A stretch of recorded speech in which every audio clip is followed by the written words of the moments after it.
Crime and Punishment. By Fyodor Dostoevsky. Translator's Preface.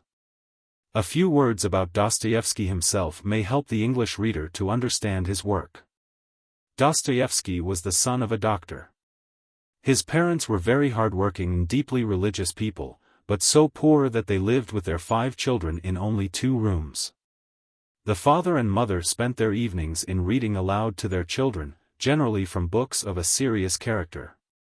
Though always sickly and delicate, Dostoevsky came out third in the final examination of the Petersburg School of Engineering. There he had already begun his first work, Poor Folk. This story was published by the poet Nekrasov in his review and was received with acclamations. The shy, unknown youth found himself instantly something of a celebrity. A brilliant and successful career seemed to open before him, but those hopes were soon dashed. In 1849 he was arrested. Though neither by temperament nor conviction a revolutionist, Dostoevsky was one of a little group of young men who met together to read Fourier and Proudhon. He was accused of taking part in conversations against the censorship, of reading a letter from Byelinsky to Gogol, and of knowing of the intention to set up a printing press.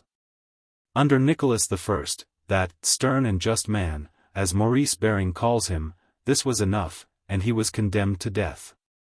After 8 months' imprisonment he was with 21 others taken out to the Semyonovsky Square to be shot.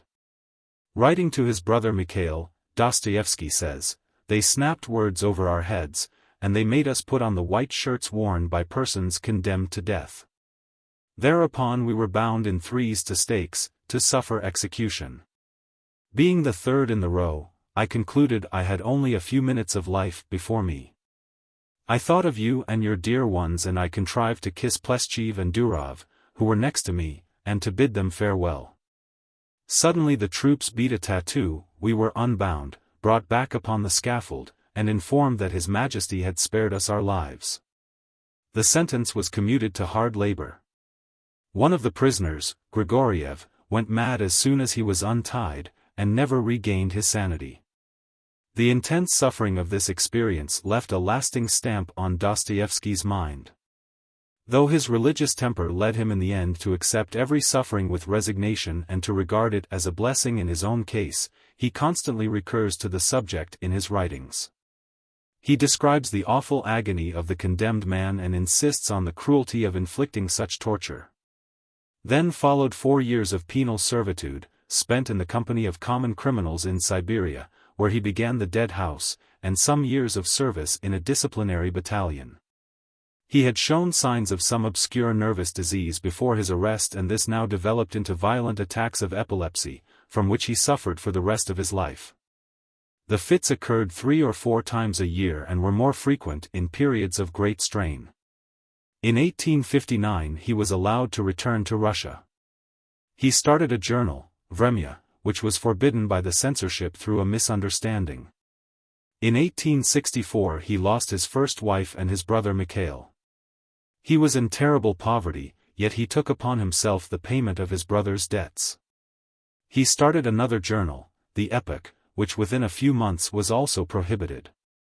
He was weighed down by debt, his brother's family was dependent on him, he was forced to write at heartbreaking speed, and is said never to have corrected his work.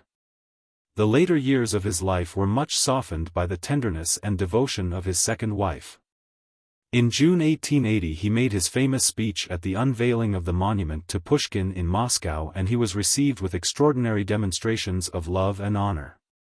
A few months later Dostoevsky died. He was followed to the grave by a vast multitude of mourners, who gave the hapless man the funeral of a king. He is still probably the most widely read writer in Russia. In the words of a Russian critic, who seeks to explain the feeling inspired by Dostoevsky, he was one of ourselves, a man of our blood and our bone. But one who has suffered and has seen so much more deeply than we have. His insight impresses us as wisdom, that wisdom of the heart which we seek, that we may learn from it how to live. All his other gifts came to him from nature, this he won for himself, and through it he became great. How do you find this book? Any thoughts about the book or the author? Any suggestion for improvement? Please take a moment to share your thoughts in a comment. If you like it, share it with your friends who might enjoy it as well. Subscribe to keep in touch. Visit CompleteAudiobooks.com for more quality content. Crime and Punishment. Chapter 1. Chapter 1. On an exceptionally hot evening early in July, a young man came out of the garret in which he lodged in S. Place and walked slowly, as though in hesitation, towards K. Bridge. He had successfully avoided meeting his landlady on the staircase. His garret was under the roof of a high, 5-storied house and was more like a cupboard than a room. The landlady who provided him with garret, dinners, and attendance, lived on the floor below, and every time he went out he was obliged to pass her kitchen, the door of which invariably stood open. And each time he passed, the young man had a sick, frightened feeling, which made him scowl and feel ashamed. He was hopelessly in debt to his landlady, and was afraid of meeting her. This was not because he was cowardly and abject, quite the contrary, but for some time past he had been in an overstrained irritable condition, verging on hypochondria. He had become so completely absorbed in himself, and isolated from his fellows that he dreaded meeting, not only his landlady, but anyone at all. He was crushed by poverty, but the anxieties of his position had of late ceased to weigh upon him. He had given up attending to matters of practical importance, he had lost all desire to do so. Nothing that any landlady could do had a real terror for him.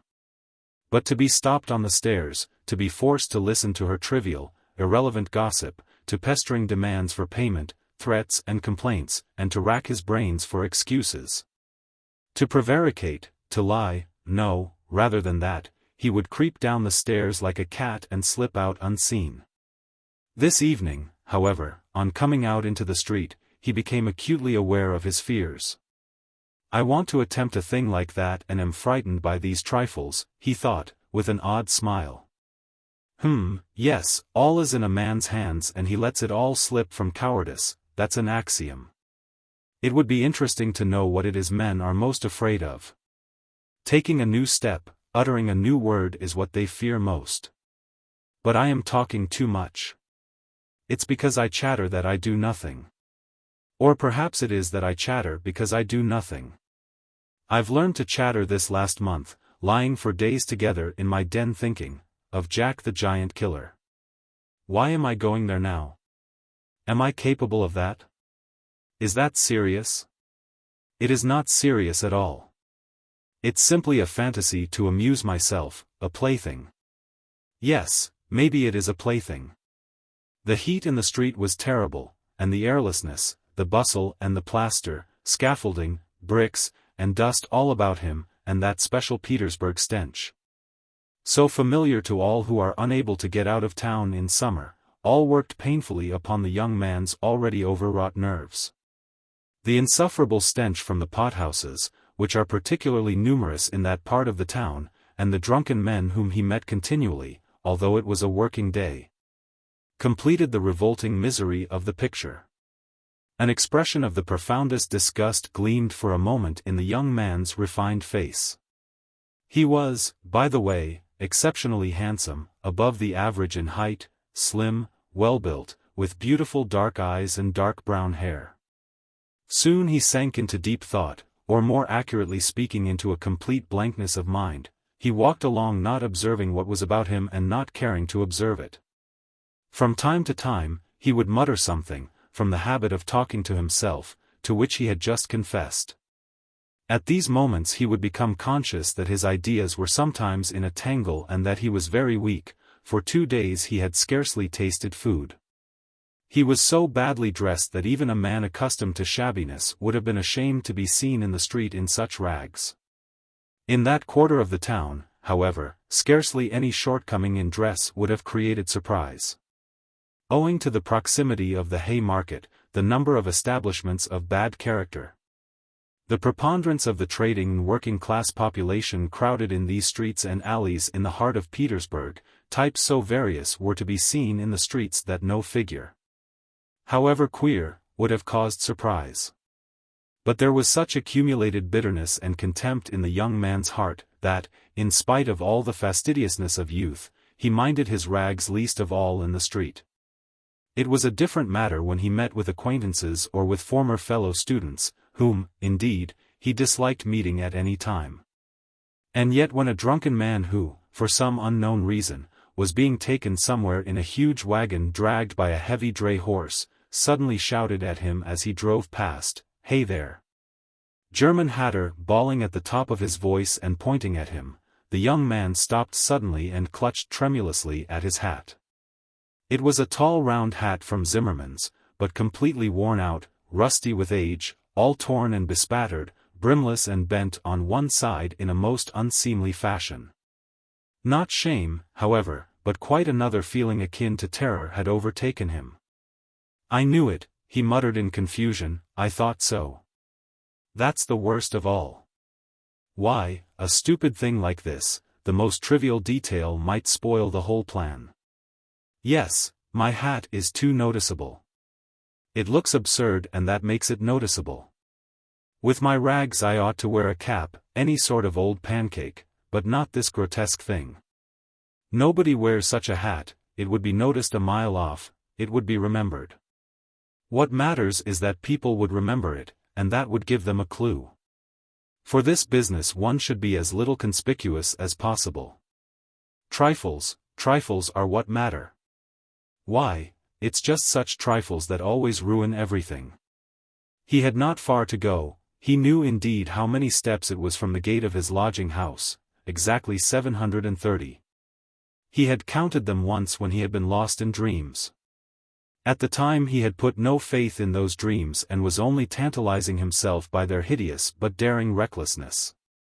Now, a month later, he had begun to look upon them differently, and, in spite of the monologues in which he jeered at his own impotence and indecision, he had involuntarily come to regard this hideous dream as an exploit to be attempted, although he still did not realize this himself. He was positively going now for a rehearsal of his project, and at every step his excitement grew more and more violent. With a sinking heart and a nervous tremor, he went up to a huge house which on one side looked onto the canal, and on the other into the street. This house was let out in tiny tenements and was inhabited by working people of all kinds, tailors, locksmiths, cooks, Germans of sorts, girls picking up a living as best they could, petty clerks, etc. There was a continual coming and going through the two gates and in the two courtyards of the house. 3 or 4 doorkeepers were employed on the building. The young man was very glad to meet none of them, and at once slipped unnoticed through the door on the right, and up the staircase. It was a back staircase, dark and narrow, but he was familiar with it already, and knew his way. And he liked all these surroundings. In such darkness even the most inquisitive eyes were not to be dreaded. "If I am so scared now, what would it be if it somehow came to pass that I were really going to do it?" he could not help asking himself as he reached the 4th story. There his progress was barred by some porters who were engaged in moving furniture out of a flat. He knew that the flat had been occupied by a German clerk in the civil service, and his family. This German was moving out then, and so the 4th floor on this staircase would be untenanted except by the old woman.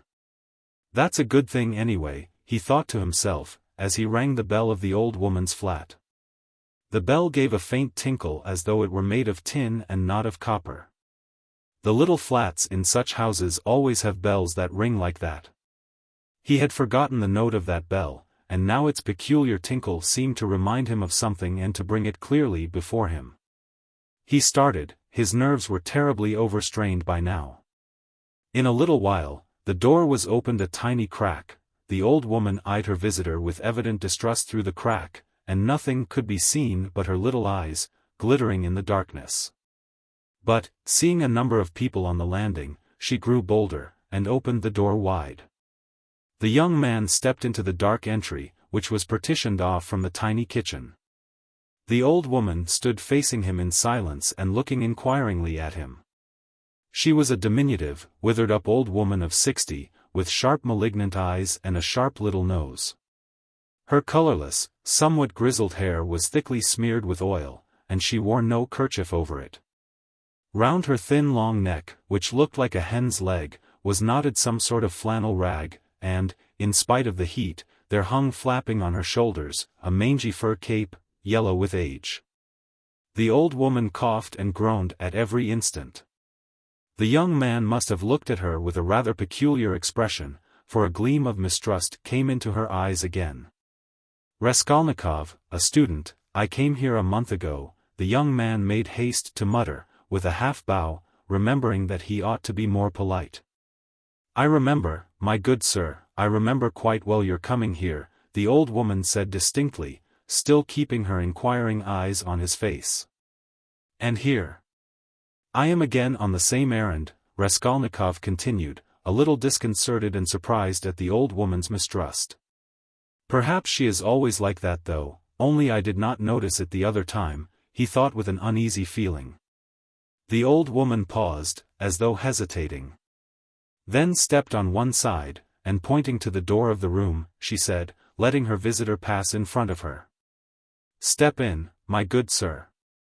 The little room into which the young man walked, with yellow paper on the walls, geraniums and muslin curtains in the windows, was brightly lighted up at that moment by the setting sun. "So the sun will shine like this then too?" Flashed as it were by chance through Raskolnikov's mind, and with a rapid glance he scanned everything in the room, trying as far as possible to notice and remember its arrangement. But there was nothing special in the room. The furniture, all very old and of yellow wood, consisted of a sofa with a huge bent wooden back, an oval table in front of the sofa, a dressing table with a looking-glass fixed on it between the windows, chairs along the walls and 2 or 3 halfpenny prints in yellow frames, representing German damsels with birds in their hands. That was all.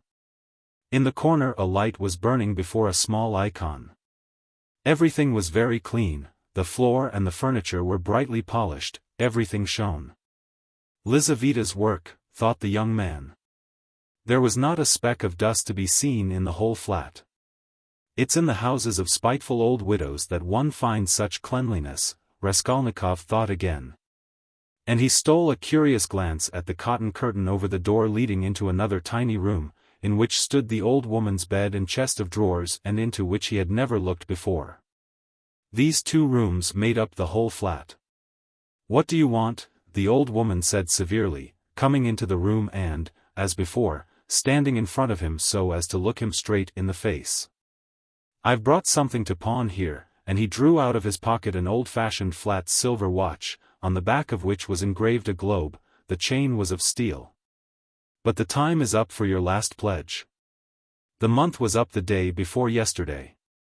I will bring you the interest for another month, wait a little." "But that's for me to do as I please, my good sir, to wait or to sell your pledge at once." "How much will you give me for the watch, Alyona Ivanovna? You come with such trifles, my good sir, it's scarcely worth anything. I gave you 2 rubles last time for your ring and one could buy it quite new at a jeweller's for 1.5 rubles. Give me 4 rubles for it, I shall redeem it, it was my father's. I shall be getting some money soon.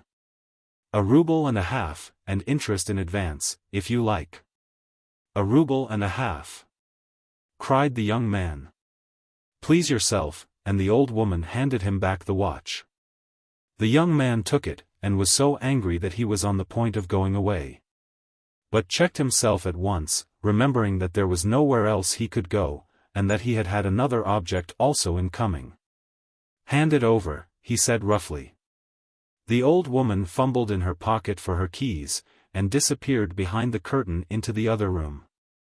The young man, left standing alone in the middle of the room, listened inquisitively, thinking. He could hear her unlocking the chest of drawers. It must be the top drawer, he reflected. So she carries the keys in a pocket on the right. All in one bunch on a steel ring. And there's one key there, 3 times as big as all the others, with deep notches. That can't be the key of the chest of drawers, then there must be some other chest or strongbox, that's worth knowing. Strongboxes always have keys like that, but how degrading it all is. The old woman came back. "Here, sir, as we say 10 kopecks the ruble a month," so I must take 15 kopecks from a ruble and a half for the month in advance. But for the 2 rubles I lent you before, you owe me now 20 kopecks on the same reckoning in advance. That makes 35 kopecks altogether. So I must give you a ruble and 15 kopecks for the watch. Here it is. What? Only a ruble and 15 kopecks now. Just so. The young man did not dispute it and took the money. He looked at the old woman, and was in no hurry to get away, as though there was still something he wanted to say or to do, but he did not himself quite know what. I may be bringing you something else in a day or two, Alyona Ivanovna, a valuable thing, silver, a cigarette box, as soon as I get it back from a friend. He broke off in confusion. Well, we will talk about it then, sir. Goodbye. Are you always at home alone? Your sister is not here with you? He asked her as casually as possible as he went out into the passage. What business is she of yours, my good sir? Oh, nothing particular, I simply asked. You are too quick. Good day, Alyona Ivanovna. Raskolnikov went out in complete confusion. This confusion became more and more intense. As he went down the stairs, he even stopped short, 2 or 3 times, as though suddenly struck by some thought. When he was in the street he cried out, "Oh, God, how loathsome it all is! And can I possibly? No, it's nonsense, it's rubbish," he added resolutely. And how could such an atrocious thing come into my head? What filthy things my heart is capable of. Yes, filthy above all, disgusting, loathsome, and for a whole month I've been. But no words, no exclamations, could express his agitation. The feeling of intense repulsion, which had begun to oppress and torture his heart while he was on his way to the old woman, had by now reached such a pitch and had taken such a definite form that he did not know what to do with himself to escape from his wretchedness. He walked along the pavement like a drunken man, regardless of the passers-by, and jostling against them, and only came to his senses when he was in the next street. Looking round, he noticed that he was standing close to a tavern which was entered by steps leading from the pavement to the basement. At that instant 2 drunken men came out at the door, and abusing and supporting one another, they mounted the steps. Without stopping to think, Raskolnikov went down the steps at once. Till that moment he had never been into a tavern, but now he felt giddy and was tormented by a burning thirst. He longed for a drink of cold beer, and attributed his sudden weakness to the want of food. He sat down at a sticky little table in a dark and dirty corner, ordered some beer, and eagerly drank off the first glassful. At once he felt easier, and his thoughts became clear. All that's nonsense, he said hopefully, and there is nothing in it all to worry about. It's simply physical derangement. Just a glass of beer, a piece of dry bread, and in one moment the brain is stronger, the mind is clearer and the will is firm. Phew, how utterly petty it all is. But in spite of this scornful reflection, he was by now looking cheerful as though he were suddenly set free from a terrible burden, and he gazed round in a friendly way at the people in the room. But even at that moment he had a dim foreboding that this happier frame of mind was also not normal. There were few people at the time in the tavern. Besides the 2 drunken men he had met on the steps, a group consisting of about 5 men and a girl with a concertina had gone out at the same time. Their departure left the room quiet and rather empty. The persons still in the tavern were a man who appeared to be an artisan, drunk, but not extremely so, sitting before a pot of beer, and his companion, a huge, stout man with a grey beard, in a short full-skirted coat. He was very drunk, and had dropped asleep on the bench. Every now and then, he began as though in his sleep, cracking his fingers, with his arms wide apart and the upper part of his body bounding about on the bench, while he hummed some meaningless refrain, trying to recall some such lines as these. His wife a year he fondly loved. His wife a year he fondly loved. Or suddenly waking up again, walking along the crowded row, he met the one he used to know. But no one shared his enjoyment, his silent companion looked with positive hostility and mistrust at all these manifestations. There was another man in the room who looked somewhat like a retired government clerk. He was sitting apart, now and then sipping from his pot and looking round at the company. He, too, appeared to be in some agitation. Chapter 2. Raskolnikov was not used to crowds, and, as we said before, he avoided society of every sort, more especially of late. But now all at once he felt a desire to be with other people. Something new seemed to be taking place within him, and with it he felt a sort of thirst for company. He was so weary after a whole month of concentrated wretchedness and gloomy excitement that he longed to rest, if only for a moment, in some other world, whatever it might be. And, in spite of the filthiness of the surroundings, he was glad now to stay in the tavern. The master of the establishment was in another room, but he frequently came down some steps into the main room, his jaunty tarred boots with red turnover tops coming into view each time before the rest of his person. He wore a full coat and a horribly greasy black satin waistcoat, with no cravat, and his whole face seemed smeared with oil like an iron lock. At the counter stood a boy of about 14, and there was another boy somewhat younger who handed whatever was wanted. On the counter lay some sliced cucumber, some pieces of dried black bread, and some fish, chopped up small, all smelling very bad. It was insufferably close, and so heavy with the fumes of spirits that 5 minutes in such an atmosphere might well make a man drunk. There are chance meetings with strangers that interest us from the first moment, before a word is spoken. Such was the impression made on Raskolnikov by the person sitting a little distance from him, who looked like a retired clerk. The young man often recalled this impression afterwards, and even ascribed it to presentiment. He looked repeatedly at the clerk, partly no doubt because the latter was staring persistently at him, obviously anxious to enter into conversation. At the other persons in the room, including the tavern keeper, the clerk looked as though he were used to their company, and weary of it. Showing a shade of condescending contempt for them as persons of station and culture inferior to his own, with whom it would be useless for him to converse. He was a man over 50, bald and grizzled, of medium height, and stoutly built. His face, bloated from continual drinking, was of a yellow, even greenish, tinge, with swollen eyelids out of which keen reddish eyes gleamed like little chinks. But there was something very strange in him. There was a light in his eyes as though of intense feeling, perhaps there were even thought and intelligence, but at the same time there was a gleam of something like madness. He was wearing an old and hopelessly ragged black dress coat, with all its buttons missing except one, and that one he had buttoned, evidently clinging to this last trace of respectability. A crumpled shirt front, covered with spots and stains, protruded from his canvas waistcoat.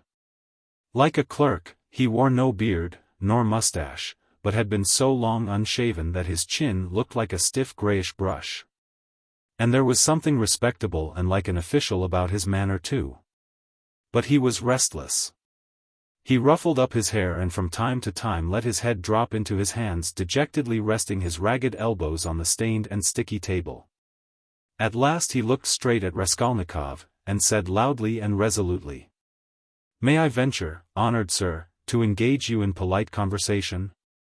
Forasmuch as, though your exterior would not command respect, my experience admonishes me that you are a man of education and not accustomed to drinking. I have always respected education when in conjunction with genuine sentiments, and I am besides a titular councillor in rank. Marmeladov, such is my name, titular councillor. I make bold to inquire, have you been in the service?" "No, I am studying," answered the young man, somewhat surprised at the grandiloquent style of the speaker and also at being so directly addressed. In spite of the momentary desire he had just been feeling for company of any sort. On being actually spoken to he felt immediately his habitual irritable and uneasy aversion for any stranger who approached or attempted to approach him. "A student then, or formerly a student," cried the clerk. "Just what I thought. I'm a man of experience, immense experience, sir," and he tapped his forehead with his fingers in self-approval. "You've been a student or have attended some learned institution?" But allow me. He got up, staggered, took up his jug and glass, and sat down beside the young man, facing him a little sideways. He was drunk, but spoke fluently and boldly, only occasionally losing the thread of his sentences and drawling his words. He pounced upon Raskolnikov as greedily as though he too had not spoken to a soul for a month. "Honored sir," he began almost with solemnity, "poverty is not a vice, that's a true saying. Yet I know too that drunkenness is not a virtue, and that that's even truer. But beggary, honored sir, beggary is a vice. In poverty you may still retain your innate nobility of soul, but in beggary, never, no one. For beggary a man is not chased out of human society with a stick, he is swept out with a broom, so as to make it as humiliating as possible. And quite right, too, forasmuch as in beggary I am ready to be the first to humiliate myself. Hence the pothouse. Honored sir, a month ago Mr. Lebeziatnikov gave my wife a beating, and my wife is a very different matter from me. Do you understand? Allow me to ask you another question out of simple curiosity. Have you ever spent a night on a hay barge, on the Neva? No, I have not happened to, answered Raskolnikov. What do you mean? Well, I've just come from one and it's the 5th night I've slept so. He filled his glass, emptied it and paused. Bits of hay were in fact clinging to his clothes and sticking to his hair. It seemed quite probable that he had not undressed or washed for the last 5 days. His hands, particularly, were filthy. They were fat and red, with black nails. His conversation seemed to excite a general though languid interest. The boys at the counter fell to sniggering. The innkeeper came down from the upper room, apparently on purpose to listen to the funny fellow, and sat down at a little distance, yawning lazily, but with dignity. Evidently Marmeladov was a familiar figure here. And he had most likely acquired his weakness for high-flown speeches from the habit of frequently entering into conversation with strangers of all sorts in the tavern. This habit develops into a necessity in some drunkards, and especially in those who are looked after sharply and kept in order at home. Hence in the company of other drinkers they try to justify themselves and even if possible obtain consideration. Funny fellow, pronounced the innkeeper. And why don't you work? Why aren't you at your duty, if you are in the service?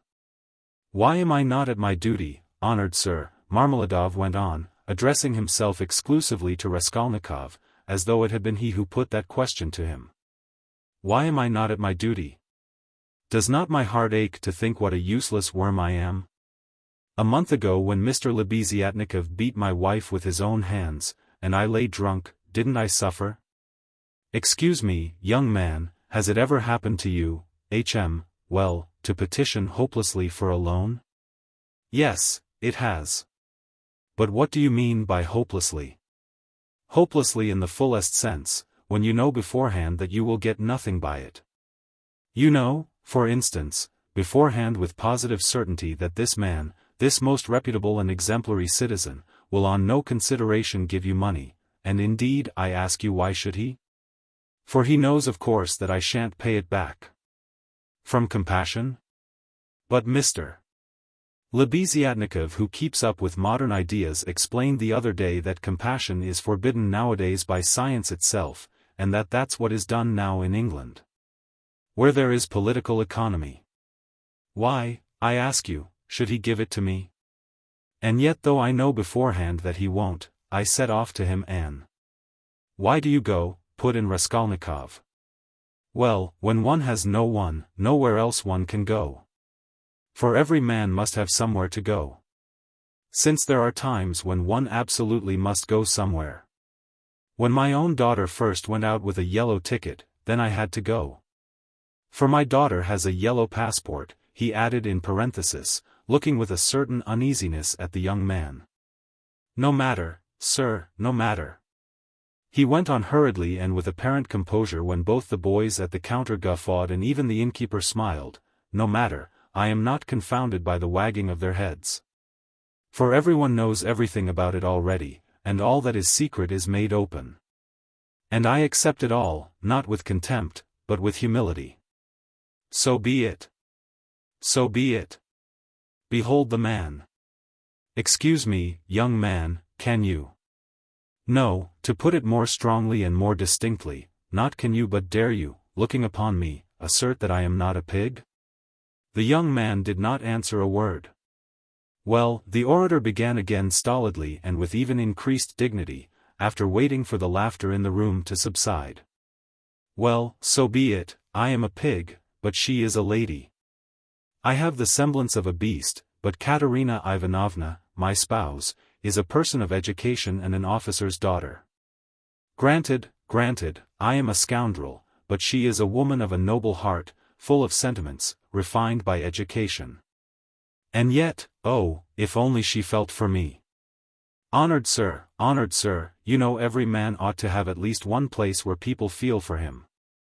But Katerina Ivanovna, though she is magnanimous, she is unjust. And yet, although I realize that when she pulls my hair she only does it out of pity, for I repeat without being ashamed, she pulls my hair, young man, he declared with redoubled dignity. Hearing the sniggering again, but, my God, if she would but once. But no. It's all in vain and it's no use talking. No use talking. For more than once, my wish did come true and more than once she has felt for me but, such is my fate and I am a beast by nature. Rather, assented the innkeeper yawning. Marmeladov struck his fist resolutely on the table. Such is my fate. Do you know, sir, I have sold her very stockings for drink? Not her shoes, that would be more or less in the order of things, but her stockings I have sold for drink.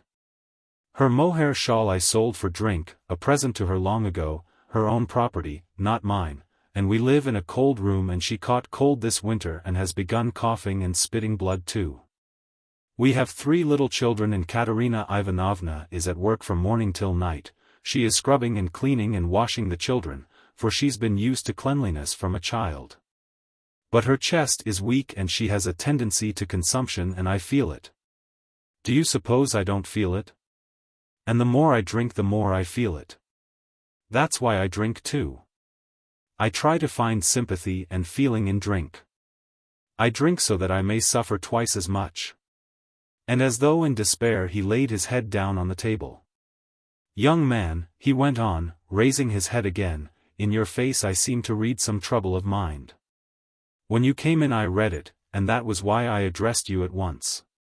For in unfolding to you the story of my life, I do not wish to make myself a laughingstock before these idle listeners, who indeed know all about it already. But I am looking for a man of feeling and education. Know then that my wife was educated in a high-class school for the daughters of noblemen. And on leaving she danced the shawl dance before the governor and other personages for which she was presented with a gold medal and a certificate of merit. The medal, well, the medal of course was sold, long ago, but the certificate of merit is in her trunk still and not long ago she showed it to our landlady. And although she is most continually on bad terms with the landlady, yet she wanted to tell someone or other of her past honors and of the happy days that are gone. I don't condemn her for it, I don't blame her, for the one thing left her is recollection of the past, and all the rest is dust and ashes. Yes, she is a lady of spirit, proud and determined. She scrubs the floors herself and has nothing but black bread to eat, but won't allow herself to be treated with disrespect. That's why she would not overlook Mr. Lebeziatnikov's rudeness to her, and so when he gave her a beating for it, she took to her bed more from the hurt to her feelings than from the blows. She was a widow when I married her, with 3 children, one smaller than the other. She married her first husband, an infantry officer, for love, and ran away with him from her father's house. She was exceedingly fond of her husband, but he gave way to cards, got into trouble and with that he died. He used to beat her at the end, and although she paid him back, of which I have authentic documentary evidence, to this day she speaks of him with tears and she throws him up to me. And I am glad that, though only in imagination, she should think of herself as having once been happy. And she was left at his death with 3 children in a wild and remote district where I happened to be at the time. And she was left in such hopeless poverty that, although I have seen many ups and downs of all sort, I don't feel equal to describing it even. Her relations had all thrown her off. And she was proud, too, excessively proud. And then, honored sir, and then, being at the time a widower, with a daughter of 14 left me by my first wife, offered her my hand, for I could not bear the sight of such suffering. You can judge the extremity of her calamities, that she, a woman of education and culture and distinguished family, should have consented to be my wife. But she did. Weeping and sobbing and wringing her hands, she married me. For she had nowhere to turn. Do you understand, sir, do you understand what it means when you have absolutely nowhere to turn? No, that you don't understand yet. And for a whole year, I performed my duties conscientiously and faithfully, and did not touch this. He tapped the jug with his finger, for I have feelings. But even so, I could not please her, and then I lost my place too, and that through no fault of mine but through changes in the office, and then I did touch it. It will be a year and a half ago soon since we found ourselves at last after many wanderings and numerous calamities in this magnificent capital, adorned with innumerable monuments. Here I obtained a situation. I obtained it and I lost it again. Do you understand? This time it was through my own fault I lost it, for my weakness had come out.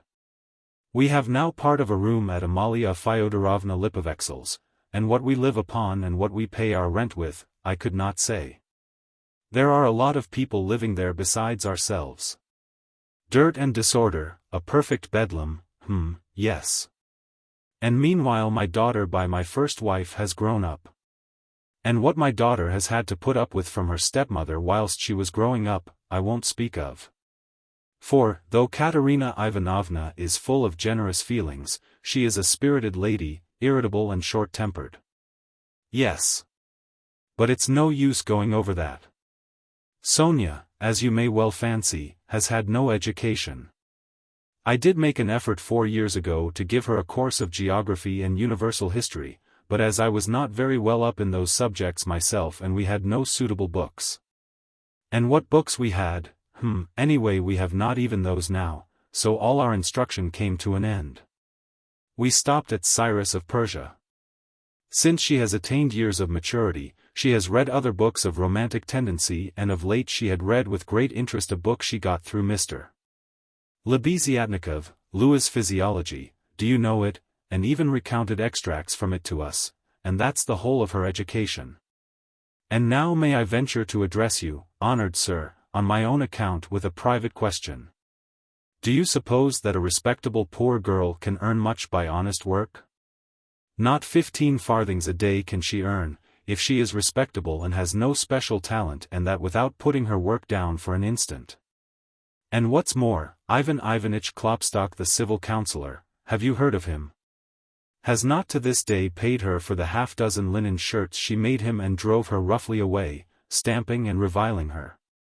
On the pretext that the shirt collars were not made like the pattern and were put in askew. And there are the little ones hungry. And Katerina Ivanovna walking up and down and wringing her hands, her cheeks flushed red, as they always are in that disease. Here you live with us, says she. You eat and drink and are kept warm and you do nothing to help. And much she gets to eat and drink when there is not a crust for the little ones for 3 days. I was lying at the time, well, what of it? I was lying drunk and I heard my Sonya speaking. She is a gentle creature with a soft little voice, fair hair and such a pale, thin little face. She said, Katerina Ivanovna, am I really to do a thing like that? And Darya Frantsovna, a woman of evil character and very well known to the police, had 2 or 3 times tried to get at her through the landlady. And why not? Said Katerina Ivanovna with a jeer, you are something mighty precious to be so careful of. But don't blame her, honored sir, don't blame her. She was not herself when she spoke, but driven to distraction by her illness and the crying of the hungry children, and it was said more to wound her than anything else. For that's Katerina Ivanovna's character, and when children cry, even from hunger, she falls to beating them at once. At 6 o'clock I saw Sonya get up, put on her kerchief and her cape, and go out of the room, and about 9 o'clock she came back. She walked straight up to Katerina Ivanovna and she laid 30 rubles on the table before her in silence. She did not utter a word, she did not even look at her, she simply picked up our big green drap de dame's shawl, we have a shawl, made of drap de dames. Put it over her head and face and lay down on the bed with her face to the wall. Only her little shoulders and her body kept shuddering. And I went on lying there, just as before.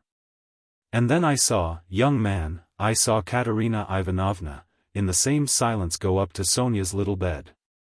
She was on her knees all the evening kissing Sonya's feet, and would not get up, and then they both fell asleep in each other's arms, together, yes, and I, lay drunk. Marmeladov stopped short, as though his voice had failed him. Then he hurriedly filled his glass, drank, and cleared his throat.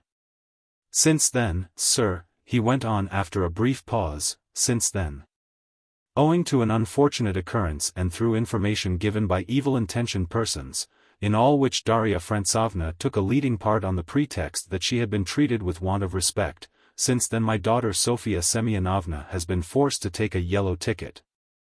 And owing to that she is unable to go on living with us.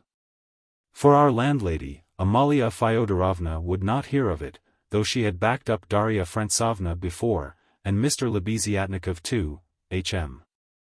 All the trouble between him and Katerina Ivanovna was on Sonya's account.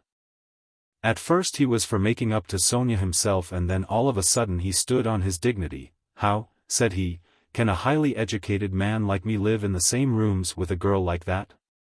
And Katerina Ivanovna would not let it pass, she stood up for her, and so that's how it happened.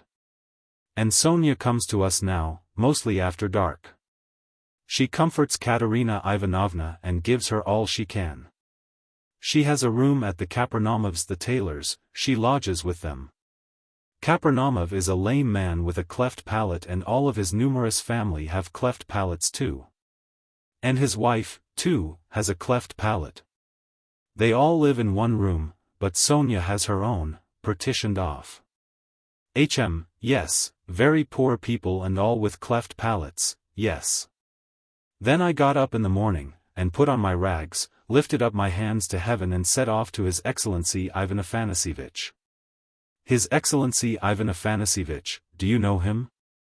No? Well, then, it's a man of God you don't know. He is wax before the face of the Lord, even as wax melteth. His eyes were dim when he heard my story. Marmeladov, once already you have deceived my expectations. I'll take you once more on my own responsibility, that's what he said, remember, he said, and now you can go. I kissed the dust at his feet, in thought only, for in reality he would not have allowed me to do it, being a statesman and a man of modern political and enlightened ideas. I returned home, and when I announced that I'd been taken back into the service and should receive a salary, heavens, what a to-do there was. Marmeladov stopped again in violent excitement. At that moment a whole party of revelers already drunk came in from the street.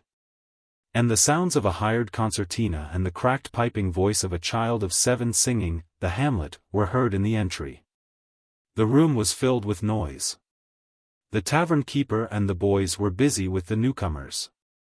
Marmeladov, paying no attention to the new arrivals, continued his story. He appeared by now to be extremely weak, but as he became more and more drunk, he became more and more talkative. The recollection of his recent success in getting the situation seemed to revive him, and was positively reflected in a sort of radiance on his face. Raskolnikov listened attentively. That was 5 weeks ago, sir. Yes. As soon as Katerina Ivanovna and Sonya heard of it, mercy on us, it was as though I stepped into the kingdom of heaven. It used to be, you can lie like a beast, nothing but abuse. Now they were walking on tiptoe, hushing the children. Semyon Zaharovich is tired with his work at the office, he is resting, shoo. They made me coffee before I went to work and boiled cream for me. They began to get real cream for me, do you hear that? And how they managed to get together the money for a decent outfit, 11 rubles, 50 kopecks, I can't guess. Boots, cotton shirt fronts, most magnificent, a uniform, they got up all in splendid style, for 11 rubles and a half. The first morning I came back from the office I found Katerina Ivanovna had cooked 2 courses for dinner, soup and salt meat with horseradish, which we had never dreamed of till then. She had not any dresses, none at all, but she got herself up as though she were going on a visit. And not that she'd anything to do it with, she smartened herself up with nothing at all, she'd done her hair nicely, put on a clean collar of some sort, cuffs, and there she was. Quite a different person, she was younger and better looking. Sonya, my little darling, had only helped with money for the time, she said, it won't do for me to come and see you too often. After dark maybe when no one can see. Do you hear, do you hear? I lay down for a nap after dinner and what do you think, though Katerina Ivanovna had quarreled to the last degree with our landlady Amalia Fyodorovna only a week before. She could not resist then asking her in to coffee. For 2 hours they were sitting, whispering together.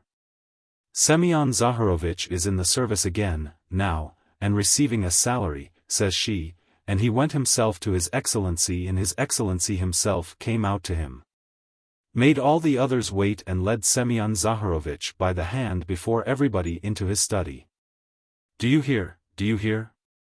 To be sure, says he, Semyon Zaharovich, remembering your past services, says he, and in spite of your propensity to that foolish weakness. Since you promise now and since moreover we've got on badly without you, do you hear, winky face? And so, says he, I rely now on your word as a gentleman. And all that, let me tell you, she has simply made up for herself, and not simply out of wantonness, for the sake of bragging. No, she believes it all herself, she amuses herself with her own fancies, upon my word she does. And I don't blame her for it, no, I don't blame her. 6 days ago when I brought her my first earnings in full, 23 rubles 40 kopecks altogether, she called me her poppet, said she, my little poppet. And when we were by ourselves, you understand? You would not think me a beauty, you would not think much of me as a husband, would you? Well, she pinched my cheek, my little poppet, said she. Marmeladov broke off, tried to smile, but suddenly his chin began to twitch. He controlled himself however. The tavern, the degraded appearance of the man, the 5 nights in the hay barge, and the pot of spirits, and yet this poignant love for his wife and children bewildered his listener. Raskolnikov listened intently but with a sick sensation. He felt vexed that he had come here. Honored sir, cried Marmeladov recovering himself, oh, sir, perhaps all this seems a laughing matter to you, as it does to others. And perhaps I am only worrying you with the stupidity of all the trivial details of my home life, but it is not a laughing matter to me. For I can feel it all. And the whole of that heavenly day of my life and the whole of that evening I passed in fleeting dreams of how I would arrange it all, and how I would dress all the children. And how I should give her rest, and how I should rescue my own daughter from dishonor and restore her to the bosom of her family. And a great deal more. Quite excusable, sir. Well, then, sir, Marmeladov suddenly gave a sort of start, raised his head and gazed intently at his listener. Well, on the very next day after all those dreams, that is to say.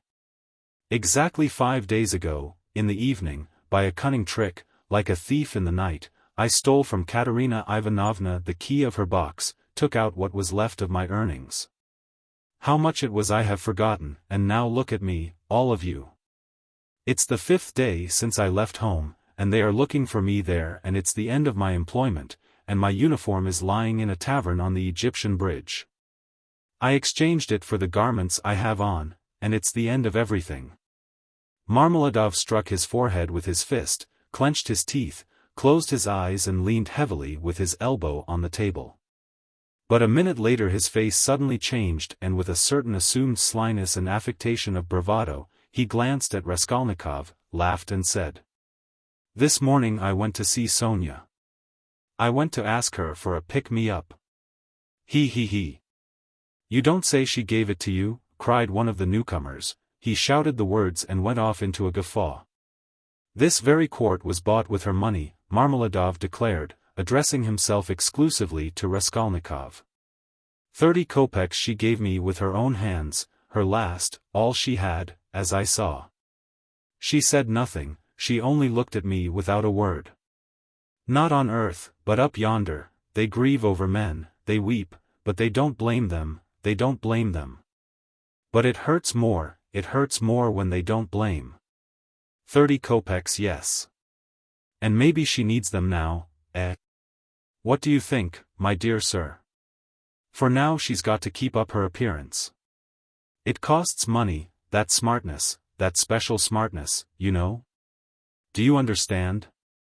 And there's pomatum, too, you see, she must have things. Petticoats, starched ones, shoes, too, real jaunty ones to show off her foot when she has to step over a puddle. Do you understand, sir, do you understand what all that smartness means? And here I, her own father, here I took 30 kopecks of that money for a drink. And I am drinking it. And I have already drunk it. Come, who will have pity on a man like me, eh?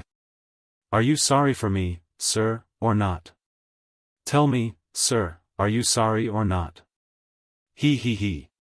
He would have filled his glass, but there was no drink left. The pot was empty. What are you to be pitied for? Shouted the tavern keeper who was again near them. Shouts of laughter and even oaths followed. The laughter and the oaths came from those who were listening and also from those who had heard nothing but were simply looking at the figure of the discharged government clerk. To be pitied. Why am I to be pitied? Marmeladov suddenly declaimed, standing up with his arm outstretched, as though he had been only waiting for that question. Why am I to be pitied, you say? Yes. There's nothing to pity me for. I ought to be crucified on a cross, not pitied. Crucify me, O judge, crucify me but pity me. And then I will go of myself to be crucified, for it's not merrymaking I seek but tears and tribulation. Do you suppose, you that sell, that this pint of yours has been sweet to me? It was tribulation I sought at the bottom of it, tears and tribulation, and have found it, and I have tasted it. But he will pity us who has had pity on all men, who has understood all men and all things, he is the one, he too is the judge. He will come in that day and he will ask, where is the daughter who gave herself for her cross, consumptive stepmother and for the little children of another? Where is the daughter who had pity upon the filthy drunkard, her earthly father, undismayed by his beastliness? And he will say, come to me. I have already forgiven thee once. I have forgiven thee once. Thy sins which are many are forgiven thee, for thou hast loved much. And he will forgive my Sonya, he will forgive, I know it. I felt it in my heart when I was with her just now. And he will judge and will forgive all, the good and the evil, the wise and the meek. And when he has done with all of them, then he will summon us. You too come forth, he will say, come forth ye drunkards, come forth, ye weak ones, come forth, ye children of shame. And we shall all come forth, without shame, and shall stand before him. And he will say unto us, ye are swine, made in the image of the beast and with his mark, but come ye also. And the wise ones and those of understanding will say, O Lord, why dost thou receive these men? And he will say, this is why I receive them, O ye wise, this is why I receive them, O ye of understanding, that not one of them believed himself to be worthy of this. And he will hold out his hands to us, and we shall fall down before him, and we shall weep, and we shall understand all things. Then we shall understand all. And all will understand, Katerina Ivanovna even, she will understand. Lord, thy kingdom come. And he sank down on the bench exhausted, and helpless, looking at no one, apparently oblivious of his surroundings and plunged in deep thought. His words had created a certain impression. There was a moment of silence, but soon laughter and oaths were heard again. That's his notion. Talked himself silly. A fine clerk he is. And so on, and so on. Let us go, sir, said Marmeladov all at once, raising his head and addressing Raskolnikov. Come along with me. Kozel's house, looking into the yard. I'm going to Katerina Ivanovna, time I did. Raskolnikov had for some time been wanting to go and he had meant to help him.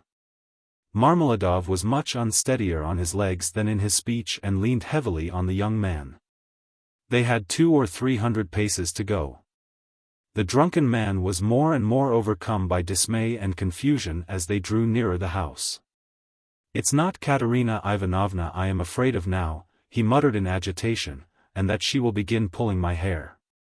What does my hair matter? Bother my hair. That's what I say. Indeed it will be better if she does begin pulling it. That's not what I am afraid of, it's her eyes I am afraid of. Yes, her eyes, the red on her cheeks, too. Frightens me, and her breathing too. Have you noticed how people in that disease breathe, when they are excited? I am frightened of the children's crying, too. For if Sonya has not taken them food. I don't know what's happened. I don't know. But blows I am not afraid of. No, sir, that such blows are not a pain to me, but even an enjoyment. In fact I can't get on without it. It's better so. Let her strike me, it relieves her heart, it's better so. There is the house. The house of Kozel, the cabinetmaker, a German, well-to-do. Lead the way. They went in from the yard and up to the 4th story. The staircase got darker and darker as they went up. It was nearly 11 o'clock and although in summer in Petersburg there is no real night, yet it was quite dark at the top of the stairs. A grimy little door at the very top of the stairs stood ajar.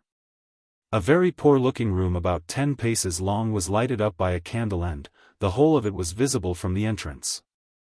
It was all in disorder, littered up with rags of all sorts, especially children's garments. Across the furthest corner was stretched a ragged sheet. Behind it probably was the bed. There was nothing in the room except 2 chairs and a sofa covered with American leather, full of holes, before which stood an old deal kitchen table, unpainted and uncovered. At the edge of the table stood a smoldering tallow candle in an iron candlestick. It appeared that the family had a room to themselves, not part of a room, but their room was practically a passage. The door leading to the other rooms, or rather cupboards, into which Amalia Lipovexel's flat was divided stood half open, and there was shouting, uproar and laughter within. People seemed to be playing cards and drinking tea there. Words of the most unceremonious kind flew out from time to time. Raskolnikov recognized Katerina Ivanovna at once. She was a rather tall, slim and graceful woman, terribly emaciated, with magnificent dark brown hair and with a hectic flush in her cheeks. She was pacing up and down in her little room, pressing her hands against her chest, her lips were parched and her breathing came in nervous broken gasps. Her eyes glittered as in fever and looked about with a harsh immovable stare. And that consumptive and excited face with the last flickering light of the candle end playing upon it made a sickening impression. She seemed to Raskolnikov about 30 years old and was certainly a strange wife for Marmeladov. She had not heard them and did not notice them coming in. She seemed to be lost in thought, hearing and seeing nothing. The room was close, but she had not opened the window. A stench rose from the staircase, but the door onto the stairs was not closed. From the inner rooms clouds of tobacco smoke floated in. She kept coughing, but did not close the door. The youngest child, a girl of 6, was asleep, sitting curled up on the floor with her head on the sofa. A boy a year older stood crying and shaking in the corner, probably he had just had a beating. Beside him stood a girl of 9 years old, tall and thin, wearing a thin and ragged chemise with an ancient cashmere pelisse flung over her bare shoulders. Long outgrown and barely reaching her knees.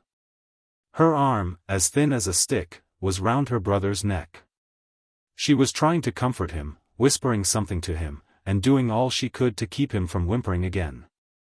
At the same time her large dark eyes, which looked larger still from the thinness of her frightened face, were watching her mother with alarm.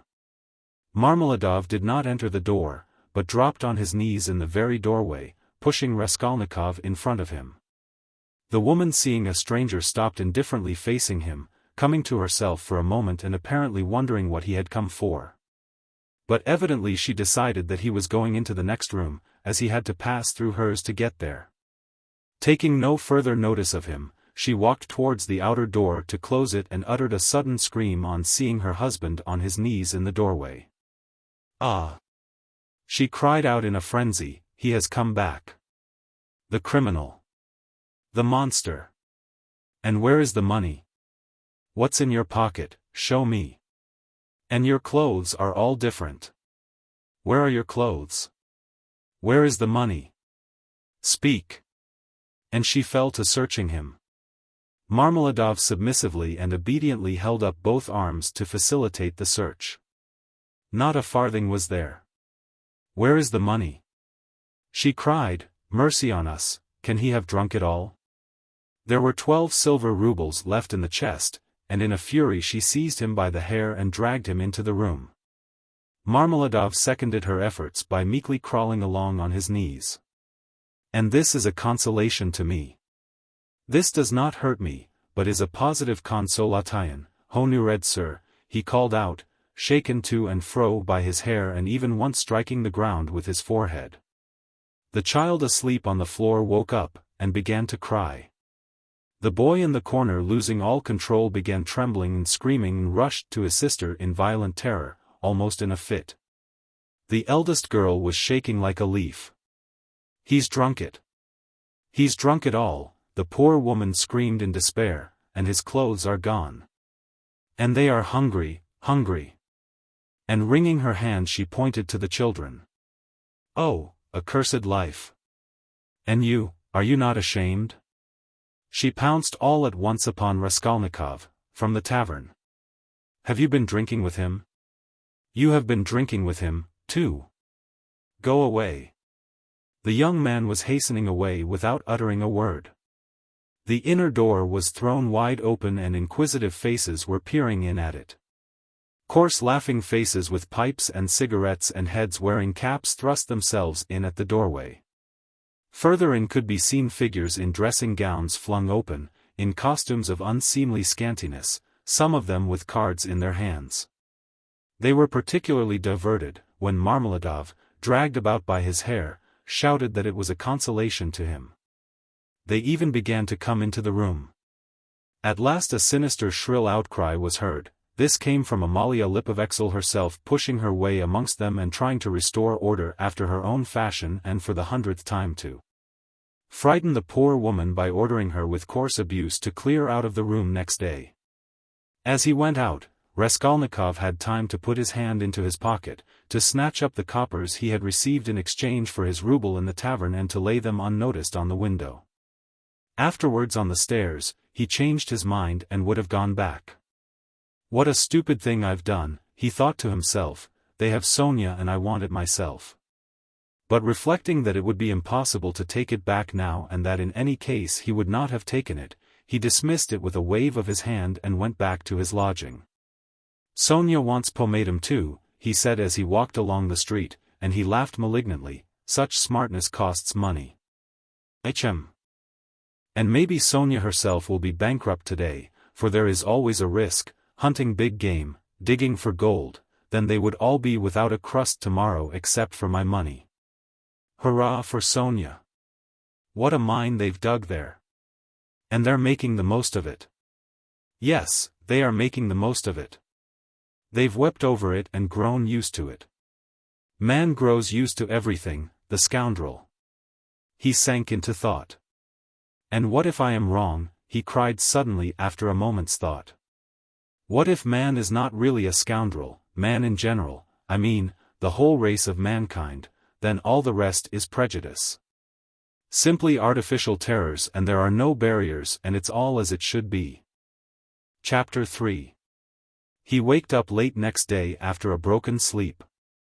But his sleep had not refreshed him, he waked up bilious, irritable, ill-tempered, and looked with hatred at his room. It was a tiny cupboard of a room about 6 paces in length. It had a poverty-stricken appearance with its dusty yellow paper peeling off the walls. And it was so low-pitched that a man of more than average height was ill at ease in it and felt every moment that he would knock his head against the ceiling.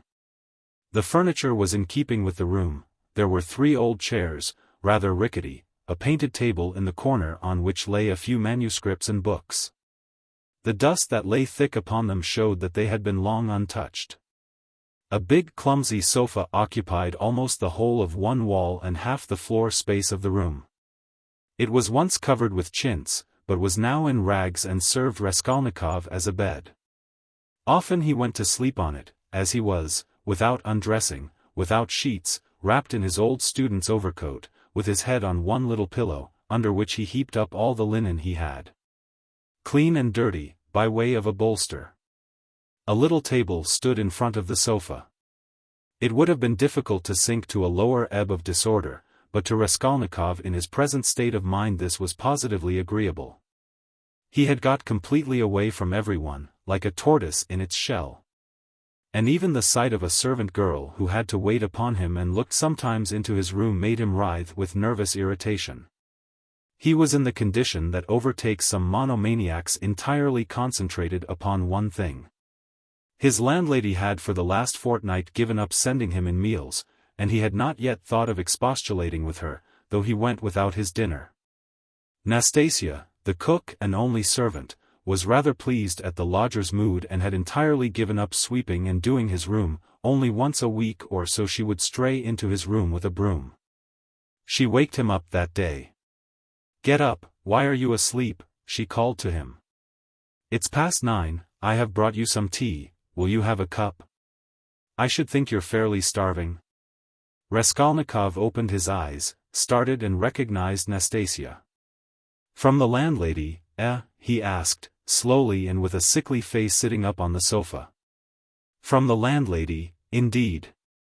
She set before him her own cracked teapot full of weak and stale tea and laid 2 yellow lumps of sugar by the side of it. "Here, Nastasia, take it please," he said, fumbling in his pocket, for he had slept in his clothes, and taking out a handful of coppers. "Run and buy me a loaf. And get me a little sausage, the cheapest, at the pork butcher's. The loaf I'll fetch you this very minute, but wouldn't you rather have some cabbage soup instead of sausage? It's capital soup, yesterday's. I saved it for you yesterday, but you came in late. It's fine soup." When the soup had been brought, and he had begun upon it, Nastasia sat down beside him on the sofa and began chatting. She was a country peasant woman and a very talkative one. "Praskovia Pavlovna means to complain to the police about you," she said. He scowled. "To the police? What does she want?" "You don't pay her money and you won't turn out of the room. That's what she wants, to be sure." "The devil, that's the last straw," he muttered, grinding his teeth. "No, that would not suit me, just now. She is a fool," he added aloud. "I'll go and talk to her today. Fool she is and no mistake, just as I am. But why, if you are so clever, do you lie here like a sack and have nothing to show for it? One time you used to go out, you say, to teach children. But why is it you do nothing now?" "I am doing," Raskolnikov began sullenly and reluctantly. "What are you doing?" "Work." "What sort of work?" "I am thinking," he answered seriously after a pause. Nastasia was overcome with a fit of laughter. She was given to laughter, and when anything amused her, she laughed inaudibly, quivering and shaking all over till she felt ill. "And have you made much money by your thinking?" she managed to articulate at last. "One can't go out to give lessons without boots. And I'm sick of it. Don't quarrel with your bread and butter. They pay so little for lessons. What's the use of a few coppers?" he answered, reluctantly, as though replying to his own thought. "And you want to get a fortune all at once?" He looked at her strangely.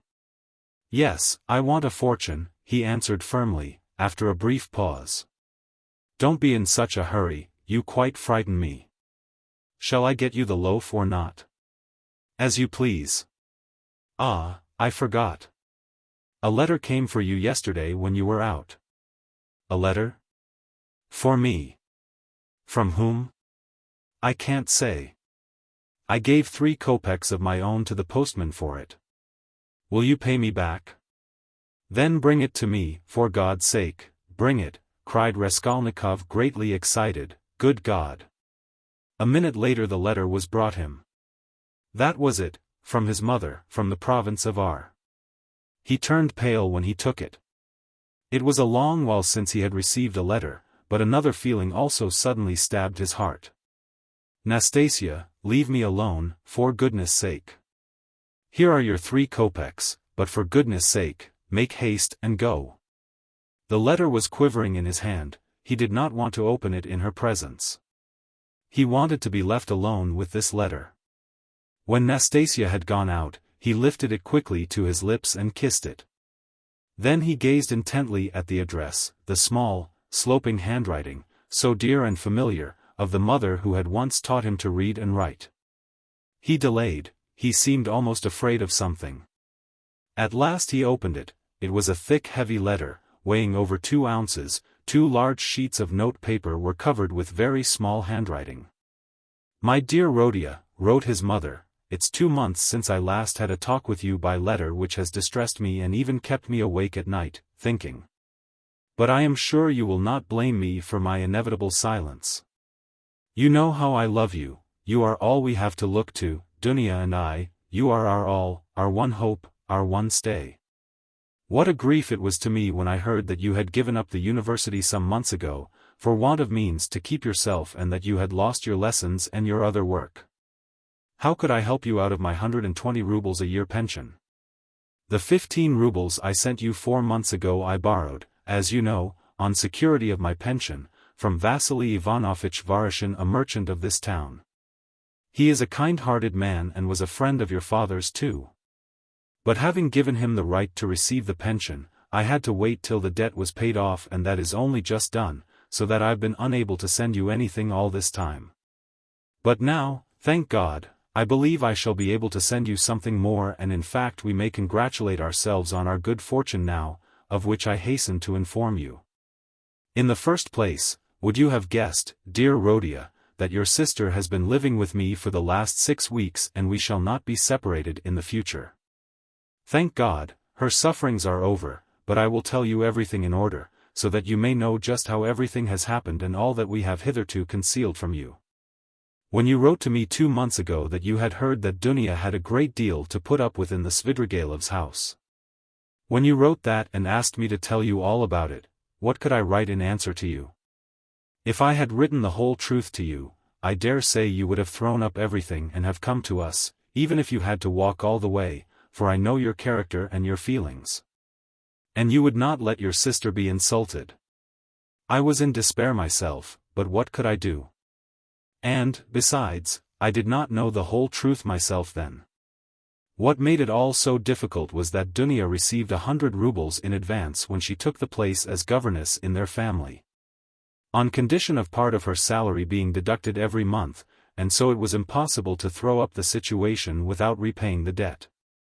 This sum, now I can explain it all to you, my precious Rodia, she took chiefly in order to send you 60 rubles, which you needed so terribly then and which you received from us last year. We deceived you then, writing that this money came from Dunya's savings, but that was not so, and now I tell you all about it, because, thank God, things have suddenly changed for the better. And that you may know how Dunya loves you and what a heart she has. At first indeed Mr. Svidrigailov treated her very rudely and used to make disrespectful and jeering remarks at table. But I don't want to go into all those painful details, so as not to worry you for nothing when it is now all over. In short, in spite of the kind and generous behavior of Marfa Petrovna, Mr. Svidrigailov's wife, and all the rest of the household, Dunya had a very hard time, especially when Mr. Svidrigailov, relapsing into his old regimental habits, was under the influence of Bacchus. And how do you think it was all explained later on? Would you believe that the crazy fellow had conceived a passion for Dunya from the beginning, but had concealed it under a show of rudeness and contempt. Possibly he was ashamed and horrified himself at his own flighty hopes, considering his years and his being the father of a family, and that made him angry with Dunya. And possibly, too, he hoped by his rude and sneering behavior to hide the truth from others. But at last he lost all control and had the face to make Dunya an open and shameful proposal, promising her all sorts of inducements and offering, besides, to throw up everything and take her to another estate of his, or even abroad. You can imagine all she went through. To leave her situation at once was impossible not only on account of the money debt, but also to spare the feelings of Marfa Petrovna, whose suspicions would have been aroused, and then Dunya would have been the cause of a rupture in the family. And it would have meant a terrible scandal for Dunya too, that would have been inevitable. There were various other reasons owing to which Dunya could not hope to escape from that awful house for another 6 weeks. You know Dunya, of course. You know how clever she is and what a strong will she has. Dunya can endure a great deal, and even in the most difficult cases she has the fortitude to maintain her firmness. She did not even write to me about everything for fear of upsetting me, although we were constantly in communication. It all ended very unexpectedly. Marfa Petrovna accidentally overheard her husband imploring Dunya in the garden, and, putting quite a wrong interpretation on the position, threw the blame upon her, believing her to be the cause of it all. An awful scene took place between them on the spot in the garden. Marfa Petrovna went so far as to strike Dunya, refused to hear anything and was shouting at her for a whole hour, and then gave orders that Dunya should be packed off at once to me in a plain peasant's cart, into which they flung all her things. Her linen and her clothes, all pell-mell, without folding it up and packing it. And a heavy shower of rain came on, too, and Dunya, insulted and put to shame, had to drive with a peasant in an open cart all the 17 versts into town. Only think now, what answer could I have sent to the letter I received from you 2 months ago, and what could I have written? I was in despair. I dared not write to you the truth because you would have been very unhappy, mortified and indignant, and yet what could you do? You could only perhaps ruin yourself, and, besides, Dunya would not allow it, and fill up my letter with trifles when my heart was so full of sorrow, I could not. For a whole month the town was full of gossip about this scandal, and it came to such a pass that Dunya and I dared not even go to church on account of the contemptuous looks, whispers, and even remarks made aloud about us. All our acquaintances avoided us, nobody even bowed to us in the street, and I learnt that some shopmen and clerks were intending to insult us in a shameful way, smearing the gates of our house with pitch, so that the landlord began to tell us we must leave. All this was set going by Marfa Petrovna, who managed to slander Dunya and throw dirt at her in every family. She knows everyone in the neighborhood, and that month she was continually coming into the town. And as she is rather talkative and fond of gossiping about her family affairs and particularly of complaining to all and each of her husband, which is not at all right, so in a short time she had spread her story not only in the town, but over the whole surrounding district. It made me ill, but Dunya bore it better than I did, and if only you could have seen how she endured it all and tried to comfort me and cheer me up. She is an angel. But by God's mercy, our sufferings were cut short. Mr. Svidrigailov returned to his senses and repented, and, probably feeling sorry for Dunya, he laid before Marfa Petrovna a complete and unmistakable proof of Dunya's innocence, in the form of a letter Dunya had been forced to write and give to him, before Marfa Petrovna came upon them in the garden. This letter, which remained in Mr. Svidrigailov's hands after her departure, she had written to refuse personal explanations and secret interviews, for which he was entreating her. In that letter she reproached him with great heat and indignation for the baseness of his behavior in regard to Marfa Petrovna, reminding him that he was the father and head of a family, and telling him how infamous it was of him to torment and make unhappy a defenseless girl, unhappy enough already. Indeed, dear Rhodia, the letter was so nobly and touchingly written that I sobbed when I read it, and to this day I cannot read it without tears. Moreover, the evidence of the servants, too, cleared Dunya's reputation. they had seen and known a great deal more than Mr. Svidrigailov had himself supposed, as indeed is always the case with servants. Marfa Petrovna was completely taken aback, and again crushed, as she said herself to us, but she was completely convinced of Dunia's innocence. The very next day, being Sunday, she went straight to the cathedral, knelt down and prayed with tears to Our Lady to give her strength to bear this new trial and to do her duty. Then she came straight from the cathedral to us, told us the whole story, wept bitterly and, fully penitent, she embraced Dunia and besought her to forgive her. The same morning without any delay, she went round to all the houses in the town and everywhere, shedding tears. She asserted in the most flattering terms Dunia's innocence and the nobility of her feelings and her behavior. What was more, she showed and read to everyone the letter in Dunia's own handwriting to Mr. Svidrigailov and even allowed them to take copies of it, which I must say I think was superfluous. In this way she was busy for several days in driving about the whole town, because some people had taken offense through precedence having been given to others. And therefore they had to take turns, so that in every house she was expected before she arrived. And everyone knew that on such and such a day Marfa Petrovna would be reading the letter in such and such a place, and people assembled for every reading of it. Even many who had heard it several times already both in their own houses and in other people's. In my opinion a very great deal of all this was unnecessary, but that's Marfa Petrovna's character. Anyway, she succeeded in completely re-establishing Dunia's reputation, and the whole ignominy of this affair rested as an indelible disgrace upon her husband, as the only person to blame. So that I really began to feel sorry for him. It was really treating the crazy fellow too harshly. Dunia was at once asked to give lessons in several families, but she refused. All of a sudden everyone began to treat her with marked respect, and all this did much to bring about the event by which, one may say, our whole fortunes are now transformed. You must know, dear Rhodia, that Dunia has a suitor and that she has already consented to marry him. I hasten to tell you all about the matter, and though it has been arranged without asking your consent, I think you will not be aggrieved with me or with your sister on that account. For you will see that we could not wait and put off our decision till we heard from you. And you could not have judged all the facts without being on the spot. This was how it happened. He is already of the rank of a councillor, Pyotr Petrovich Luzin, and is distantly related to Marfa Petrovna, who has been very active in bringing the match about. It began with his expressing through her his desire to make our acquaintance. He was properly received, drank coffee with us, and the very next day he sent us a letter in which he very courteously made an offer and begged for a speedy and decided answer. He is a very busy man and is in a great hurry to get to Petersburg, so that every moment is precious to him. At first, of course, we were greatly surprised, as it had all happened so quickly and unexpectedly. We thought and talked it over the whole day. He is a well-to-do man, to be depended upon. He has 2 posts in the government and has already made his fortune.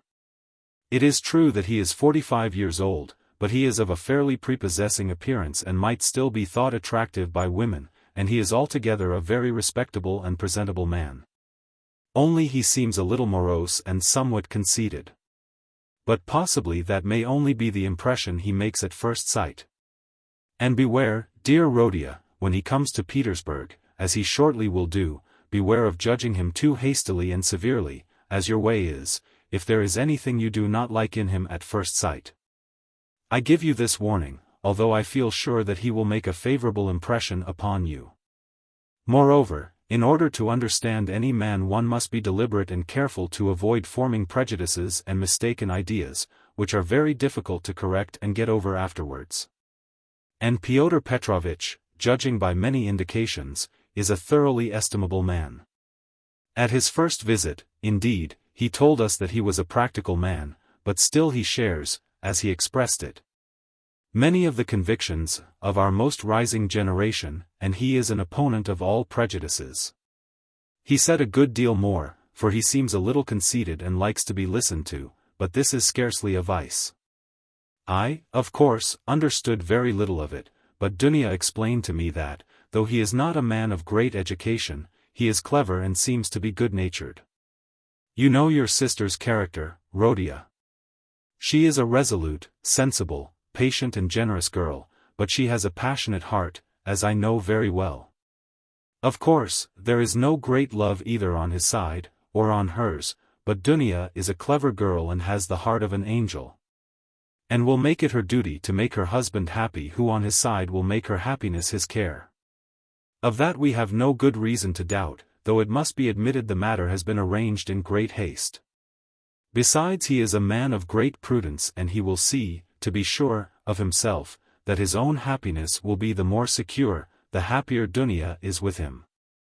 And as for some defects of character, for some habits and even certain differences of opinion, which indeed are inevitable even in the happiest marriages, Dunya has said that, as regards all that, she relies on herself, that there is nothing to be uneasy about, and that she is ready to put up with a great deal, if only their future relationship can be an honorable and straightforward one. He struck me, for instance, at first, as rather abrupt, but that may well come from his being an outspoken man, and that is no doubt how it is. For instance, at his second visit, after he had received Dunya's consent, in the course of conversation, he declared that before making Dunya's acquaintance, he had made up his mind to marry a girl of good reputation, without dowry and, above all, one who had experienced poverty, because, as he explained, a man ought not to be indebted to his wife, but that it is better for a wife to look upon her husband as her benefactor. I must add that he expressed it more nicely and politely than I have done, for I have forgotten his actual phrases and only remember the meaning. And, besides, it was obviously not said of design, but slipped out in the heat of conversation, so that he tried afterwards to correct himself and smooth it over. But all the same it did strike me as somewhat rude, and I said so afterwards to Dunya. But Dunya was vexed, and answered that words are not deeds, and that, of course, is perfectly true. Dunya did not sleep all night before she made up her mind, and, thinking that I was asleep, she got out of bed and was walking up and down the room all night. At last she knelt down before the icon and prayed long and fervently, and in the morning she told me that she had decided. I have mentioned already that Pyotr Petrovitch is just setting off for Petersburg, where he has a great deal of business, and he wants to open a legal bureau. He has been occupied for many years in conducting civil and commercial litigation, and only the other day he won an important case. He has to be in Petersburg because he has an important case before the Senate. So, Rhodia dear, he may be of the greatest use to you, in every way indeed. And Dunya and I have agreed that from this very day you could definitely enter upon your career and might consider that your future is marked out and assured for you. Oh, if only this comes to pass! This would be such a benefit that we could only look upon it as a providential blessing. Dunya is dreaming of nothing else. We have even ventured already to drop a few words on the subject to Pyotr Petrovitch. He was cautious in his answer, and said that, of course, as he could not get on without a secretary, it would be better to be paying a salary to a relation than to a stranger. If only the former were fitted for the duties, as though there could be doubt of your being fitted. But then he expressed doubts whether your studies at the university would leave you time for work at his office. The matter dropped for the time, but Dunya is thinking of nothing else now. She has been in a sort of fever for the last few days, and has already made a regular plan for your becoming in the end an associate and even a partner in Pyotr Petrovitch's business. Which might well be, seeing that you are a student of law. I am in complete agreement with her, Rhodia, and share all her plans and hopes, and think there is every probability of realizing them. And in spite of Pyotr Petrovitch's evasiveness, very natural at present, since he does not know you, Dunya is firmly persuaded that she will gain everything by her good influence over her future husband. This she is reckoning upon. Of course we are careful not to talk of any of these more remote plans to Pyotr Petrovitch, especially of your becoming his partner. He is a practical man and might take this very coldly, it might all seem to him simply a daydream. Nor has either Dunya or I breathed a word to him of the great hopes we have of his helping us to pay for your university studies. We have not spoken of it in the first place, because it will come to pass of itself, later on, and he will no doubt without wasting words offer to do it of himself. As though he could refuse Dunya that, the more readily since you may by your own efforts become his right hand in the office, and receive this assistance not as a charity, but as a salary earned by your own work. Dunya wants to arrange it all like this, and I quite agree with her. And we have not spoken of our plans for another reason, that is, because I particularly wanted you to feel on an equal footing when you first meet him. When Dunya spoke to him with enthusiasm about you, he answered that one could never judge of a man without seeing him close, for oneself. And that he looked forward to forming his own opinion when he makes your acquaintance. Do you know, my precious Rhodia, I think that perhaps for some reasons, nothing to do with Pyotr Petrovitch though, simply for my own personal, perhaps old womanish fancies, I should do better to go on living by myself, apart, than with them, after the wedding. I am convinced that he will be generous and delicate enough to invite me and to urge me to remain with my daughter for the future, and if he has said nothing about it hitherto, it is simply because it has been taken for granted. But I shall refuse. I have noticed more than once in my life that husbands don't quite get on with their mothers-in-law, and I don't want to be the least bit in anyone's way, and for my own sake, too. Would rather be quite independent, so long as I have a crust of bread of my own, and such children as you and Dunya. If possible, I would settle somewhere near you, for the most joyful piece of news, dear Rhodia, I have kept for the end of my letter. Know then, my dear boy, that we may, perhaps, be all together in a very short time and may embrace one another again after a separation of almost 3 years. It is settled for certain that Dunya and I are to set off for Petersburg, exactly when I don't know, but very, very soon, possibly in a week. It all depends on Pyotr Petrovitch, who will let us know when he has had time to look round him in Petersburg. To suit his own arrangements he is anxious to have the ceremony as soon as possible, even before the fast of Our Lady, if it could be managed, or if that is too soon to be ready, immediately after. Oh, with what happiness I shall press you to my heart. Dunya is all excitement at the joyful thought of seeing you. She said one day in joke that she would be ready to marry Pyotr Petrovitch for that alone. She is an angel. She is not writing anything to you now, and has only told me to write that she has so much to tell you that she is not going to take up her pen now, for a few lines would tell you nothing. And it would only mean upsetting herself. She bids me send you her love and innumerable kisses. But although we shall be meeting so soon, perhaps I shall send you as much money as I can in a day or two. Now that everyone has heard that Dunya is to marry Pyotr Petrovitch, my credit has suddenly improved, and I know that Afanasy Ivanovitch will trust me now even to 75 rubles on the security of my pension. So that perhaps I shall be able to send you 25 or even 30 rubles. I would send you more, but I am uneasy about our traveling expenses.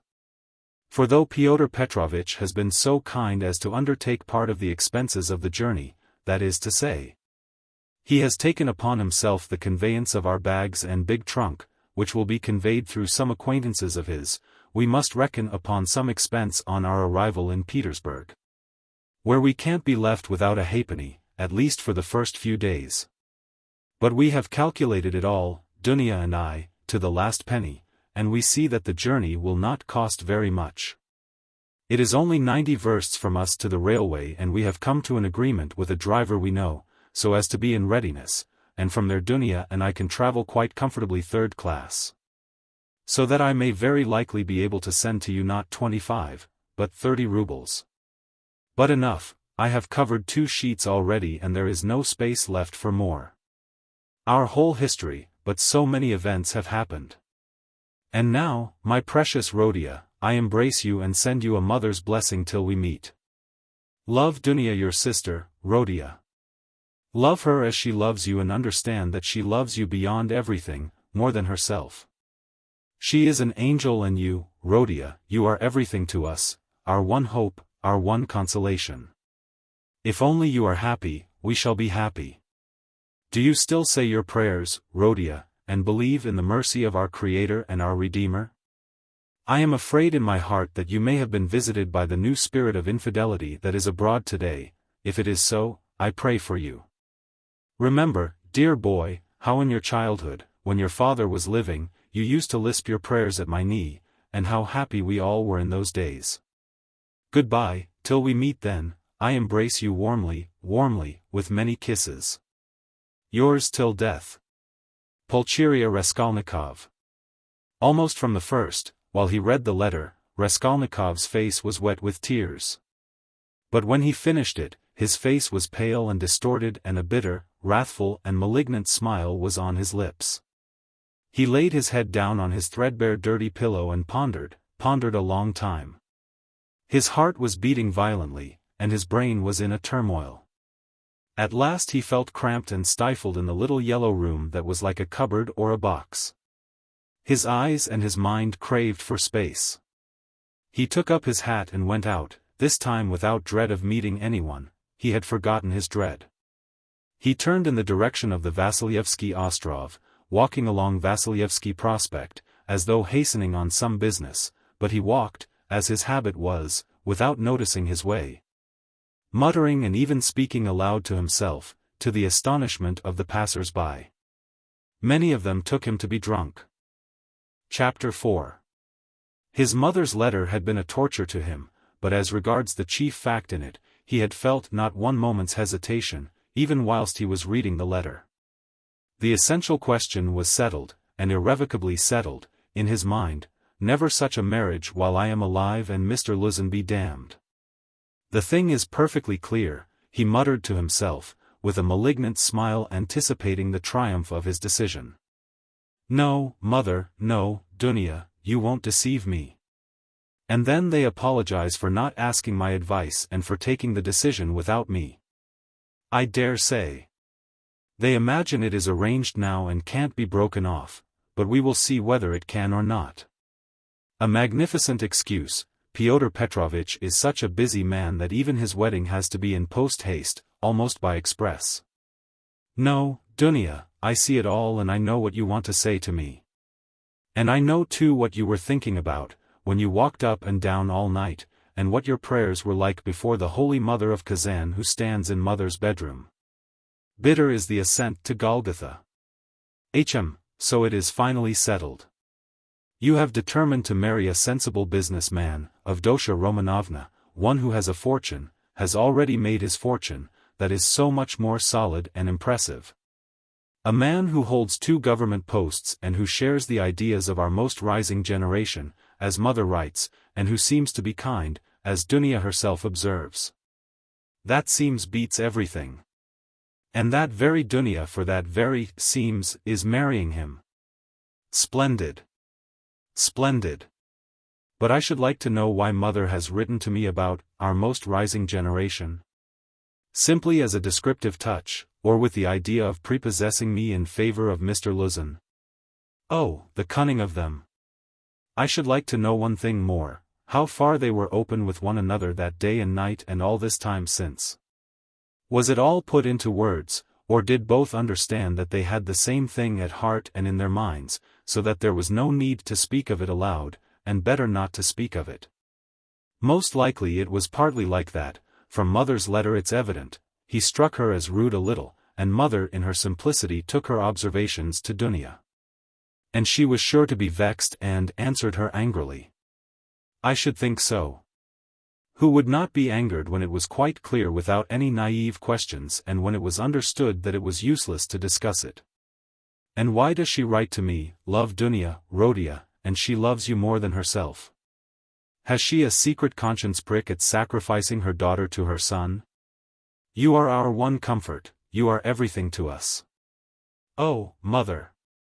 His bitterness grew more and more intense, and if he had happened to meet Mr. Luzin at the moment, he might have murdered him. Yes, that's true, he continued, pursuing the whirling ideas that chased each other in his brain. It is true that it needs time and care to get to know a man. But there is no mistake about Mr. Luzin. The chief thing is he is a man of business and seems kind. That was something, wasn't it, to send the bags and big box for them? A kind man, no doubt after that. But his bride and her mother are to drive in a peasant's cart covered with sacking. I know, I have been driven in it. No matter. It is only 90 versts and then they can travel very comfortably, third class, for 1,000 versts. Quite right, too. One must cut one's coat according to one's cloth, but what about you, Mr. Luzin? She is your bride. And you must be aware that her mother has to raise money on her pension for the journey. To be sure, it's a matter of business, a partnership for mutual benefit, with equal shares and expenses, food and drink provided, but pay for your tobacco. The business man has got the better of them, too. The luggage will cost less than their fares and very likely go for nothing. How is it that they don't both see all that, or is it that they don't want to see? And they are pleased. And to think that this is only the first blossoming, and that the real fruits are to come. But what really matters is not the stinginess, is not the meanness, but the tone of the whole thing. For that will be the tone after marriage, it's a foretaste of it. And mother too, why should she be so lavish? What will she have by the time she gets to Petersburg? 3 silver rubles or 2 paper ones, as she says, that old woman, H.M. What does she expect to live upon in Petersburg afterwards? She has her reasons already for guessing that she could not live with Dunya after the marriage, even for the first few months. The good man has no doubt let slip something on that subject also, though mother would deny it. I shall refuse, says she. On whom is she reckoning then? Is she counting on what is left of her 120 rubles of pension when Afanasy Ivanovich's debt is paid? She knits woolen shawls and embroiders cuffs, ruining her old eyes. And all her shawls don't add more than 20 rubles a year to her 120, I know that. So she is building all her hopes all the time on Mr. Luzin's generosity. He will offer it of himself, he will press it on me. You may wait a long time for that. That's how it always is with these Schilleresque noble hearts. Till the last moment every goose is a swan with them. Till the last moment, they hope for the best and will see nothing wrong, and although they have an inkling of the other side of the picture, yet they won't face the truth till they are forced to. The very thought of it makes them shiver. They thrust the truth away with both hands, until the man they deck out in false colors puts a fool's cap on them with his own hands. I should like to know whether Mr. Luzin has any orders of merit. I bet he has the Anna in his buttonhole and that he puts it on when he goes to dine with contractors or merchants. He will be sure to have it for his wedding, too. Enough of him, confound him. Well, mother, I don't wonder at, it's like her, God bless her, but how could Dunya? Dunya darling, as though I did not know you. You were nearly 20 when I saw you last, I understood you then. Mother writes that Dunya can put up with a great deal. I know that very well. I knew that 2 years and a half ago, and for the last 2.5 years I have been thinking about it, thinking of just that Dunya can put up with a great deal. If she could put up with Mr. Svidrigailov and all the rest of it, she certainly can put up with a great deal. And now mother and she have taken it into their heads that she can put up with Mr. Luzin, who propounds the theory of the superiority of wives raised from destitution and owing everything to their husband's bounty, who propounds it, too, almost at the first interview. Granted that he let it slip, though he is a sensible man, yet maybe it was not a slip at all, but he meant to make himself clear as soon as possible. But Dunya? She understands the man, of course, but she will have to live with the man. Why? She'd live on black bread and water. She would not sell her soul, she would not barter her moral freedom for comfort. She would not barter it for all Schleswig-Holstein, much less Mr. Luzin's money. No, Dunya was not that sort when I knew her, and she is still the same, of course. Yes, there's no denying, the Svidrigailovs are a bitter pill. It's a bitter thing to spend one's life a governess in the provinces for 200 rubles. But I know she would rather be a nigger on a plantation or a let with a German master than degrade her soul, and her moral dignity, by binding herself forever to a man whom she does not respect and with whom she has nothing in common, for her own advantage. And if Mr. Luzin had been of unalloyed gold, or one huge diamond, she would never have consented to become his legal concubine. Why is she consenting then? What's the point of it? What's the answer? It's clear enough: for herself, for her comfort, to save her life she would not sell herself, but for someone else she is doing it. For one she loves, for one she adores, she will sell herself. That's what it all amounts to: for her brother, for her mother, she will sell herself. She will sell everything. In such cases, we overcome our moral feeling if necessary: freedom, peace, conscience, even, all are brought into the market. Let my life go, if only my dear ones may be happy. More than that, we become casuists, we learn to be Jesuitical, and for a time maybe we can soothe ourselves, we can persuade ourselves that it is one's duty for a good object. That's just like us, it's as clear as daylight. It's clear that Rodion Romanovich Raskolnikov is the central figure in the business, and no one else. Oh, yes, she can ensure his happiness, keep him in the university, make him a partner in the office, make his whole future secure. Perhaps he may even be a rich man later on, prosperous, respected, and may even end his life a famous man. But my mother? It's all Rodia, precious Rodia, her firstborn. For such a son who would not sacrifice such a daughter. Oh, loving, overpartial hearts! Why, for his sake we would not shrink even from Sonya's fate. Sonya Marmeladov, the eternal victim so long as the world lasts. Have you taken the measure of your sacrifice, both of you? Is it right? Can you bear it? Is it any use? Is there sense in it? And let me tell you, Dunya, Sonya's life is no worse than life with Mr. Luzin. There can be no question of love, mother writes. And what if there can be no respect either, if on the contrary there is aversion, contempt, repulsion, what then? So you will have to keep up your appearance, too. Is not that so? Do you understand what that smartness means? Do you understand that the Luzin smartness is just the same thing as Sonya's, and maybe worse, viler, baser, because in your case, Dunya, it's a bargain for luxuries, after all. But with Sonya it's simply a question of starvation. It has to be paid for, Dunya, this smartness. And what if it's more than you can bear afterwards, if you regret it? The bitterness, the misery, the curses, the tears hidden from all the world, for you are not a Marfa Petrovna. And how will your mother feel then?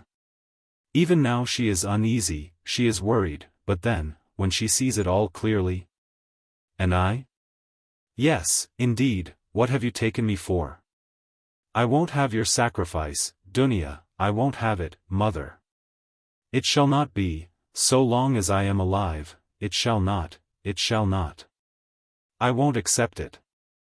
He suddenly paused in his reflection and stood still. It shall not be? But what are you going to do to prevent it? You'll forbid it? And what right have you? What can you promise them on your side to give you such a right? Your whole life, your whole future, you will devote to them when you have finished your studies and obtained a post? Yes, we have heard all that before, and that's all words, but now? Now something must be done, now, do you understand that? And what are you doing now? You are living upon them. They borrow on their 100 rubles pension. They borrow from the Svidrigailevs. How are you going to save them from Svidrigailevs, from Afanasy Ivanovich Varashin, future millionaire Zeus who would arrange their lives for them? In another 10 years? In another 10 years, mother will be blind with knitting shawls, maybe with weeping too. She will be worn to a shadow with fasting, and my sister? Imagine for a moment what may have become of your sister in 10 years. What may happen to her during those 10 years? Can you fancy? So he tortured himself, fretting himself with such questions, and finding a kind of enjoyment in it. And yet all these questions were not new ones suddenly confronting him, they were old familiar aches. It was long since they had first begun to grip and rend his heart. Long, long ago his present anguish had its first beginnings. It had waxed and gathered strength, it had matured and concentrated, until it had taken the form of a fearful, frenzied and fantastic question, which tortured his heart and mind, clamoring insistently for an answer. Now his mother's letter had burst on him like a thunderclap. It was clear that he must not now suffer passively, worrying himself over unsolved questions, but that he must do something, do it at once, and do it quickly. Anyway, he must decide on something, or else. Or throw up life altogether. He cried suddenly, in a frenzy, accept one's lot humbly as it is, once for all, and stifle everything in oneself, giving up all claim to activity, life and love. Do you understand, sir, do you understand what it means when you have absolutely nowhere to turn? Marmeladov's question came suddenly into his mind, for every man must have somewhere to turn.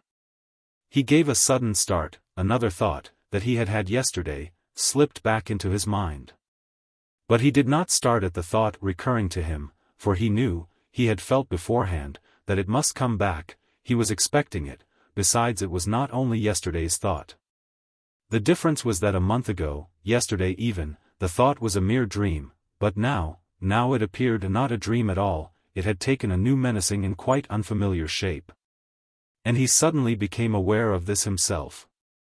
He felt a hammering in his head, and there was a darkness before his eyes.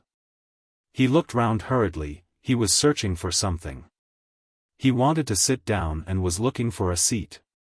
He was walking along the quay, boulevard. There was a seat about 100 paces in front of him. He walked towards it as fast he could. But on the way he met with a little adventure which absorbed all his attention. Looking for the seat, he had noticed a woman walking some 20 paces in front of him, but at first he took no more notice of her than of other objects that crossed his path. It had happened to him many times going home not to notice the road by which he was going, and he was accustomed to walk like that. But there was at first sight something so strange about the woman in front of him, that gradually his attention was riveted upon her, at first reluctantly and, as it were, resentfully. And then more and more intently. He felt a sudden desire to find out what it was that was so strange about the woman. In the first place, she appeared to be a girl quite young, and she was walking in the great heat bareheaded and with no parasol or gloves, waving her arms about in an absurd way. She had on a dress of some light silky material, but put on strangely awry, not properly hooked up, and torn open at the top of the skirt. Close to the waist, a great piece was rent and hanging loose. A little kerchief was flung about her bare throat, but lay slanting on one side. The girl was walking unsteadily, too, stumbling and staggering from side to side. She drew Raskolnikov's whole attention at last. He overtook the girl at the seat, but, on reaching it, she dropped down on it, in the corner. She let her head sink on the back of the seat and closed her eyes, apparently in extreme exhaustion. Looking at her closely, he saw at once that she was completely drunk. It was a strange and shocking sight. He could hardly believe that he was not mistaken. He saw before him the face of a quite young, fair-haired girl, 16, perhaps not more than 15, years old, pretty little face, but flushed and heavy-looking and, as it were, swollen. The girl seemed hardly to know what she was doing. She crossed one leg over the other, lifting it indecorously, and showed every sign of being unconscious that she was in the street. Raskolnikov did not sit down, but he felt unwilling to leave her, and stood facing her in perplexity. This boulevard was never much frequented. And now, at 2 o'clock, in the stifling heat, it was quite deserted. And yet on the further side of the boulevard, about 15 paces away, a gentleman was standing on the edge of the pavement. He, too, would apparently have liked to approach the girl with some object of his own. He, too, had probably seen her in the distance and had followed her, but found Raskolnikov in his way.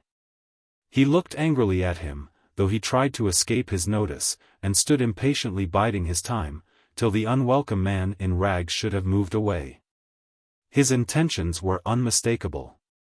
The gentleman was a plump, thickly set man, about 30, fashionably dressed, with a high color, red lips and mustaches. Raskolnikov felt furious. He had a sudden longing to insult this fat dandy in some way. He left the girl for a moment and walked towards the gentleman. "Hey! You Svidrigailov! What do you want here?" he shouted, clenching his fists and laughing, spluttering with rage. "What do you mean?" the gentleman asked sternly, scowling in haughty astonishment. "Get away, that's what I mean. How dare you, you low fellow!" He raised his cane. Raskolnikov rushed at him with his fists, without reflecting that the stout gentleman was a match for two men like himself. But at that instant someone seized him from behind, and a police constable stood between them. "That's enough, gentlemen, no fighting, please, in a public place. What do you want? Who are you?" he asked Raskolnikov sternly, noticing his rags. Raskolnikov looked at him intently. He had a straightforward, sensible, soldierly face, with grey mustaches and whiskers. "You are just the man I want," Raskolnikov cried, catching at his arm. "I am a student, Raskolnikov. You may as well know that too," he added, addressing the gentleman. "Come along, I have something to show you." And taking the policeman by the hand he drew him towards the seat. "Look here, hopelessly drunk, and she has just come down the boulevard. There is no telling who and what she is, she does not look like a professional. It's more likely she has been given drink and deceived somewhere, for the first time, you understand? And they've put her out into the street like that. Look at the way her dress is torn, and the way it has been put on. She has been dressed by somebody, she has not dressed herself, and dressed by unpracticed hands, by a man's hands, that's evident. And now look there, I don't know that dandy with whom I was going to fight, I see him for the first time, but he, too, has seen her on the road, just now, drunk, not knowing what she is doing. And now he is very eager to get hold of her, to get her away somewhere while she is in this state, that's certain, believe me, I am not wrong. I saw him myself watching her and following her, but I prevented him, and he is just waiting for me to go away. Now he has walked away a little, and is standing still, pretending to make a cigarette. Think how can we keep her out of his hands, and how are we to get her home?" The policeman saw it all in a flash. The stout gentleman was easy to understand, he turned to consider the girl. The policeman bent over to examine her more closely, and his face worked with genuine compassion. "Ah, what a pity," he said, shaking his head, "why, she is quite a child. She has been deceived, you can see that at once. Listen, lady," he began addressing her, "where do you live?" The girl opened her weary and sleepy-looking eyes, gazed blankly at the speaker and waved her hand. "Here," said Raskolnikov, feeling in his pocket and finding 20 kopecks, "here, call a cab and tell him to drive her to her address.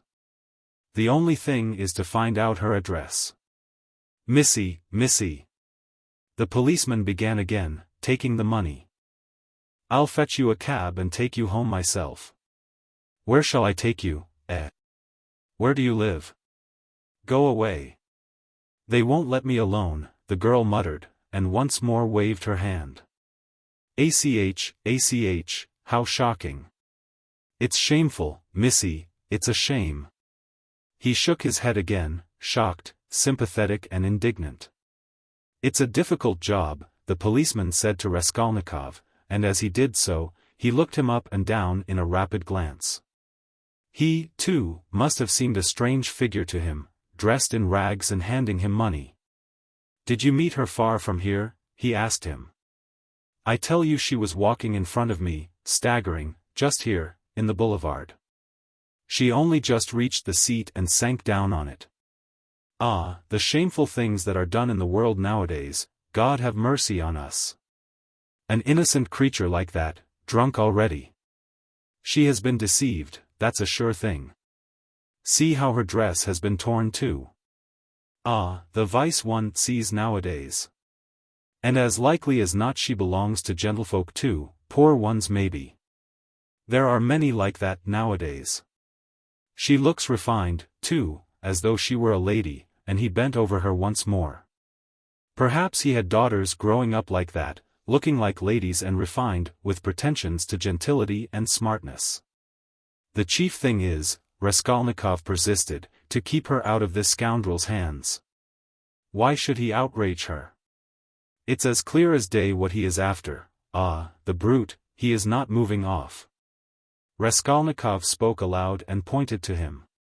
The gentleman heard him, and seemed about to fly into a rage again, but thought better of it, and confined himself to a contemptuous look. He then walked slowly another 10 paces away and again halted.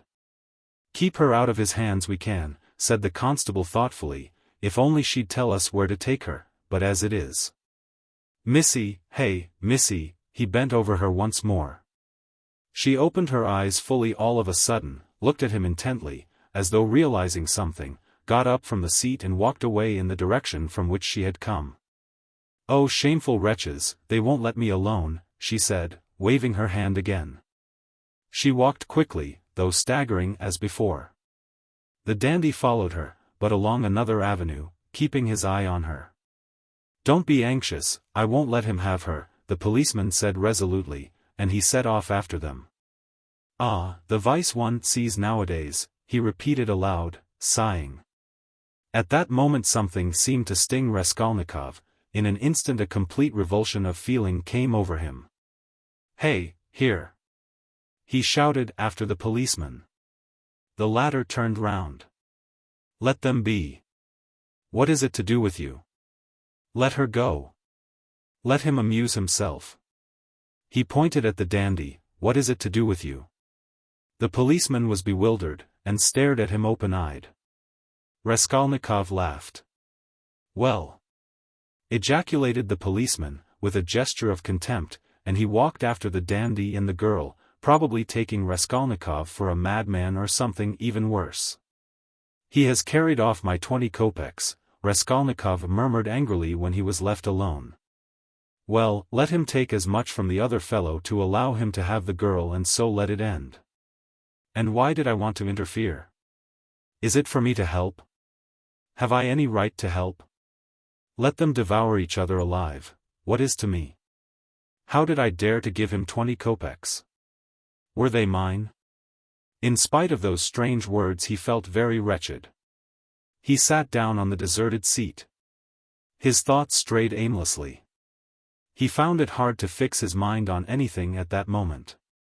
He longed to forget himself altogether, to forget everything, and then to wake up and begin life anew.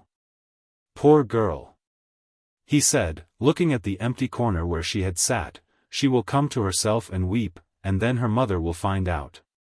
She will give her a beating, a horrible, shameful beating, and then maybe, turn her out of doors.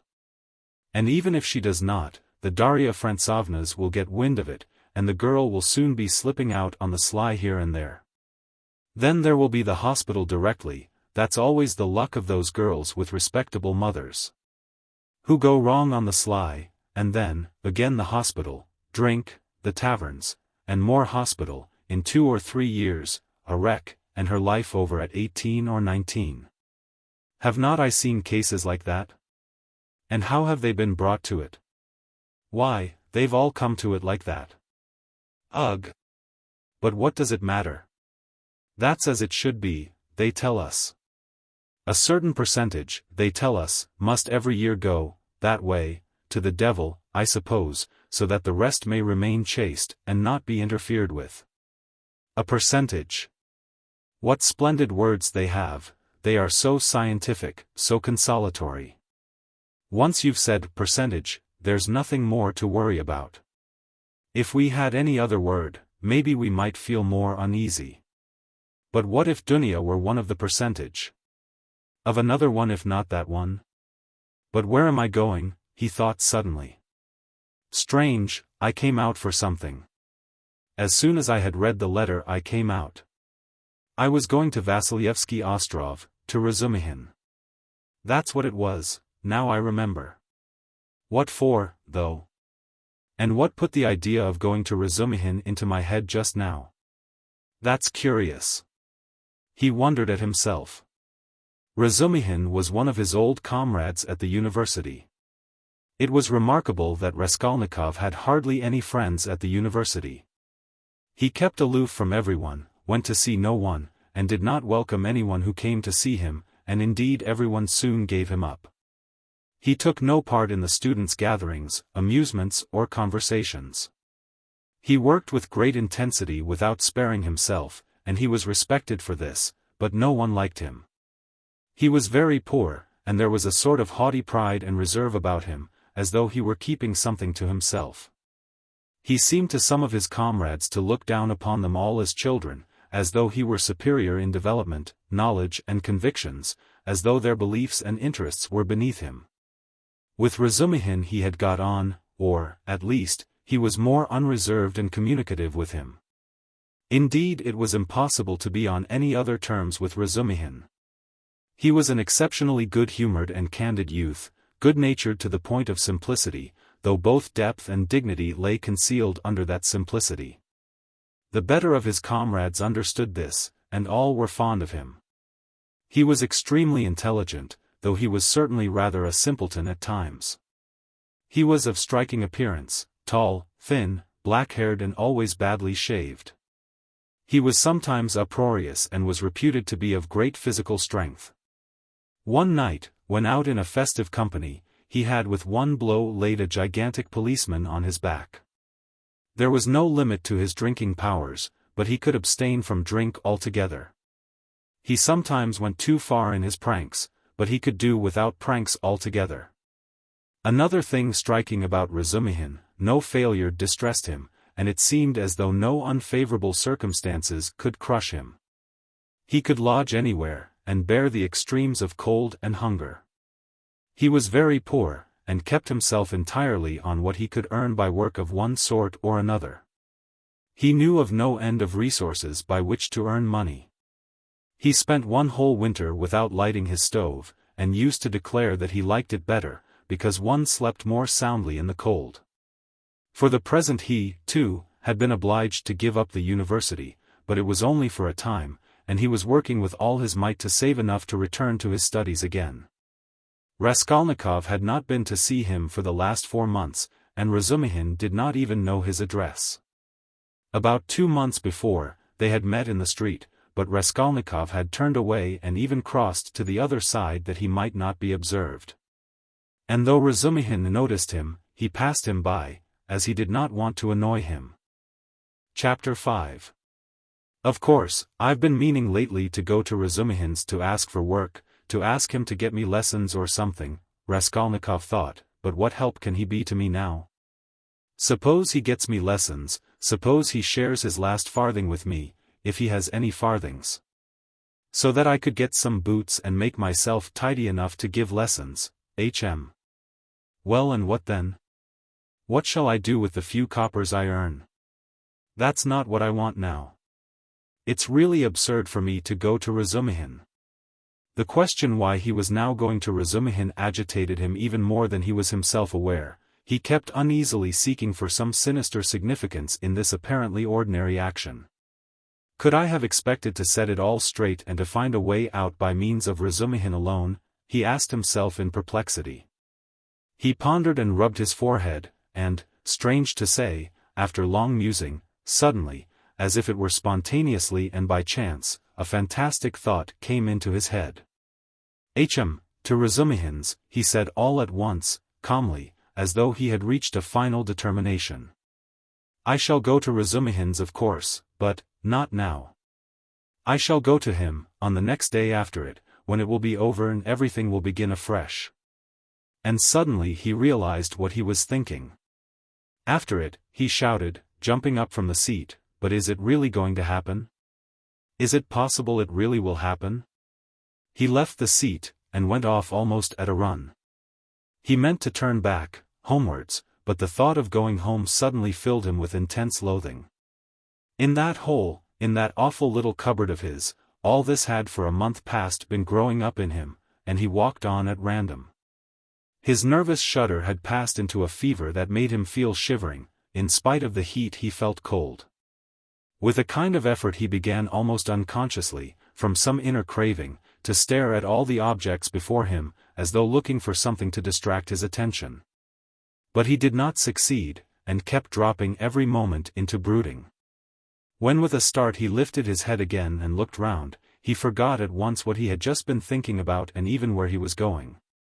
In this way he walked right across Vasilyevsky Ostrov, came out onto the Lesser Neva, crossed the bridge and turned towards the islands. The greenness and freshness were at first restful to his weary eyes after the dust of the town and the huge houses that hemmed him in and weighed upon him. Here there were no taverns, no stifling closeness, no stench. But soon these new pleasant sensations passed into morbid irritability. Sometimes he stood still before a brightly painted summer villa standing among green foliage, he gazed through the fence, he saw in the distance smartly dressed women on the verandas and balconies. And children running in the gardens. The flowers especially caught his attention, he gazed at them longer than at anything. He was met, too, by luxurious carriages and by men and women on horseback. He watched them with curious eyes and forgot about them before they had vanished from his sight. Once he stood still and counted his money, he found he had 30 kopecks. 20 to the policeman, 3 to Nastasia for the letter, so I must have given 47 or 50 to the Marmeladovs yesterday, he thought, reckoning it up for some unknown reason. But he soon forgot with what object he had taken the money out of his pocket.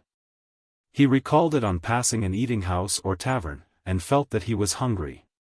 Going into the tavern he drank a glass of vodka and ate a pie of some sort. He finished eating it as he walked away. It was a long while since he had taken vodka and it had an effect upon him at once, though he only drank a wineglassful. His legs felt suddenly heavy and a great drowsiness came upon him. He turned homewards, but reaching Petrovsky Ostrov he stopped completely exhausted, turned off the road into the bushes, sank down upon the grass and instantly fell asleep. In a morbid condition of the brain, dreams often have a singular actuality, vividness, and extraordinary semblance of reality. At times monstrous images are created, but the setting and the whole picture are so truth-like and filled with details so delicate, so unexpectedly, but so artistically consistent, that the dreamer, were he an artist like Pushkin or Turgenev even, could never have invented them in the waking state. Such sick dreams always remain long in the memory and make a powerful impression on the overwrought and deranged nervous system. Raskolnikov had a fearful dream. He dreamt he was back in his childhood in the little town of his birth. He was a child about 7 years old, walking into the country with his father on the evening of a holiday. It was a grey and heavy day, the country was exactly as he remembered it, indeed he recalled it far more vividly in his dream than he had done in memory. The little town stood on a level flat as bare as the hand, not even a willow near it, only in the far distance, a copse lay, a dark blur on the very edge of the horizon. A few paces beyond the last market garden stood a tavern, a big tavern, which had always aroused in him a feeling of aversion, even of fear, when he walked by it with his father. There was always a crowd there, always shouting, laughter and abuse, hideous horse singing and often fighting. Drunken and horrible-looking figures were hanging about the tavern. He used to cling close to his father, trembling all over when he met them. Near the tavern the road became a dusty track, the dust of which was always black. It was a winding road, and about 100 paces further on, it turned to the right to the graveyard. In the middle of the graveyard stood a stone church with a green cupola where he used to go to Mass 2 or 3 times a year with his father and mother. When a service was held in memory of his grandmother, who had long been dead, and whom he had never seen. On these occasions they used to take on a white dish tied up in a table napkin a special sort of rice pudding with raisins stuck in it in the shape of a cross. He loved that church, the old-fashioned, unadorned icons, and the old priest with the shaking head. Near his grandmother's grave, which was marked by a stone, was the little grave of his younger brother who had died at 6 months old. He did not remember him at all, but he had been told about his little brother. And whenever he visited the graveyard he used religiously and reverently to cross himself and to bow down and kiss the little grave. And now he dreamt that he was walking with his father past the tavern on the way to the graveyard. He was holding his father's hand and looking with dread at the tavern. A peculiar circumstance attracted his attention. There seemed to be some kind of festivity going on. There were crowds of gaily dressed townspeople, peasant women, their husbands, and riffraff of all sorts, all singing and all more or less drunk. Near the entrance of the tavern stood a cart, but a strange cart. It was one of those big carts usually drawn by heavy cart horses and laden with casks of wine or other heavy goods.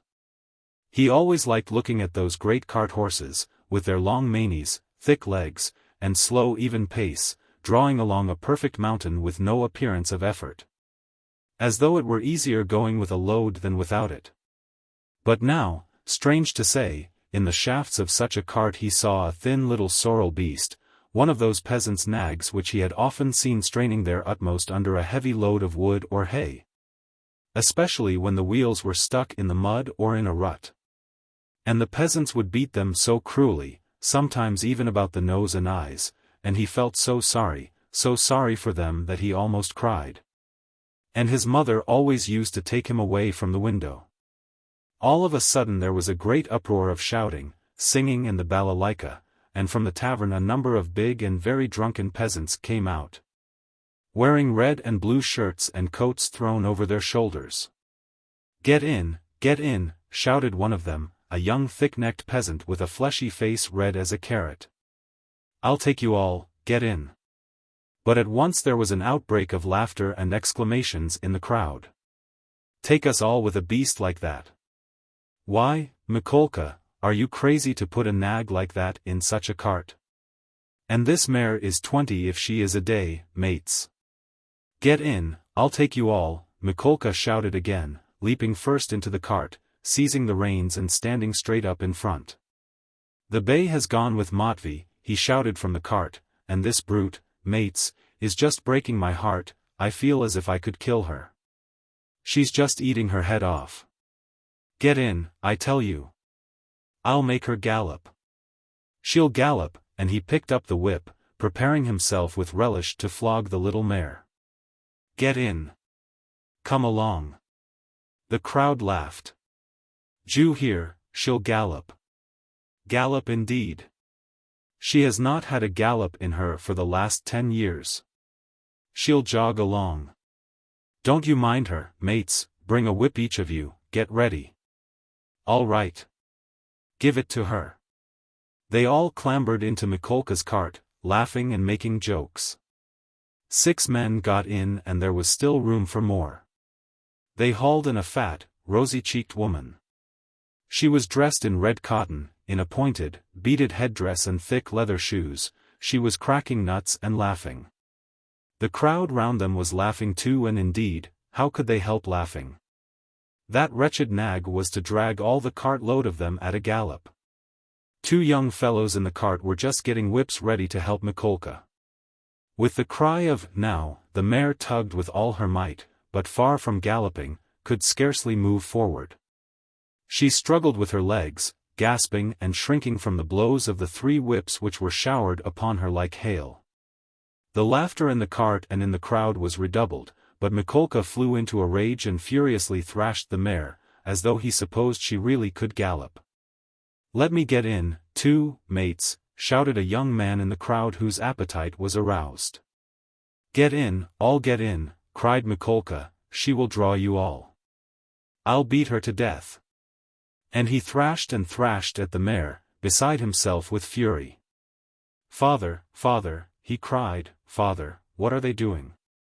Father, they are beating the poor horse. Come along, said his father. They are drunken and foolish, they are in fun, come away, don't look. And he tried to draw him away, but he tore himself away from his hand, and, beside himself with horror, ran to the horse. The poor beast was in a bad way. She was gasping, standing still, then tugging again and almost falling. Beat her to death, cried Mikolka, it's come to that. I'll do for her. What are you about, are you a Christian, you devil, shouted an old man in the crowd. Did anyone ever see the like? A wretched nag like that pulling such a cartload, said another. You'll kill her, shouted the third. Don't meddle. It's my property, I'll do what I choose. Get in, more of you. Get in, all of you. I will have her go at a gallop. All at once laughter broke into a roar and covered everything. The mare, roused by the shower of blows, began feebly kicking. Even the old man could not help smiling. To think of a wretched little beast like that trying to kick. Two lads in the crowd snatched up whips and ran to the mare to beat her about the ribs. One ran each side. Hit her in the face, in the eyes, cried Mikolka. Give us a song, mates, shouted someone in the cart, and everyone in the cart joined in a riotous song, jingling a tambourine and whistling. The woman went on cracking nuts and laughing. He ran beside the mare, ran in front of her, saw her being whipped across the eyes, right in the eyes. He was crying, he felt choking, his tears were streaming. One of the men gave him a cut with the whip across the face, he did not feel it. Wringing his hands and screaming, he rushed up to the gray-headed old man with the gray beard, who was shaking his head in disapproval. One woman seized him by the hand and would have taken him away, but he tore himself from her and ran back to the mare. She was almost at the last gasp, but began kicking once more. I'll teach you to kick, Mikolka shouted ferociously. He threw down the whip, bent forward and picked up from the bottom of the cart a long, thick shaft. He took hold of one end with both hands and with an effort brandished it over the mare. He'll crush her, was shouted round him. He'll kill her. It's my property, shouted Mikolka and brought the shaft down with a swinging blow. There was a sound of a heavy thud. Thrash her, thrash her. Why have you stopped? Shouted voices in the crowd. And Mikolka swung the shaft a second time and it fell a second time on the spine of the luckless mare. She sank back on her haunches, but lurched forward and tugged forward with all her force, tugged first on one side and then on the other, trying to move the cart. But the 6 whips were attacking her in all directions, and the shaft was raised again and fell upon her a third time, then a fourth, with heavy measured blows. Mikolka was in a fury that he could not kill her at one blow. She's a tough one, was shouted in the crowd. She'll fall in a minute, mates, there will soon be an end of her, said an admiring spectator in the crowd. Fetch an axe to her. Finish her off, shouted a third. I'll show you. Stand off, Mikolka screamed frantically. He threw down the shaft, stooped down in the cart and picked up an iron crowbar. Look out, he shouted, and with all his might he dealt a stunning blow at the poor mare. The blow fell. The mare staggered, sank back, tried to pull, but the bar fell again with a swinging blow on her back and she fell on the ground like a log. Finish her off, shouted Mikolka, and he leapt beside himself, out of the cart.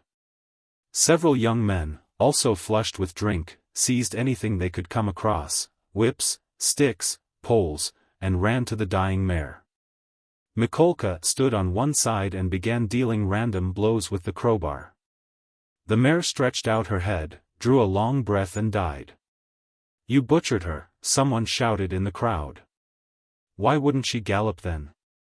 My property, shouted Mikolka, with bloodshot eyes, brandishing the bar in his hands. He stood as though regretting that he had nothing more to beat. No mistake about it, you are not a Christian, many voices were shouting in the crowd. But the poor boy, beside himself, made his way, screaming, through the crowd to the sorrel nag, put his arms round her bleeding dead head and kissed it, kissed the eyes and kissed the lips. Then he jumped up and flew in a frenzy with his little fists out at Mikolka.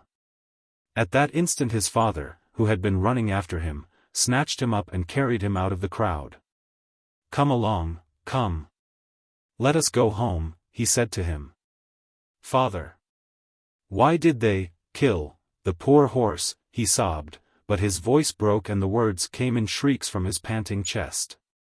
They are drunk. They are brutal, it's not our business, said his father. He put his arms round his father but he felt choked. He tried to draw a breath, to cry out, and woke up. He waked up, gasping for breath, his hair soaked with perspiration, and stood up in terror. Thank God, that was only a dream," he said, sitting down under a tree and drawing deep breaths. "But what is it? Is it some fever coming on? Such a hideous dream." He felt utterly broken. Darkness and confusion were in his soul.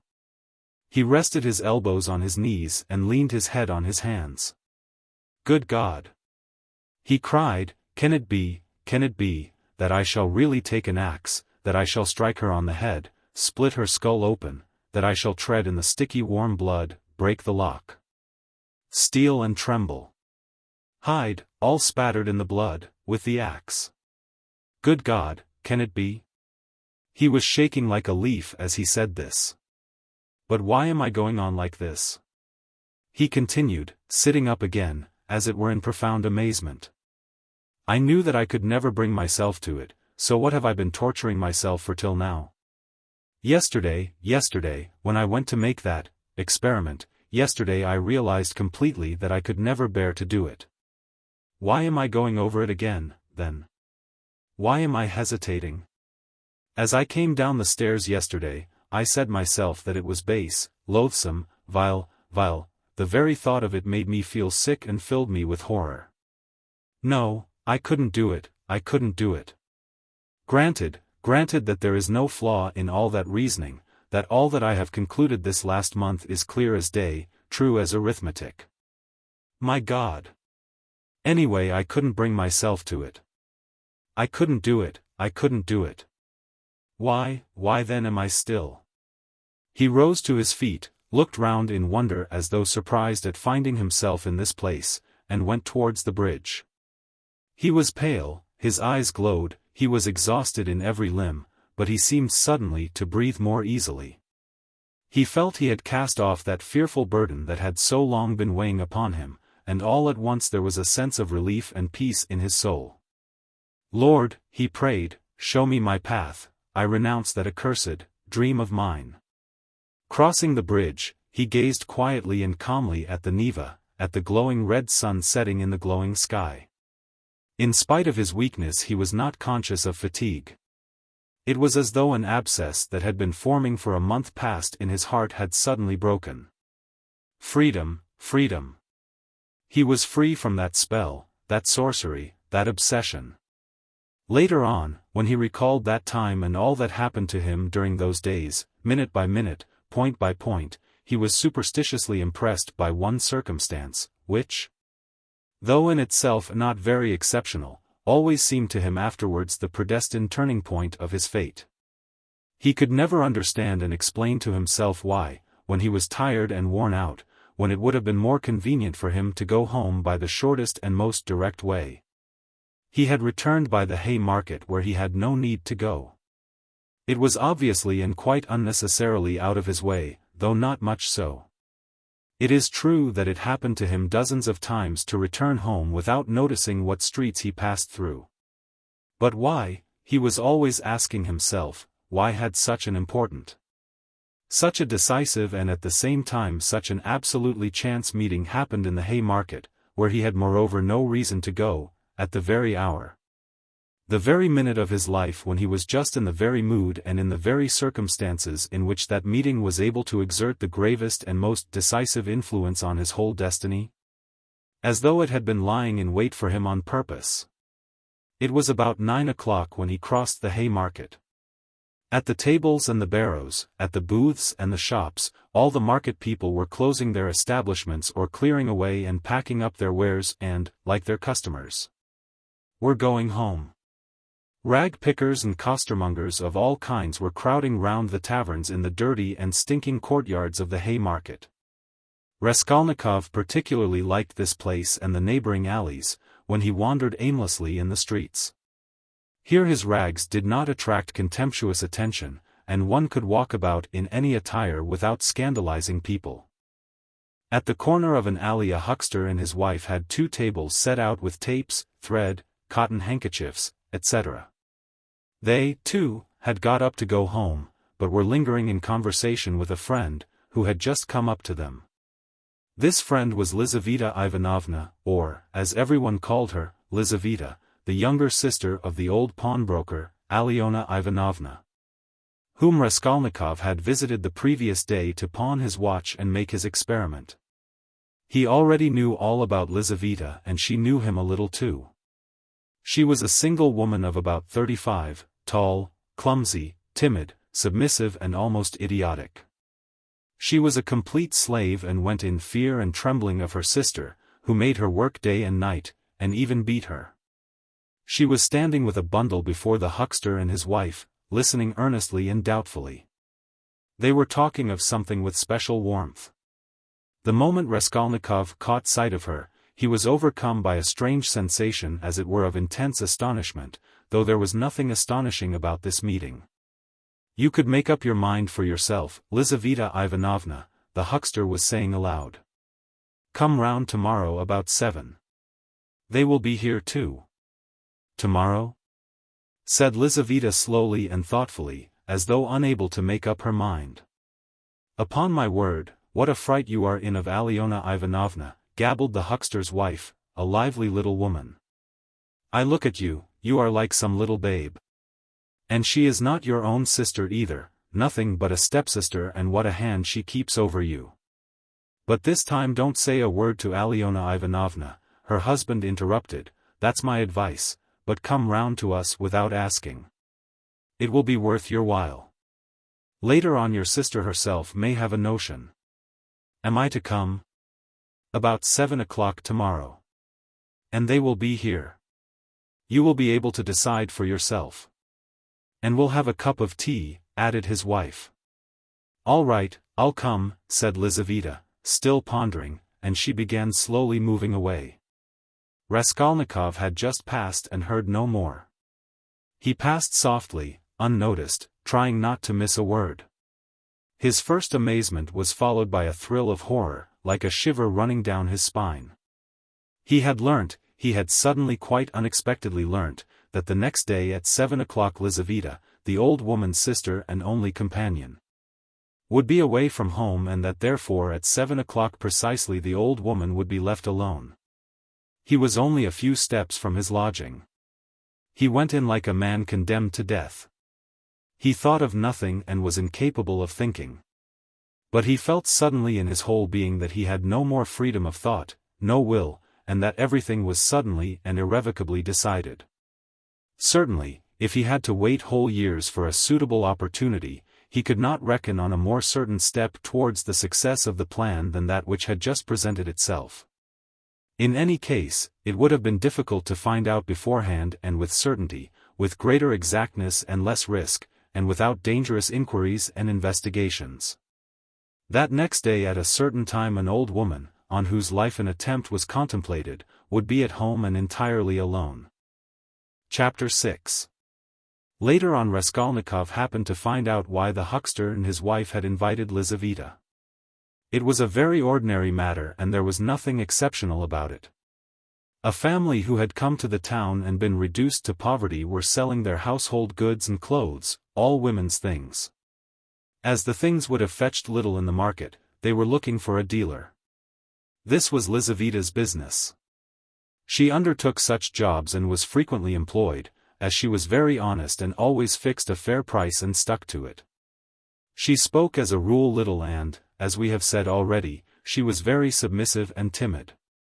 But Raskolnikov had become superstitious of late. The traces of superstition remained in him long after, and were almost ineradicable. And in all this he was always afterwards disposed to see something strange and mysterious, as it were, the presence of some peculiar influences and coincidences.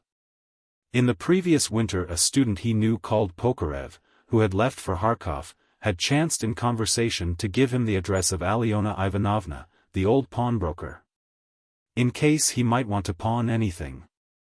For a long while he did not go to her, for he had lessons and managed to get along somehow. 6 weeks ago he had remembered the address. He had 2 articles that could be pawned, his father's old silver watch and a little gold ring with 3 red stones, a present from his sister at parting. He decided to take the ring. When he found the old woman he had felt an insurmountable repulsion for her at the first glance, though he knew nothing special about her. He got 2 rubles from her and went into a miserable little tavern on his way home. He asked for tea, sat down and sank into deep thought. A strange idea was pecking at his brain like a chicken in the egg, and very, very much absorbed him. Almost beside him at the next table there was sitting a student, whom he did not know and had never seen, and with him a young officer. They had played a game of billiards and began drinking tea. All at once he heard the student mention to the officer the pawnbroker Alyona Ivanovna and give him her address. This of itself seemed strange to Raskolnikov. He had just come from her and here at once he heard her name. Of course it was a chance, but he could not shake off a very extraordinary impression, and here someone seemed to be speaking expressly for him. The student began telling his friend various details about Alyona Ivanovna. "She is first-rate," he said. "You can always get money from her. She is as rich as a Jew, she can give you 5,000 rubles at a time and she is not above taking a pledge for a ruble. Lots of our fellows have had dealings with her. But she is an awful old harpy." And he began describing how spiteful and uncertain she was, how if you were only a day late with your interest the pledge was lost. How she gave a quarter of the value of an article and took 5 and even 7% a month on it and so on. The student chattered on, saying that she had a sister Lizaveta, whom the wretched little creature was continually beating, and kept in complete bondage like a small child. Though Lizaveta was at least 6 feet high. "There's a phenomenon for you," cried the student and he laughed. They began talking about Lizaveta. The student spoke about her with a peculiar relish and was continually laughing and the officer listened with great interest and asked him to send Lizaveta to do some mending for him.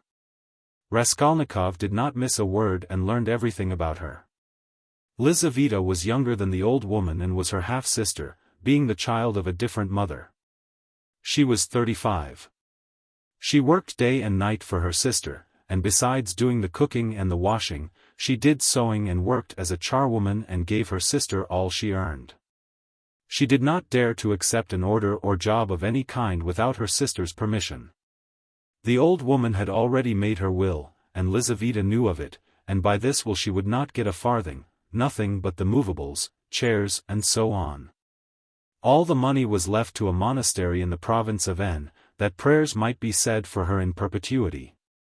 Lizaveta was of lower rank than her sister, unmarried and awfully uncouth in appearance, remarkably tall with long feet that looked as if they were bent outwards. She always wore battered goatskin shoes, and was clean in her person. What the student expressed most surprise and amusement about was the fact that Lizaveta was continually with child. "But you say she is hideous," observed the officer. "Yes, she is so dark-skinned and looks like a soldier dressed up, but you know she is not at all hideous. She has such a good-natured face and eyes. Strikingly so. And the proof of it is that lots of people are attracted by her. She is such a soft, gentle creature, ready to put up with anything, always willing to do anything. And her smile is really very sweet. You seem to find her attractive yourself," laughed the officer. "From her queerness. No, I'll tell you what. I could kill that damned old woman and make off with her money, I assure you, without the faintest conscience prick," the student added with warmth. The officer laughed again while Raskolnikov shuddered. How strange it was. "Listen, I want to ask you a serious question," the student said hotly. "I was joking of course, but look here. On one side we have a stupid, senseless, worthless, spiteful, ailing, horrid old woman, not simply useless but doing actual mischief, who has not an idea what she is living for herself. And who will die in a day or two in any case. You understand? You understand?" Yes, I understand," answered the officer, watching his excited companion attentively. "Well, listen then. On the other side, fresh young lives thrown away for want of help and by thousands, on every side. 100,000 good deeds could be done and helped, on that old woman's money which will be buried in a monastery. Hundreds, thousands perhaps, might be set on the right path. Dozens of families saved from destitution, from ruin, from vice, from the lock hospitals, and all with her money. Kill her, take her money, and with the help of it devote oneself to the service of humanity and the good of all. What do you think, would not one tiny crime be wiped out by thousands of good deeds? For one life thousands would be saved from corruption and decay. One death, and 100 lives in exchange, it's simple arithmetic. Besides, what value has the life of that sickly, stupid, ill-natured old woman in the balance of existence?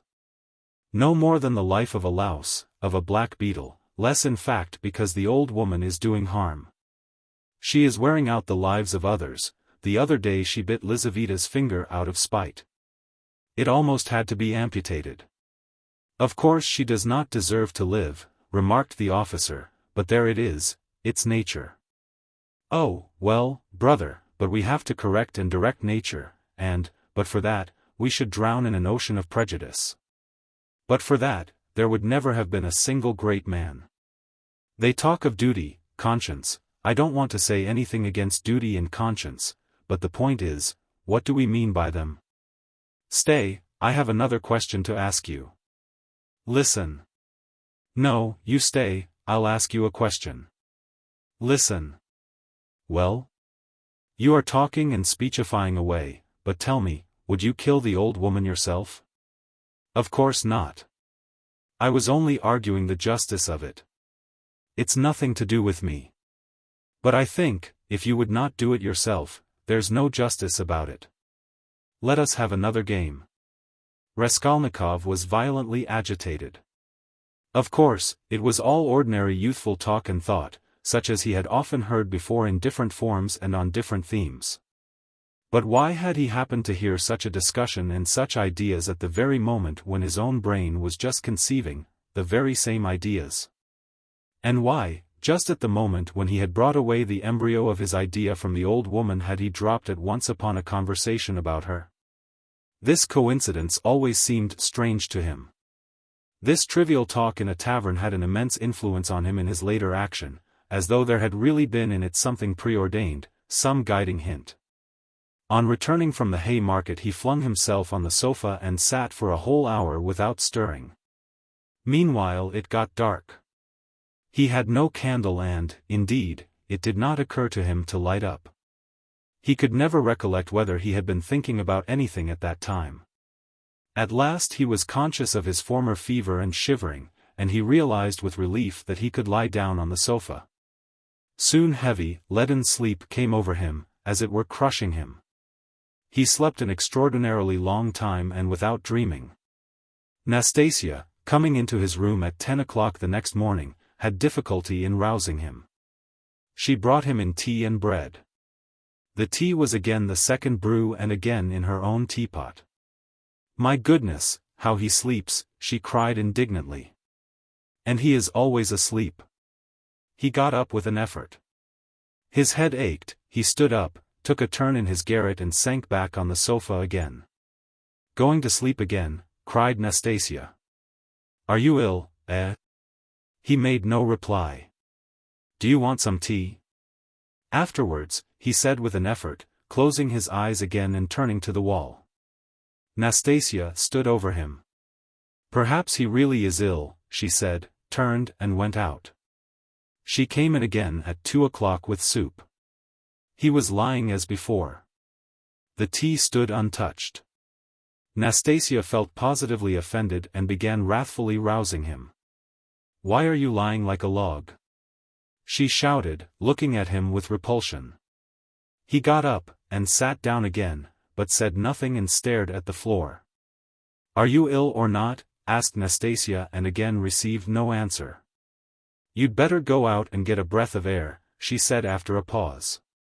Will you eat it or not? Afterwards, he said weakly. You can go. And he motioned her out. She remained a little longer, looked at him with compassion and went out. A few minutes afterwards, he raised his eyes and looked for a long while at the tea and the soup. Then he took the bread, took up a spoon and began to eat. He ate a little, 3 or 4 spoonfuls, without appetite, as it were mechanically. His head ached less. After his meal he stretched himself on the sofa again, but now he could not sleep. He lay without stirring, with his face in the pillow. He was haunted by daydreams, and such strange daydreams. In one, that kept recurring, he fancied that he was in Africa, in Egypt, in some sort of oasis. The caravan was resting, the camels were peacefully lying down. The palms stood all around in a complete circle, all the party were at dinner. But he was drinking water from a spring which flowed gurgling close by. And it was so cool, it was wonderful, wonderful, blue, cold water running among the party-colored stones and over the clean sand which glistened here and there like gold. Suddenly he heard a clock strike. He started, roused himself, raised his head, looked out of the window, and seeing how late it was, suddenly jumped up wide awake as though someone had pulled him off the sofa. He crept on tiptoe to the door, stealthily opened it and began listening on the staircase. His heart beat terribly. But all was quiet on the stairs, as if everyone was asleep. It seemed to him strange and monstrous that he could have slept in such forgetfulness from the previous day and had done nothing, had prepared nothing yet. And meanwhile perhaps it had struck 6. And his drowsiness and stupefaction were followed by an extraordinary, feverish, as it were distracted haste. But the preparations to be made were few. He concentrated all his energies on thinking of everything and forgetting nothing, and his heart kept beating and thumping so that he could hardly breathe. First he had to make a noose and sew it into his overcoat, a work of a moment. He rummaged under his pillow and picked out amongst the linen stuffed away under it, a worn-out, old unwashed shirt. From its rags he tore a long strip, a couple of inches wide and about 16 inches long. He folded this strip in two, took off his wide, strong summer overcoat of some stout cotton material, his only outer garment, and began sewing the two ends of the rag on the inside. Under the left armhole. His hands shook as he sewed, but he did it successfully so that nothing showed outside when he put the coat on again. The needle and thread he had got ready long before, and they lay on his table in a piece of paper. As for the noose, it was a very ingenious device of his own. The noose was intended for the axe. It was impossible for him to carry the axe through the street in his hands. And if hidden under his coat he would still have had to support it with his hand, which would have been noticeable. Now he had only to put the head of the axe in the noose, and it would hang quietly under his arm on the inside. Putting his hand in his coat pocket, he could hold the end of the handle all the way, so that it did not swing. And as the coat was very full, a regular sack in fact, it could not be seen from outside that he was holding something with the hand that was in the pocket. This noose, too, he had designed a fortnight before. When he had finished with this, he thrust his hand into a little opening between his sofa and the floor, fumbled in the left corner and drew out the pledge, which he had got ready long before and hidden there. This pledge was, however, only a smoothly planed piece of wood the size and thickness of a silver cigarette case. He picked up this piece of wood in one of his wanderings in a courtyard where there was some sort of a workshop. Afterwards he had added to the wood a thin smooth piece of iron, which he had also picked up at the same time in the street. Putting the iron which was a little the smaller on the piece of wood, he fastened them very firmly, crossing and recrossing the thread round them. Then wrapped them carefully and daintily in clean white paper and tied up the parcel so that it would be very difficult to untie it. This was in order to divert the attention of the old woman for a time, while she was trying to undo the knot, and so to gain a moment. The iron strip was added to give weight, so that the woman might not guess the first minute that the thing was made of wood. All this had been stored by him beforehand under the sofa. He had only just got the pledge out when he heard someone suddenly about in the yard. It struck 6 long ago. Long ago. My God! He rushed to the door, listened, caught up his hat and began to descend his 13 steps cautiously, noiselessly, like a cat. He had still the most important thing to do, to steal the axe from the kitchen. That the deed must be done with an axe he had decided long ago. He had also a pocket pruning knife, but he could not rely on the knife and still less on his own strength, and so resolved finally on the axe. We may note in passing, one peculiarity in regard to all the final resolutions taken by him in the matter. They had one strange characteristic: the more final they were, the more hideous and the more absurd they at once became in his eyes. In spite of all his agonizing inward struggle, he never for a single instant all that time could believe in the carrying out of his plans. And, indeed, if it had ever happened that everything to the least point could have been considered and finally settled, and no uncertainty of any kind had remained, he would, it seems, have renounced it all as something absurd, monstrous, and impossible. But a whole mass of unsettled points and uncertainties remained. As for getting the axe, that trifling business cost him no anxiety, for nothing could be easier. Nastasia was continually out of the house, especially in the evenings. She would run into the neighbors or to a shop, and always left the door ajar. It was the one thing the landlady was always scolding her about.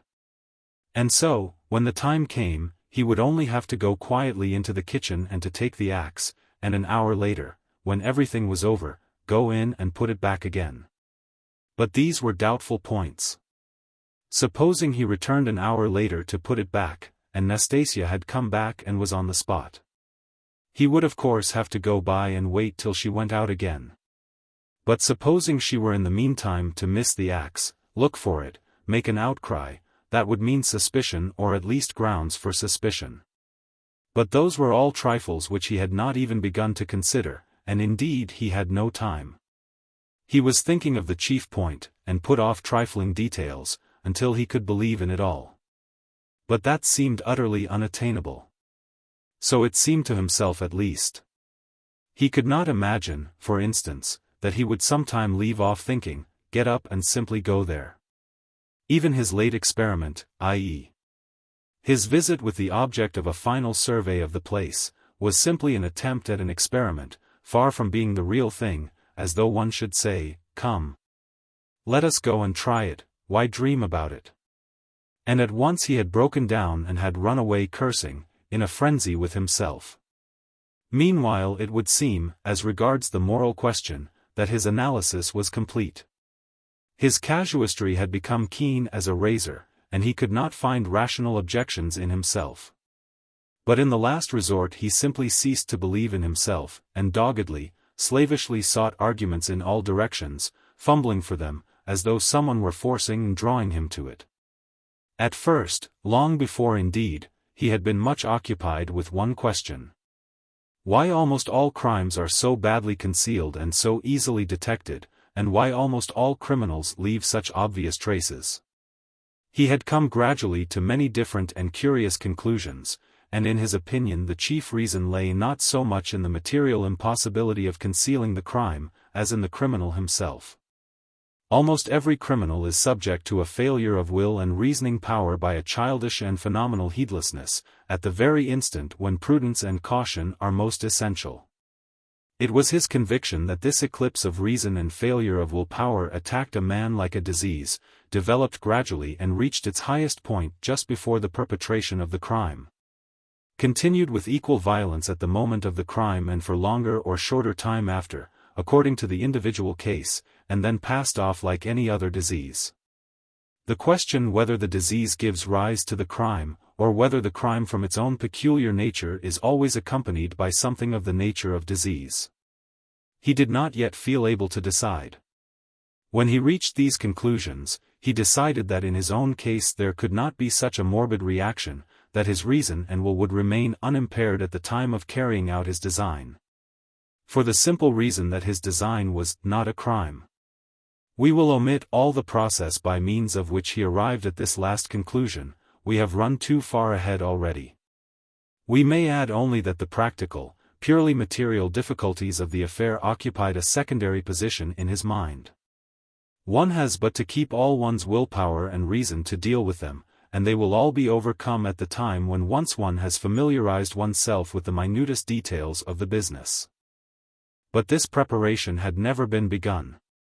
His final decisions were what he came to trust least, and when the hour struck, it all came to pass quite differently, as it were accidentally and unexpectedly. One trifling circumstance upset his calculations, before he had even left the staircase. When he reached the landlady's kitchen, the door of which was open as usual, he glanced cautiously in to see whether, in Nastasia's absence, the landlady herself was there, or if not, whether the door to her own room was closed, so that she might not peep out when he went in for the axe. But what was his amazement when he suddenly saw that Nastasia was not only at home in the kitchen, but was occupied there, taking linen out of a basket and hanging it on a line. Seeing him, she left off hanging the clothes, turned to him and stared at him all the time he was passing. He turned away his eyes, and walked past as though he noticed nothing.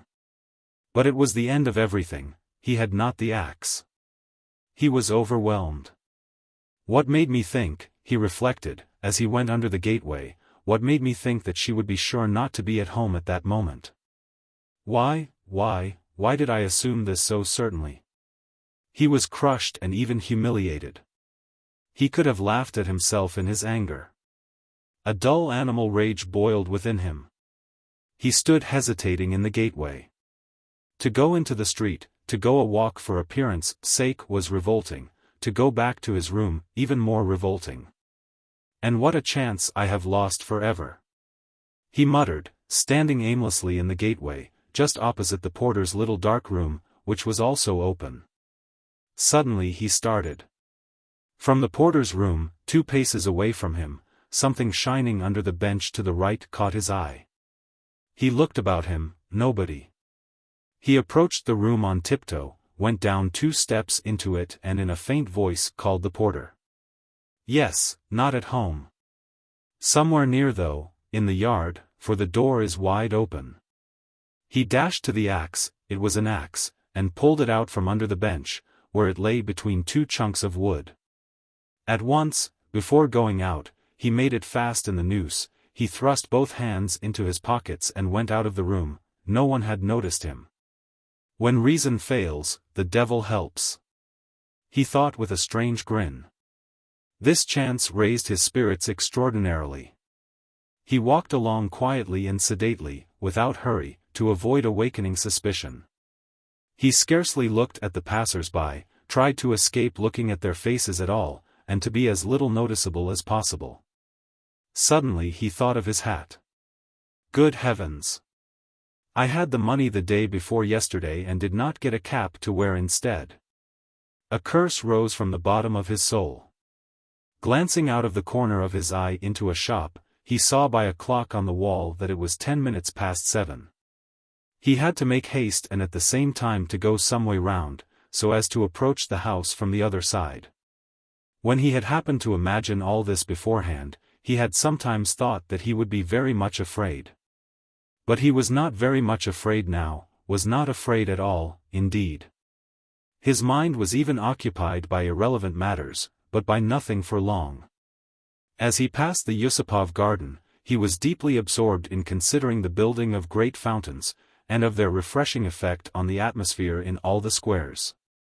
By degrees he passed to the conviction that if the summer garden were extended to the field of Mars, and perhaps joined to the garden of the Mihailovsky Palace, it would be a splendid thing and a great benefit to the town. Then he was interested by the question why in all great towns men are not simply driven by necessity, but in some peculiar way inclined to live in those parts of the town where there are no gardens nor fountains, where there is most dirt and smell and all sorts of nastiness. Then his own walks through the hay market came back to his mind, and for a moment he waked up to reality. What nonsense! He thought, better think of nothing at all. So probably men led to execution clutch mentally at every object that meets them on the way, flashed through his mind, but simply flashed, like lightning. He made haste to dismiss this thought. And by now he was near, here was the house, here was the gate. Suddenly a clock somewhere struck once. What? Can it be 7:30?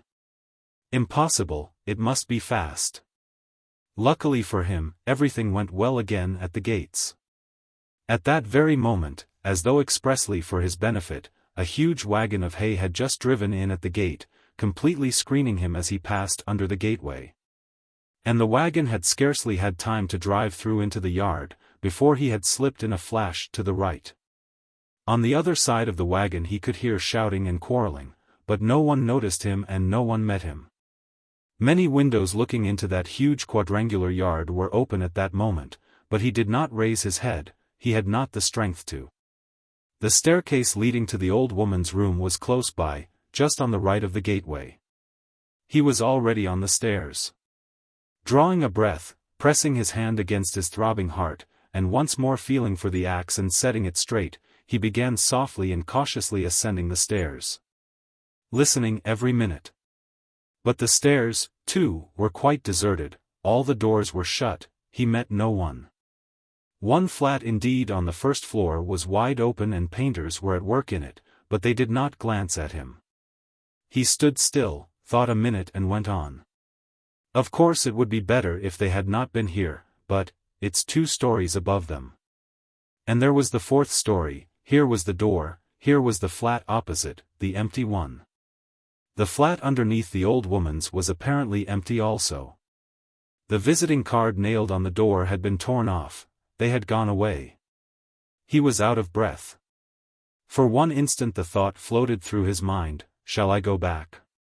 But he made no answer and began listening at the old woman's door, a dead silence. Then he listened again on the staircase, listened long and intently, then looked about him for the last time, pulled himself together, drew himself up, and once more tried the axe in the noose. Am I very pale? He wondered. Am I not evidently agitated? She is mistrustful. Had I better wait a little longer, till my heart leaves off thumping? But his heart did not leave off. On the contrary, as though to spite him, it throbbed more and more violently. He could stand it no longer, he slowly put out his hand to the bell and rang. Half a minute later he rang again, more loudly. No answer. To go on ringing was useless and out of place. The old woman was, of course, at home, but she was suspicious and alone. He had some knowledge of her habits, and once more he put his ear to the door. Either his senses were peculiarly keen, which it is difficult to suppose, or the sound was really very distinct.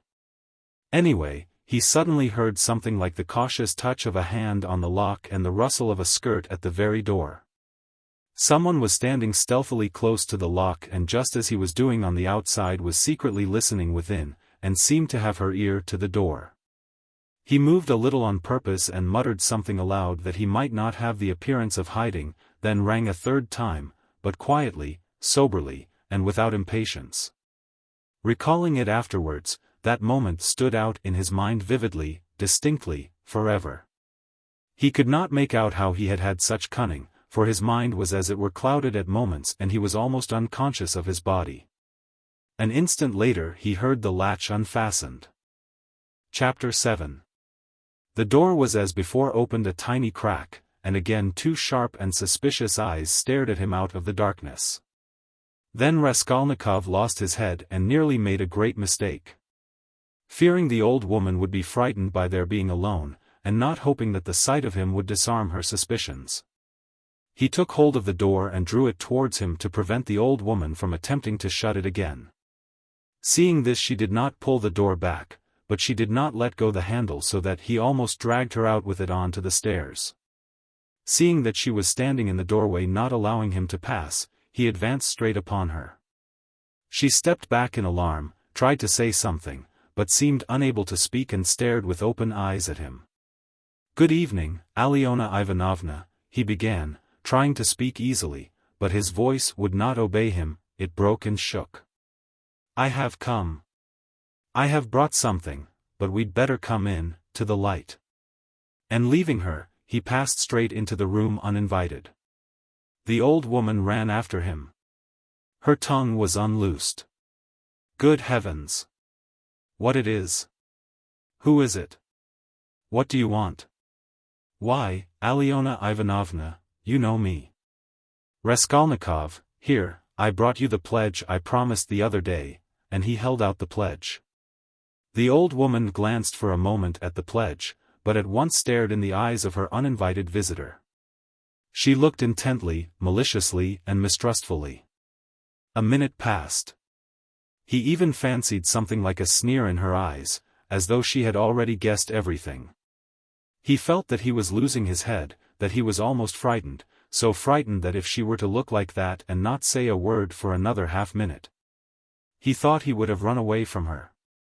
"Why do you look at me as though you did not know me?" he said suddenly, also with malice. "Take it if you like, if not I'll go elsewhere, I am in a hurry." He had not even thought of saying this, but it was suddenly said of itself. The old woman recovered herself, and her visitor's resolute tone evidently restored her confidence. "But why, my good sir, all of a minute? What is it?" she asked, looking at the pledge. "The silver cigarette case, I spoke of it last time, you know." She held out her hand. "But how pale you are, to be sure, and your hands are trembling too. Have you been bathing, or what?" "Fever," he answered abruptly. "You can't help getting pale, if you've nothing to eat," he added, with difficulty articulating the words. His strength was failing him again. But his answer sounded like the truth. The old woman took the pledge.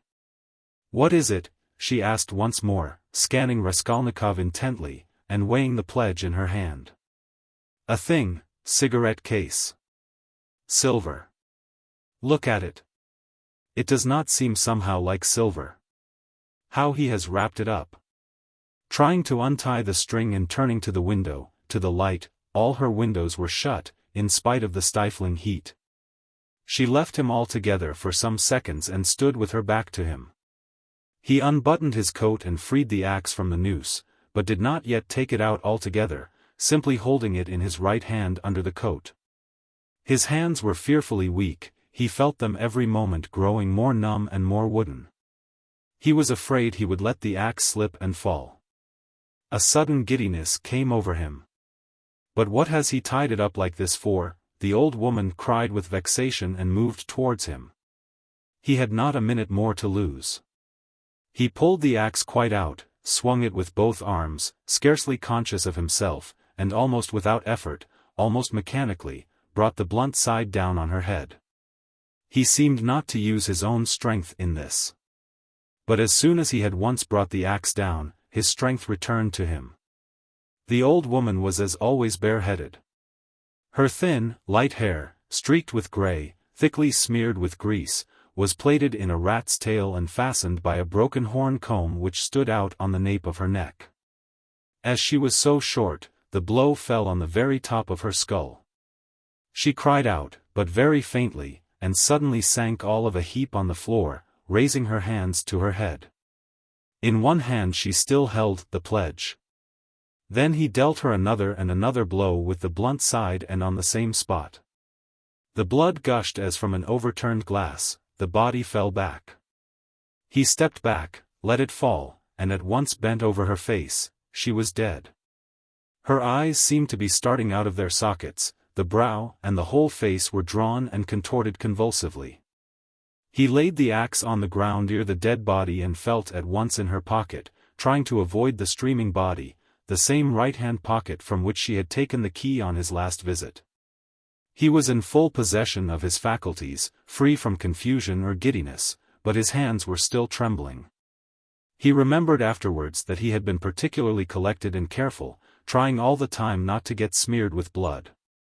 He pulled out the keys at once. They were all, as before, in one bunch on a steel ring. He ran at once into the bedroom with them.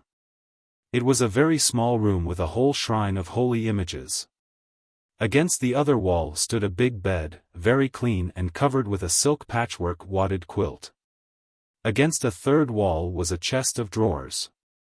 Strange to say, so soon as he began to fit the keys into the chest, so soon as he heard their jingling, a convulsive shudder passed over him. He suddenly felt tempted again to give it all up and go away. But that was only for an instant. It was too late to go back. He positively smiled at himself, when suddenly another terrifying idea occurred to his mind. He suddenly fancied that the old woman might be still alive and might recover her senses. Leaving the keys in the chest, he ran back to the body, snatched up the axe and lifted it once more over the old woman, but did not bring it down. There was no doubt that she was dead. Bending down and examining her again more closely, he saw clearly that the skull was broken and even battered in on one side. He was about to feel it with his finger, but drew back his hand, and indeed it was evident without that. Meanwhile there was a perfect pool of blood. All at once he noticed a string on her neck. He tugged at it, but the string was strong and did not snap, and besides, it was soaked with blood. He tried to pull it out from the front of the dress, but something held it and prevented its coming. In his impatience he raised the axe again to cut the string from above on the body, but did not dare, and with difficulty, smearing his hand and the axe in the blood. After 2 minutes' hurried effort, he cut the string and took it off without touching the body with the axe. He was not mistaken, it was a purse. On the string were 2 crosses, one of cypress wood and one of copper, and an image in silver filigree, and with them a small greasy chamois leather purse with a steel rim and ring. The purse was stuffed very full. Raskolnikov thrust it in his pocket without looking at it, flung the crosses on the old woman's body and rushed back into the bedroom, this time taking the axe with him. He was in terrible haste, he snatched the keys, and began trying them again. But he was unsuccessful. They would not fit in the locks. It was not so much that his hands were shaking, but that he kept making mistakes, though he saw for instance that a key was not the right one and would not fit, still he tried to put it in. Suddenly he remembered and realized that the big key with the deep notches, which was hanging there with the small keys, could not possibly belong to the chest of drawers. On his last visit this had struck him, but to some strong box. And that everything perhaps was hidden in that box. He left the chest of drawers, and at once felt under the bedstead, knowing that old women usually keep boxes under their beds. And so it was. There was a good-sized box under the bed, at least a yard in length, with an arched lid covered with red leather and studded with steel nails. The notched key fitted at once and unlocked it. At the top, under a white sheet, was a coat of red brocade lined with hareskin, under it was a silk dress, then a shawl, and it seemed as though there was nothing below but clothes. The first thing he did was to wipe his blood-stained hands on the red brocade. It's red, and on red blood will be less noticeable, the thought passed through his mind. Then he suddenly came to himself. Good God, am I going out of my senses? He thought with terror. But no sooner did he touch the clothes than a gold watch slipped from under the fur coat. He made haste to turn them all over. There turned out to be various articles made of gold among the clothes, probably all pledges, unredeemed or waiting to be redeemed, bracelets, chains, earrings, pins and such things. Some were in cases, others simply wrapped in newspaper, carefully and exactly folded, and tied round with tape. Without any delay, he began filling up the pockets of his trousers and overcoat without examining or undoing the parcels and cases, but he had not time to take many. He suddenly heard steps in the room where the old woman lay. He stopped short and was still as death. But all was quiet, so it must have been his fancy. All at once he heard distinctly a faint cry, as though someone had uttered a low broken moan. Then again dead silence for a minute or two. He sat squatting on his heels by the box and waited, holding his breath. Suddenly he jumped up, seized the axe and ran out of the bedroom. In the middle of the room stood Lizaveta with a big bundle in her arms. She was gazing in stupefaction at her murdered sister, white as a sheet and seeming not to have the strength to cry out. Seeing him run out of the bedroom, she began faintly quivering all over, like a leaf, a shudder ran down her face. She lifted her hand, opened her mouth, but still did not scream. She began slowly backing away from him into the corner, staring intently, persistently at him, but still uttered no sound, as though she could not get breath to scream. He rushed at her with the axe. Her mouth twitched piteously, as one sees babies' mouths, when they begin to be frightened, stare intently at what frightens them and are on the point of screaming. And this hapless Lizaveta was so simple and had been so thoroughly crushed and scared that she did not even raise a hand to guard her face. Though that was the most necessary and natural action at the moment, for the axe was raised over her face. She only put up her empty left hand, but not to her face, slowly holding it out before her as though motioning him away. The axe fell with the sharp edge just on the skull and split at one blow all the top of the head. She fell heavily at once. Raskolnikov completely lost his head, snatching up her bundle, dropped it again and ran into the entry. Fear gained more and more mastery over him, especially after this second, quite unexpected murder. He longed to run away from the place as fast as possible.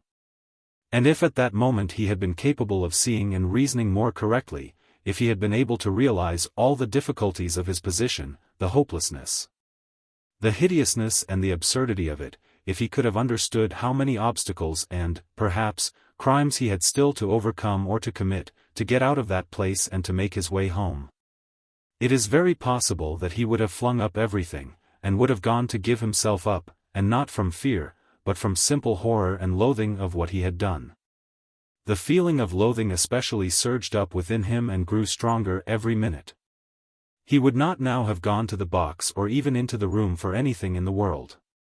But a sort of blankness, even dreaminess, had begun by degrees to take possession of him. At moments he forgot himself, or rather, forgot what was of importance, and caught at trifles. Glancing, however, into the kitchen and seeing a bucket half full of water on a bench, he bethought him of washing his hands and the axe. His hands were sticky with blood. He dropped the axe with the blade in the water, snatched a piece of soap that lay in a broken saucer on the window, and began washing his hands in the bucket. When they were clean, he took out the axe, washed the blade and spent a long time, about 3 minutes, washing the wood where there were spots of blood, rubbing them with soap. Then he wiped it all with some linen that was hanging to dry on a line in the kitchen, and then he was a long while attentively examining the axe at the window. There was no trace left on it, only the wood was still damp. He carefully hung the axe in the noose under his coat. Then, as far as was possible, in the dim light in the kitchen, he looked over his overcoat, his trousers, and his boots. At the first glance there seemed to be nothing but stains on the boots. He wetted the rag and rubbed the boots. But he knew he was not looking thoroughly, that there might be something quite noticeable that he was overlooking. He stood in the middle of the room, lost in thought. Dark agonizing ideas rose in his mind, the idea that he was mad and that at that moment he was incapable of reasoning, of protecting himself. That he ought perhaps to be doing something utterly different from what he was now doing. Good God, he muttered, I must fly, and he rushed into the entry. But here a shock of terror awaited him such as he had never known before. He stood and gazed and could not believe his eyes. The door, the outer door from the stairs, at which he had not long before waited and rung, was standing unfastened and at least 6 inches open. No lock, no bolt, all that time. The old woman had not shut it after him, perhaps as a precaution. But, good God! Why, he had seen Lizaveta afterwards. And how could he have failed to reflect that she must have come in somehow? She could not have come through the wall. He dashed to the door and fastened the latch. But no, the wrong thing again. I must get away. He unfastened the latch, opened the door and began listening on the staircase. He listened a long time. Somewhere far away, it might be in the gateway, 2 voices were loudly and shrilly shouting, quarreling and scolding. What are they about? He waited patiently. At last all was still, as though suddenly cut off. They had separated. He was meaning to go out, but suddenly, on the floor below, a door was noisily opened and someone began going downstairs humming a tune. How is it they all make such a noise? Flashed through his mind. Once more he closed the door and waited. At last all was still, not a soul stirring. He was just taking a step towards the stairs when he heard fresh footsteps. The steps sounded very far off, at the very bottom of the stairs. But he remembered quite clearly and distinctly that from the first sound he began for some reason to suspect that this was someone coming there, to the 4th floor, to the old woman. Why?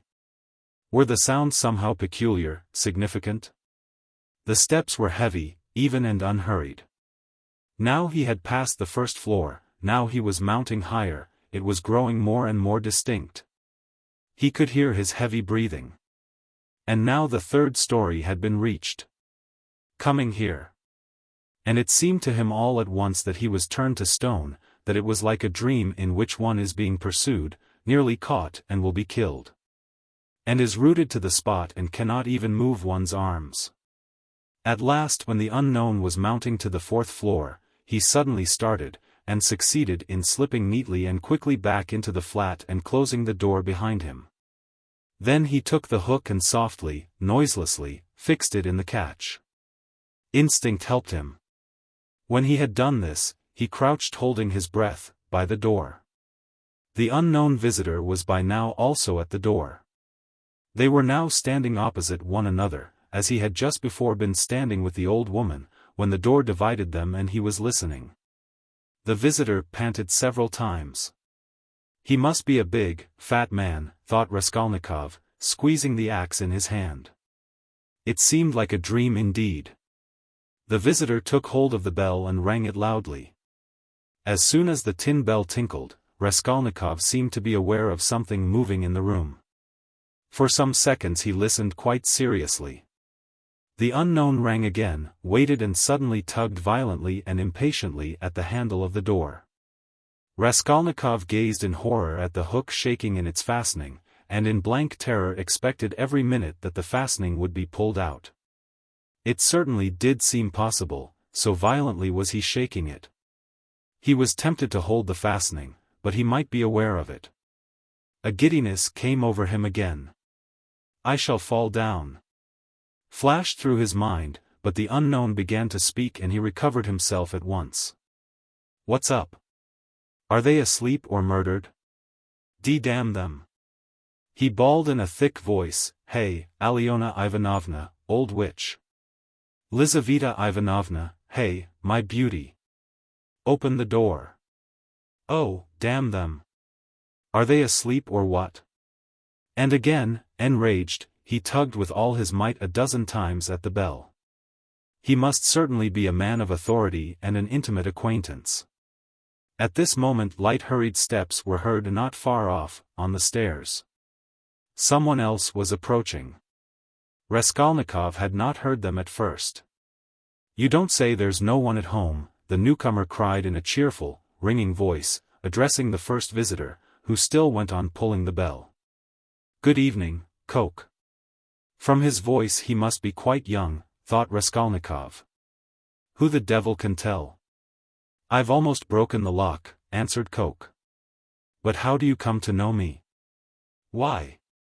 The day before yesterday I beat you 3 times running at billiards at Gambrinus. Oh. So they are not at home? That's queer. It's awfully stupid though. Where could the old woman have gone? I've come on business. Yes, and I have business with her, too. Well, what can we do? Go back, I suppose, AIE. And I was hoping to get some money, cried the young man. We must give it up, of course, but what did she fix this time for? The old witch fixed the time for me to come herself. It's out of my way. And where the devil she can have got to, I can't make out. She sits here from year's end to year's end, the old hag, her legs are bad and yet here all of a sudden she is out for a walk. Hadn't we better ask the porter? What? Where she's gone and when she'll be back? Damn it all. We might ask. But you know she never does go anywhere. And he once more tugged at the door handle. Damn it all. There's nothing to be done, we must go. Stay, cried the young man suddenly. Do you see how the door shakes if you pull it? Well? That shows it's not locked, but fastened with the hook. Do you hear how the hook clanks? Well? Why, don't you see? That proves that one of them is at home. If they were all out, they would have locked the door from the outside with the key and not with the hook from inside. There, do you hear how the hook is clanking? To fasten the hook on the inside they must be at home, don't you see? So there they are sitting inside and don't open the door. Well. And so they must be, cried Coke, astonished. What are they about in there? And he began furiously shaking the door. Stay, cried the young man again. Don't pull at it. There must be something wrong. Here, you've been ringing and pulling at the door and still they don't open. So either they've both fainted or... What? I tell you what. Let's go fetch the porter, let him wake them up. All right. Both were going down. Stay. You stop here while I run down for the porter. What for? Well, you'd better. All right. I'm studying the law, you see. It's evident, E6 there's something wrong here, the young man cried hotly, and he ran downstairs. Coke remained. Once more he softly touched the bell which gave one tinkle, then gently, as though reflecting and looking about him, began touching the door handle, pulling it and letting it go to make sure once more that it was only fastened by the hook. Then puffing and panting he bent down and began looking at the keyhole, but the key was in the lock on the inside and so nothing could be seen. Raskolnikov stood keeping tight hold of the axe. He was in a sort of delirium. He was even making ready to fight when they should come in. While they were knocking and talking together, the idea several times occurred to him to end it all at once and shout to them through the door. Now and then he was tempted to swear at them, to jeer at them, while they could not open the door. Only make haste, was the thought that flashed through his mind. But what the devil is he about? Time was passing, 1 minute, and another, no one came. Coke began to be restless. What the devil? He cried suddenly, and in impatience deserting his sentry duty, he, too, went down, hurrying and thumping with his heavy boots on the stairs. The steps died away. Good heavens! What am I to do? Raskolnikov unfastened the hook, opened the door, there was no sound. Abruptly, without any thought at all, he went out, closing the door as thoroughly as he could, and went downstairs. He had gone down 3 flights when he suddenly heard a loud voice below. Where could he go? There was nowhere to hide. He was just going back to the flat. Hey there! Catch the brute! Somebody dashed out of a flat below, shouting, and rather fell than ran down the stairs, bawling at the top of his voice. Mitka! Mitka! Mitka! Mitka! Mitka! Blast him! The shout ended in a shriek, the last sounds came from the yard, all was still. But at the same instant several men talking loud and fast began noisily mounting the stairs. There were 3 or 4 of them. He distinguished the ringing voice of the young man. Hey! Filled with despair he went straight to meet them, feeling, come what must. If they stopped him, all was lost, if they let him pass, all was lost too, they would remember him. They were approaching, they were only a flight from him, and suddenly deliverance. A few steps from him on the right, there was an empty flat with the door wide open, the flat on the 2nd floor where the painters had been at work, and which, as though for his benefit, they had just left. It was they, no doubt, who had just run down, shouting. The floor had only just been painted. In the middle of the room stood a pail and a broken pot with paint and brushes. In one instant he had whisked in at the open door and hidden behind the wall, and only in the nick of time, they had already reached the landing. Then they turned and went on up to the 4th floor, talking loudly. He waited, went out on tiptoe and ran down the stairs. No one was on the stairs, nor in the gateway. He passed quickly through the gateway and turned to the left in the street. He knew perfectly well that at that moment they were at the flat, that they were greatly astonished at finding it unlocked, as the door had just been fastened. That by now they were looking at the bodies, that before another minute had passed they would guess and completely realize that the murderer had just been there, and had succeeded in hiding somewhere, slipping by them and escaping. They would guess most likely that he had been in the empty flat, while they were going upstairs. And meanwhile he dared not quicken his pace much, though the next turning was still nearly 100 yards away. Should he slip through some gateway and wait somewhere in an unknown street? No, hopeless. Should he fling away the axe? Should he take a cab? Hopeless, hopeless. At last he reached the turning. He turned down it more dead than alive. Here he was halfway to safety, and he understood it. It was less risky because there was a great crowd of people, and he was lost in it like a grain of sand. But all he had suffered had so weakened him that he could scarcely move. Perspiration ran down him in drops, his neck was all wet. My word, he has been going it. Someone shouted at him when he came out on the canal bank. He was only dimly conscious of himself now, and the farther he went the worse it was. He remembered, however, that on coming out onto the canal bank, he was alarmed at finding few people there and so being more conspicuous, and he had thought of turning back. Though he was almost falling from fatigue, he went a long way round so as to get home from quite a different direction. He was not fully conscious when he passed through the gateway of his house. He was already on the staircase before he recollected the axe. And yet he had a very grave problem before him, to put it back and to escape observation as far as possible in doing so. He was of course incapable of reflecting that it might perhaps be far better not to restore the axe at all, but to drop it later on in somebody's yard. But it all happened fortunately. The door of the porter's room was closed but not locked, so that it seemed most likely that the porter was at home. But he had so completely lost all power of reflection that he walked straight to the door and opened it. If the porter had asked him, "What do you want?" he would perhaps have simply handed him the axe. But again the porter was not at home, and he succeeded in putting the axe back under the bench, and even covering it with the chunk of wood as before. He met no one, not a soul. Afterwards, on the way to his room, the landlady's door was shut.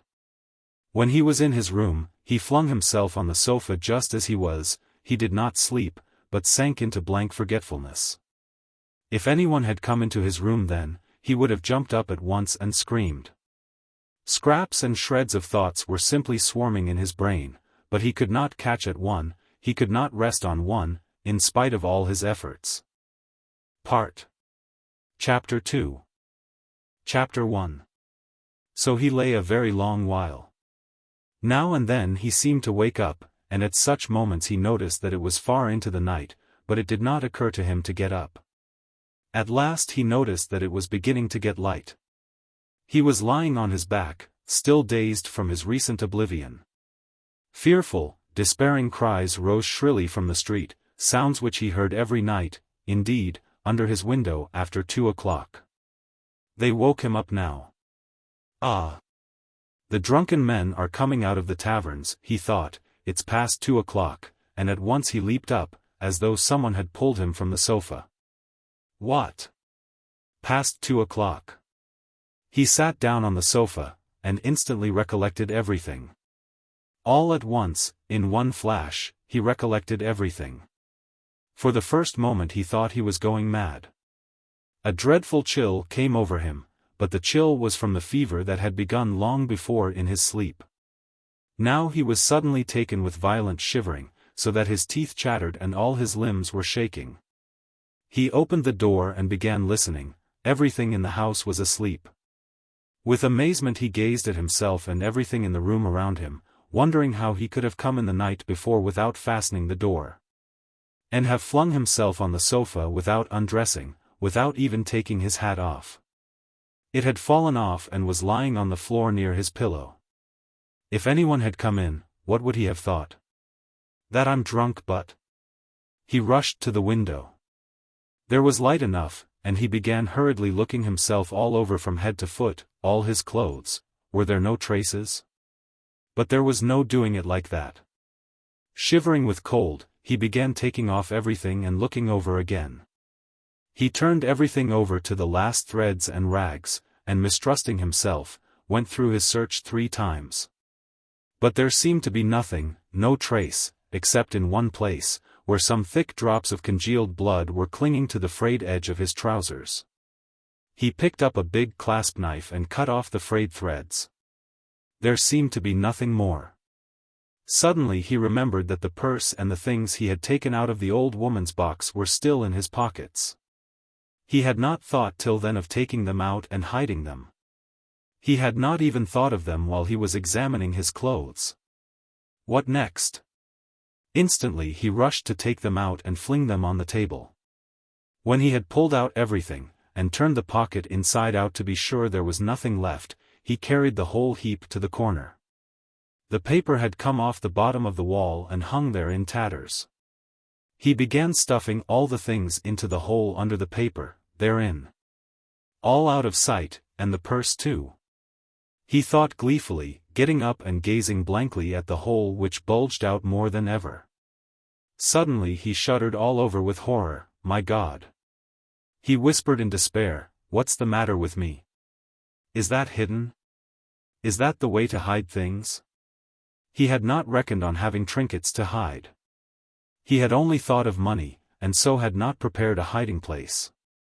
But now, what am I glad of, he thought, is that hiding things. My reason's deserting me, simply.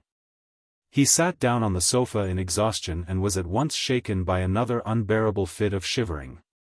Mechanically he drew from a chair beside him his old student's winter coat, which was still warm though almost in rags, covered himself up with it and once more sank into drowsiness and delirium.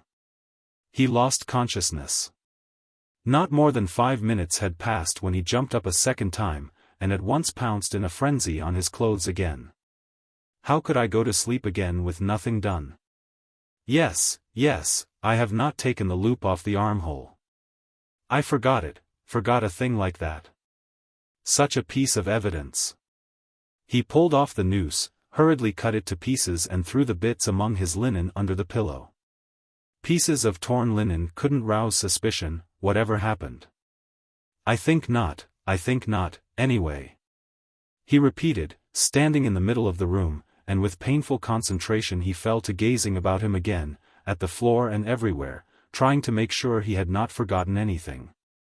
The conviction that all his faculties, even memory, and the simplest power of reflection were failing him, began to be an insufferable torture. Surely it isn't beginning already. Surely it isn't my punishment coming upon me? It is. The frayed rags he had cut off his trousers were actually lying on the floor in the middle of the room, where anyone coming in would see them. What is the matter with me? He cried again, like one distraught. Then a strange idea entered his head. That, perhaps, all his clothes were covered with blood, that, perhaps, there were a great many stains, but that he did not see them, did not notice them because his perceptions were failing. Were going to pieces, his reason was clouded. Suddenly he remembered that there had been blood on the purse too. Ah! Then there must be blood on the pocket too, for I put the wet purse in my pocket. In a flash he had turned the pocket inside out and, yes, there were traces, stains on the lining of the pocket. So my reason has not quite deserted me, so I still have some sense and memory, since I guessed it of myself, he thought triumphantly, with a deep sigh of relief. It's simply the weakness of fever, a moment's delirium, and he tore the whole lining out of the left pocket of his trousers. At that instant the sunlight fell on his left boot. On the sock which poked out from the boot, he fancied there were traces. He flung off his boots, traces indeed. The tip of the sock was soaked with blood. He must have unwarily stepped into that pool.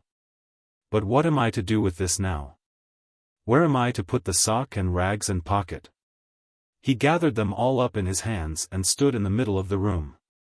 In the stove? But they would ransack the stove first of all. Burn them? But what can I burn them with? There are no matches even.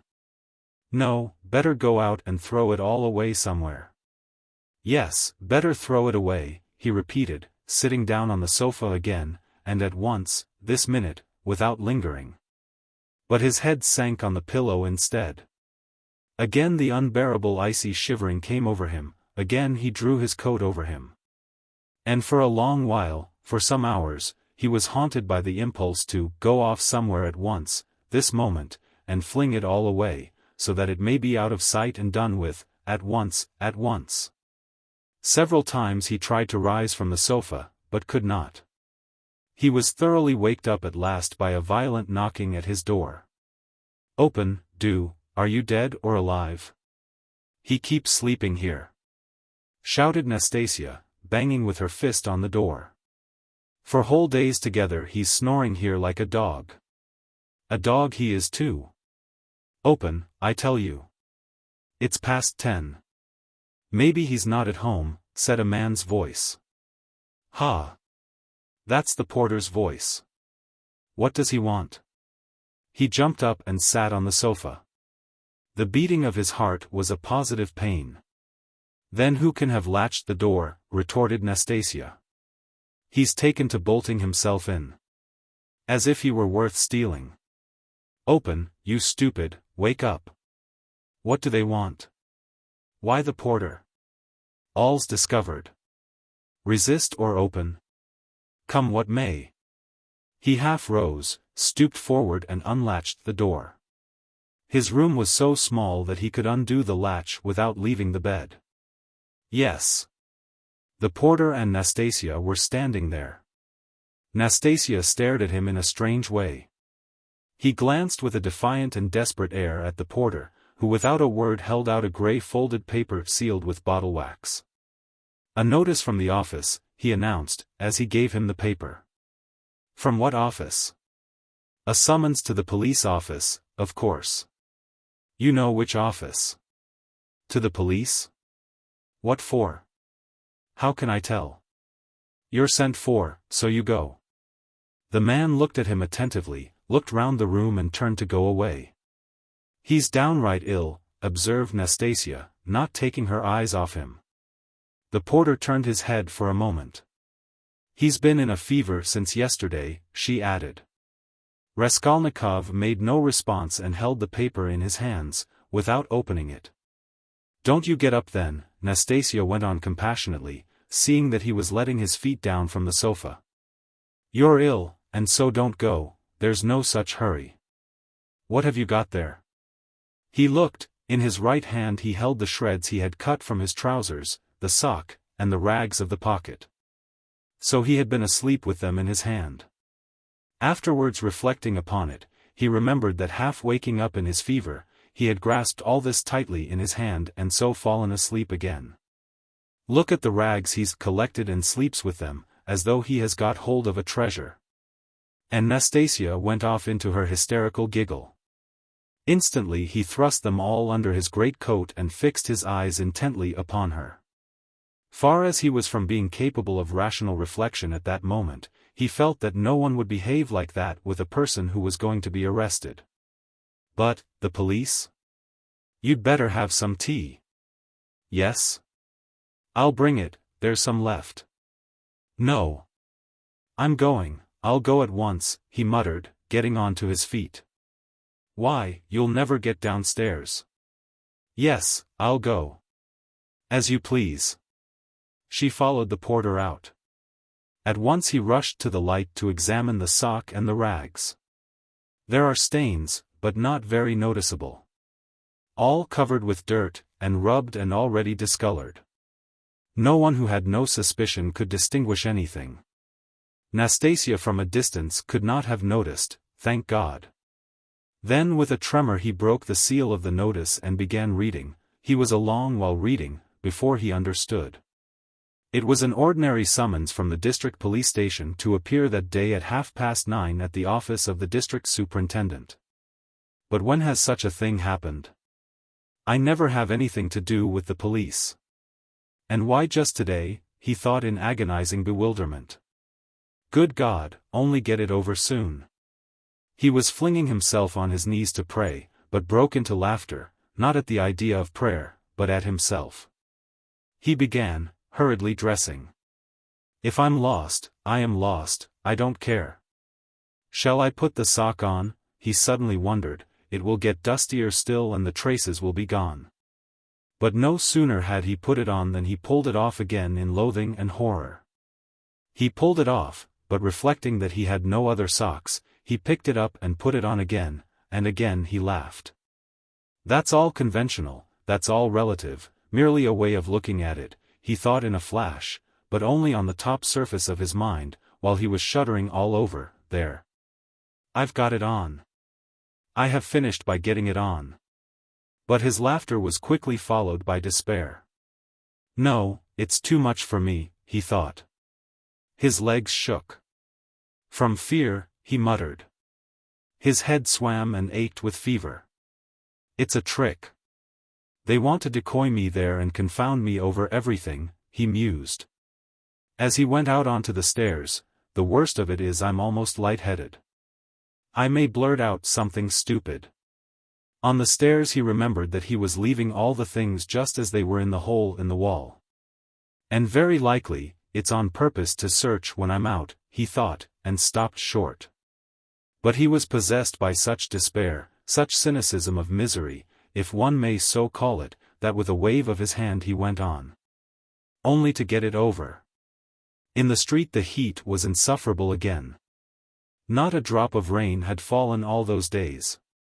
Again dust, bricks and mortar, again the stench from the shops and pothouses, again the drunken men, the Finnish peddlers and half-broken-down cabs.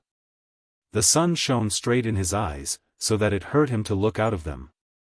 And he felt his head going round, as a man in a fever is apt to feel when he comes out into the street on a bright sunny day. When he reached the turning into the street, in an agony of trepidation he looked down at the house, and at once averted his eyes. If they question me, perhaps I'll simply tell, he thought, as he drew near the police station. The police station was about a quarter of a mile off. It had lately been moved to new rooms on the 4th floor of a new house. He had been once for a moment in the old office but long ago. Turning in at the gateway, he saw on the right a flight of stairs which a peasant was mounting with a book in his hand. A house porter, no doubt. So then, the office is here, and he began ascending the stairs on the chance. He did not want to ask questions of anyone. I'll go in, fall on my knees, and confess everything, he thought, as he reached the 4th floor. The staircase was steep, narrow and all sloppy with dirty water. The kitchens of the flats opened on to the stairs and stood open almost the whole day. So there was a fearful smell and heat. The staircase was crowded with porters going up and down with their books under their arms, policemen, and persons of all sorts and both sexes. The door of the office, too, stood wide open. Peasants stood waiting within. There, too, the heat was stifling and there was a sickening smell of fresh paint and stale oil from the newly decorated rooms. After waiting a little, he decided to move forward into the next room. All the rooms were small and low-pitched. A fearful impatience drew him on and on. No one paid attention to him. In the second room some clerk sat writing, dressed hardly better than he was, and rather a queer-looking set. He went up to one of them. What is it? He showed the notice he had received. You are a student? The man asked, glancing at the notice. Yes, formerly a student. The clerk looked at him, but without the slightest interest. He was a particularly unkempt person with the look of a fixed idea in his eye. There would be no getting anything out of him, because he has no interest in anything, thought Raskolnikov. Go in there to the head clerk, said the clerk, pointing towards the furthest room. He went into that room, the 4th in order. It was a small room and packed full of people, rather better dressed than in the outer rooms. Among them were 2 ladies. One, poorly dressed in mourning, sat at the table opposite the chief clerk, writing something at his dictation. The other, a very stout, buxom woman with a purplish-red, blotchy face, excessively smartly dressed with a brooch on her bosom as big as a saucer, was standing on one side. Apparently waiting for something. Raskolnikov thrust his notice upon the head clerk. The latter glanced at it, said, "Wait a minute," and went on attending to the lady in mourning. He breathed more freely. It can't be that. By degrees he began to regain confidence. He kept urging himself to have courage and be calm. Some foolishness, some trifling carelessness, and I may betray myself. It's a pity there's no air here, he added, it's stifling. It makes one's head dizzier than ever, and one's mind too. He was conscious of a terrible inner turmoil. He was afraid of losing his self-control. He tried to catch at something and fix his mind on it, something quite irrelevant, but he could not succeed in this at all. Yet the head clerk greatly interested him. He kept hoping to see through him and guess something from his face. He was a very young man, about 22, with a dark mobile face that looked older than his years. He was fashionably dressed and foppish, with his hair parted in the middle, well combed and pomaded, and wore a number of rings on his well-scrubbed fingers and a gold chain on his waistcoat. He said a couple of words in French to a foreigner who was in the room, and said them fairly correctly. "Louise Ivanovna, you can sit down," he said casually to the gaily dressed, purple-faced lady, who was still standing as though not venturing to sit down, though there was a chair beside her. "Ich danke," said the latter, and softly, with a rustle of silk she sank into the chair. Her light blue dress trimmed with white lace floated about the table like an air balloon and filled almost half the room. She smelt of scent. But she was obviously embarrassed at filling half the room and smelling so strongly of scent, and though her smile was impudent as well as cringing, it betrayed evident uneasiness. The lady in mourning had done at last, and got up. All at once, with some noise, an officer walked in very jauntily, with a peculiar swing of his shoulders at each step. He tossed his cockaded cap on the table and sat down in an easy chair. The small lady positively skipped from her seat on seeing him, and fell to curtsying in a sort of ecstasy. But the officer took not the smallest notice of her, and she did not venture to sit down again in his presence. He was the assistant superintendent. He had a reddish mustache that stood out horizontally on each side of his face, and extremely small features, expressive of nothing much except a certain insolence. He looked askance and rather indignantly at Raskolnikov. He was so very badly dressed, and in spite of his humiliating position, his bearing was by no means in keeping with his clothes. Raskolnikov had unwarily fixed a very long and direct look on him, so that he felt positively affronted. "What do you want?" he shouted, apparently astonished that such a ragged fellow was not annihilated by the majesty of his glance. "I was summoned, by a notice," Raskolnikov faltered.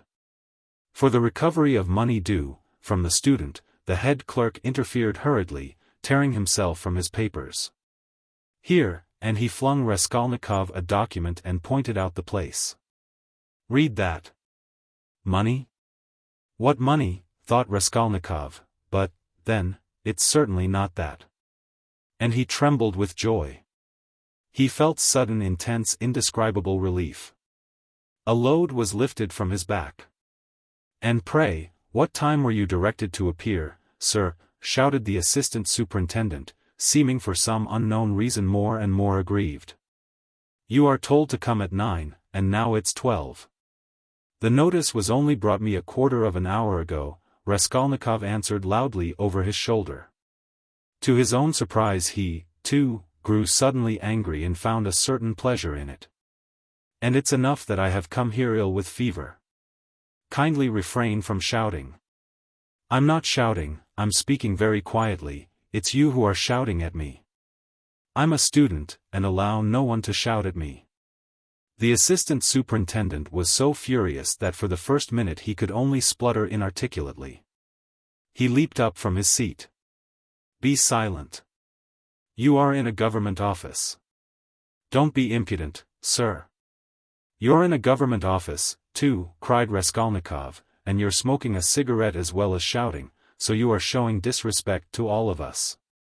He felt an indescribable satisfaction at having said this. The head clerk looked at him with a smile. The angry assistant superintendent was obviously disconcerted. "That's not your business," he shouted at last with unnatural loudness. "Kindly make the declaration demanded of you." "Show him. Alexander Grigorovitch." There is a complaint against you. You don't pay your debts. You're a fine bird. But Raskolnikov was not listening now. He had eagerly clutched at the paper, in haste to find an explanation. He read it once, and a second time, and still did not understand. "What is this?" he asked the head clerk. "It is for the recovery of money on an IOU, a writ. You must either pay it, with all expenses, costs and so on, or give a written declaration when you can pay it, and at the same time an undertaking not to leave the capital without payment. And nor to sell or conceal your property. The creditor is at liberty to sell your property, and proceed against you according to the law. But I am not in debt to anyone. That's not our business. Here, an IOU. For 115 rubles, legally attested, and due for payment, has been brought us for recovery, given by you to the widow of the assessor Zarnitsyn, 9 months ago. And paid over by the widow Zarnitsyn to one Mr. Chebarov. We therefore summon you, hereupon. But she is my landlady. And what if she is your landlady?" The head clerk looked at him with a condescending smile of compassion, and at the same time with a certain triumph, as at a novice under fire for the first time, as though he would say, "Well, how do you feel now?" But what did he care now for an IOU, for a writ of recovery? Was that worth worrying about now? Was it worth attention even? He stood, he read, he listened, he answered, he even asked questions himself, but all mechanically.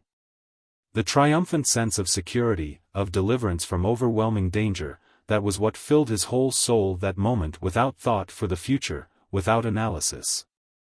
Without suppositions or surmises, without doubts and without questioning. It was an instant of full, direct, purely instinctive joy. But at that very moment something like a thunderstorm took place in the office. The assistant superintendent, still shaken by Raskolnikov's disrespect, still fuming and obviously anxious to keep up his wounded dignity, pounced on the unfortunate smart lady, who had been gazing at him ever since he came in with an exceedingly silly smile. "You shameful hussy," he shouted suddenly at the top of his voice. The lady in mourning had left the office. "What was going on at your house last night?" "A disgrace again, you're a scandal to the whole street. Fighting and drinking again. Do you want the house of correction? Why, I have warned you 10 times over that I would not let you off the 11th.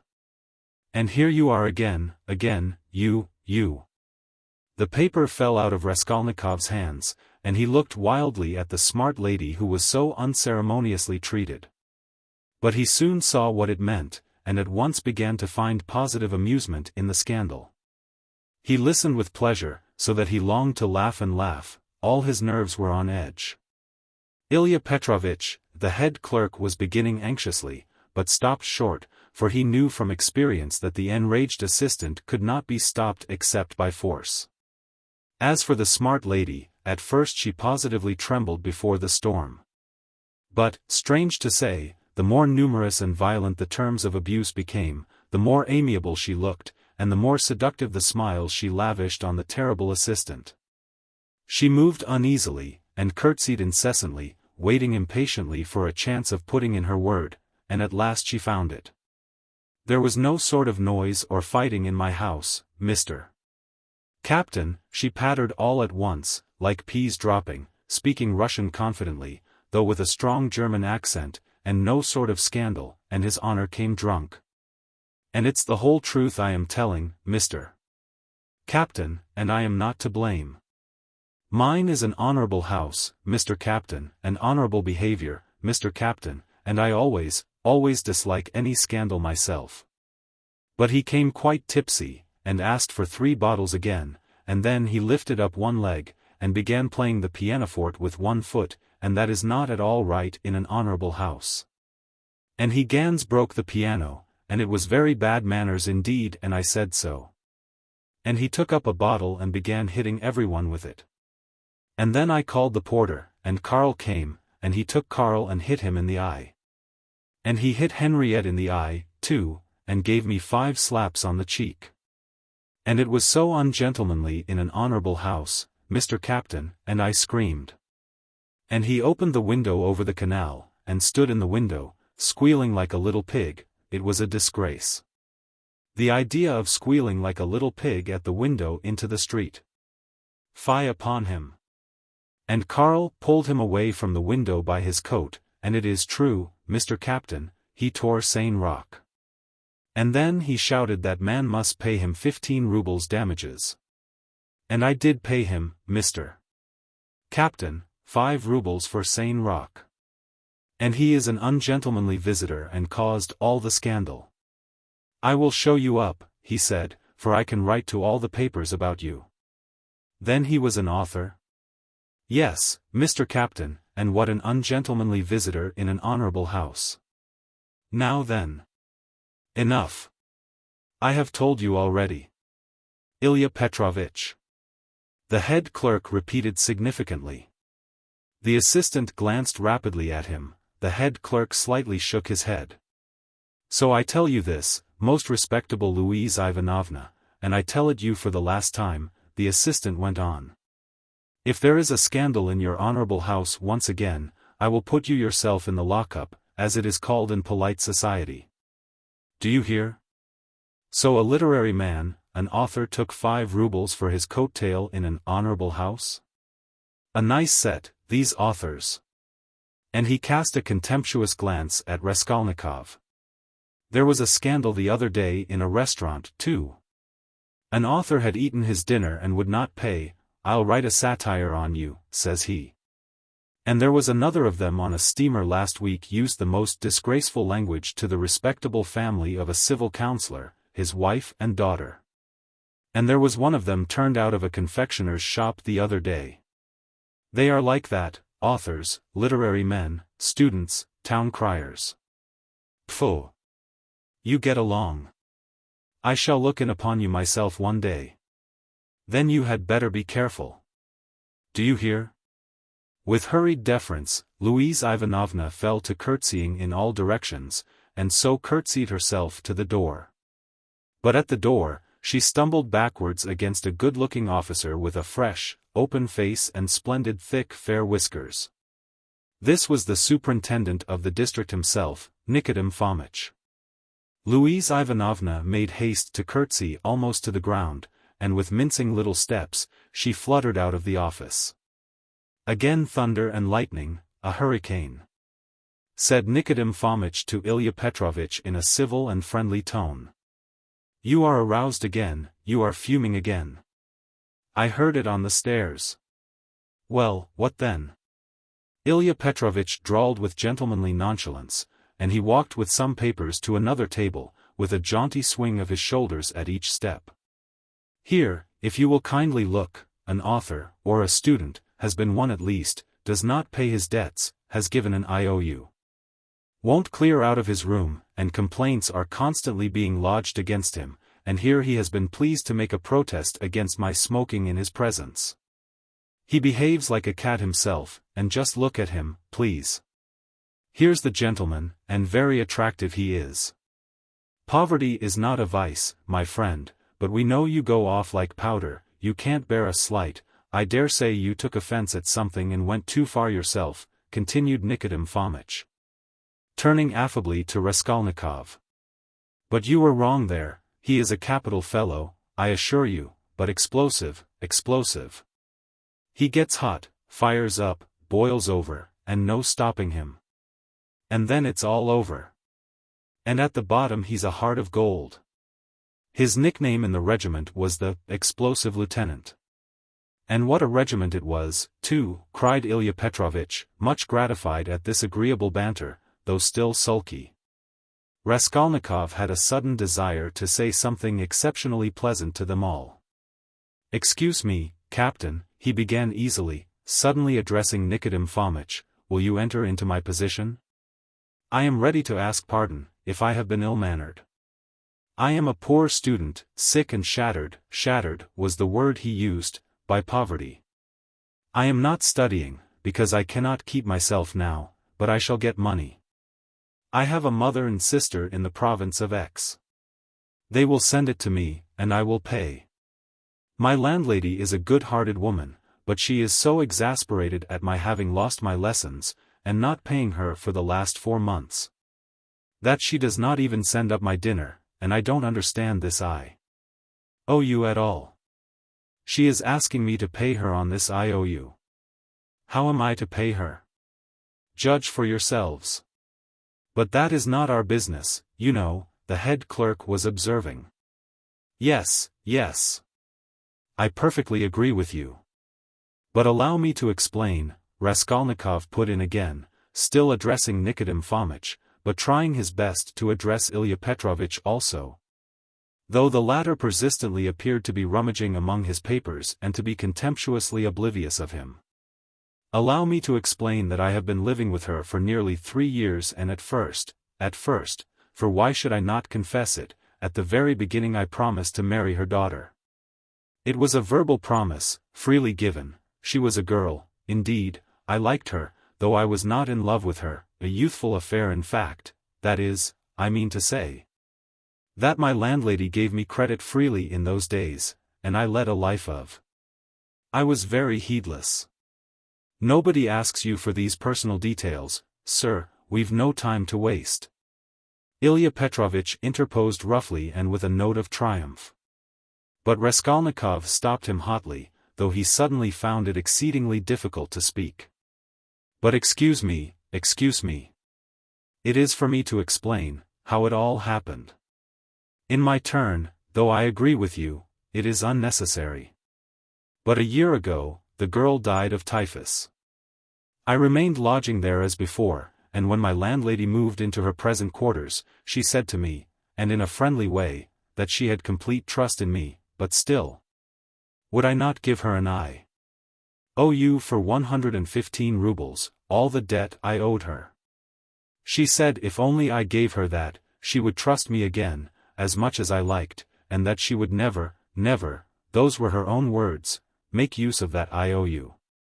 Till I could pay of myself, and now, when I have lost my lessons and have nothing to eat, she takes action against me. What am I to say to that? All these affecting details are no business of ours. Ilya Petrovitch interrupted rudely. You must give a written undertaking, but as for your love affairs and all these tragic events, we have nothing to do with that. Come now, you are harsh, muttered Nikodem Fomitch, sitting down at the table and also beginning to write. He looked a little ashamed. Write, said the head clerk to Raskolnikov. Write what? The latter asked, gruffly. I will dictate to you. Raskolnikov fancied that the head clerk treated him more casually and contemptuously after his speech, but strange to say he suddenly felt completely indifferent to anyone's opinion. And this revulsion took place in a flash, in one instant. If he had cared to think a little, he would have been amazed indeed that he could have talked to them like that a minute before, forcing his feelings upon them. And where had those feelings come from? Now if the whole room had been filled, not with police officers, but with those nearest and dearest to him, he would not have found one human word for them, so empty was his heart. A gloomy sensation of agonizing, everlasting solitude and remoteness took conscious form in his soul.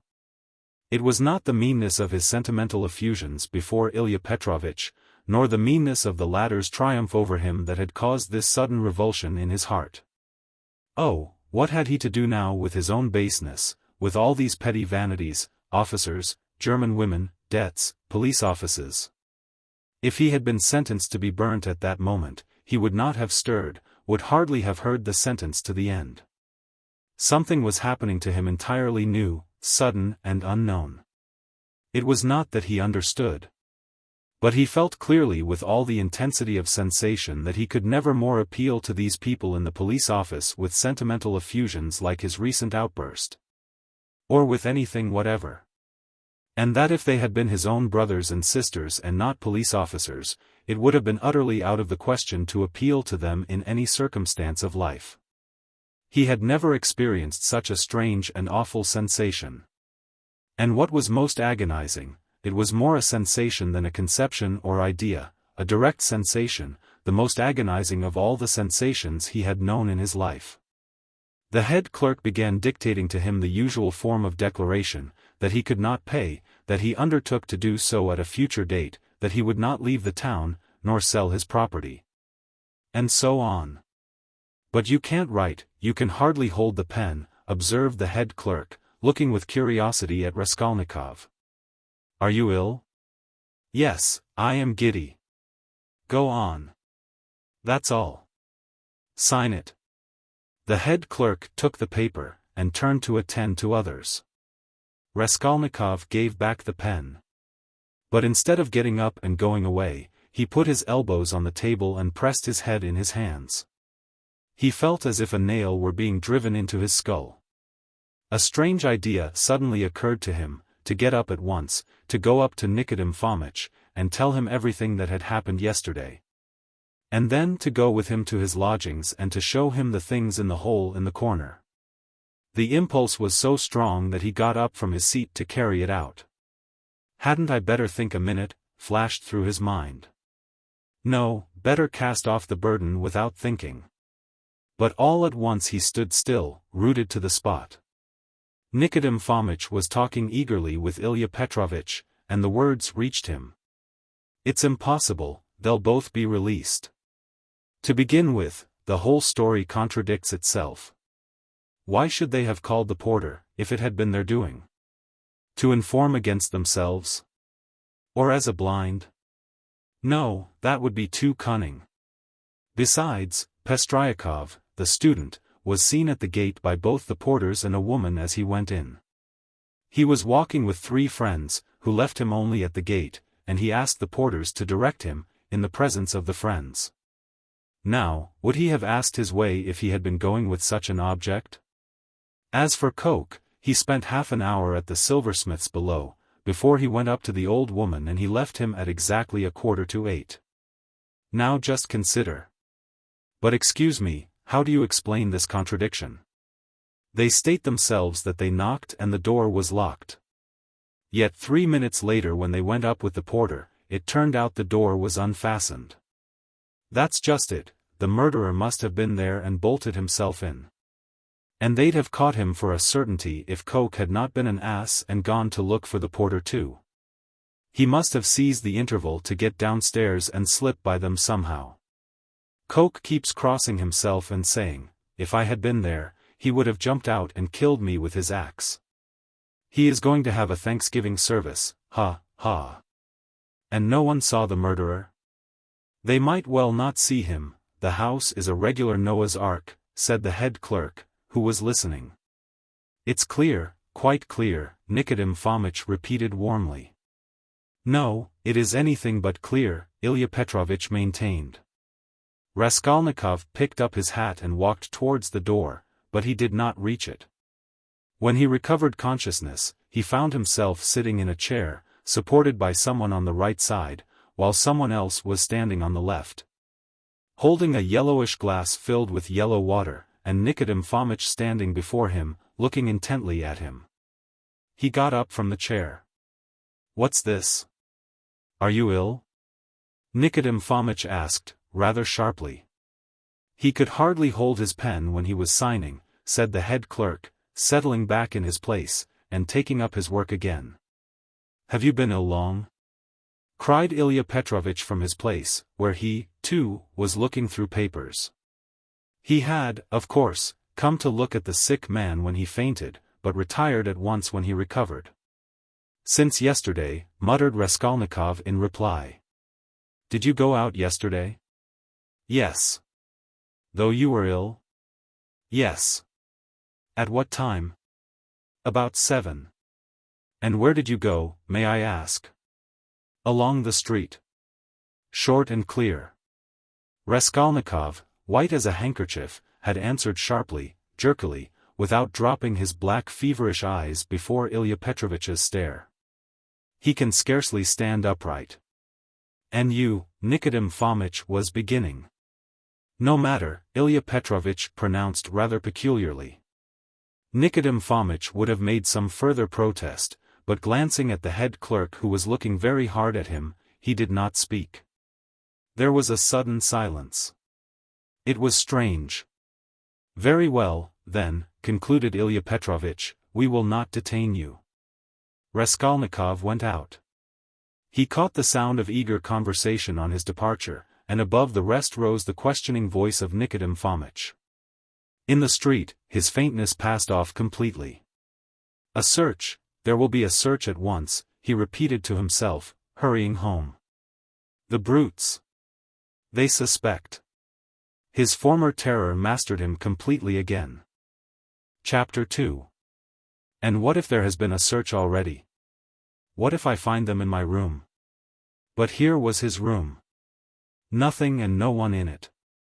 No one had peeped in. Even Nastasia had not touched it. But heavens! How could he have left all those things in the hole? He rushed to the corner, slipped his hand under the paper, pulled the things out and lined his pockets with them. There were 8 articles in all, 2 little boxes with earrings or something of the sort, he hardly looked to see, then 4 small leather cases. There was a chain, too, merely wrapped in newspaper, and something else in newspaper, that looked like a decoration. He put them all in the different pockets of his overcoat, and the remaining pocket of his trousers, trying to conceal them as much as possible. He took the purse, too. Then he went out of his room, leaving the door open. He walked quickly and resolutely, and though he felt shattered, he had his senses about him. He was afraid of pursuit, he was afraid that in another half hour, another quarter of an hour perhaps, instructions would be issued for his pursuit, and so at all costs. He must hide all traces before then.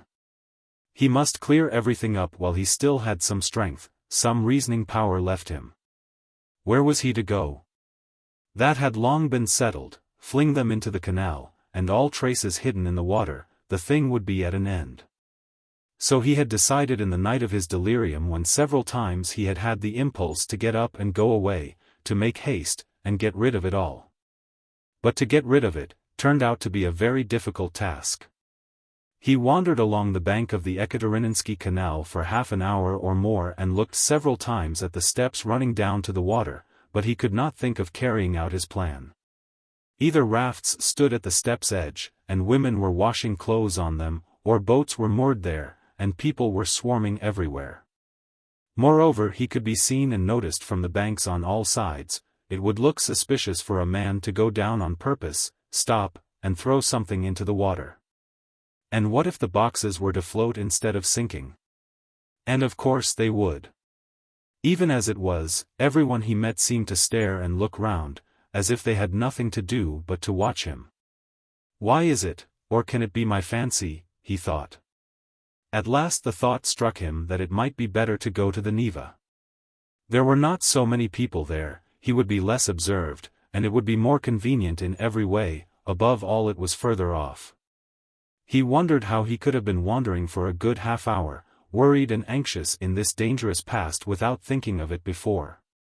And that half hour he had lost over an irrational plan, simply because he had thought of it in delirium.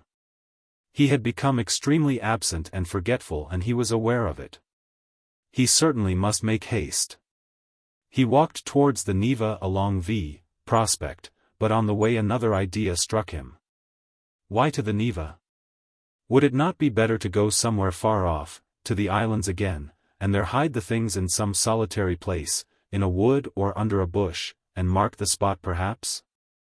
And though he felt incapable of clear judgment, the idea seemed to him a sound one. But he was not destined to go there. For coming out of V. Prospect towards the square, he saw on the left a passage leading between 2 blank walls to a courtyard. On the right hand, the blank unwhitewashed wall of a 4-storied house stretched far into the court. On the left, a wooden hoarding ran parallel with it for 20 paces into the court, and then turned sharply to the left. Here was a deserted fenced-off place where rubbish of different sorts was lying. At the end of the court, the corner of a low, smutty, stone shed, apparently part of some workshop, peeped from behind the hoarding. It was probably a carriage builder's or carpenter's shed. The whole place from the entrance was black with coal dust. Here would be the place to throw it, he thought. Not seeing anyone in the yard, he slipped in, and at once saw near the gate a sink, such as is often put in yards where there are many workmen or cab drivers. And on the hoarding above had been scribbled in chalk the time-honored witticism, "Standing here strictly forbidden."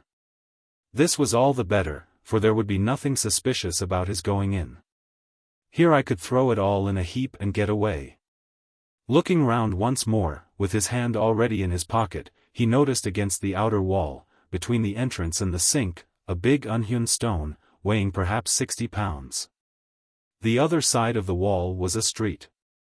He could hear passers-by, always numerous in that part, but he could not be seen from the entrance, unless someone came in from the street, which might well happen indeed, so there was need of haste.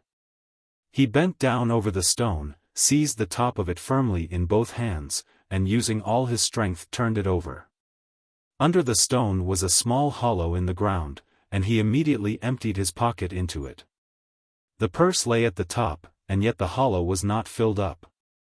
Then he seized the stone again and with one twist turned it back, so that it was in the same position again, though it stood a very little higher. But he scraped the earth about it and pressed it at the edges with his foot.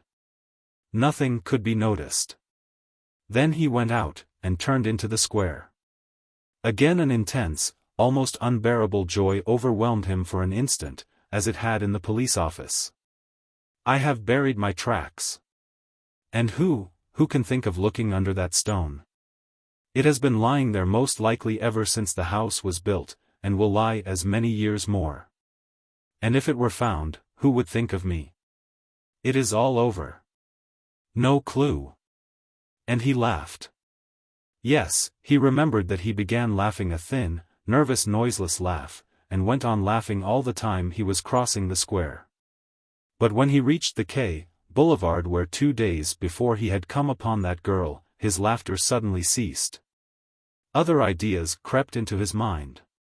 He felt all at once that it would be loathsome to pass that seat on which after the girl was gone, he had sat and pondered, and that it would be hateful, too, to meet that whiskered policeman to whom he had given the 20 kopecks, damn him. He walked, looking about him angrily and distractedly. All his ideas now seemed to be circling round some single point, and he felt that there really was such a point, and that now, he was left facing that point, and for the first time, indeed, during the last 2 months. Damn it all, he thought suddenly, in a fit of ungovernable fury.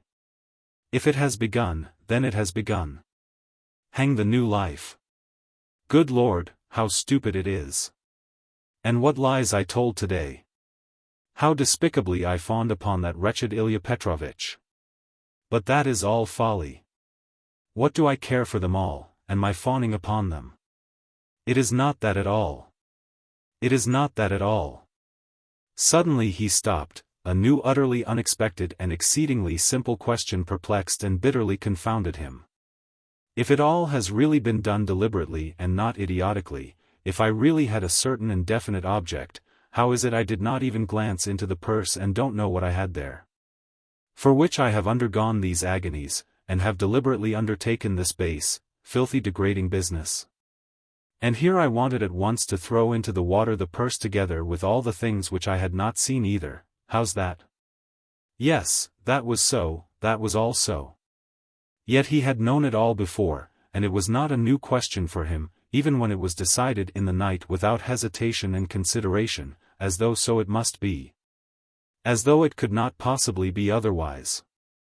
Yes, he had known it all, and understood it all. It surely had all been settled even yesterday at the moment when he was bending over the box and pulling the jewel cases out of it. Yes, so it was.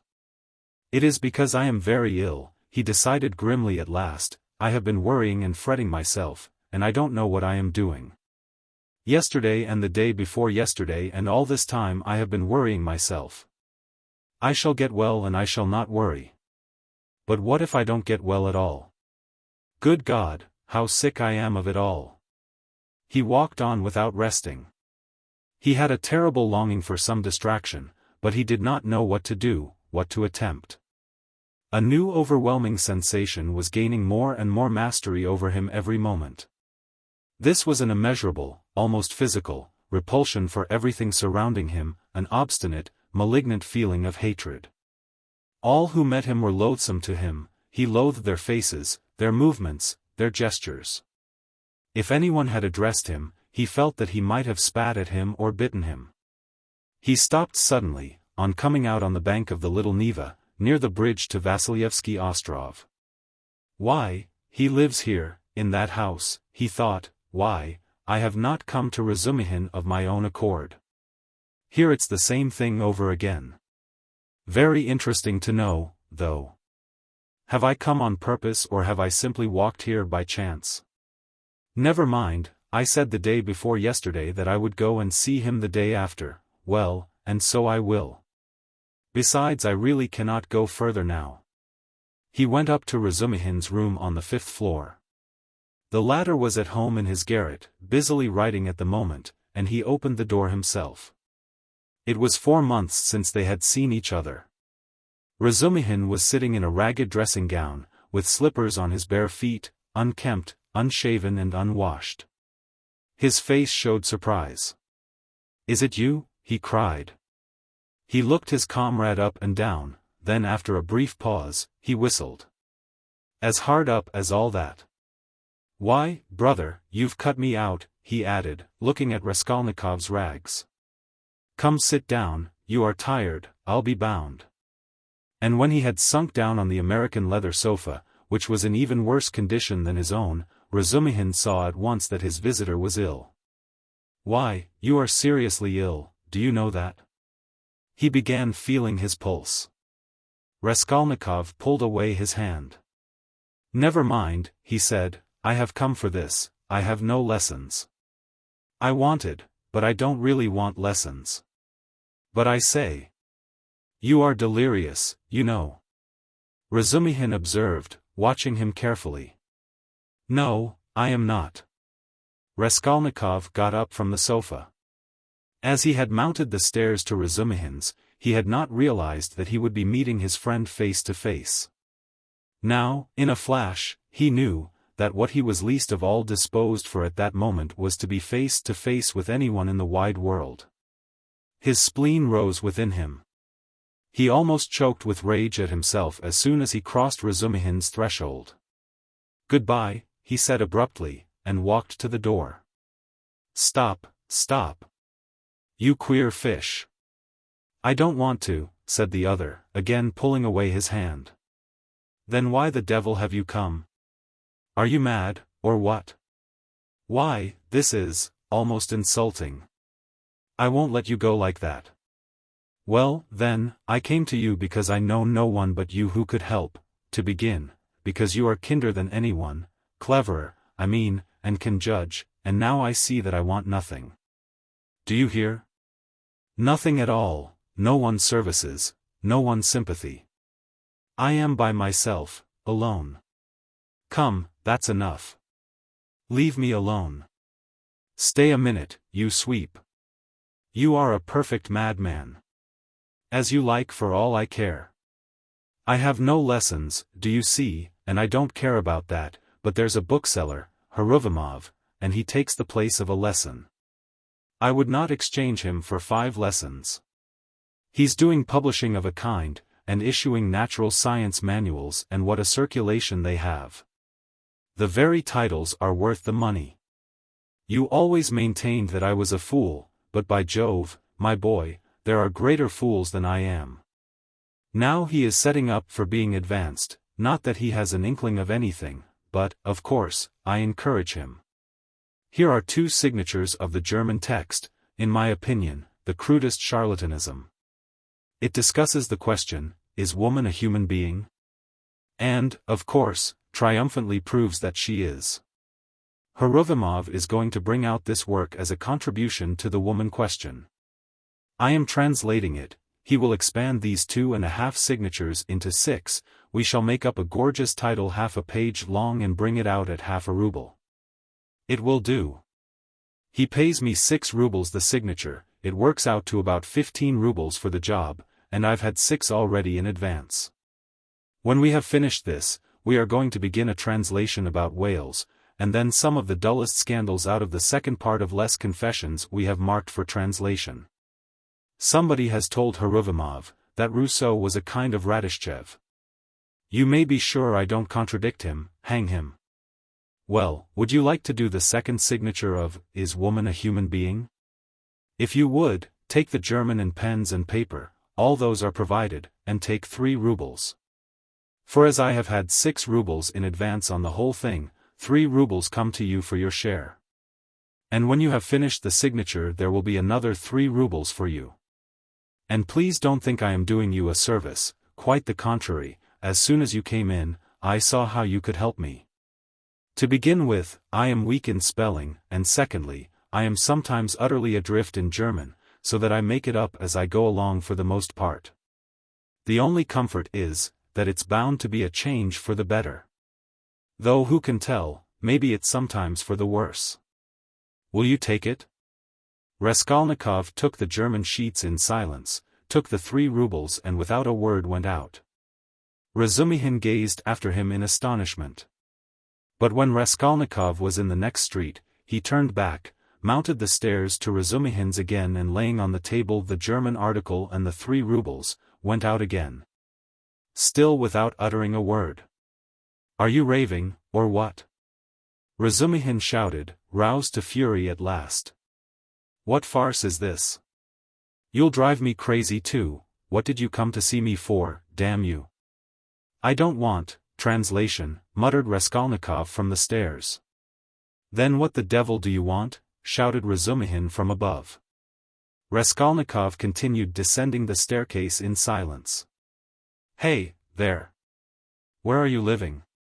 No answer. Well, confound you then. But Raskolnikov was already stepping into the street. On the Nikolaevsky Bridge he was roused to full consciousness again by an unpleasant incident. A coachman, after shouting at him 2 or 3 times, gave him a violent lash on the back with his whip, for having almost fallen under his horse's hoofs. The lash so infuriated him that he dashed away to the railing. For some unknown reason he had been walking in the very middle of the bridge in the traffic. He angrily clenched and ground his teeth. He heard laughter, of course. Serves him right. A pickpocket, I dare say. Pretending to be drunk, for sure, and getting under the wheels on purpose, and you have to answer for him. It's a regular profession, that's what it is. But while he stood at the railing, still looking angry and bewildered after the retreating carriage, and rubbing his back, he suddenly felt someone thrust money into his hand. He looked. It was an elderly woman in a kerchief and goatskin shoes, with a girl, probably her daughter, wearing a hat, and carrying a green parasol. Take it, my good man, in Christ's name. He took it and they passed on. It was a piece of 20 kopecks. From his dress and appearance they might well have taken him for a beggar asking alms in the streets, and the gift of the 20 kopecks he doubtless owed to the blow. Which made them feel sorry for him. He closed his hand on the 20 kopecks, walked on for 10 paces, and turned facing the Neva, looking towards the palace. The sky was without a cloud and the water was almost bright blue, which is so rare in the Neva. The cupola of the cathedral, which is seen at its best from the bridge about 20 paces from the chapel, glittered in the sunlight. And in the pure air every ornament on it could be clearly distinguished. The pain from the lash went off, and Raskolnikov forgot about it. One uneasy and not quite definite idea occupied him now completely. He stood still, and gazed long and intently into the distance. This spot was especially familiar to him.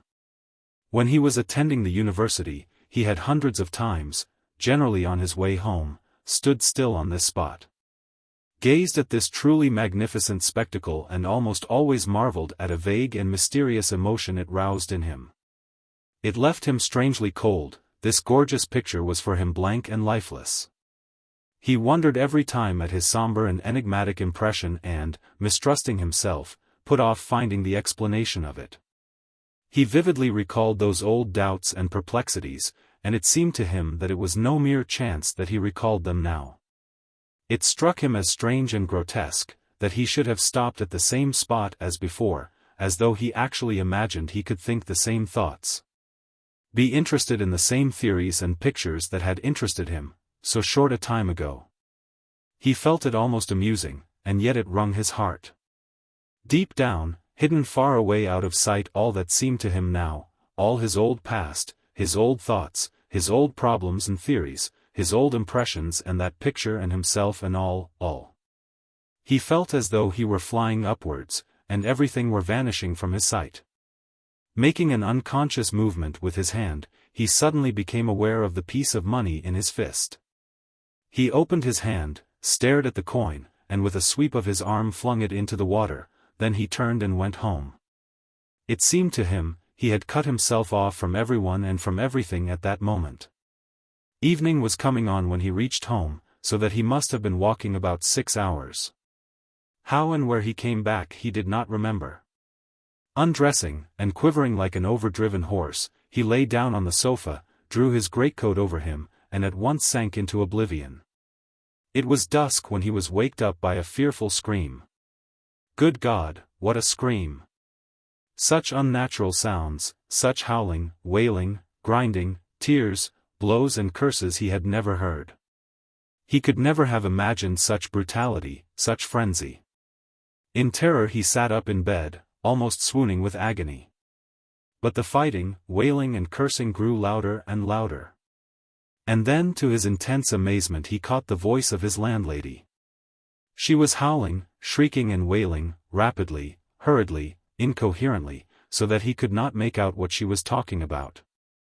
She was beseeching, no doubt, not to be beaten, for she was being mercilessly beaten on the stairs. The voice of her assailant was so horrible from spite and rage that it was almost a croak. But he, too, was saying something, and just as quickly and indistinctly, hurrying and spluttering. All at once Raskolnikov trembled. He recognized the voice. It was the voice of Ilya Petrovitch. Ilya Petrovitch here and beating the landlady. He is kicking her, banging her head against the steps, that's clear, that can be told from the sounds, from the cries and the thuds. How is the world topsy-turvy? He could hear people running in crowds from all the stories and all the staircases, he heard voices, exclamations, knocking, doors banging. But why, and how could it be, he repeated, thinking seriously that he had gone mad. But no, he heard too distinctly. And they would come to him then next, for no doubt, it's all about that, about yesterday. Good God! He would have fastened his door with the latch, but he could not lift his hand, besides, it would be useless. Terror gripped his heart like ice, tortured him and numbed him. But at last all this uproar, after continuing about 10 minutes, began gradually to subside. The landlady was moaning and groaning, Ilya Petrovitch was still uttering threats and curses. But at last he, too, seemed to be silent, and now he could not be heard. Can he have gone away? Good Lord! Yes, and now the landlady is going too, still weeping and moaning, and then her door slammed. Now the crowd was going from the stairs to their rooms, exclaiming, disputing, calling to one another, raising their voices to a shout, dropping them to a whisper. There must have been numbers of them, almost all the inmates of the block. But, good God, how could it be? And why had he come here? Raskolnikov sank worn out on the sofa, but could not close his eyes. He lay for half an hour in such anguish, such an intolerable sensation of infinite terror as he had never experienced before. Suddenly a bright light flashed into his room. Nastasia came in with a candle and a plate of soup. Looking at him carefully and ascertaining that he was not asleep, she set the candle on the table and began to lay out what she had brought: bread, salt, a plate, a spoon. You've eaten nothing since yesterday, I warrant. You've been trudging about all day, and you're shaking with fever. Nastasia, what were they beating the landlady for? She looked intently at him. Who beat the landlady? Just now, half an hour ago, Ilya Petrovitch, the assistant superintendent, on the stairs. Why was he ill-treating her like that, and why was he here? Nastasia scrutinized him, silent and frowning, and her scrutiny lasted a long time. He felt uneasy, even frightened at her searching eyes. Nastasia, why don't you speak? he said timidly at last in a weak voice. It's the blood, she answered at last softly, as though speaking to herself. Blood? What blood? He muttered, growing white and turning towards the wall. Nastasia still looked at him without speaking. Nobody has been beating the landlady, she declared at last in a firm, resolute voice.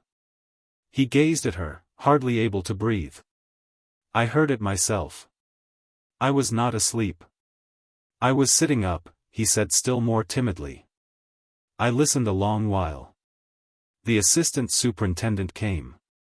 Everyone ran out onto the stairs from all the flats. No one has been here. That's the blood crying in your ears. When there's no outlet for it and it gets clotted, you begin fancying things. Will you eat something? He made no answer. Nastasia still stood over him, watching him. Give me something to drink. Nastasia. She went downstairs and returned with a white earthenware jug of water. He remembered only swallowing one sip of the cold water and spilling some on his neck. Then followed forgetfulness. Chapter 3. He was not completely unconscious, however, all the time he was ill. He was in a feverish state, sometimes delirious, sometimes half-conscious. He remembered a great deal afterwards. Sometimes it seemed as though there were a number of people round him, they wanted to take him away somewhere, there was a great deal of squabbling and discussing about him. Then he would be alone in the room, they had all gone away afraid of him, and only now and then opened the door a crack to look at him. They threatened him, plotted something together, laughed, and mocked at him. He remembered Nastasia often at his bedside. He distinguished another person, too, whom he seemed to know very well, though he could not remember who he was, and this fretted him, even made him cry. Sometimes he fancied he had been lying there a month, at other times it all seemed part of the same day. But of that he had no recollection, and yet every minute he felt that he had forgotten something he ought to remember. He worried and tormented himself trying to remember, moaned, flew into a rage, or sank into awful, intolerable terror. Then he struggled to get up, would have run away, but someone always prevented him by force, and he sank back into impotence and forgetfulness. At last he returned to complete consciousness. It happened at 10 o'clock in the morning. On fine days the sun shone into the room at that hour, throwing a streak of light on the right wall and the corner near the door. Nastasia was standing beside him with another person, a complete stranger, who was looking at him very inquisitively. He was a young man with a beard, wearing a full, short-waisted coat, and looked like a messenger. The landlady was peeping in at the half-open door. Raskolnikov sat up. "Who is this, Nastasia?" he asked, pointing to the young man. "I say, he's himself again," she said. "He is himself," echoed the man. Concluding that he had returned to his senses, the landlady closed the door and disappeared.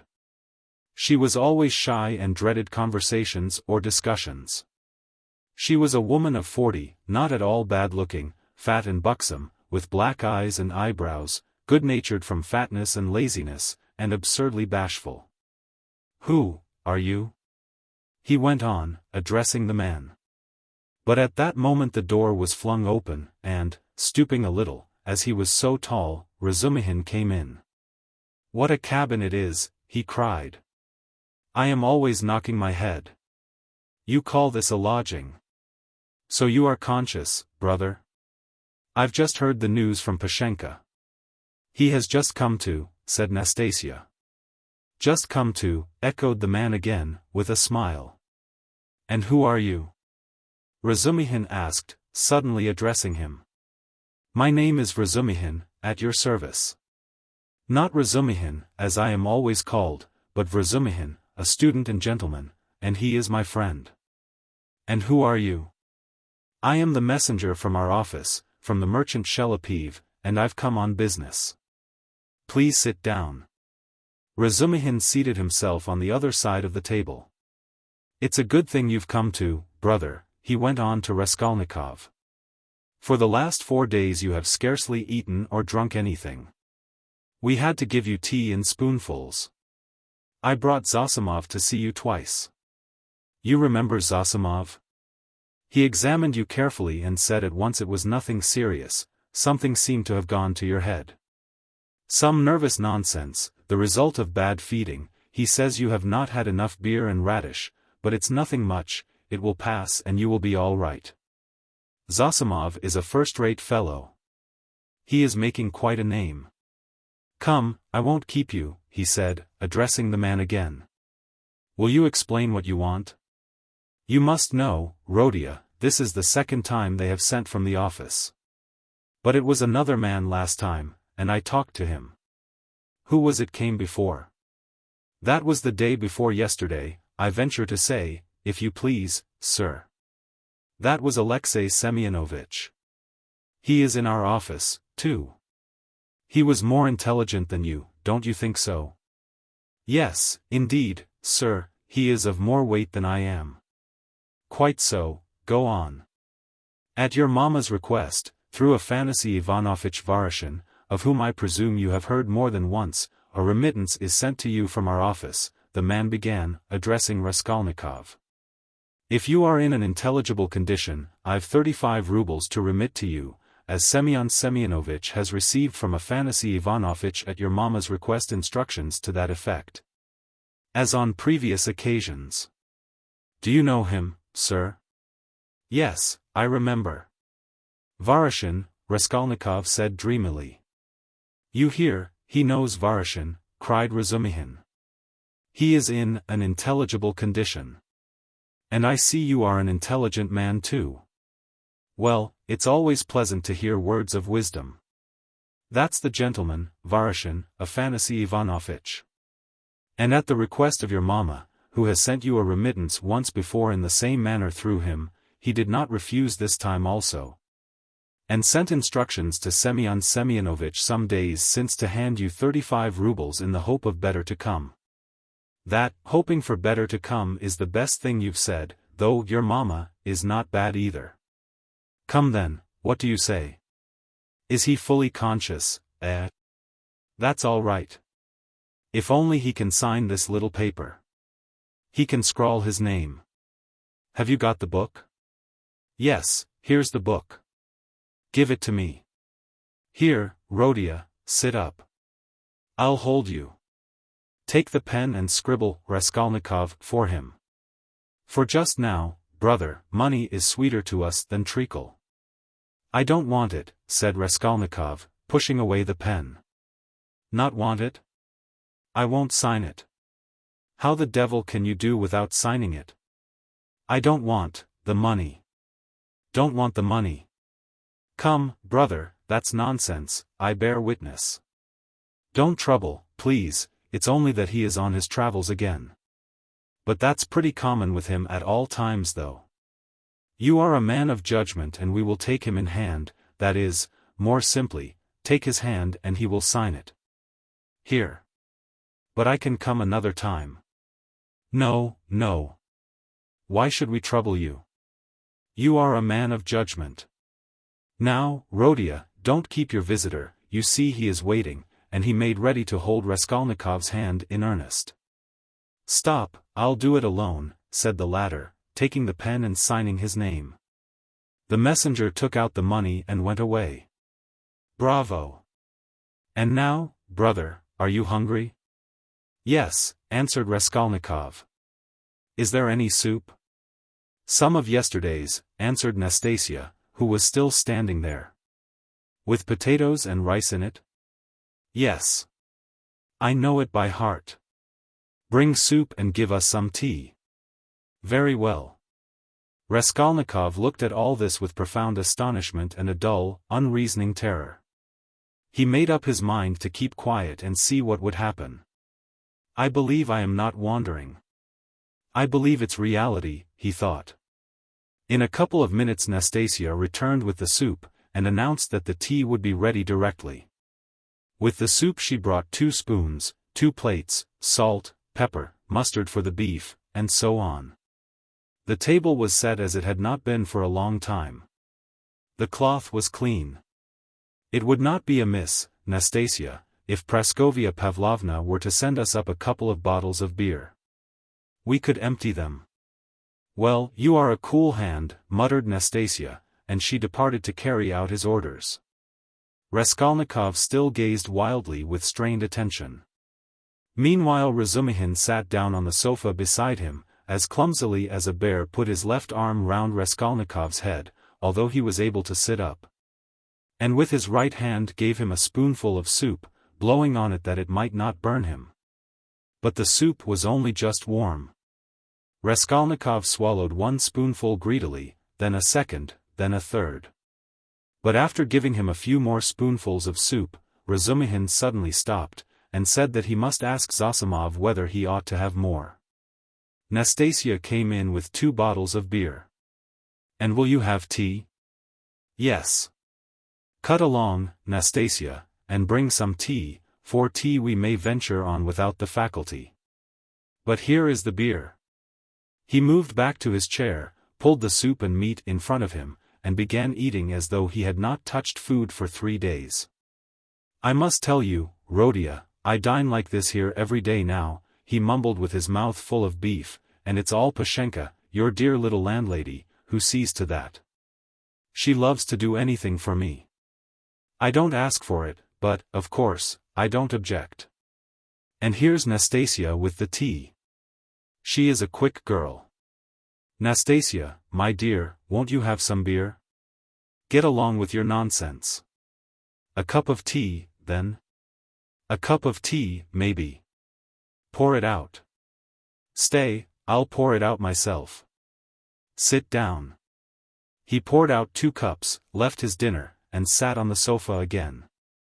As before, he put his left arm round the sick man's head, raised him up and gave him tea in spoonfuls, again blowing each spoonful steadily and earnestly. As though this process was the principal and most effective means towards his friend's recovery. Raskolnikov said nothing and made no resistance, though he felt quite strong enough to sit up on the sofa without support and could not merely have held a cup or a spoon, but even perhaps could have walked about. But from some queer, almost animal, cunning he conceived the idea of hiding his strength and lying low for a time, pretending if necessary not to be yet in full possession of his faculties. And meanwhile listening to find out what was going on.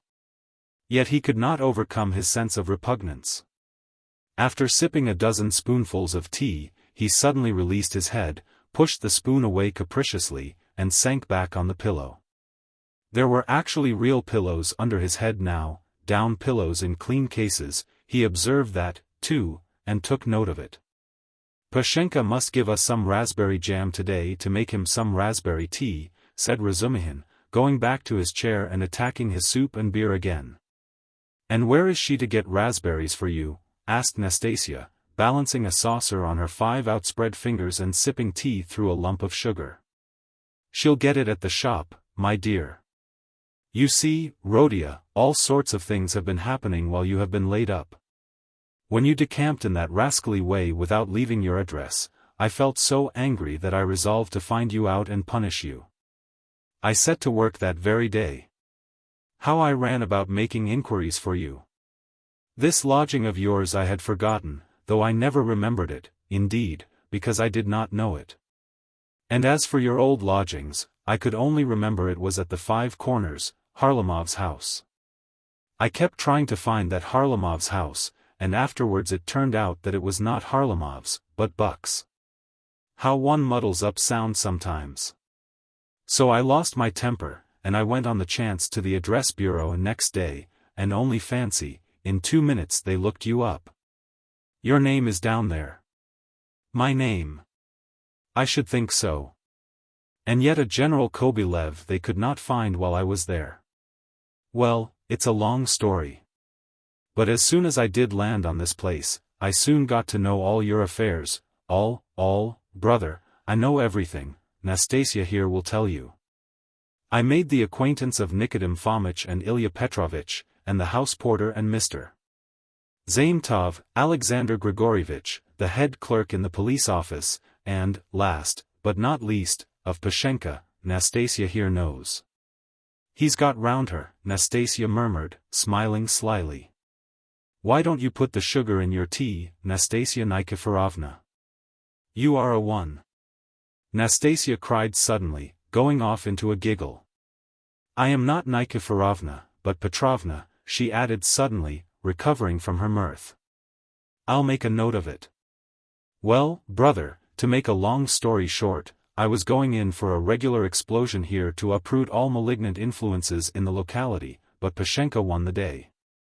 I had not expected, brother, to find her so prepossessing. What do you think? Raskolnikov did not speak, but he still kept his eyes fixed upon him, full of alarm. And all that could be wished, indeed, in every respect, Razumihin went on, not at all embarrassed by his silence. Ah, the sly dog! Nastasia shrieked again. This conversation afforded her unspeakable delight. It's a pity, brother, that you did not set to work in the right way at first. You ought to have approached her differently. She is, so to speak, a most unaccountable character. But we will talk about her character later. How could you let things come to such a pass that she gave up sending you your dinner? And that IOU? You must have been mad to sign an IOU. And that promise of marriage when her daughter, Natalia Yegorovna, was alive? I know all about it. But I see that's a delicate matter and I am an ass, forgive me. But, talking of foolishness, do you know Praskovia Pavlovna is not nearly so foolish as you would think at first sight? No, mumbled Raskolnikov, looking away, but feeling that it was better to keep up the conversation. She isn't, is she? Cried Razumihin, delighted to get an answer out of him. But she is not very clever either, She is essentially an unaccountable character. I am sometimes quite at a loss, I assure you. She must be 40. She says she is 36, and of course she has every right to say so. But I swear I judge her intellectually, simply from the metaphysical point of view. There is a sort of symbolism sprung up between us, a sort of algebra or whatnot. I don't understand it. Well, that's all nonsense. Only, seeing that you are not a student now and have lost your lessons and your clothes, and that through the young lady's death she has no need to treat you as a relation, she suddenly took fright. And as you hid in your den and dropped all your old relations with her, she planned to get rid of you. And she's been cherishing that design a long time, but was sorry to lose the IOU. For you assured her yourself that your mother would pay. It was base of me to say that. My mother herself is almost a beggar, and I told a lie to keep my lodging, and be fed, Raskolnikov said loudly and distinctly. Yes, you did very sensibly. But the worst of it is that at that point Mr. Chebarov turns up, a businessman. Pashenka would never have thought of doing anything on her own account, she is too retiring. But the businessman is by no means retiring, and first thing he puts the question, is there any hope of realizing the IOU? Answer, there is, because he has a mother who would save her Rodia with her 125 rubles pension, if she has to starve herself. And a sister, too, who would go into bondage for his sake. That's what he was building upon. Why do you start? I know all the ins and outs of your affairs now, my dear boy. It's not for nothing that you were so open with Pashenka when you were her prospective son-in-law, and I say all this as a friend. But I tell you what it is, an honest and sensitive man is open, and a businessman listens and goes on eating you up. Well, then she gave the IOU. By way of payment to this Chebarov, and without hesitation he made a formal demand for payment. When I heard of all this I wanted to blow him up, too, to clear my conscience, but by that time harmony reigned between me and Pashenka, and I insisted on stopping the whole affair. Engaging that you would pay. I went security for you, brother. Do you understand? We called Chebarov, flung him 10 rubles and got the IOU back from him, and here I have the honor of presenting it to you. She trusts your word now. Here, take it, you see I have torn it. Razumihin put the note on the table. Raskolnikov looked at him and turned to the wall without uttering a word. Even Razumihin felt a twinge. I see, brother, he said a moment later, that I have been playing the fool again. I thought I should amuse you with my chatter, and I believe I have only made you cross. Was it you I did not recognize when I was delirious? Raskolnikov asked, after a moment's pause without turning his head. Yes, and you flew into a rage about it, especially when I brought Zametov one day. Zametov? The head clerk? What for? Raskolnikov turned round quickly and fixed his eyes on Razumihin. What's the matter with you? What are you upset about? He wanted to make your acquaintance because I talked to him a lot about you. How could I have found out so much except from him? He is a capital fellow, brother, first rate, in his own way, of course. Now we are friends, see each other almost every day. I have moved into this part, you know. I have only just moved. I've been with him to Louise Ivanovna once or twice. Do you remember Louise Ivanovna? Did I say anything in delirium? I should think so. You were beside yourself. What did I rave about? What next? What did you rave about? What people do rave about. Well, brother, now I must not lose time. To work. He got up from the table and took up his cap. What did I rave about? How he keeps on. Are you afraid of having let out some secret? Don't worry yourself, you said nothing about a countess. But you said a lot about a bulldog, and about earrings and chains, and about Krestovsky Island, and some porter, and Nikodim Fomitch and Ilya Petrovitch, the assistant superintendent. And another thing that was of special interest to you was your own sock. You whined, give me my sock. Zametov hunted all about your room for your socks, and with his own scented, ring-bedecked fingers he gave you the rag. And only then were you comforted, and for the next 24 hours you held the wretched thing in your hand, we could not get it from you. It is most likely somewhere under your quilt at this moment. And then you asked so piteously for fringe for your trousers. We tried to find out what sort of fringe, but we could not make it out. Now to business. Here are 35 rubles, I take 10 of them, and shall give you an account of them in an hour or two. I will let Zosimov know at the same time, though he ought to have been here long ago, for it is nearly 12. And you, Nastasia, look in pretty often while I am away, to see whether he wants a drink or anything else. And I will tell Pashenka what is wanted myself. Goodbye. He calls her Pashenka. Ah, he's a deep one, said Nastasia as he went out, then she opened the door and stood listening, but could not resist running downstairs after him. She was very eager to hear what he would say to the landlady. She was evidently quite fascinated by Razumihin. No sooner had she left the room than the sick man flung off the bedclothes and leapt out of bed like a madman. With burning, twitching impatience he had waited for them to be gone so that he might set to work. But to what work? Now, as though to spite him, it eluded him. Good God, only tell me one thing, do they know of it yet or not? What if they know it and are only pretending, mocking me while I am laid up, and then they will come in and tell me that it's been discovered long ago and that they have only. What am I to do now? That's what I've forgotten, as though on purpose, forgotten it all at once, I remembered a minute ago. He stood in the middle of the room and gazed in miserable bewilderment about him. He walked to the door, opened it, listened, but that was not what he wanted. Suddenly, as though recalling something, he rushed to the corner where there was a hole under the paper, began examining it, put his hand into the hole, fumbled, but that was not it. He went to the stove, opened it and began rummaging in the ashes. The frayed edges of his trousers and the rags cut off his pocket were lying there just as he had thrown them. No one had looked, then. Then he remembered the sock about which Razumihin had just been telling him. Yes, there it lay on the sofa under the quilt, but it was so covered with dust and grime that Zametov could not have seen anything on it. Bah, Zametov. The police office. And why am I sent for to the police office? Where's the notice? Bah. I am mixing it up, that was then.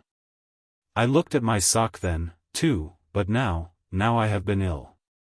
But what did Zametov come for? Why did Razumihin bring him? He muttered, helplessly sitting on the sofa again. What does it mean? Am I still in delirium, or is it real? I believe it is real.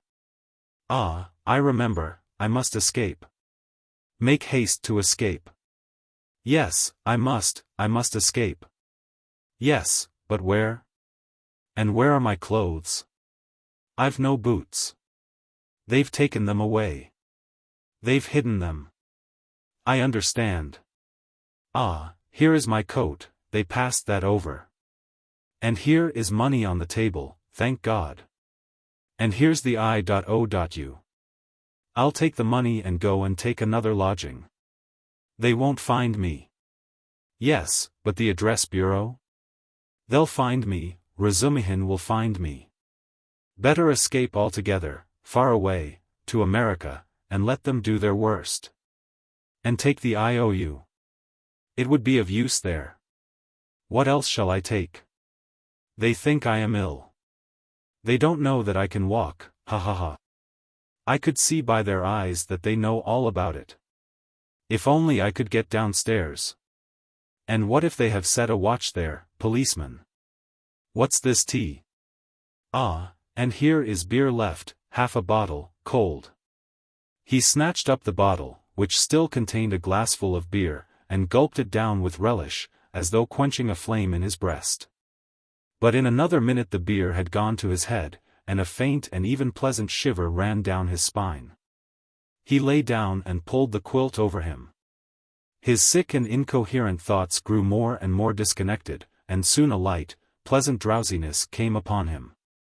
With a sense of comfort he nestled his head into the pillow, wrapped more closely about him the soft, wadded quilt which had replaced the old, ragged greatcoat, sighed softly and sank into a deep, sound, refreshing sleep. He woke up, hearing someone come in. He opened his eyes and saw Razumihin standing in the doorway, uncertain whether to come in or not. Raskolnikov sat up quickly on the sofa and gazed at him, as though trying to recall something. Ah, you are not asleep. Here I am.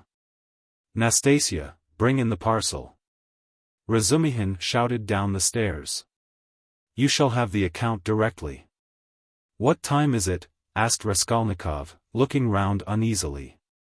Yes, you had a fine sleep, brother, it's almost evening, it will be 6 o'clock directly.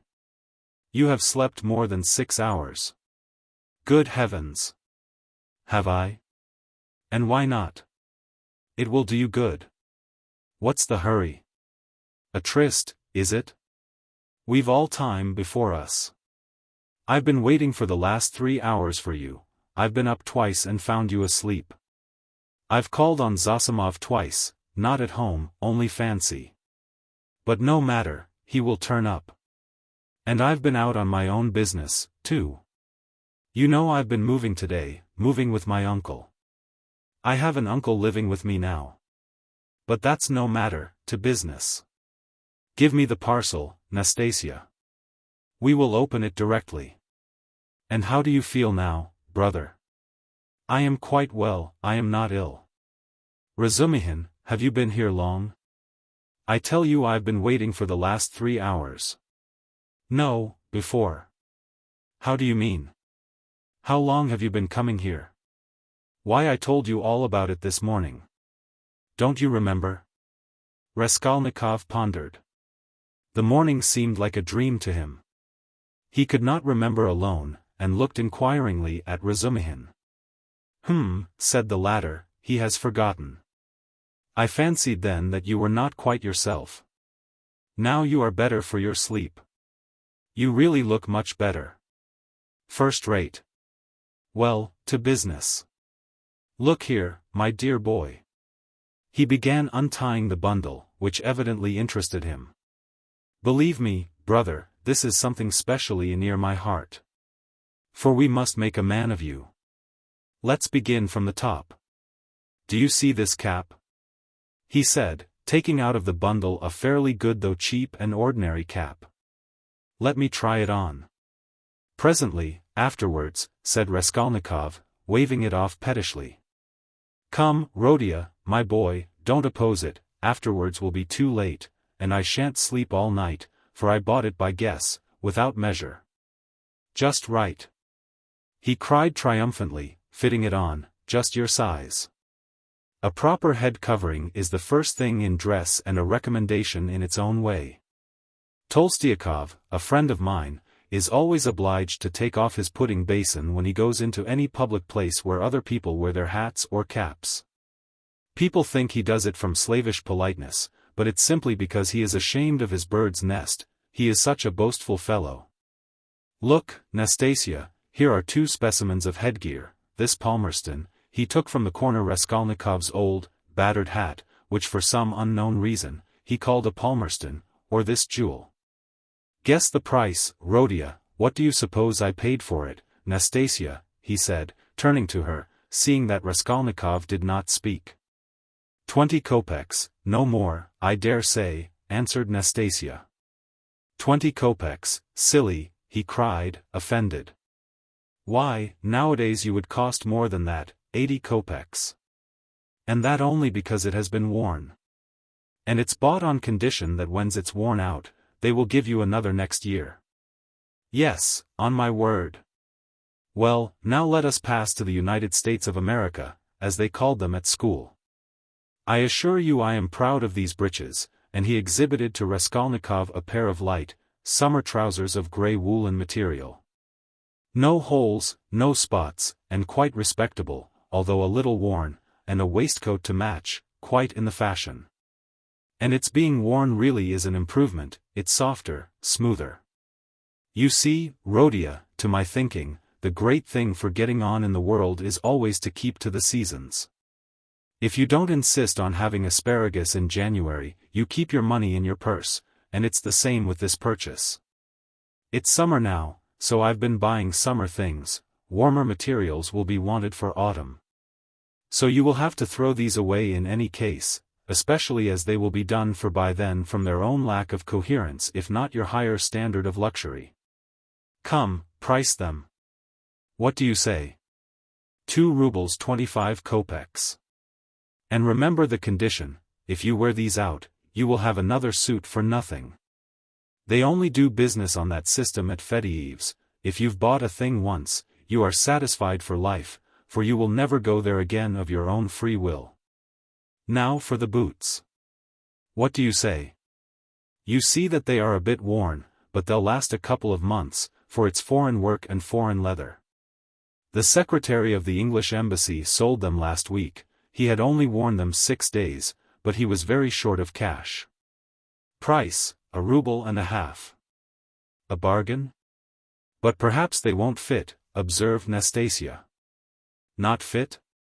Just look, and he pulled out of his pocket Raskolnikov's old, broken boot, stiffly coated with dry mud. I did not go empty-handed, they took the size from this monster. We all did our best. And as to your linen, your landlady has seen to that.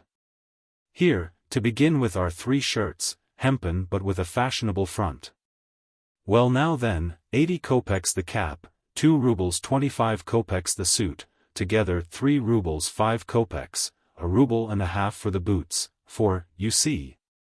They are very good, and that makes 4 rubles 55 kopecks. 5 rubles for the underclothes, they were bought in the lot, which makes exactly 9 rubles 55 kopecks. 45 kopecks change in coppers. Will you take it? And so, Rodia, you are set up with a complete new rig out, for your overcoat will serve, and even has a style of its own. That comes from getting one's clothes from Sharmers. As for your socks and other things, I leave them to you, we've 25 rubles left. And as for Pashenka and paying for your lodging, don't you worry. I tell you she'll trust you for anything. And now, brother, let me change your linen, for I dare say you will throw off your illness with your shirt. Let me be. I don't want to. Raskolnikov waved him off. He had listened with disgust to Razumihin's efforts to be playful about his purchases. Come, brother, don't tell me I've been trudging around for nothing, Razumihin insisted. Nastasia, don't be bashful, but help me, that's it, and in spite of Raskolnikov's resistance he changed his linen. The latter sank back on the pillows and for a minute or two said nothing. It will be long before I get rid of them, he thought. What money was all that bought with? He asked at last, gazing at the wall. Money? Why, your own, what the messenger brought from Varoshin, your mother sent it. Have you forgotten that, too? I remember now, said Raskolnikov after a long, sullen silence. Razumihin looked at him, frowning and uneasy. The door opened and a tall, stout man whose appearance seemed familiar to Raskolnikov came in. Chapter 4. Zosimov was a tall, fat man with a puffy, colorless, clean-shaven face and straight flaxen hair. He wore spectacles, and a big gold ring on his fat finger. He was 27. He had on a light gray fashionable loose coat, light summer trousers, and everything about him loose, fashionable and spick and span. His linen was irreproachable, his watch chain was massive. In manner he was slow and, as it were, nonchalant, and at the same time studiously free and easy. He made efforts to conceal his self-importance, but it was apparent at every instant. All his acquaintances found him tedious, but said he was clever at his work. I've been to you twice today, brother. You see, he's come to himself, cried Razumihin. I see, I see. And how do we feel now, said Zosimov to Raskolnikov, watching him carefully and, sitting down at the foot of the sofa, he settled himself as comfortably as he could. He is still depressed, Razumihin went on. We've just changed his linen and he almost cried. That's very natural, you might have put it off if he did not wish it. His pulse is first-rate. Is your head still aching, I am well, I am perfectly well. Raskolnikov declared positively and irritably. He raised himself on the sofa and looked at them with glittering eyes, but sank back onto the pillow at once and turned to the wall. Zosimov watched him intently. Very good. Going on all right, he said lazily. Has he eaten anything? They told him, and asked what he might have. He may have anything, soup, tea, mushrooms and cucumbers, of course, you must not give him, he'd better not have meat either, but no need to tell you that. Razumihin and he looked at each other. No more medicine or anything. I'll look at him again tomorrow. Perhaps, today even, but never mind. Tomorrow evening I shall take him for a walk, said Razumihin. We are going to the Yusupov garden and then to the Palais de Cristal. I would not disturb him tomorrow at all, but I don't know, a little, maybe, but we'll see. What a nuisance. I've got a housewarming party tonight, it's only a step from here. Couldn't he come? He could lie on the sofa. You are coming? Razumihin said to Zosimov. Don't forget, you promised. All right, only rather later. What are you going to do? Oh, nothing, tea, vodka, herrings. There will be a pie, just our friends. And who? All neighbors here, almost all new friends, except my old uncle, and he is new too, he only arrived in Petersburg yesterday to see to some business of his. We meet once in 5 years. What is he? He's been stagnating all his life as a district postmaster, gets a little pension. He is 65, not worth talking about. But I am fond of him. Porfiry Petrovitch, the head of the investigation department here. But you know him. Is he a relation of yours, too? A very distant one. But why are you scowling? Because you quarreled once, won't you come then? I don't care a damn for him. So much the better. Well, there will be some students, a teacher, a government clerk, a musician, an officer and Zaintov. Do tell me, please, what you or he, Zosimov nodded at Raskolnikov, can have in common with this Zaintov? Oh, you particular gentleman. Principles. You are worked by principles, as it were by springs, you won't venture to turn round on your own account. If a man is a nice fellow, that's the only principle I go upon. Zametov is a delightful person. Though he does take bribes. Well, he does. And what of it? I don't care if he does take bribes, Razumihin cried with unnatural irritability. I don't praise him for taking bribes. I only say he is a nice man in his own way. But if one looks at men in all ways, are there many good ones left? Why, I am sure I shouldn't be worth a baked onion myself, perhaps with you thrown in. That's too little, I'd give 2 for you. And I wouldn't give more than 1 for you. No more of your jokes. Zametov is no more than a boy. I can pull his hair and one must draw him, not repel him.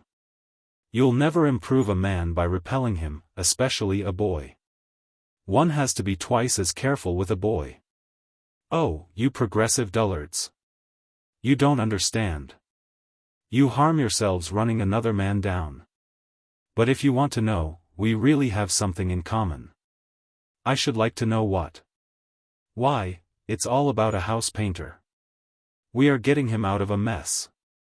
Though indeed there's nothing to fear now. The matter is absolutely self-evident. We only put on steam. A painter? Why, haven't I told you about it? I only told you the beginning then about the murder of the old pawnbroker woman. Well, the painter is mixed up in it. Oh, I heard about that murder before and was rather interested in it, partly, for one reason. I read about it in the papers, too. Lizaveta was murdered, too, Nastasia blurted out, suddenly addressing Raskolnikov. She remained in the room all the time, standing by the door listening. Lizaveta, murmured Raskolnikov hardly audibly. Lizaveta, who sold old clothes. Didn't you know her? She used to come here. She mended a shirt for you, too. Raskolnikov turned to the wall where in the dirty, yellow paper he picked out one clumsy, white flower with brown lines on it and began examining how many petals there were in it. How many scallops in the petals and how many lines on them. He felt his arms and legs as lifeless as though they had been cut off. He did not attempt to move, but stared obstinately at the flower. But what about the painter? Zosimov interrupted Nastasia's chatter with marked displeasure. She sighed and was silent. Why, he was accused of the murder, Razumihin went on hotly. Was there evidence against him then? Evidence, indeed. Evidence that was no evidence, and that's what we have to prove. It was just as they pitched on those fellows, Koch and Pestryakov, at first. Phoo! How stupidly it's all done, it makes one sick, though it's not one's business. Pestryakov may be coming tonight. By the way, Rodia, you've heard about the business already. It happened before you were ill, the day before you fainted at the police office while they were talking about it. Zosimov looked curiously at Raskolnikov. He did not stir. But I say, Razumihin, I wonder at you. What a busybody you are. Zosimov observed. Maybe I am, but we will get him off anyway, shouted Razumihin, bringing his fist down on the table. What's the most offensive is not their lying, one can always forgive lying, lying is a delightful thing, for it leads to truth, what is offensive is that they lie and worship their own lying. I respect Porfiry, but... what threw them out at first? The door was locked, and when they came back with the porter it was open. So it followed that Koch and Pestryakov were the murderers, that was their logic. But don't excite yourself, they simply detained them, they could not help that. And, by the way, I've met that man Koch. He used to buy unredeemed pledges from the old woman? Yes, he is a swindler. He buys up bad debts, too. He makes a profession of it. But enough of him. Do you know what makes me angry? It's their sickening rotten, petrified routine. And this case might be the means of introducing a new method. One can show from the psychological data alone how to get on the track of the real man. We have facts, they say. But facts are not everything, at least half the business lies in how you interpret them. Can you interpret them, then? Anyway, one can't hold one's tongue when one has a feeling, a tangible feeling, that one might be a help if only. Do you know the details of the case? I am waiting to hear about the painter. Oh, yes. Well, here's the story. Early on the third day after the murder, when they were still dandling Coke and Pestryakov, though they accounted for every step they took and it was as plain as a pikestaff, an unexpected fact turned up.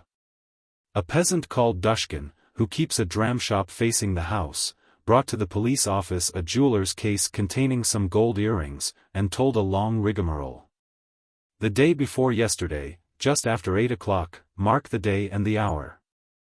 A journeyman house painter, Nikolai, who had been in to see me already that day, brought me this box of gold earrings and stones, and asked me to give him 2 rubles for them.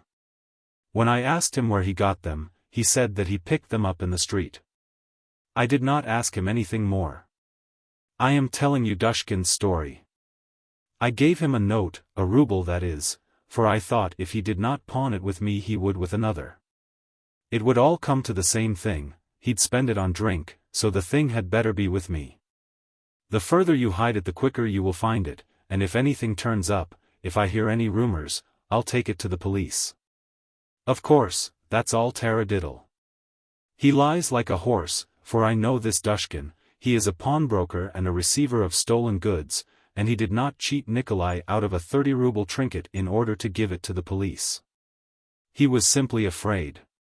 But no matter, to return to Dushkin's story. I've known this peasant, Nikolai Dementiev, from a child. He comes from the same province and district of Zarysk, we are both Ryazan men. And though Nikolai is not a drunkard, he drinks, and I knew he had a job in that house, painting work with Dmitri, who comes from the same village, too. As soon as he got the ruble he changed it, had a couple of glasses, took his change and went out. But I did not see Dmitri with him then. And the next day I heard that someone had murdered Alyona Ivanovna and her sister, Lizaveta Ivanovna, with an axe. I knew them, and I felt suspicious about the earrings at once, for I knew the murdered woman lent money on pledges. I went to the house, and began to make careful inquiries without saying a word to anyone. First of all I asked, "Is Nikolai here?" Dmitri told me that Nikolai had gone off on the spree. He had come home at daybreak drunk, stayed in the house about 10 minutes, and went out again. Dmitri didn't see him again and is finishing the job alone. And their job is on the same staircase as the murder, on the 2nd floor. When I heard all that I did not say a word to anyone, that's Dushkin's tale, but I found out what I could about the murder, and went home feeling as suspicious as ever. And at 8 o'clock this morning, that was the 3rd day, you understand, I saw Nikolai coming in, not sober, though not to say very drunk, he could understand what was said to him. He sat down on the bench and did not speak. There was only one stranger in the bar and a man I knew asleep on a bench and our 2 boys. "Have you seen Dmitri?" said I. "No, I haven't," said he. "And you've not been here either?" "Not since the day before yesterday," said he. "And where did you sleep last night?" "In Pesky, with the Kolomensky men." "And where did you get those earrings?" I asked. "I found them in the street," and the way he said it was a bit queer, he did not look at me. "Did you hear what happened that very evening, at that very hour, on that same staircase?" Said I. "No," said he, "I had not heard," and all the while he was listening, his eyes were staring out of his head and he turned as white as chalk. I told him all about it and he took his hat and began getting up. I wanted to keep him. "Wait a bit, Nikolai," said I, "won't you have a drink?" And I signed to the boy to hold the door, and I came out from behind the bar, but he darted out and down the street to the turning at a run. I have not seen him since. Then my doubts were at an end, it was his doing, as clear as could be. "I should think so," said Zosimov. "Wait. Hear the end. Of course they sought high and low for Nikolai. They detained Dushkin and searched his house. Dmitri, too, was arrested. The Kolomensky men also were turned inside out. And the day before yesterday they arrested Nikolai in a tavern at the end of the town. He had gone there, taken the silver cross off his neck and asked for a dram for it. They gave it to him. A few minutes afterwards the woman went to the cowshed, and through a crack in the wall she saw in the stable adjoining he had made a noose of his sash from the beam, stood on a block of wood, and was trying to put his neck in the noose. The woman screeched her hardest. People ran in. "So that's what you are up to. Take me," he says, "to such and such a police officer, I'll confess everything." Well, they took him to that police station, that is here, with a suitable escort. So they asked him this and that, how old he is, 22, and so on. At the question, "When you were working with Dmitri, didn't you see anyone on the staircase at such and such a time?" Answer, "To be sure folks may have gone up and down, but I did not notice them." "And didn't you hear anything, any noise, and so on?" "We heard nothing special." "And did you hear, Nikolai, that on the same day widow so-and-so and her sister were murdered and robbed?" "I never knew a thing about it. The first I heard of it was from Afanasy Pavlovitch the day before yesterday." "And where did you find the earrings?" "I found them on the pavement." "Why didn't you go to work with Dmitri the other day?" "Because I was drinking." "And where were you drinking?" "Oh, in such and such a place." "Why did you run away from Dushkin's?" "Because I was awfully frightened." "What were you frightened of?" "That I should be accused." "How could you be frightened, if you felt free from guilt?" Now, Zosimov, you may not believe me, that question was put literally in those words. I know it for a fact, it was repeated to me exactly. What do you say to that? Well, anyway, there's the evidence. I am not talking of the evidence now, I am talking about that question, of their own idea of themselves. Well, so they squeezed and squeezed him and he confessed. I did not find it in the street, but in the flat where I was painting with Dmitri. And how was that? Why, Dmitri and I were painting there all day, and we were just getting ready to go, and Dmitri took a brush and painted my face, and he ran off and I after him. I ran after him, shouting my hardest, and at the bottom of the stairs I ran right against the porter and some gentlemen, and how many gentlemen were there I don't remember. And the porter swore at me, and the other porter swore, too, and the porter's wife came out, and swore at us, too. And a gentleman came into the entry with a lady, and he swore at us, too, for Dmitri and I lay right across the way. I got hold of Dmitri's hair and knocked him down and began beating him. And Dmitri, too, caught me by the hair and began beating me. But we did it all not for temper but in a friendly way, for sport. And then Dmitri escaped and ran into the street, and I ran after him. But I did not catch him, and went back to the flat alone. I had to clear up my things. I began putting them together, expecting Dmitri to come, and there in the passage, in the corner by the door, I stepped on the box. I saw it lying there wrapped up in paper. I took off the paper, saw some little hooks, undid them, and in the box were the earrings. Behind the door? Lying behind the door? Behind the door? Raskolnikov cried suddenly, staring with a blank look of terror at Razumihin, and he slowly sat up on the sofa, leaning on his hand. Yes, why? What's the matter? What's wrong? Razumihin, too, got up from his seat. Nothing, Raskolnikov answered faintly, turning to the wall. All were silent for a while. He must have waked from a dream, Razumihin said at last, looking inquiringly at Zosimov. The latter slightly shook his head. Well, go on, said Zosimov. What next? What next? As soon as he saw the earrings, forgetting Dmitri and everything, he took up his cap and ran to Dushkin and, as we know, got a ruble from him. He told a lie saying he found them in the street, and went off drinking. He keeps repeating his old story about the murder. I know nothing of it, never heard of it till the day before yesterday. And why didn't you come to the police till now? I was frightened. And why did you try to hang yourself? From anxiety. What anxiety? That I should be accused of it. Well, that's the whole story. And now what do you suppose they deduced from that? Why, there's no supposing. There's a clue, such as it is, a fact. You wouldn't have your painter set free?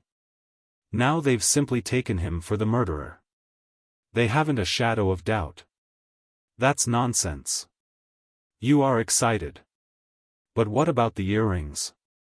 You must admit that, if on the very same day our earrings from the old woman's box have come into Nikolai's hands, they must have come there somehow. That's a good deal in such a case. How did they get there? How did they get there? Cried Razumihin. How can you, a doctor, whose duty it is to study man and who has more opportunity than anyone else for studying human nature, how can you fail to see the character of the man in the whole story? Don't you see at once that the answers he has given in the examination are the holy truth? They came into his hand precisely as he has told us. He stepped on the box and picked it up. The holy truth. But didn't he own himself that he told a lie at first? Listen to me, listen attentively.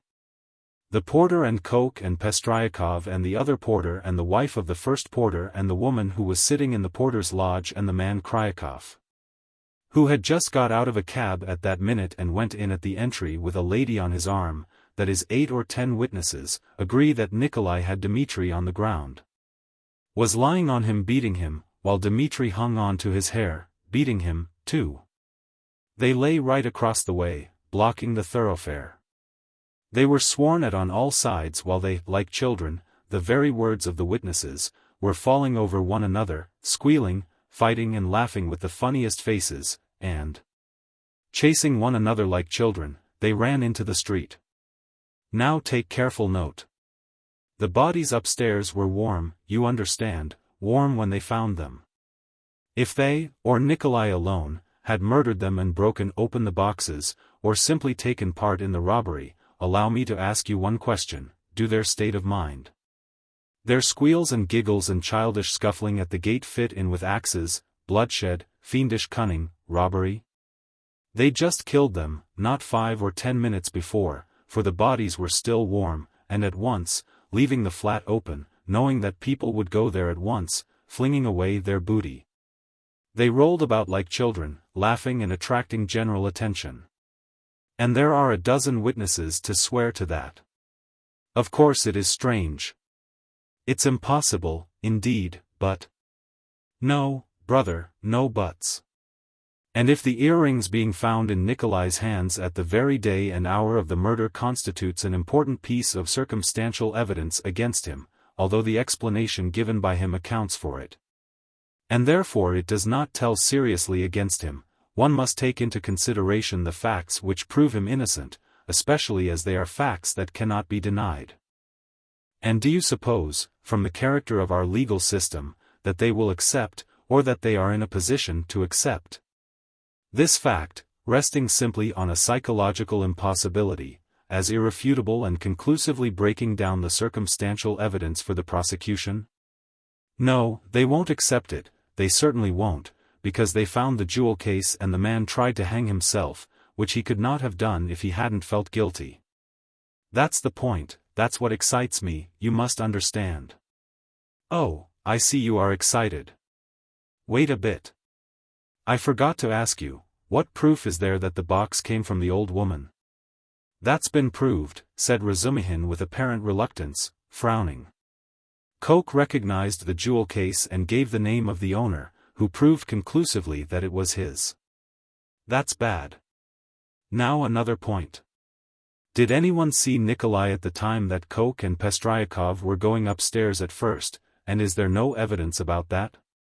Nobody did see him, Razumihin answered with vexation. That's the worst of it. Even Koch and Pestryakov did not notice them on their way upstairs, though, indeed, their evidence could not have been worth much. They said they saw the flat was open, and that there must be work going on in it, but they took no special notice and could not remember whether there actually were men at work in it. HM.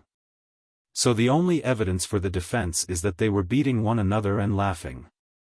That constitutes a strong presumption, but how do you explain the facts yourself? How do I explain them? What is there to explain? It's clear. At any rate, the direction in which explanation is to be sought is clear, and the jewel case points to it. The real murderer dropped those earrings. The murderer was upstairs, locked in, when Koch and Pestryakov knocked at the door. Koch, like an ass, did not stay at the door. So the murderer popped out and ran down, too, for he had no other way of escape. He hid from Koch, Pestryakov and the porter in the flat when Nikolai and Dmitri had just run out of it. He stopped there while the porter and others were going upstairs, waited till they were out of hearing, and then went calmly downstairs at the very minute when Dmitri and Nikolai ran out into the street and there was no one in the entry. Possibly he was seen, but not noticed. There are lots of people going in and out. He must have dropped the earrings out of his pocket when he stood behind the door, and did not notice he dropped them, because he had other things to think of. The jewel case is a conclusive proof that he did stand there. That's how I explain it. Too clever. No, my boy, you're too clever. That beats everything. But, why? Why? Because everything fits too well, it's too melodramatic. AACH. Razumihin was exclaiming, but at that moment the door opened and a personage came in who was a stranger to all present. Chapter 5. This was a gentleman no longer young, of a stiff and portly appearance, and a cautious and sour countenance. He began by stopping short in the doorway, staring about him with offensive and undisguised astonishment, as though asking himself what sort of place he had come to. Mistrustfully and with an affectation of being alarmed and almost affronted, he scanned Raskolnikov's low and narrow cabin. With the same amazement he stared at Raskolnikov, who lay undressed, disheveled, unwashed, on his miserable dirty sofa, looking fixedly at him. Then with the same deliberation he scrutinized the uncouth, unkempt figure and unshaven face of Razumihin, who looked him boldly and inquiringly in the face without rising from his seat. A constrained silence lasted for a couple of minutes, and then, as might be expected, some scene-shifting took place. Reflecting, probably from certain fairly unmistakable signs, that he would get nothing in this cabin by attempting to overawe them, the gentleman softened somewhat and civilly, though with some severity, emphasizing every syllable of his question, addressed Zosimov. Rodion Romanovich Raskolnikov, a student, or formerly a student? Zosimov made a slight movement, and would have answered, had not Razumihin anticipated him. Here he is lying on the sofa. What do you want? This familiar, what do you want, seemed to cut the ground from the feet of the pompous gentleman. He was turning to Razumihin, but checked himself in time and turned to Zosimov again. This is Raskolnikov, mumbled Zosimov, nodding towards him. Then he gave a prolonged yawn, opening his mouth as wide as possible. Then he lazily put his hand into his waistcoat pocket, pulled out a huge gold watch in a round hunter's case, opened it, looked at it and as slowly and lazily proceeded to put it back. Raskolnikov himself lay without speaking, on his back, gazing persistently, though without understanding, at the stranger.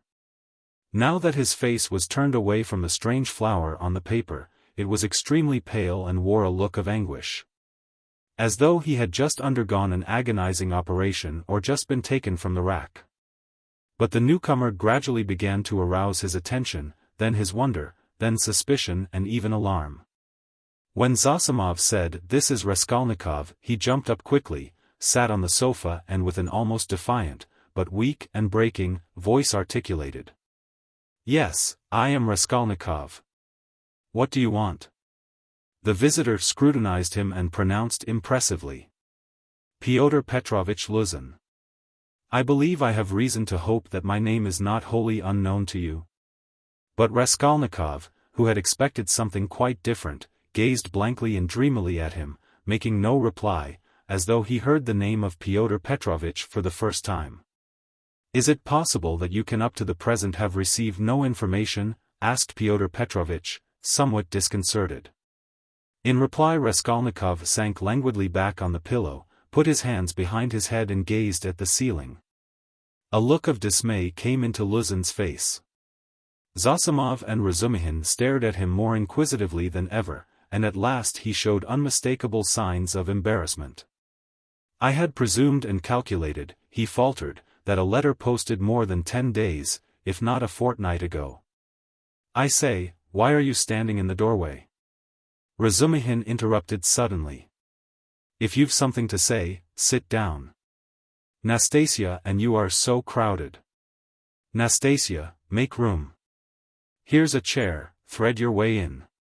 He moved his chair back from the table, made a little space between the table and his knees, and waited in a rather cramped position for the visitor to thread his way in. The minute was so chosen that it was impossible to refuse, and the visitor squeezed his way through, hurrying and stumbling. Reaching the chair, he sat down, looking suspiciously at Razumihin. "No need to be nervous," the latter blurted out. "Rodia has been ill for the last 5 days and delirious for 3, but now he is recovering and has got an appetite. This is his doctor, who has just had a look at him. I am a comrade of Rodia's, like him, formerly a student, and now I am nursing him. So don't you take any notice of us, but go on with your business." "Thank you. But shall I not disturb the invalid by my presence and conversation?" Pyotr Petrovitch asked of Zosimov. "And no," mumbled Zosimov, "you may amuse him." He yawned again.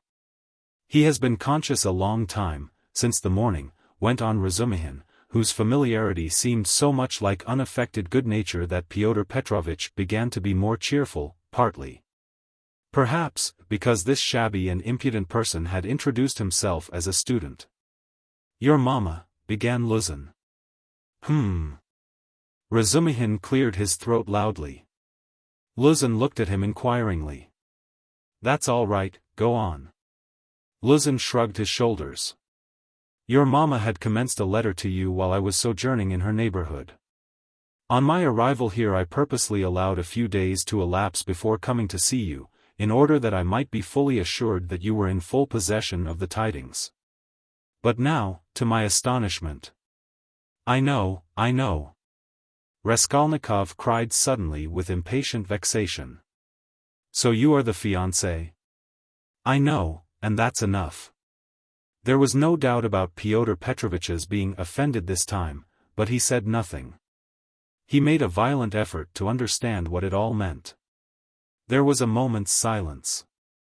Meanwhile Raskolnikov, who had turned a little towards him when he answered, began suddenly staring at him again with marked curiosity, as though he had not had a good look at him yet. Or as though something new had struck him.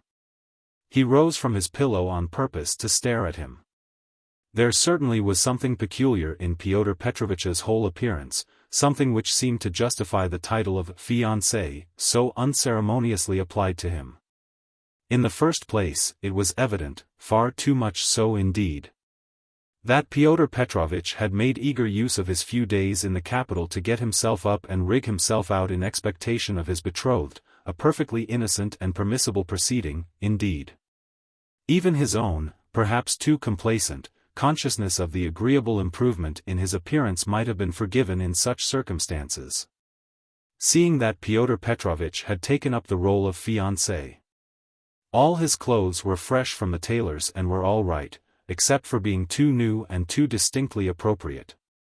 Even the stylish new round hat had the same significance. Pyotr Petrovitch treated it too respectfully and held it too carefully in his hands. The exquisite pair of lavender gloves, real Louvain, told the same tale, if only from the fact of his not wearing them, but carrying them in his hand for show. Light and youthful colors predominated in Pyotr Petrovitch's attire. He wore a charming summer jacket of a fawn shade, light thin trousers, a waistcoat of the same, new and fine linen, a cravat of the lightest cambric with pink stripes on it, and the best of it was. This all suited Pyotr Petrovitch. His very fresh and even handsome face looked younger than his 45 years at all times. His dark, mutton-chop whiskers made an agreeable setting on both sides, growing thickly upon his shining, clean-shaven chin. Even his hair, touched here and there with grey, though it had been combed and curled at a hairdresser's, did not give him a stupid appearance, as curled hair usually does, by inevitably suggesting a German on his wedding day. If there really was something unpleasing and repulsive in his rather good-looking and imposing countenance, it was due to quite other causes. After scanning Mr. Luzin unceremoniously, Raskolnikov smiled malignantly, sank back on the pillow and stared at the ceiling as before. But Mr. Luzin hardened his heart and seemed to determine to take no notice of their oddities. "I feel the greatest regret at finding you in this situation," he began, again breaking the silence with an effort. "If I had been aware of your illness I should have come earlier. But you know what business is.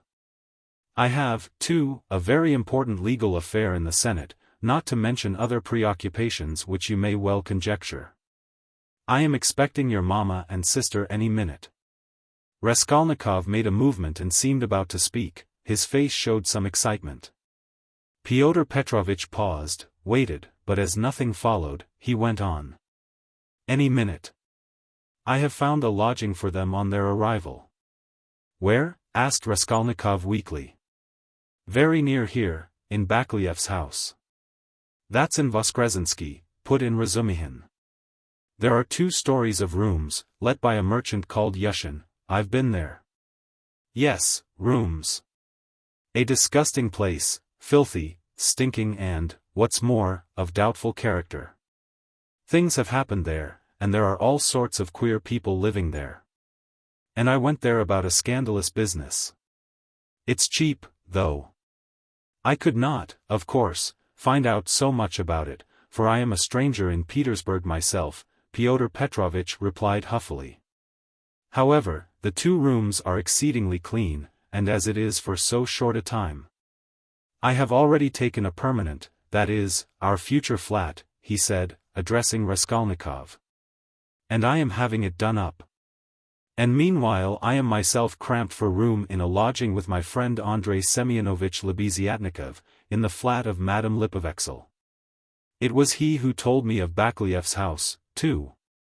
"Lebeziatnikov," said Raskolnikov slowly, as if recalling something. "Yes, Andrei Semyonovich Lebeziatnikov, a clerk in the ministry." "Do you know him?" "Yes, no," Raskolnikov answered. "Excuse me, I fancied so from your inquiry. I was once his guardian. A very nice young man and advanced. I like to meet young people, one learns new things from them." Luzin looked round hopefully at them all. "How do you mean?" asked Razumihin. "In the most serious and essential matters," Pyotr Petrovitch replied, as though delighted at the question. "You see, it's 10 years since I visited Petersburg. All the novelties, reforms, ideas have reached us in the provinces, but to see it all more clearly one must be in Petersburg. And it's my notion that you observe and learn most by watching the younger generation. And I confess I am delighted." "At what?" "Your question is a wide one. I may be mistaken, but I fancy I find clearer views, more, so to say, criticism, more practicality." "That's true," Zosimov let drop. "Nonsense. There's no practicality." Razumihin flew at him. "Practicality is a difficult thing to find, it does not drop down from heaven. And for the last 200 years we have been divorced from all practical life. Ideas, if you like, are fermenting," he said to Pyotr Petrovitch, "and desire for good exists, though it's in a childish form, and honesty you may find, although there are crowds of brigands. Anyway, there's no practicality. Practicality goes well shod." "I don't agree with you," Pyotr Petrovitch replied, with evident enjoyment. "Of course, people do get carried away and make mistakes, but one must have indulgence. Those mistakes are merely evidence of enthusiasm for the cause and of abnormal external environment. If little has been done, the time has been but short, of means I will not speak. It's my personal view, if you care to know, that something has been accomplished already. New valuable ideas, new valuable works are circulating in the place of our old dreamy and romantic authors. Literature is taking a maturer form, many injurious prejudices have been rooted up and turned into ridicule.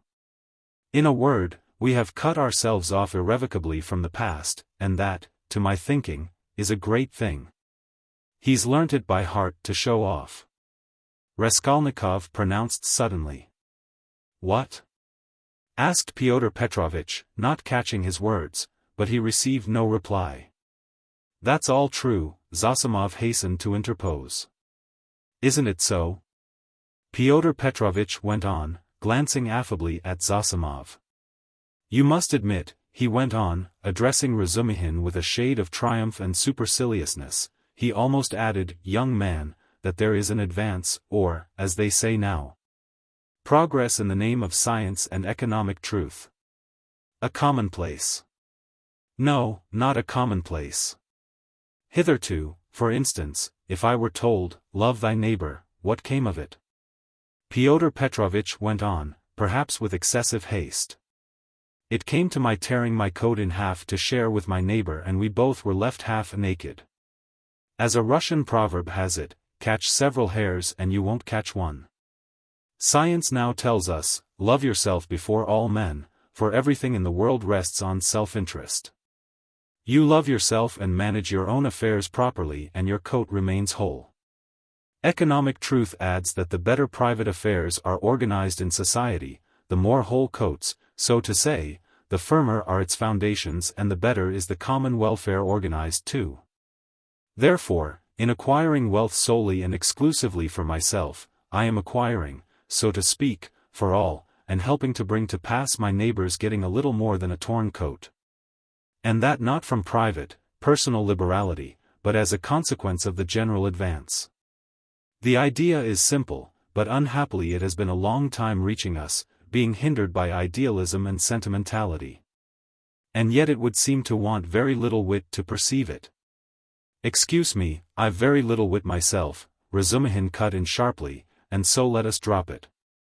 I began this discussion with an object, but I've grown so sick during the last 3 years of this chattering to amuse oneself, of this incessant flow of commonplaces, always the same, that, by Jove, I blush even when other people talk like that. You are in a hurry, no doubt, to exhibit your acquirements, and I don't blame you, that's quite pardonable. I only wanted to find out what sort of man you are. For so many unscrupulous people have got hold of the progressive cause of late and have so distorted in their own interests everything they touched, that the whole cause has been dragged in the mire. That's enough. Excuse me, sir, said Luzin, affronted, and speaking with excessive dignity. Do you mean to suggest so unceremoniously that I too? Oh, my dear sir, how could I? Come, that's enough, Razumihin concluded, and he turned abruptly to Zosimov to continue their previous conversation. Pyotr Petrovitch had the good sense to accept the disavowal. He made up his mind to take leave in another minute or two. I trust our acquaintance, he said, addressing Raskolnikov, may, upon your recovery and in view of the circumstances of which you are aware, become closer. Above all, I hope for your return to health. Raskolnikov did not even turn his head. Pyotr Petrovitch began getting up from his chair. One of her customers must have killed her, Zosimov declared positively. Not a doubt of it, replied Razumihin. Porfiry doesn't give his opinion, but is examining all who have left pledges with her there. Examining them?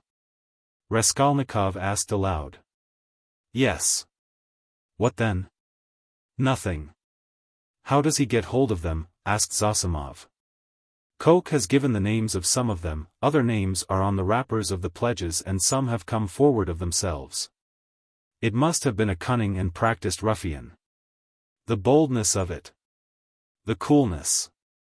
That's just what it wasn't, interposed Razumihin. That's what throws you all off the scent. But I maintain that he is not cunning, not practiced, and probably this was his first crime. The supposition that it was a calculated crime and a cunning criminal doesn't work. Suppose him to have been inexperienced, and it's clear that it was only a chance that saved him, and chance may do anything. Why, he did not foresee obstacles, perhaps. And how did he set to work? He took jewels worth 10 or 20 rubles, stuffing his pockets with them, ransacked the old woman's trunks, her rags, and they found 1,500 rubles, besides notes. In a box in the top drawer of the chest. He did not know how to rob, he could only murder. It was his first crime, I assure you, his first crime. He lost his head. And he got off more by luck than good counsel. You are talking of the murder of the old pawnbroker, I believe. Pyotr Petrovitch put in, addressing Zosimov. He was standing, hat and gloves in hand, but before departing he felt disposed to throw off a few more intellectual phrases. He was evidently anxious to make a favorable impression and his vanity overcame his prudence. Yes. You've heard of it? Oh, yes, being in the neighborhood. Do you know the details? I can't say that, but another circumstance interests me in the case, the whole question, so to say. Not to speak of the fact that crime has been greatly on the increase among the lower classes during the last 5 years, not to speak of the cases of robbery and arson everywhere.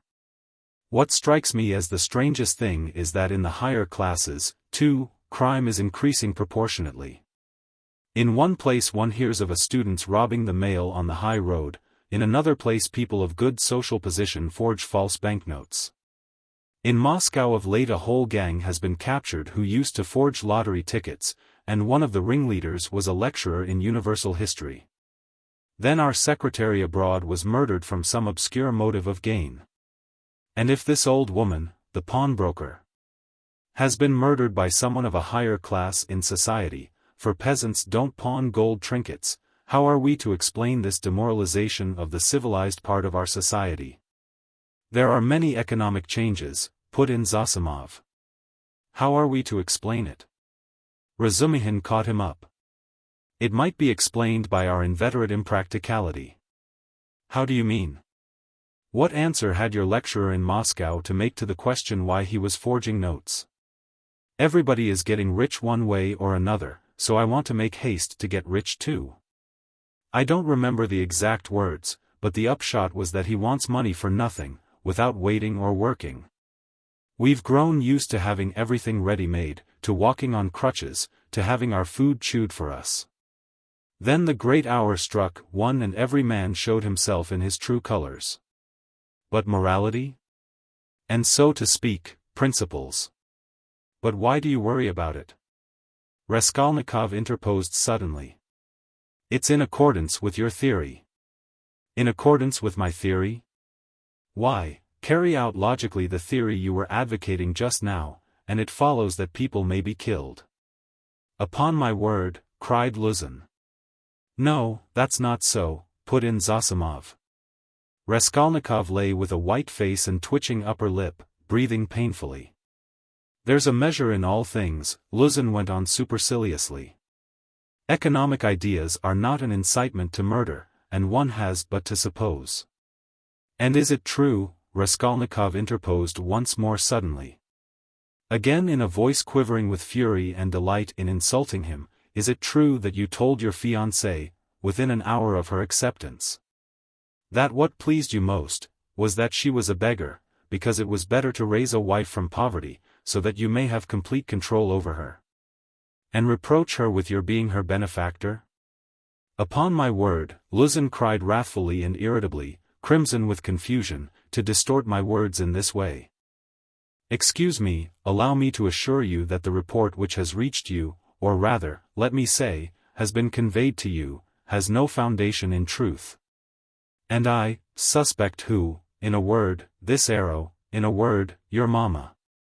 She seemed to me in other things, with all her excellent qualities, of a somewhat high-flown and romantic way of thinking.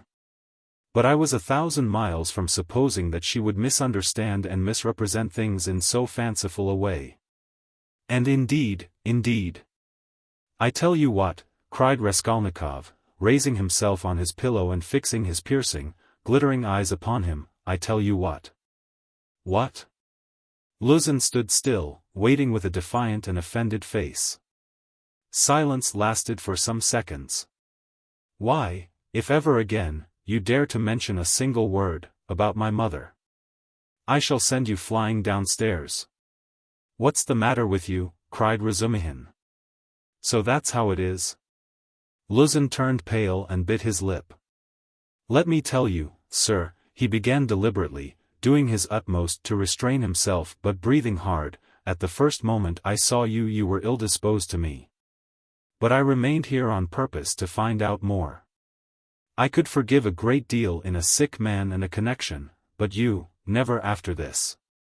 I am not ill, cried Raskolnikov. So much the worse. Go to hell. But Luzin was already leaving without finishing his speech, squeezing between the table and the chair. Razumihin got up this time to let him pass. Without glancing at anyone, and not even nodding to Zosimov, who had for some time been making signs to him to let the sick man alone, he went out. Lifting his hat to the level of his shoulders to avoid crushing it as he stooped to go out of the door. And even the curve of his spine was expressive of the horrible insult he had received. How could you, how could you? Razumihin said, shaking his head in perplexity. Let me alone, all of you. Raskolnikov cried in a frenzy. Will you ever leave off tormenting me? I am not afraid of you. I am not afraid of anyone now. Get away from me. I want to be alone. Come along, said Zosimov, nodding to Razumihin. But we can't leave him like this. Come along, Zosimov repeated insistently, and he went out. Razumihin thought a minute and ran to overtake him. It might be worse not to obey him, said Zosimov on the stairs. He mustn't be irritated. What's the matter with him? If only he could get some favorable shock, that's what would do it. At first he was better. You know he has got something on his mind. Some fixed idea weighing on him.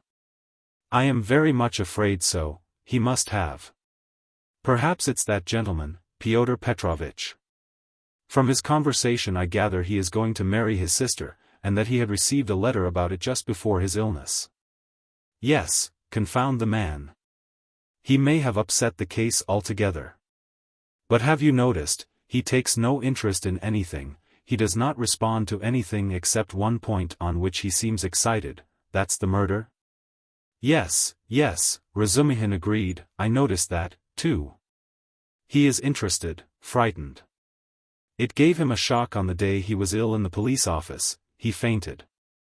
Tell me more about that this evening and I'll tell you something afterwards. He interests me very much. In half an hour I'll go and see him again. There'll be no inflammation though. Thanks. And I'll wait with Pashenka meantime and will keep watch on him through Nastasia. Raskolnikov, left alone, looked with impatience and misery at Nastasia, but she still lingered. Won't you have some tea now? She asked. Later. I am sleepy. Leave me. He turned abruptly to the wall. Nastasia went out. Chapter 6. But as soon as she went out, he got up, latched the door, undid the parcel which Razumihin had brought in that evening and had tied up again and began dressing. Strange to say, he seemed immediately to have become perfectly calm, not a trace of his recent delirium nor of the panic fear that had haunted him of late. It was the first moment of a strange sudden calm. His movements were precise and definite, a firm purpose was evident in them. Today, he muttered to himself. He understood that he was still weak, but his intense spiritual concentration gave him strength and self-confidence. He hoped, moreover, that he would not fall down in the street. When he had dressed in entirely new clothes, he looked at the money lying on the table, and after a moment's thought put it in his pocket. It was 25 rubles.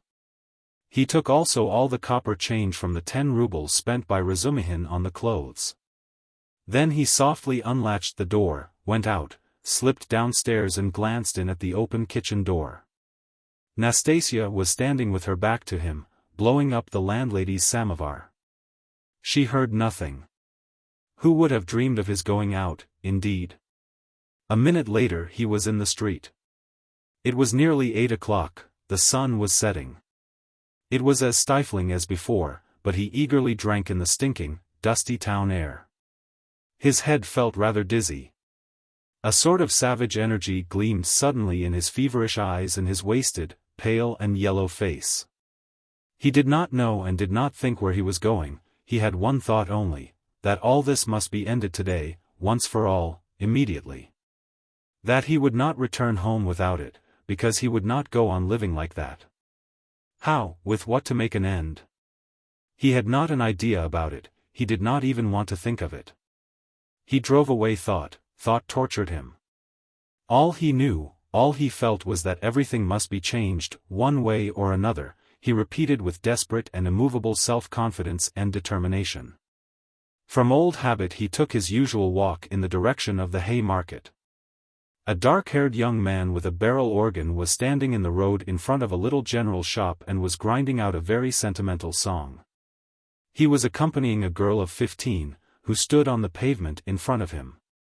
She was dressed up in a crinoline, a mantle and a straw hat with a flame-colored feather in it, all very old and shabby. In a strong and rather agreeable voice, cracked and coarsened by street singing, she sang in hope of getting a copper from the shop. Raskolnikov joined 2 or 3 listeners, took out a 5-kopeck piece and put it in the girl's hand. She broke off abruptly on a sentimental high note, shouted sharply to the organ grinder, "Come on," and both moved on to the next shop. "Do you like street music?" said Raskolnikov, addressing a middle-aged man standing idly by him. The man looked at him, startled and wondering. "I love to hear singing to a street organ," said Raskolnikov, and his manner seemed strangely out of keeping with the subject. "I like it on cold, dark, damp autumn evenings, they must be damp, when all the passers-by have pale green, sickly faces, or better still when wet snow is falling straight down, when there's no wind, you know what I mean? And the street lamps shine through it." "I don't know." "Excuse me," muttered the stranger, frightened by the question and Raskolnikov's strange manner, and he crossed over to the other side of the street. Raskolnikov walked straight on and came out at the corner of the hay market, where the huckster and his wife had talked with Lizaveta, but they were not there now. Recognizing the place, he stopped, looked round and addressed a young fellow in a red shirt who stood gaping before a corn chandler's shop. "Isn't there a man who keeps a booth with his wife at this corner?" "All sorts of people keep booths here," answered the young man, glancing superciliously at Raskolnikov. "What's his name?" "What he was christened." "Aren't you a Zaraysky man, too?" "Which province?" The young man looked at Raskolnikov again. "It's not a province, Your Excellency, but a district." "Graciously forgive me, Your Excellency. Is that a tavern at the top there?" "Yes, it's an eating house and there's a billiard room and you'll find princesses there too." "La la." Raskolnikov crossed the square.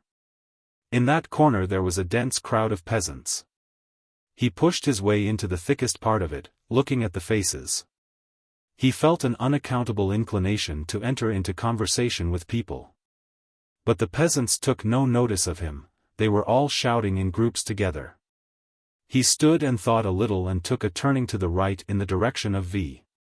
He had often crossed that little street which turns at an angle, leading from the marketplace to Sadovy Street. Of late he had often felt drawn to wander about this district, when he felt depressed, that he might feel more so. Now he walked along, thinking of nothing. At that point there is a great block of buildings, entirely let out in dram shops and eating houses. Women were continually running in and out, bareheaded and in their indoor clothes.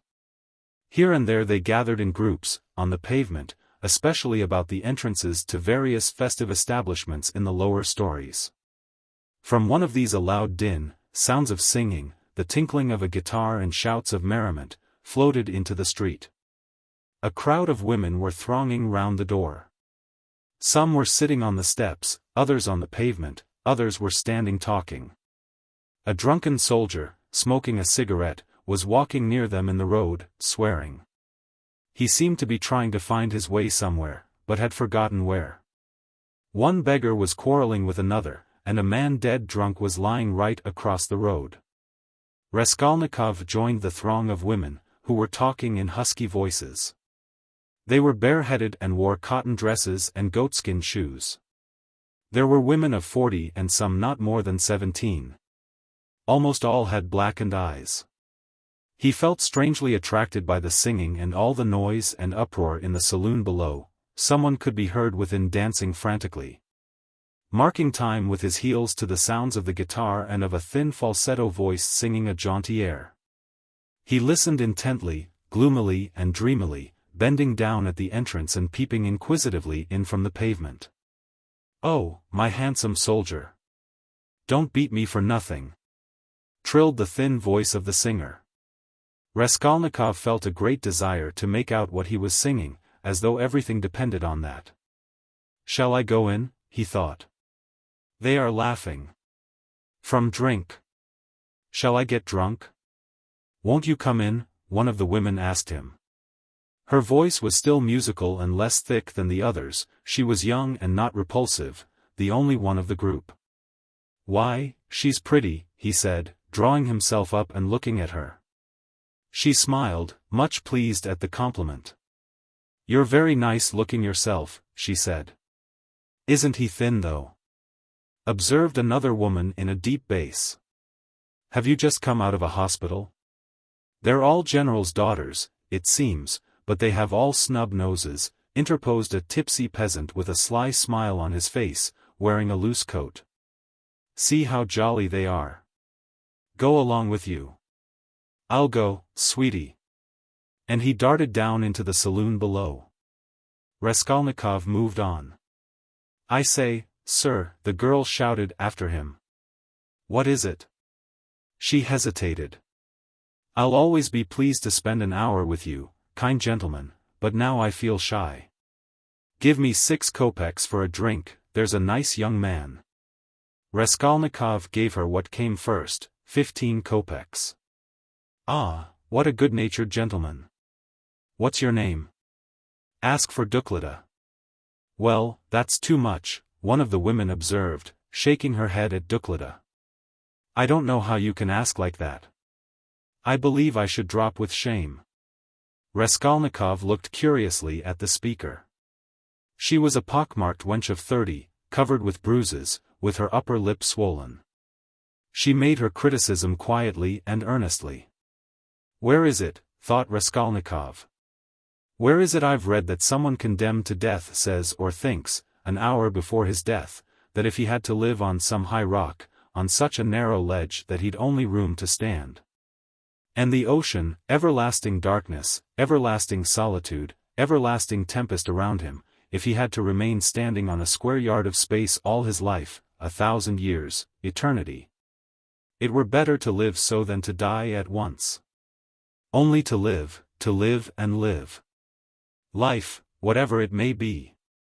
How true it is. Good God, how true. Man is a vile creature. And vile is he who calls him vile for that," he added a moment later. He went into another street. "Bah, the Palais de Cristal." Razumihin was just talking of the Palais de Cristal. But what on earth was it I wanted? Yes, the newspapers. Zosimov said he'd read it in the papers. "Have you the papers?"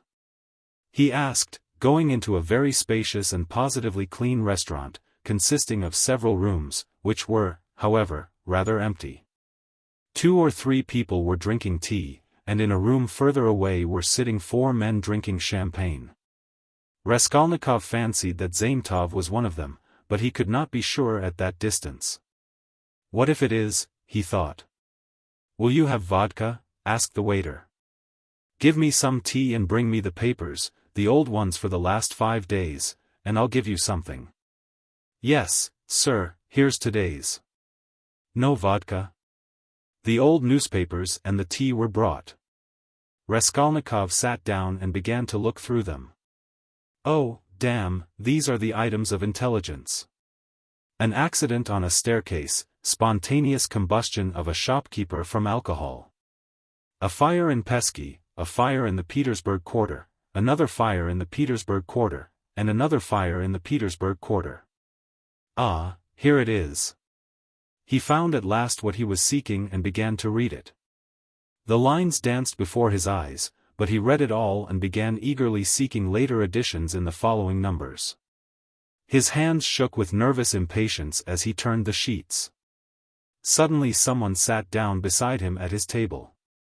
He looked up. It was the head clerk Zaintov, looking just the same, with the rings on his fingers and the watch chain, with the curly, black hair, parted and pomaded, with the smart waistcoat. Rather shabby coat and doubtful linen. He was in a good humor, at least he was smiling very gaily and good-humoredly. His dark face was rather flushed from the champagne he had drunk. "What, you here?" He began in surprise, speaking as though he'd known him all his life. "Why, Razumihin told me only yesterday you were unconscious." "How strange. And do you know I've been to see you?" Raskolnikov knew he would come up to him. He laid aside the papers and turned to Zaintov. There was a smile on his lips, and a new shade of irritable impatience was apparent in that smile. "I know you have," he answered. "I've heard it. You looked for my sock. And you know Razumihin has lost his heart to you? He says you've been with him to Louise Ivanovna's, you know, the woman you tried to befriend, for whom you winked to the explosive lieutenant and he would not understand. Do you remember? How could he fail to understand? It was quite clear, wasn't it? What a hot head he is. The explosive one? No, your friend Razumihin. You must have a jolly life, Mr. Zaintov. Entrance free to the most agreeable places. Who's been pouring champagne into you just now? We've just been having a drink together. You talk about pouring it into me. By way of a fee. You profit by everything."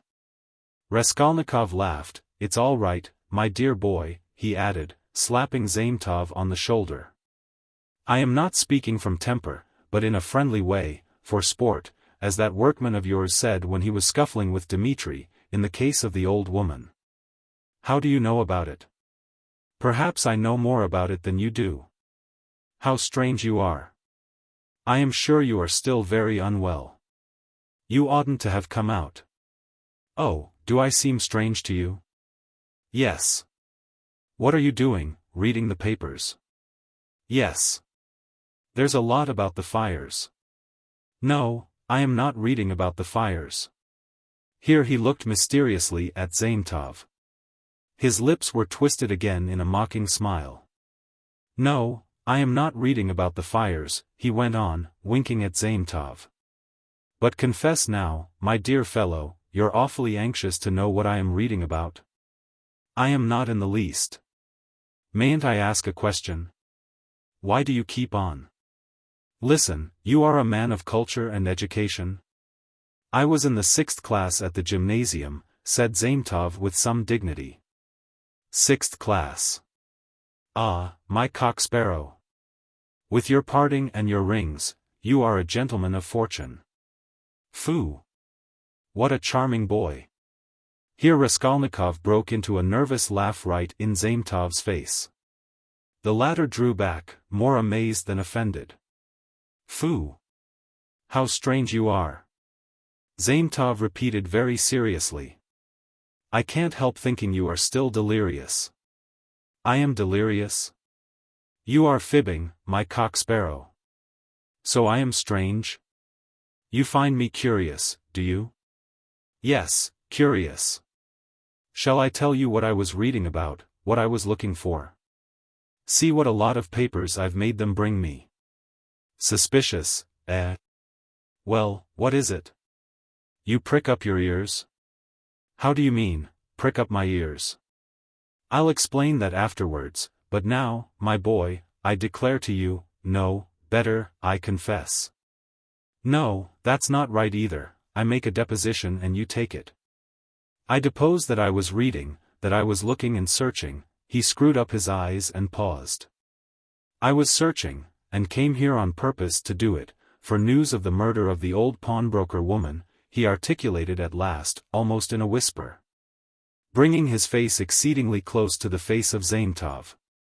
Zametov looked at him steadily, without moving or drawing his face away.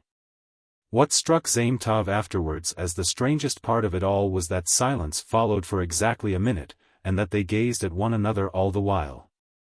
"What if you have been reading about it?" he cried at last, perplexed and impatient. "That's no business of mine." "What of it?" "The same old woman," Raskolnikov went on in the same whisper, not heeding Zametov's explanation, "about whom you were talking in the police office, you remember, when I fainted." "Well, do you understand now?" "What do you mean?" "Understand, what?"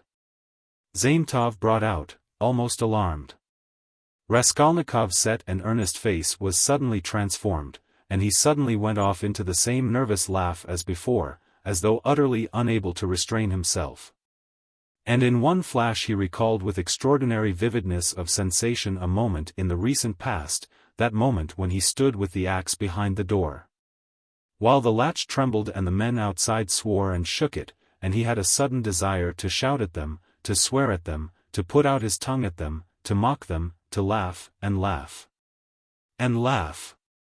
"You are either mad, or," began Zametov, and he broke off, as though stunned by the idea that had suddenly flashed into his mind. Or what? What? Come, tell me." "Nothing," said Zametov, getting angry, "it's all nonsense." Both were silent. After his sudden fit of laughter Raskolnikov became suddenly thoughtful and melancholy. He put his elbow on the table and leaned his head on his hand. He seemed to have completely forgotten Zametov. The silence lasted for some time. "Why don't you drink your tea?" "It's getting cold," said Zametov.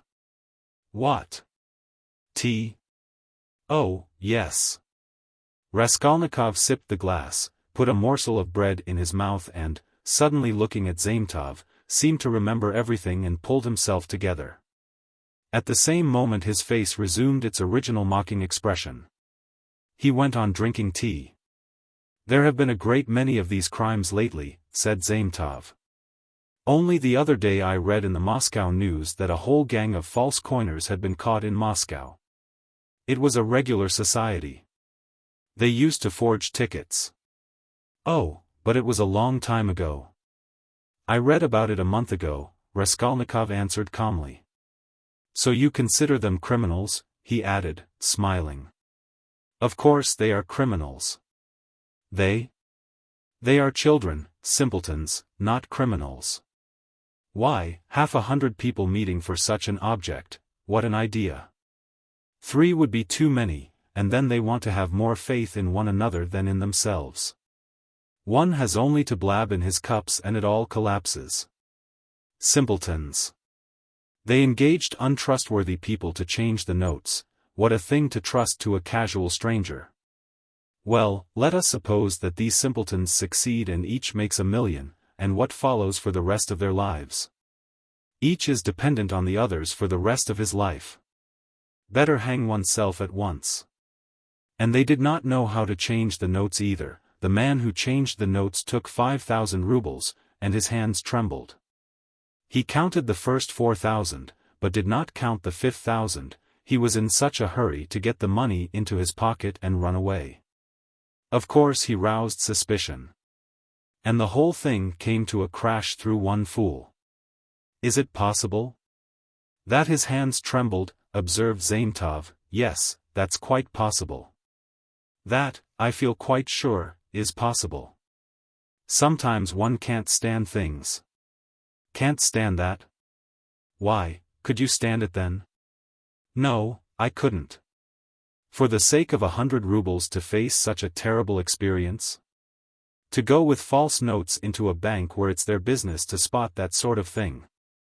No, I should not have the face to do it. Would you? Raskolnikov had an intense desire again to put his tongue out. Shivers kept running down his spine.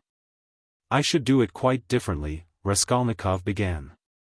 This is how I would change the notes. I'd count the first 1,000 3 or 4 times backwards and forwards, looking at every note, and then I'd set to the second 1,000.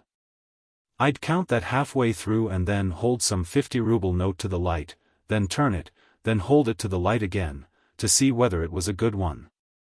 I am afraid, would say, a relation of mine lost 25 rubles the other day through a false note, and then I'd tell them the whole story. And after I began counting the third, no, excuse me, I would say, I fancy I made a mistake in the 700 in that second 1,000, I am not sure. And so I would give up the third 1,000 and go back to the second, and so on to the end. And when I had finished, I'd pick out one from the fifth and one from the second 1,000 and take them again to the light and ask again, change them, please. And put the clerk into such a stew that he would not know how to get rid of me. When I'd finished and had gone out, I'd come back, no, excuse me, and ask for some explanation. That's how I'd do it. Phoo! What terrible things you say, said Zaintov, laughing. But all that is only talk. I dare say when it came to deeds you'd make a slip. I believe that even a practiced, desperate man cannot always reckon on himself, much less you and I. To take an example near home, that old woman murdered in our district. The murderer seems to have been a desperate fellow, he risked everything in open daylight, was saved by a miracle, but his hands shook, too. He did not succeed in robbing the place, he couldn't stand it. That was clear from the...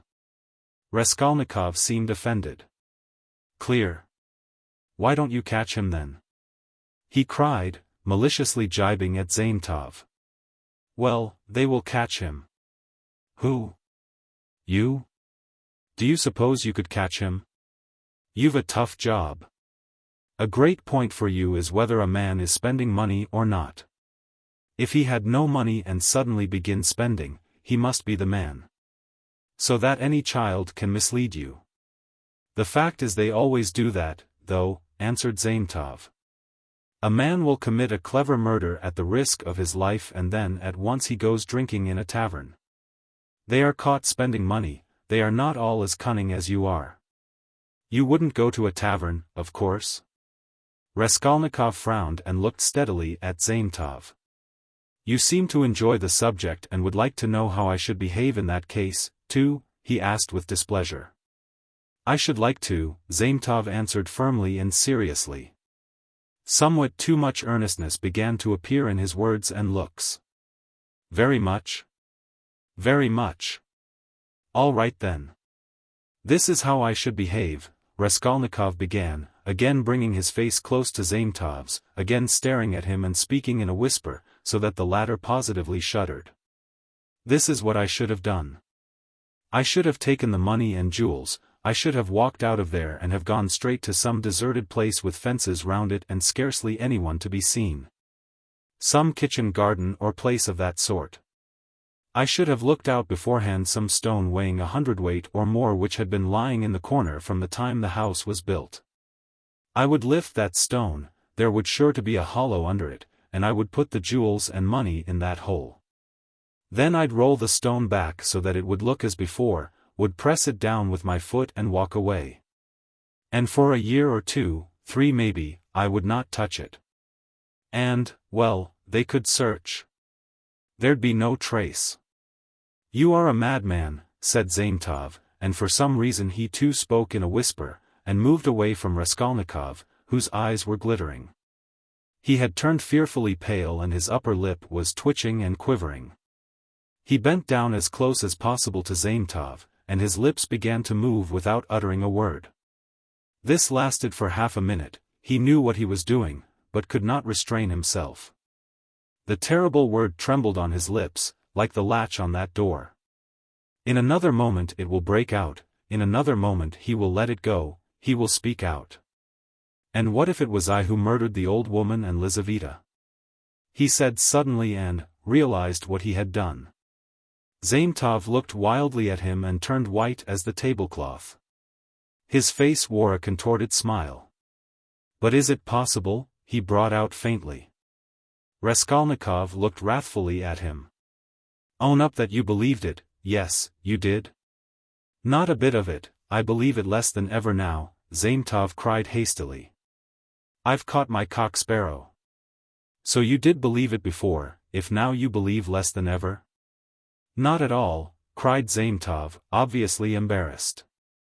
"Have you been frightening me so as to lead up to this? You don't believe it then? What were you talking about behind my back when I went out of the police office? And why did the explosive lieutenant question me after I fainted? Hey, there," he shouted to the waiter, getting up and taking his cap, "how much?" 30 kopecks, the latter replied, running up. "And there is 20 kopecks for vodka. See what a lot of money." He held out his shaking hand to Zametov with notes in it. "Red notes and blue, 25 rubles. Where did I get them? And where did my new clothes come from? You know I had not a kopeck. You've cross-examined my landlady, I'll be bound." "Well, that's enough. Says cause. Till we meet again." He went out, trembling all over from a sort of wild hysterical sensation, in which there was an element of insufferable rapture. Yet he was gloomy and terribly tired. His face was twisted as after a fit. His fatigue increased rapidly. Any shock, any irritating sensation stimulated and revived his energies at once, but his strength failed as quickly when the stimulus was removed. Zametov, left alone, sat for a long time in the same place, plunged in thought. Raskolnikov had unwittingly worked a revolution in his brain on a certain point and had made up his mind for him conclusively. Ilya Petrovitch is a blockhead, he decided. Raskolnikov had hardly opened the door of the restaurant when he stumbled against Razumihin on the steps. They did not see each other till they almost knocked against each other. For a moment they stood looking each other up and down. Razumihin was greatly astounded, then anger, real anger gleamed fiercely in his eyes. "So here you are," he shouted at the top of his voice, "you ran away from your bed. And here I've been looking for you under the sofa. We went up to the garret. I almost beat Nastasia on your account. And here he is after all. Rodia. What is the meaning of it? Tell me the whole truth. Confess. Do you hear? It means that I'm sick to death of you all and I want to be alone," Raskolnikov answered calmly. "Alone? When you are not able to walk, when your face is as white as a sheet and you are gasping for breath. Idiot! What have you been doing in the Palais de Cristal? Own up at once." "Let me go," said Raskolnikov and tried to pass him. This was too much for Razumihin. He gripped him firmly by the shoulder. "Let you go? You dare tell me to let you go? Do you know what I'll do with you directly? I'll pick you up, tie you up in a bundle, carry you home under my arm and lock you up." "Listen, Razumihin," Raskolnikov began quietly, apparently calm, "can't you see that I don't want your benevolence?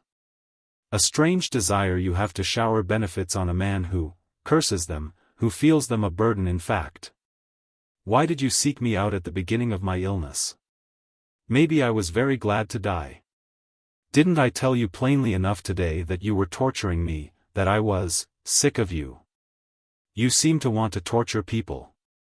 I assure you that all that is seriously hindering my recovery, because it's continually irritating me. You saw Zosimov went away just now to avoid irritating me. You leave me alone too, for goodness sake. What right have you, indeed, to keep me by force? Don't you see that I am in possession of all my faculties now?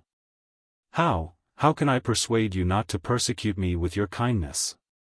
I may be ungrateful, I may be mean, only let me be, for God's sake, let me be.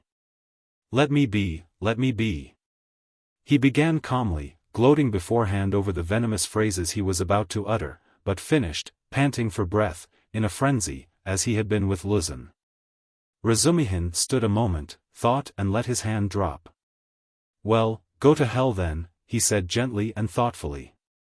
"Stay," he roared, as Raskolnikov was about to move. "Listen to me. Let me tell you, that you are all a set of babbling, posing idiots. If you've any little trouble you brood over it like a hen over an egg. And you are plagiarists even in that. There isn't a sign of independent life in you. You are made of spermicide ointment and you've lymph in your veins instead of blood. I don't believe in any one of you.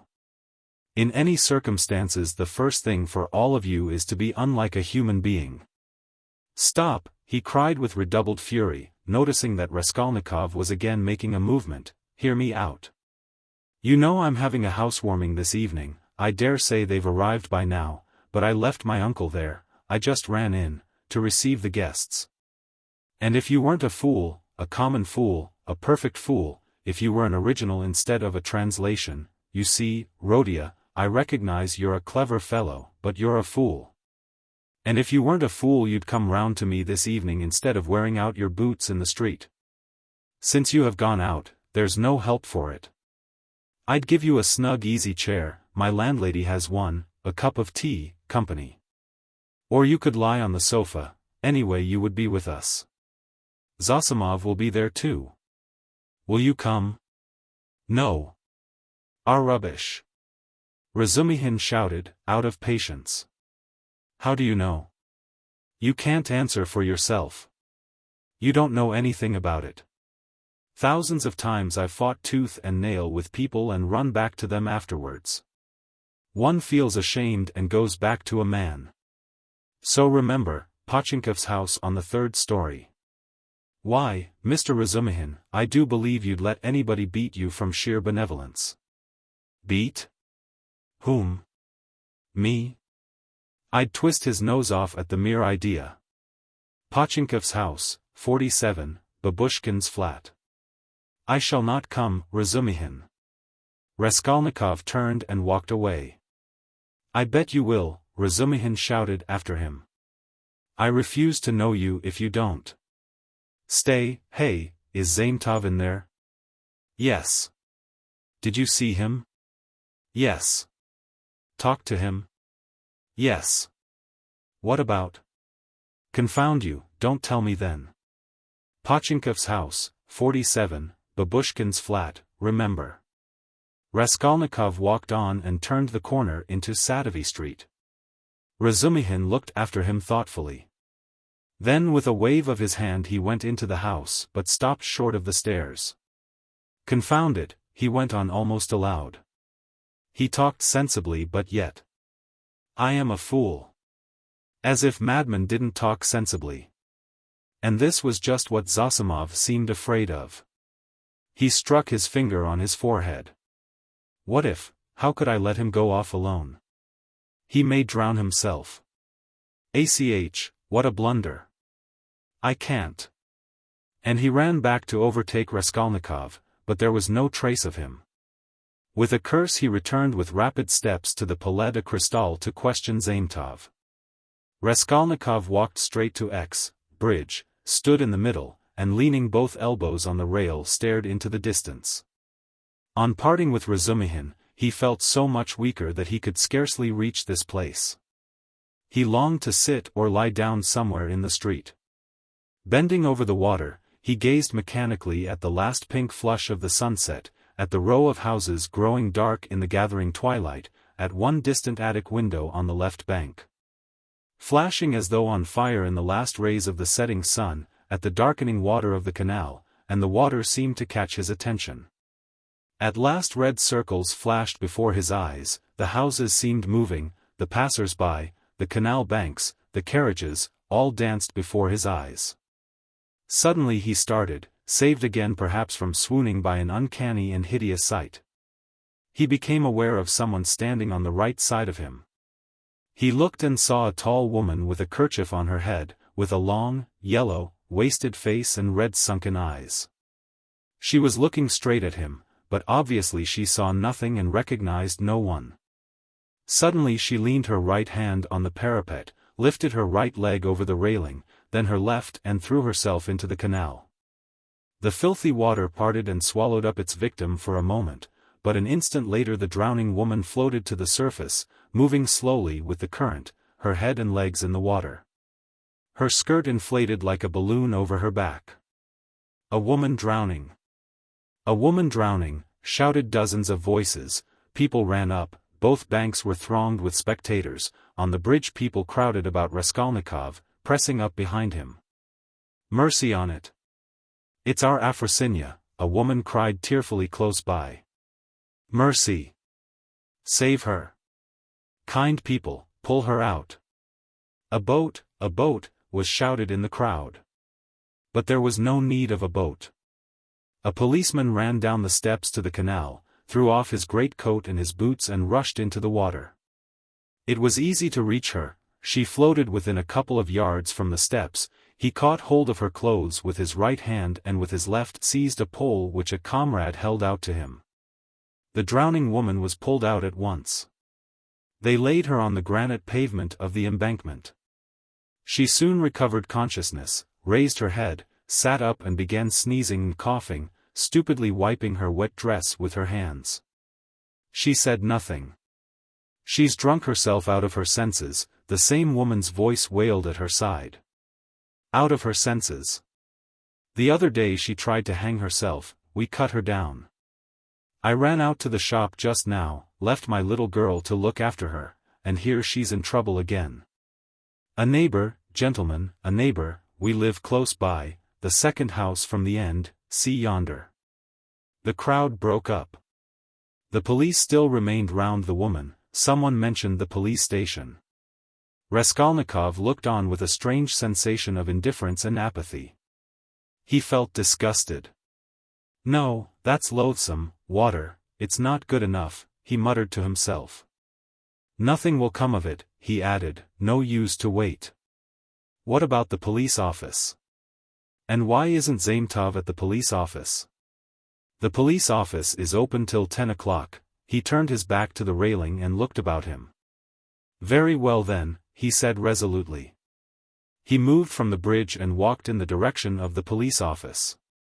His heart felt hollow and empty. He did not want to think.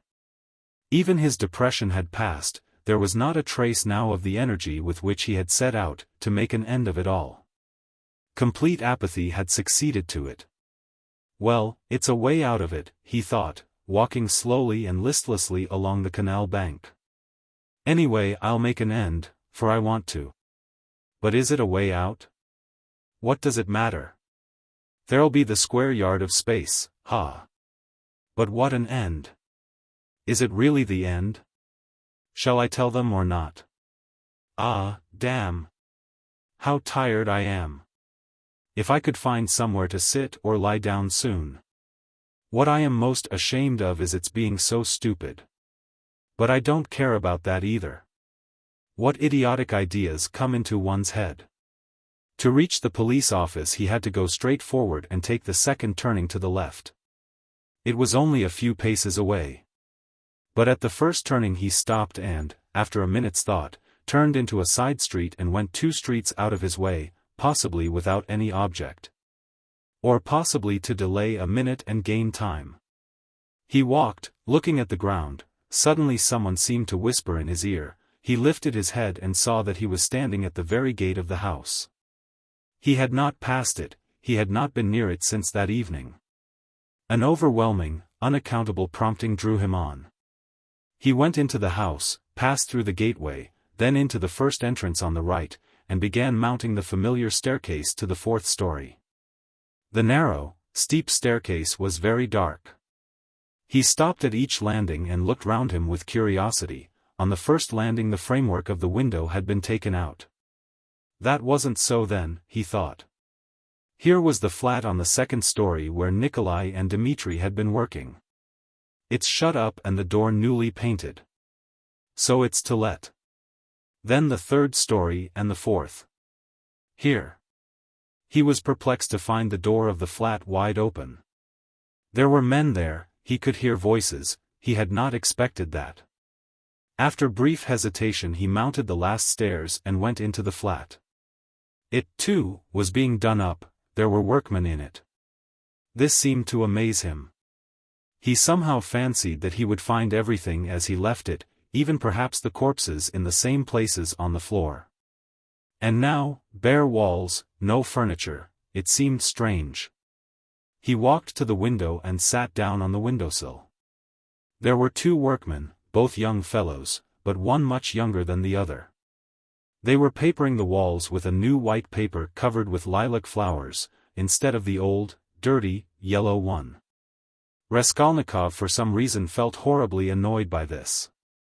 He looked at the new paper with dislike, as though he felt sorry to have it all so changed. The workmen had obviously stayed beyond their time and now they were hurriedly rolling up their paper and getting ready to go home. They took no notice of Raskolnikov's coming in, they were talking. Raskolnikov folded his arms and listened. "She comes to me in the morning," said the elder to the younger, "very early, all dressed up. 'Why are you preening and prinking?' says I.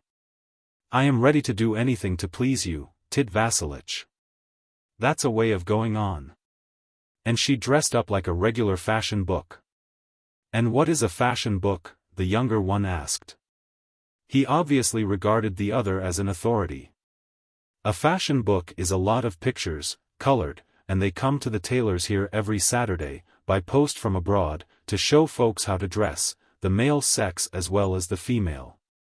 They're pictures. The gentlemen are generally wearing fur coats and for the ladies fluffless, they're beyond anything you can fancy. There's nothing you can't find in Petersburg," the younger cried enthusiastically, "except father and mother, there's everything. Except them, there's everything to be found, my boy," the elder declared sententiously. Raskolnikov got up and walked into the other room where the strong box, the bed, and the chest of drawers had been. The room seemed to him very tiny without furniture in it. The paper was the same. The paper in the corner showed where the case of icons had stood. He looked at it and went to the window. The elder workman looked at him askance. "What do you want?" he asked suddenly. Instead of answering, Raskolnikov went into the passage and pulled the bell. The same bell, the same cracked note. He rang it a second and a third time. He listened and remembered.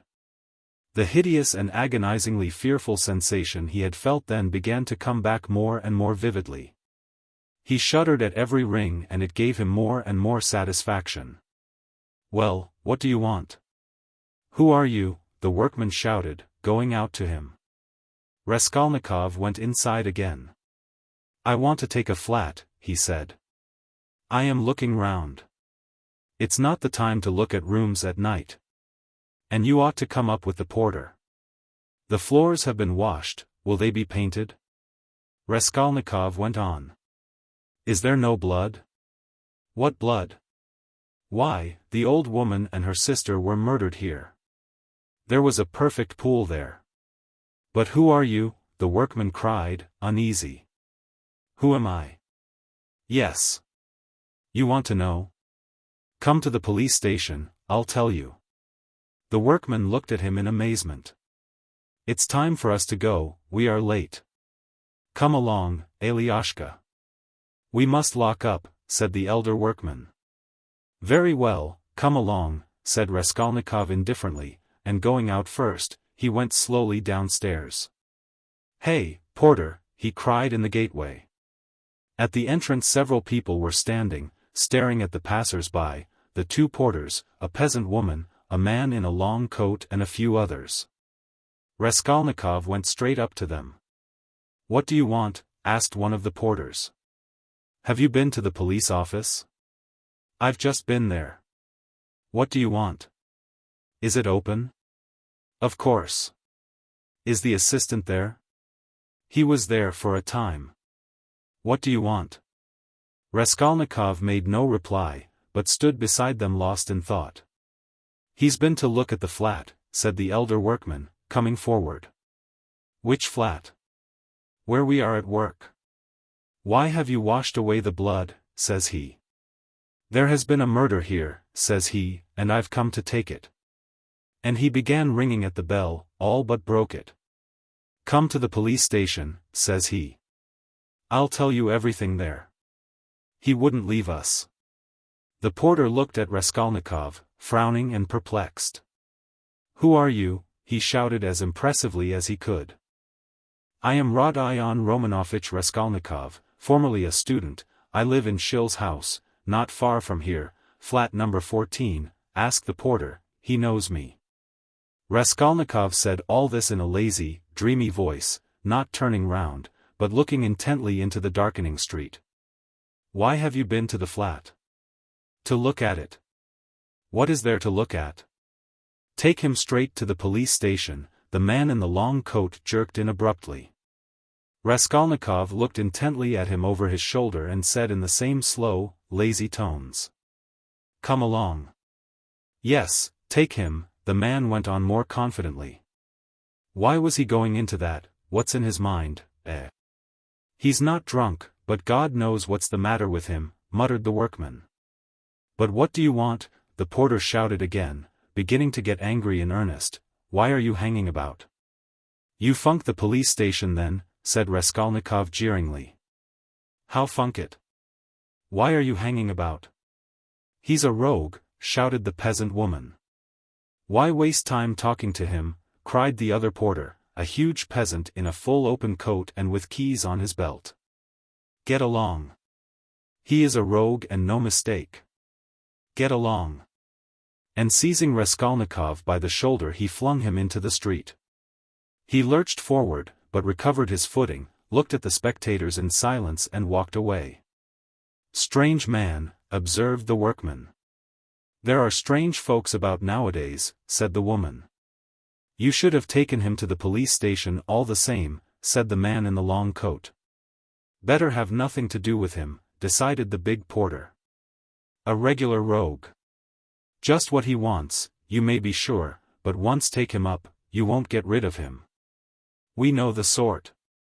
Shall I go there or not?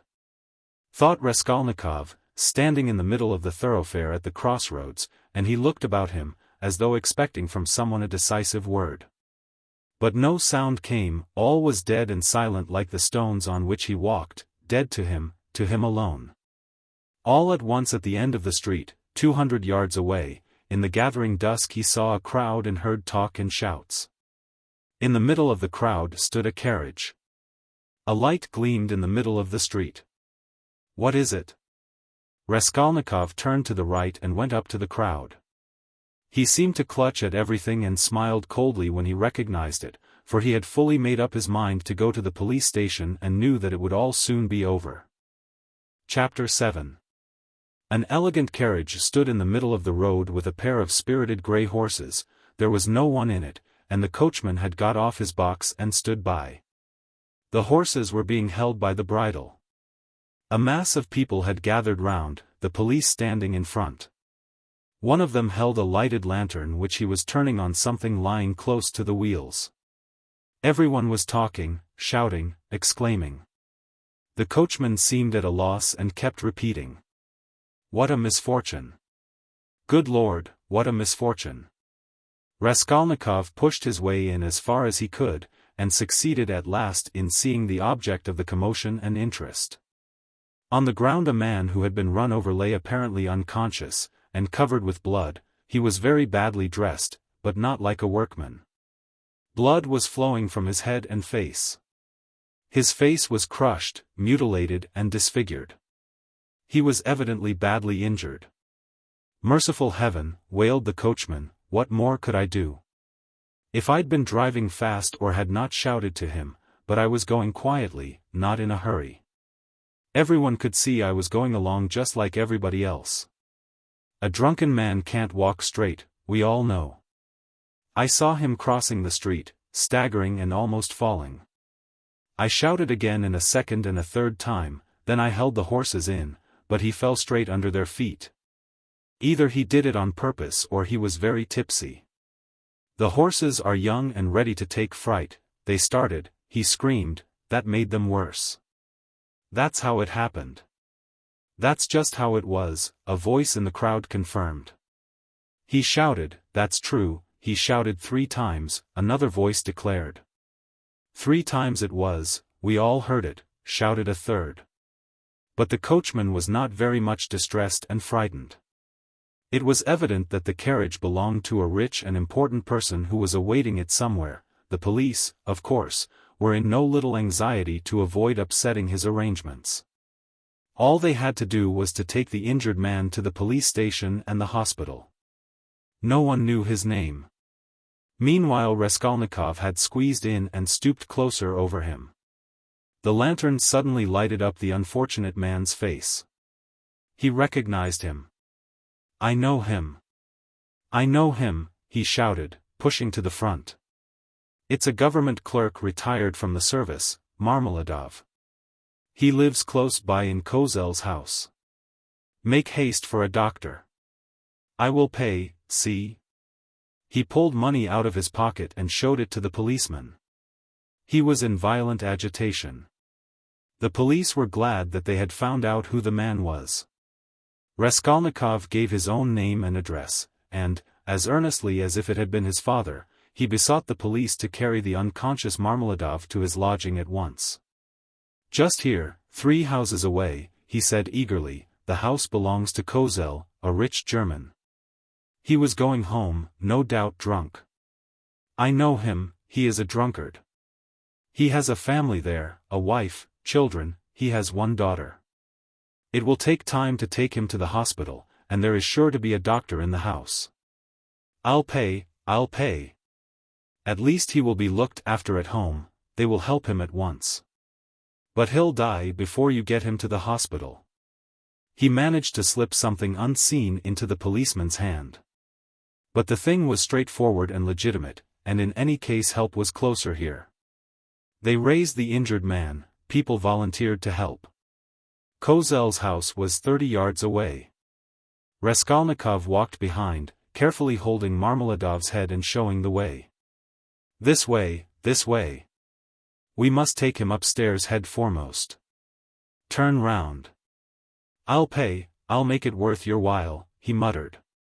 Katerina Ivanovna had just begun, as she always did at every free moment, walking to and fro in her little room from window to stove and back again, with her arms folded across her chest. Talking to herself and coughing. Of late she had begun to talk more than ever to her eldest girl, Polenka, a child of 10, who, though there was much she did not understand, understood very well that her mother needed her.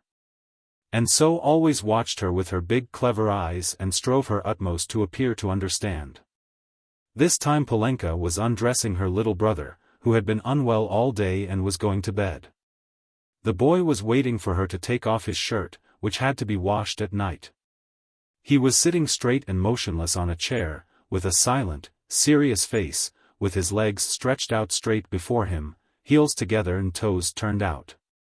He was listening to what his mother was saying to his sister, sitting perfectly still with pouting lips and wide-open eyes.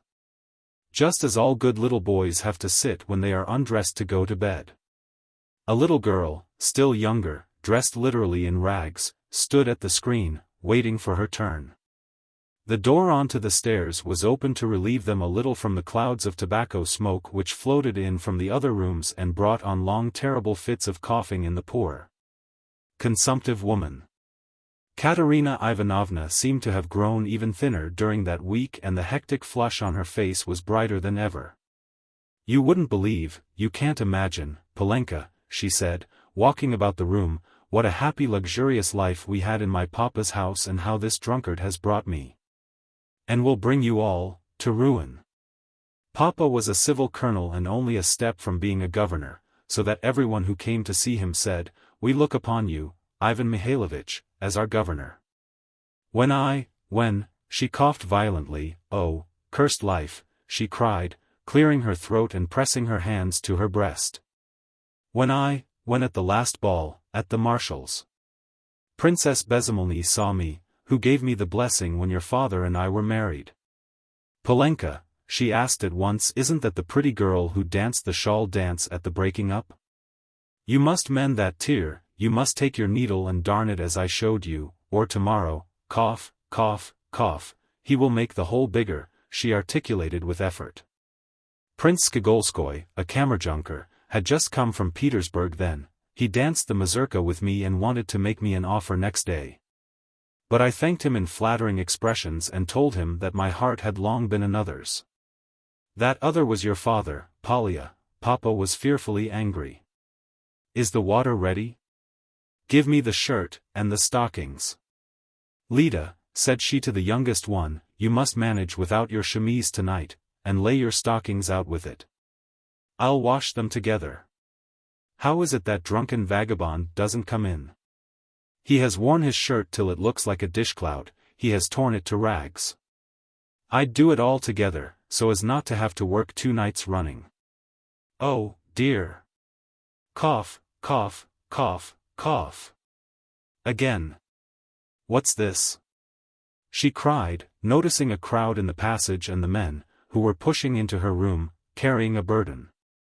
What is it? What are they bringing? Mercy on us. Where are we to put him? Asked the policeman, looking round when Marmeladov, unconscious and covered with blood, had been carried in. On the sofa. Put him straight on the sofa, with his head this way, Raskolnikov showed him. Run over in the road. Drunk, someone shouted in the passage. Katerina Ivanovna stood, turning white and gasping for breath. The children were terrified. Little Lida screamed, rushed to Polenka and clutched at her, trembling all over. Having laid Marmeladov down, Raskolnikov flew to Katerina Ivanovna. For God's sake be calm, don't be frightened. He said, speaking quickly, he was crossing the road and was run over by a carriage. Don't be frightened, he will come to, I told them bring him here. I've been here already, you remember? He will come to, I'll pay. He's done it this time. Katerina Ivanovna cried despairingly and she rushed to her husband. Raskolnikov noticed at once that she was not one of those women who swoon easily. She instantly placed under the luckless man's head a pillow, which no one had thought of, and began undressing and examining him. She kept her head, forgetting herself, biting her trembling lips and stifling the screams which were ready to break from her. Raskolnikov meanwhile induced someone to run for a doctor. There was a doctor, it appeared, next door but one. I've sent for a doctor, he kept assuring Katerina Ivanovna, don't be uneasy, I'll pay. Haven't you water? And give me a napkin or a towel, anything, as quick as you can. He is injured, but not killed, believe me. We shall see what the doctor says. Katerina Ivanovna ran to the window. There, on a broken chair in the corner, a large earthenware basin full of water had been stood, in readiness for washing her children's and husband's linen that night. This washing was done by Katerina Ivanovna at night at least twice a week, if not oftener. For the family had come to such a pass that they were practically without change of linen, and Katerina Ivanovna could not endure uncleanliness and, rather than see dirt in the house, she preferred to wear herself out at night, working beyond her strength when the rest were asleep, so as to get the wet linen hung on a line and dry by the morning. She took up the basin of water at Raskolnikov's request, but almost fell down with her burden. But the latter had already succeeded in finding a towel, wetted it and began washing the blood off Marmeladov's face.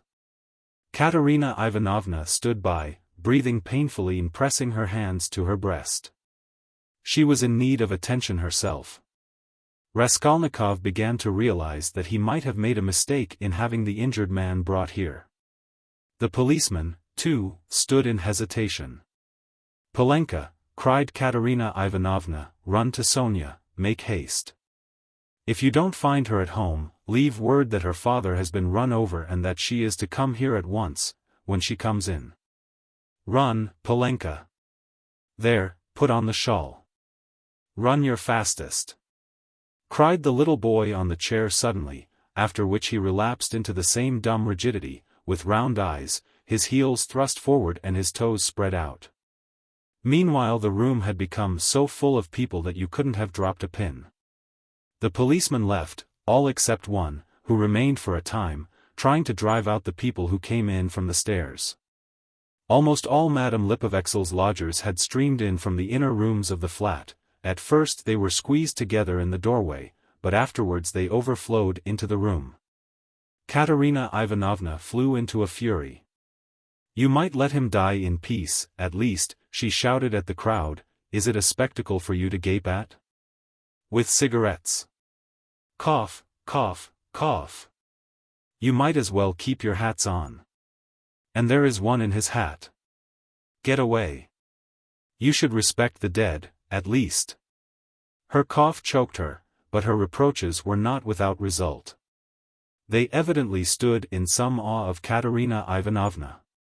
The lodgers, one after another, squeezed back into the doorway with that strange inner feeling of satisfaction which may be observed in the presence of a sudden accident. Even in those nearest and dearest to the victim, from which no living man is exempt, even in spite of the sincerest sympathy and compassion. Voices outside were heard, however, speaking of the hospital and saying that they'd no business to make a disturbance here. No business to die, cried Katerina Ivanovna, and she was rushing to the door to vent her wrath upon them. But in the doorway came face to face with Madame Lipovexel, who had only just heard of the accident and ran in to restore order. She was a particularly quarrelsome and irresponsible German. "Ah, my God," she cried, clasping her hands, "your husband drunken horses have trampled. To the hospital with him. I am the landlady. Amalia Ludwigovna, I beg you to recollect what you are saying." Katerina Ivanovna began haughtily. She always took a haughty tone with the landlady that she might remember her place, and even now could not deny herself this satisfaction. "Amalia Ludwigovna. I have you once before told that you to call me Amalia Ludwigovna may not dare. I am Amalia Ivanovna. You are not Amalia Ivanovna, but Amalia Ludwigovna, and as I am not one of your despicable flatterers like Mr. Lebeziatnikov, who's laughing behind the door at this moment, a laugh and a cry of, 'They are at it again,' was in fact audible at the door, so I shall always call you Amalia Ludwigovna. Though I fail to understand why you dislike that name. You can see for yourself what has happened to Semyon Zaharovich. He is dying. I beg you to close that door at once and to admit no one. Let him at least die in peace. Or I warn you the Governor-General, himself, shall be informed of your conduct tomorrow. The prince knew me as a girl, he remembers Semyon Zaharovich well and has often been a benefactor to him.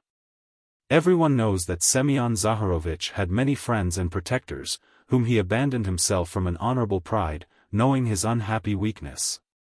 But now, she pointed to Raskolnikov, a generous young man has come to our assistance, who has wealth and connections and whom Semyon Zaharovich has known from a child. You may rest assured, Amalia Ludwigovna." All this was uttered with extreme rapidity, getting quicker and quicker, but a cough suddenly cut short Katerina Ivanovna's eloquence. At that instant the dying man recovered consciousness and uttered a groan. She ran to him. The injured man opened his eyes and without recognition or understanding gazed at Raskolnikov, who was bending over him. He drew deep, slow, painful breaths. Blood oozed at the corners of his mouth and drops of perspiration came out on his forehead. Not recognizing Raskolnikov, he began looking round uneasily. Katerina Ivanovna looked at him with a sad but stern face, and tears trickled from her eyes. "My God! His whole chest is crushed. How he is bleeding," she said in despair. "We must take off his clothes. Turn a little, Semyon Zaharovich, if you can," she cried to him. Marmeladov recognized her. "A priest," he articulated huskily. Katerina Ivanovna walked to the window, laid her head against the window frame and exclaimed in despair. "Oh, cursed life! A priest," the dying man said again after a moment's silence. "They've gone for him," Katerina Ivanovna shouted to him. He obeyed her shout and was silent. With sad and timid eyes he looked for her. She returned and stood by his pillow. He seemed a little easier but not for long. Soon his eyes rested on little Lida, his favorite, who was shaking in the corner, as though she were in a fit, and staring at him with her wondering childish eyes. Ah, he signed towards her uneasily. He wanted to say something. "What now?" cried Katerina Ivanovna. "Barefoot, barefoot," he muttered, indicating with frenzied eyes the child's bare feet. "Be silent," Katerina Ivanovna cried irritably, "you know why she is barefooted." "Thank God, the doctor," exclaimed Raskolnikov, relieved. The doctor came in, a precise little old man, a German, looking about him mistrustfully. He went up to the sick man, took his pulse, carefully felt his head, and with the help of Katerina Ivanovna he unbuttoned the blood-stained shirt, and bared the injured man's chest. It was gashed, crushed and fractured, several ribs on the right side were broken. On the left side, just over the heart, was a large, sinister-looking yellowish-black bruise, a cruel kick from the horse's hoof. The doctor frowned. The policeman told him that he was caught in the wheel and turned round with it for 30 yards on the road. "It's wonderful that he has recovered consciousness," the doctor whispered softly to Raskolnikov. "What do you think of him?" he asked. "He will die immediately." "Is there really no hope?" "Not the faintest. He is at the last gasp. His head is badly injured, too. I could bleed him if you like, but it would be useless. He is bound to die within the next 5 or 10 minutes. Better bleed him then. If you like. But I warn you it will be perfectly useless." At that moment other steps were heard. The crowd in the passage parted, and the priest, a little, grey old man, appeared in the doorway bearing the sacrament. A policeman had gone for him at the time of the accident. The doctor changed places with him, exchanging glances with him. Raskolnikov begged the doctor to remain a little while. He shrugged his shoulders and remained. All stepped back. The confession was soon over.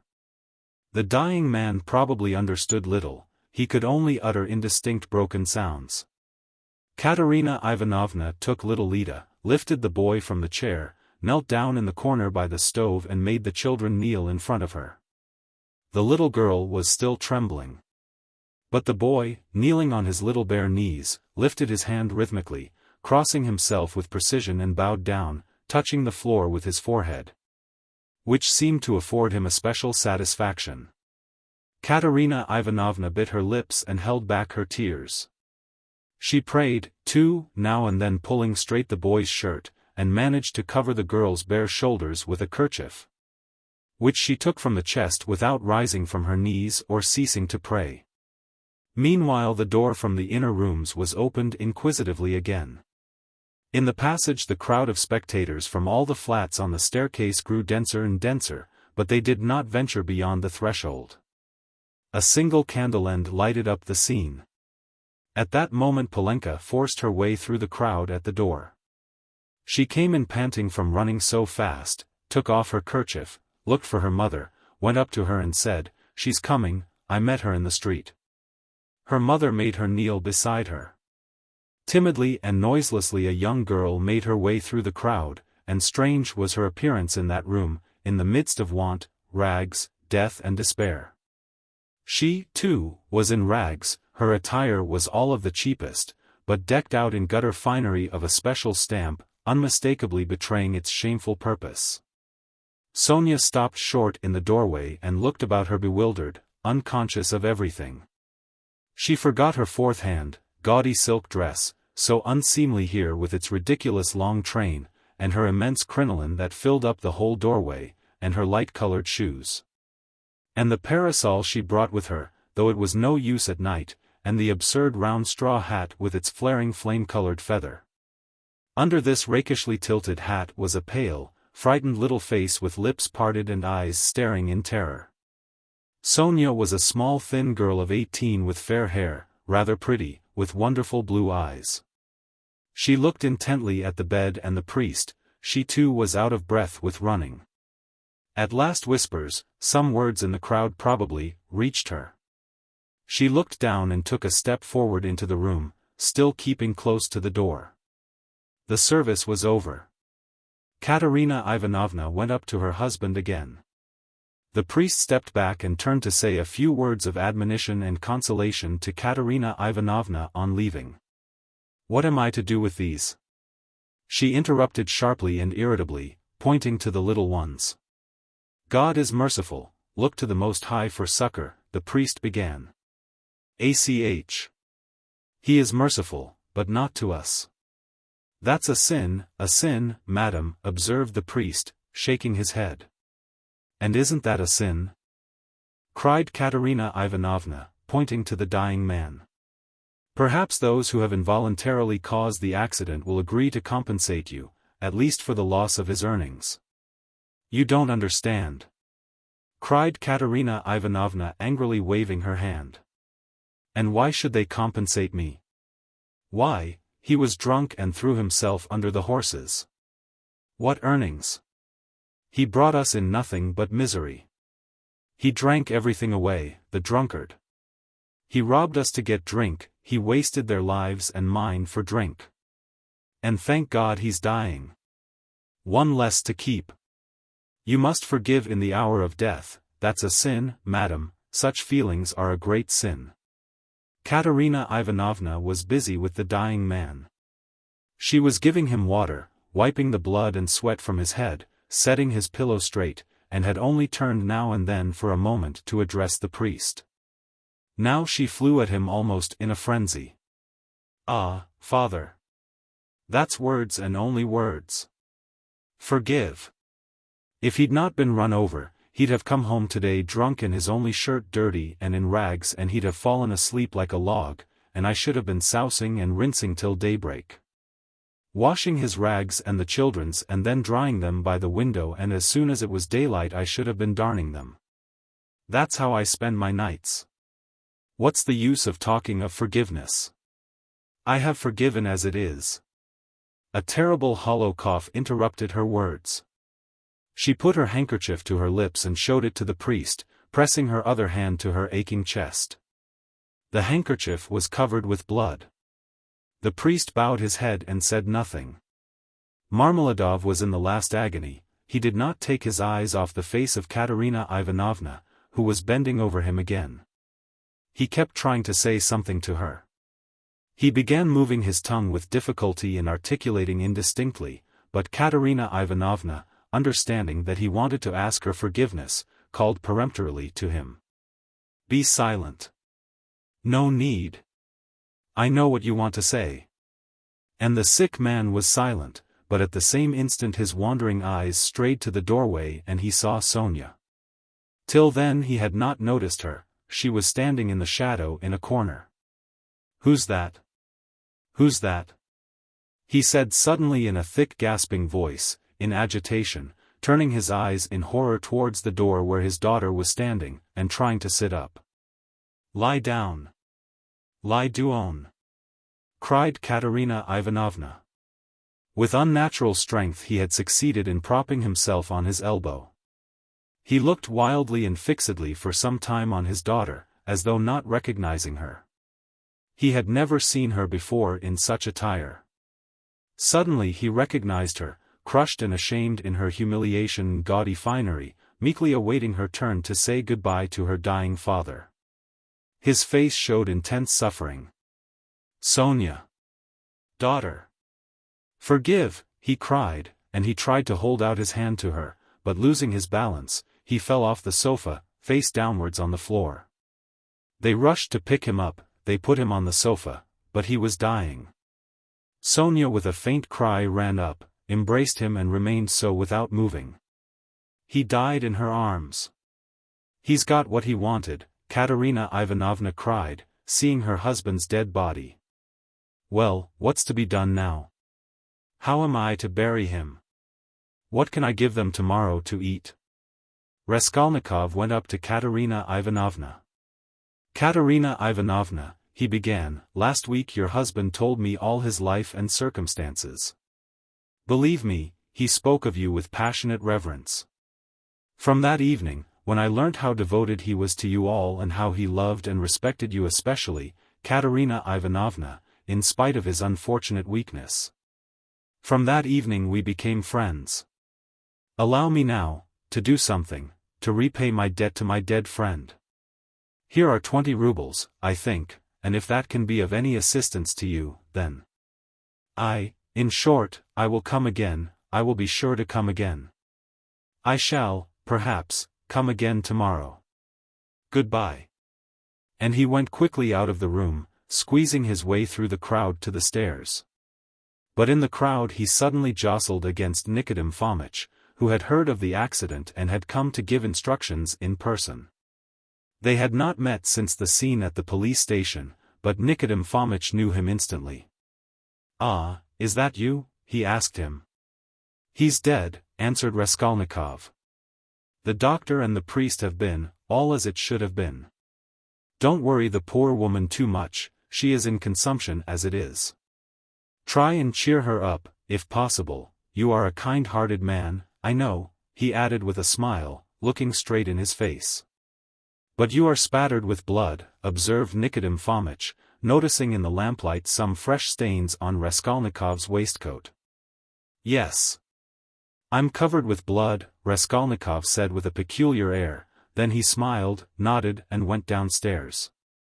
He walked down slowly and deliberately, feverish but not conscious of it, entirely absorbed in a new overwhelming sensation of life and strength that surged up suddenly within him. This sensation might be compared to that of a man condemned to death who has suddenly been pardoned. Halfway down the staircase he was overtaken by the priest on his way home. Raskolnikov let him pass, exchanging a silent greeting with him. He was just descending the last steps when he heard rapid footsteps behind him. Someone overtook him, it was Polenka. She was running after him, calling, "Wait! Wait!" He turned round. She was at the bottom of the staircase and stopped short a step above him. A dim light came in from the yard. Raskolnikov could distinguish the child's thin but pretty little face, looking at him with a bright childish smile. She had run after him with a message which she was evidently glad to give. "Tell me, what is your name, and where do you live?" she said hurriedly in a breathless voice. He laid both hands on her shoulders and looked at her with a sort of rapture. It was such a joy to him to look at her, he could not have said why. "Who sent you?" "Sister Sonya sent me," answered the girl, smiling still more brightly. "I knew it was Sister Sonya sent you. Mama sent me, too. When Sister Sonya was sending me, Mama came up, too, and said, 'Run fast, Polenka.' Do you love Sister Sonya?" "I love her more than anyone," Polenka answered with a peculiar earnestness, and her smile became graver. "And will you love me?" By way of answer he saw the little girl's face approaching him, her full lips naively held out to kiss him. Suddenly her arms as thin as sticks held him tightly, her head rested on his shoulder and the little girl wept softly, pressing her face against him. "I am sorry for father," she said a moment later, raising her tear-stained face and brushing away the tears with her hands. "It's nothing but misfortunes now," she added suddenly with that peculiarly sedate air which children try hard to assume when they want to speak like grown-up people. "Did your father love you?" "He loved Lida most," she went on very seriously without a smile, "exactly like grown-up people. He loved her because she is little and because she is ill, too. And he always used to bring her presents. But he taught us to read and me grammar and scripture, too," she added with dignity. "And mother never used to say anything, but we knew that she liked it and father knew it, too. And mother wants to teach me French, for it's time my education began." "And do you know your prayers?" "Of course, we do. We knew them long ago. I say my prayers to myself as I am a big girl now, but Kolya and Lida say them aloud with mother. First they repeat the Ave Maria and then another prayer, 'Lord, forgive and bless Sister Sonya,' and then another, 'Lord, forgive and bless our second father. For our elder father is dead,' and this is another one, but we do pray for the other as well. Polenka, my name is Rodion. Pray sometimes for me, too. And thy servant Rodion, nothing more. I'll pray for you all the rest of my life," the little girl declared hotly, and suddenly smiling again she rushed at him and hugged him warmly once more. Raskolnikov told her his name and address and promised to be sure to come next day. The child went away quite enchanted with him. It was past 10 when he came out into the street. In 5 minutes he was standing on the bridge at the spot where the woman had jumped in. "Enough," he pronounced resolutely and triumphantly. "I've done with fancies, imaginary terrors and phantoms. Life is real. Haven't I lived just now? My life has not yet died with that old woman. The kingdom of heaven to her, and now enough, madam, leave me in peace. Now for the reign of reason and light, and of will, and of strength, and now we will see. We will try our strength, he added defiantly, as though challenging some power of darkness. And I was ready to consent to live in a square of space. I am very weak at this moment, but I believe my illness is all over. I knew it would be over when I went out. By the way, Pochinkov's house is only a few steps away. I certainly must go to Razumihin even if it were not close by. Let him win his bet. Let us give him some satisfaction, too, no matter. Strength is what one wants, you can get nothing without it, and strength must be won by strength, that's what they don't know. He added proudly and self-confidently, and he walked with flagging footsteps from the bridge. Pride and self-confidence grew continually stronger in him, he was becoming a different man every moment. What was it had happened to work this revolution in him? He did not know himself. Like a man catching at a straw, he suddenly felt that he, too, could live, that there was still life for him, that his life had not died with the old woman. Perhaps he was in too great a hurry with his conclusions, but he did not think of that. But I did ask her to remember, thy servant Rodion, in her prayers, the idea struck him. Well, that was, in case of emergency, he added and laughed himself at his boyish sally. He was in the best of spirits. He easily found Razumihin. The new lodger was already known at Pochinkov's and the porter at once showed him the way. Halfway upstairs he could hear the noise and animated conversation of a big gathering of people. The door was wide open on the stairs, he could hear exclamations and discussion. Razumihin's room was fairly large, the company consisted of 15 people. Raskolnikov stopped in the entry, where two of the landlady's servants were busy behind a screen with 2 samovars, bottles, plates and dishes of pie and savories. Brought up from the landlady's kitchen. Raskolnikov sent in for Razumihin. He ran out delighted. At the first glance it was apparent that he had had a great deal to drink and, though no amount of liquor made Razumihin quite drunk, this time he was perceptibly affected by it. Listen, Raskolnikov hastened to say, I've only just come to tell you you've won your bet and that no one really knows what may not happen to him. I can't come in. I am so weak that I shall fall down directly. And so good evening and goodbye. Come and see me tomorrow. Do you know what? I'll see you home. If you say you're weak yourself, you must. And your visitors? Who is the curly-headed one who has just peeped out? He? Goodness only knows. Some friend of uncle's, I expect, or perhaps he has come without being invited. I'll leave uncle with them, he is an invaluable person, pity I can't introduce you to him now. But confound them all now. They won't notice me, and I need a little fresh air, for you've come just in the nick of time, another 2 minutes and I should have come to blows. They are talking such a lot of wild stuff, you simply can't imagine what men will say. Though why shouldn't you imagine? Don't we talk nonsense ourselves? And let them, that's the way to learn not to. Wait a minute, I'll fetch Zosimov. Zosimov pounced upon Raskolnikov almost greedily, he showed a special interest in him. Soon his face brightened. You must go to bed at once, he pronounced, examining the patient as far as he could, and take something for the night. Will you take it? I got it ready some time ago, a powder. 2, if you like, answered Raskolnikov.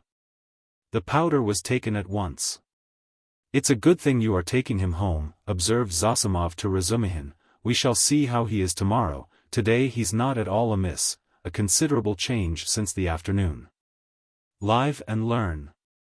Do you know what Zosimov whispered to me when we were coming out? Razumihin blurted out, as soon as they were in the street. I won't tell you everything, brother, because they are such fools.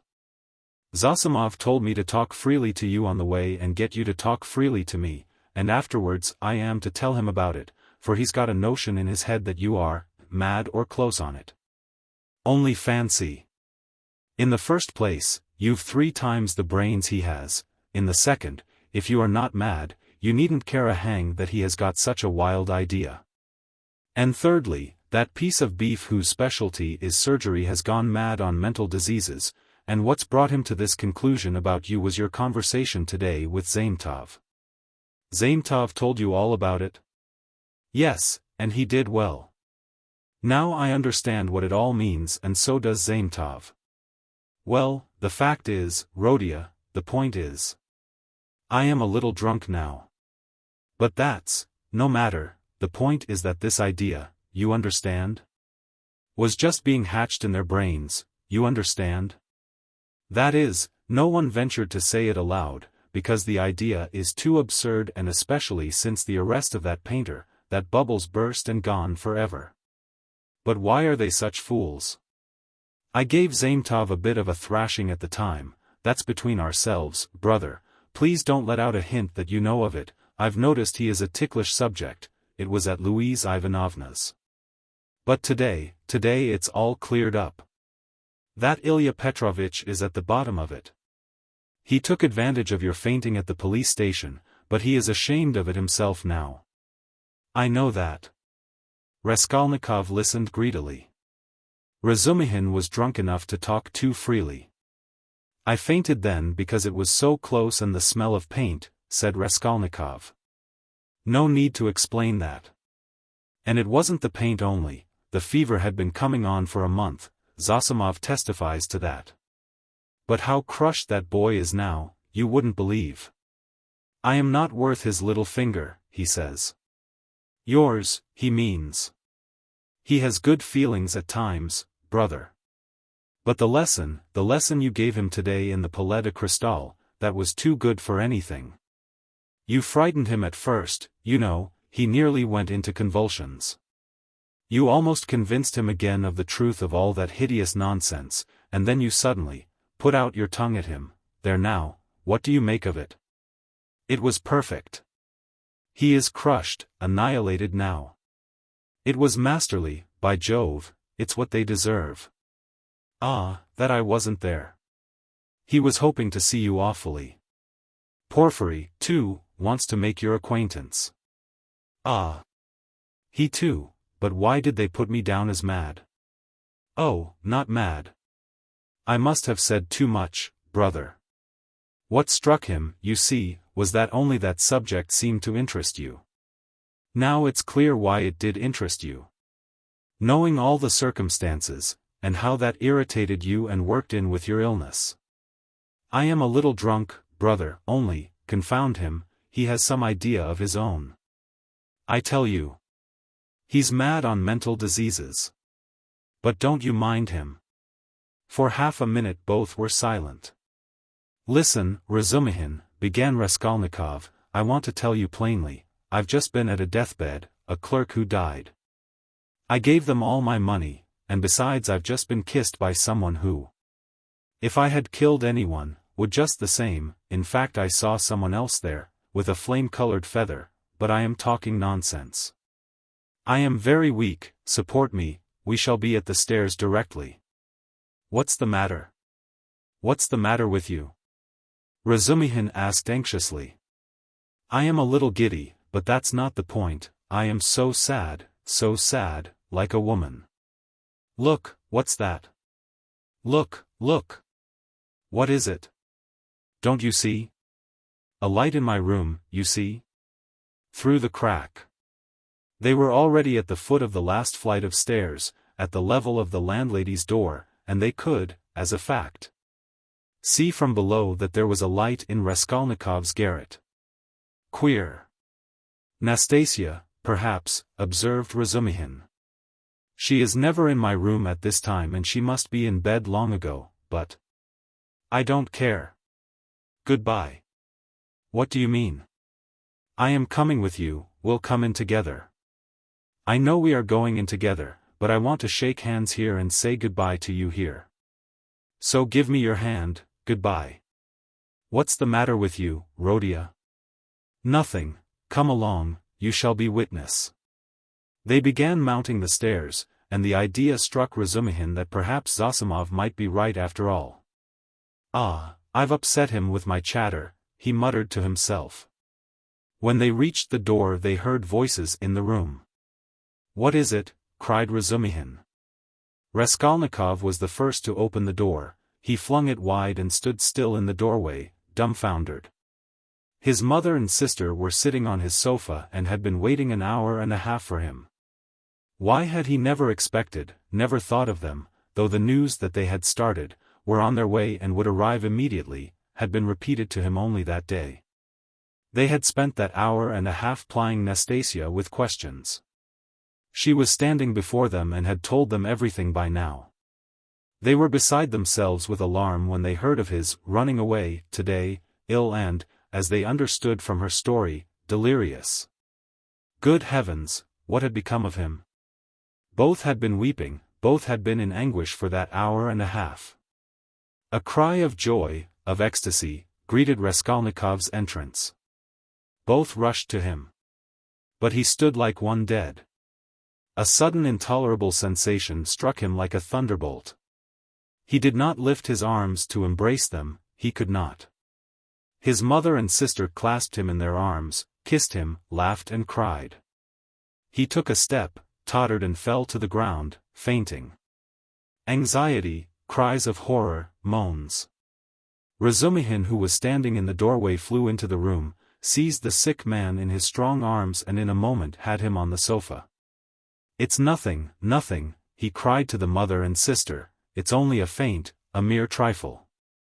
Only just now the doctor said he was much better, that he is perfectly well. Water. See, he is coming to himself, he is all right again.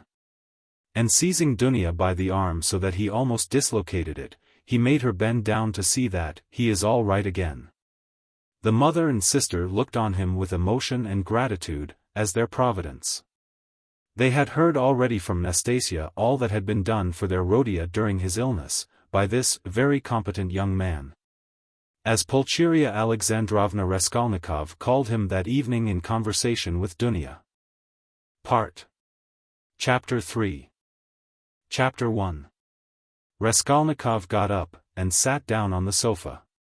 He waved his hand weakly to Razumihin to cut short the flow of warm and incoherent consolations he was addressing to his mother and sister. Took them both by the hand and for a minute or two gazed from one to the other without speaking. His mother was alarmed by his expression. It revealed an emotion agonizingly poignant, and at the same time something immovable, almost insane. Pulcheria Alexandrovna began to cry. Avdotya Romanovna was pale. Her hand trembled in her brother's. Go home, with him, he said in a broken voice, pointing to Razumihin, goodbye till tomorrow. Tomorrow everything. Is it long since you arrived? This evening, Rodia, answered Pulcheria Alexandrovna, the train was awfully late. But, Rodia, nothing would induce me to leave you now. I will spend the night here, near you. Don't torture me, he said with a gesture of irritation. I will stay with him, cried Razumihin, I won't leave him for a moment.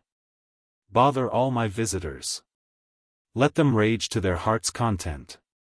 My uncle is presiding there. How can I thank you? Pulcheria Alexandrovna was beginning, once more pressing Razumihin's hands, but Raskolnikov interrupted her again. I can't have it. I can't have it, he repeated irritably, don't worry me. Enough, go away. I can't stand it.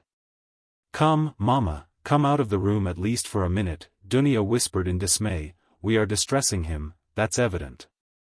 Mayn't I look at him after 3 years, wept Pulcheria Alexandrovna. Stay, he stopped them again, you keep interrupting me, and my ideas get muddled. Have you seen Luzin? No, Rodia, but he knows already of our arrival.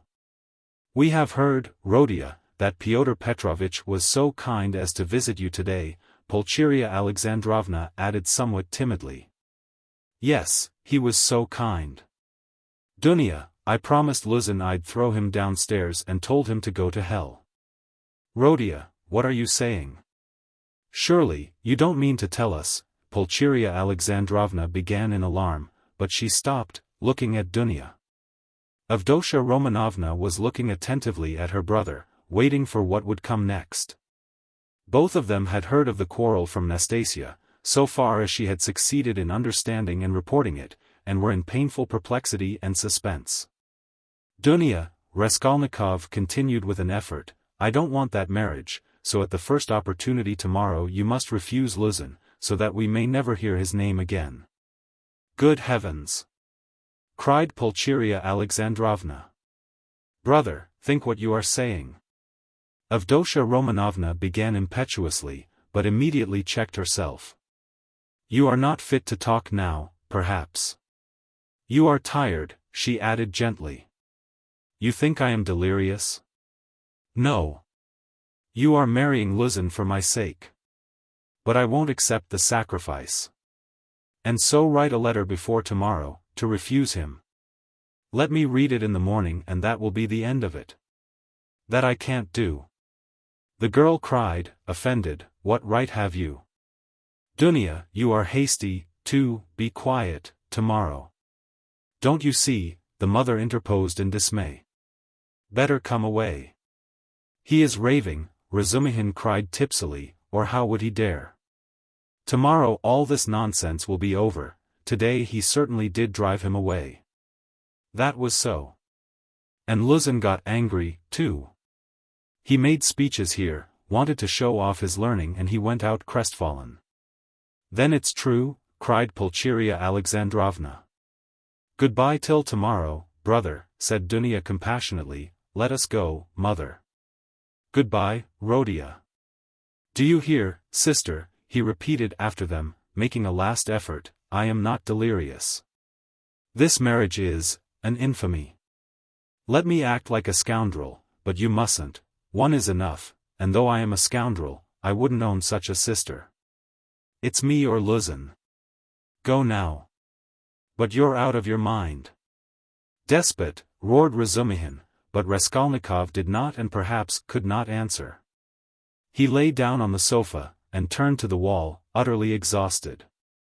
Avdotya Romanovna looked with interest at Razumihin, her black eyes flashed, Razumihin positively started at her glance. Pulcheria Alexandrovna stood overwhelmed. Nothing would induce me to go, she whispered in despair to Razumihin. I will stay somewhere here, escort Dunya home. You'll spoil everything, Razumihin answered in the same whisper, losing patience, come out onto the stairs, anyway. Nastasia, show a light. I assure you, he went on in a half-whisper on the stairs, that he was almost beating the doctor and me this afternoon. Do you understand? The doctor himself. Even he gave way and left him, so as not to irritate him. I remained downstairs on guard, but he dressed at once and slipped off. And he will slip off again if you irritate him, at this time of night, and will do himself some mischief. What are you saying? And Avdotya Romanovna can't possibly be left in those lodgings without you. Just think where you are staying. That blackguard Pyotr Petrovitch couldn't find you better lodgings. But you know I've had a little to drink, and that's what makes me swear, don't mind it. But I'll go to the landlady here, Pulcheria Alexandrovna insisted, I'll beseech her to find some corner for Dunya and me for the night. I can't leave him like that, I cannot. This conversation took place on the landing just before the landlady's door. Nastasia lighted them from a step below. Razumihin was in extraordinary excitement. Half an hour earlier, while he was bringing Raskolnikov home, he had indeed talked too freely, but he was aware of it himself, and his head was clear in spite of the vast quantities he had imbibed. Now he was in a state bordering on ecstasy, and all that he had drunk seemed to fly to his head with redoubled effect. He stood with the two ladies, seizing both by their hands, persuading them, and giving them reasons with astonishing plainness of speech, and at almost every word he uttered. Probably to emphasize his arguments, he squeezed their hands painfully as in a vice. He stared at Avdotya Romanovna without the least regard for good manners. They sometimes pulled their hands out of his huge bony paws, but far from noticing what was the matter, he drew them all the closer to him. If they'd told him to jump head foremost from the staircase, he would have done it without thought or hesitation in their service. Though Pulcheria Alexandrovna felt that the young man was really too eccentric and pinched her hand too much, in her anxiety over her Rhodia she looked on his presence as providential, and was unwilling to notice all his peculiarities. But though Avdotya Romanovna shared her anxiety, and was not of timorous disposition, she could not see the glowing light in his eyes without wonder and almost alarm. It was only the unbounded confidence inspired by Nastasia's account of her brother's queer friend, which prevented her from trying to run away from him, and to persuade her mother to do the same. She realized, too, that even running away was perhaps impossible now. 10 minutes later, however, she was considerably reassured. It was characteristic of Razumihin that he showed his true nature at once, whatever mood he might be in, so that people quickly saw the sort of man they had to deal with. "You can't go to the landlady, that's perfect nonsense," he cried. "If you stay, though you are his mother, you'll drive him to a frenzy, and then goodness knows what will happen. Listen, I'll tell you what I'll do, Nastasia will stay with him now, and I'll conduct you both home. You can't be in the streets alone, Petersburg is an awful place in that way. But no matter. Then I'll run straight back here, and a quarter of an hour later, on my word of honor, I'll bring you news how he is, whether he is asleep, and all that. Then, listen.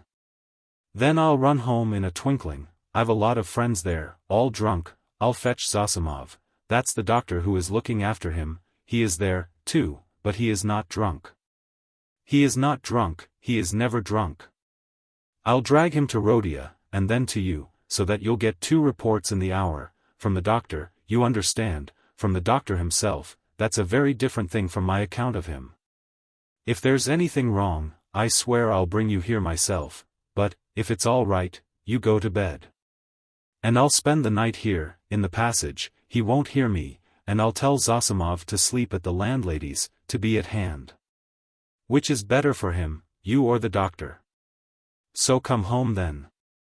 But the landlady is out of the question. It's all right for me, but it's out of the question for you, she wouldn't take you, for she's a fool. She'd be jealous on my account of Avdotya Romanovna and of you, too. If you want to know, of Avdotya Romanovna certainly. She is an absolutely unaccountable character. But I am a fool, too. No matter. Come along. Do you trust me? Come, do you trust me or not? Let us go, mother, said Avdotya Romanovna, he will certainly do what he has promised. He has saved Rhodia already, and if the doctor really will consent to spend the night here, what could be better? You see, you understand me, because you are an angel. Razumihin cried in ecstasy, let us go. Nastasia. Fly upstairs and sit with him with a light, I'll come in a quarter of an hour.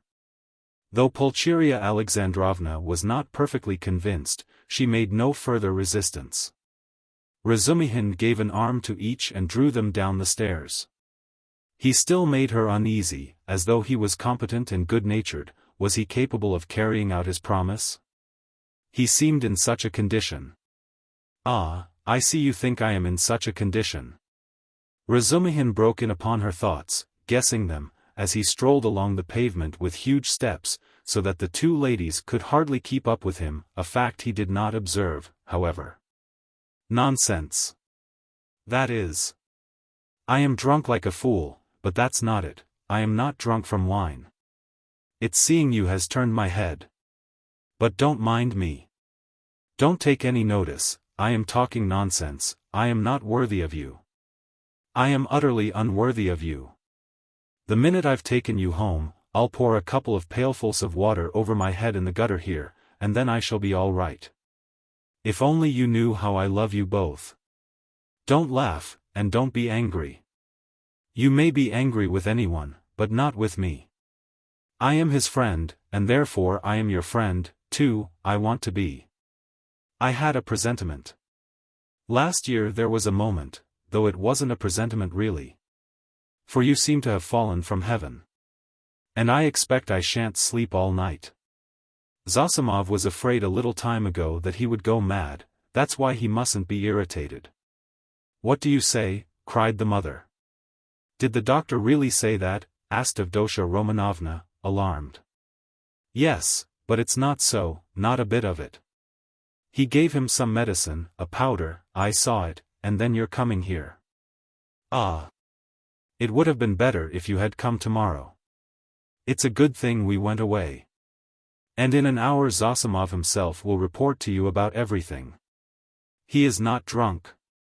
And I shan't be drunk. And what made me get so tight? Because they got me into an argument, damn them. I've sworn never to argue. They talk such trash. I almost came to blows. I've left my uncle to preside. Would you believe, they insist on complete absence of individualism, and that's just what they relish. Not to be themselves, to be as unlike themselves as they can. That's what they regard as the highest point of progress. If only their nonsense were their own, but as it is. Listen. Pulcheria Alexandrovna interrupted timidly, but it only added fuel to the flames. What do you think? Shouted Razumihin, louder than ever. You think I am attacking them for talking nonsense? Not a bit. I like them to talk nonsense. That's man's one privilege over all creation. Through error you come to the truth. I am a man because I err. You never reach any truth without making 14 mistakes, and very likely 114. And a fine thing, too, in its way, but we can't even make mistakes on our own account. Talk nonsense, but talk your own nonsense, and I'll kiss you for it.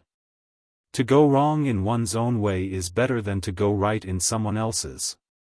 In the first case you are a man, in the second you're no better than a bird. Truth won't escape you, but life can be cramped. There have been examples. And what are we doing now? In science, development, thought, invention, ideals, aims, liberalism, judgment, experience and everything, we are still in the preparatory class at school. We prefer to live on other people's ideas, it's what we are used to. Am I right, cried Razumihin, pressing and shaking the two ladies' hands. Oh, mercy, I do not know, cried poor Pulcheria Alexandrovna. Yes, though I don't agree with you in everything, added Avdotya Romanovna earnestly, and at once uttered a cry, for he squeezed her hand so painfully. Yes, you say yes, well after that you, he cried in a transport, you are a fount of goodness, purity, sense, and perfection. Give me your hand, you give me yours, too. I want to kiss your hands here at once, on my knees, and he fell on his knees on the pavement, fortunately at that time deserted. Leave off, I entreat you, what are you doing? Pulcheria Alexandrovna cried, greatly distressed. Get up, said Dunya laughing, though she, too, was upset. Not for anything till you let me kiss your hands. That's it. Enough. I get up and will go on. I am a luckless fool, I am unworthy of you and drunk, and I am ashamed. I am not worthy to love you, but to do homage to you is the duty of every man who is not a perfect beast. And I've done homage. Here are your lodgings, and for that alone Rodia was right in driving your Pyotr Petrovitch away. How dare he? How dare he put you in such lodgings? It's a scandal. Do you know the sort of people they take in here? And you his betrothed. You are his betrothed? Yes? Well, then, I'll tell you, your fiancé is a scoundrel. Excuse me, Mr. Razumihin, you are forgetting, Pulcheria Alexandrovna was beginning.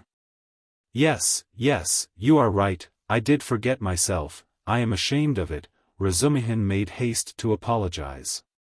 But you can't be angry with me for speaking so. For I speak sincerely and not because, hm. That would be disgraceful, in fact not because I'm in, HM. Well, anyway, I won't say why, I daren't.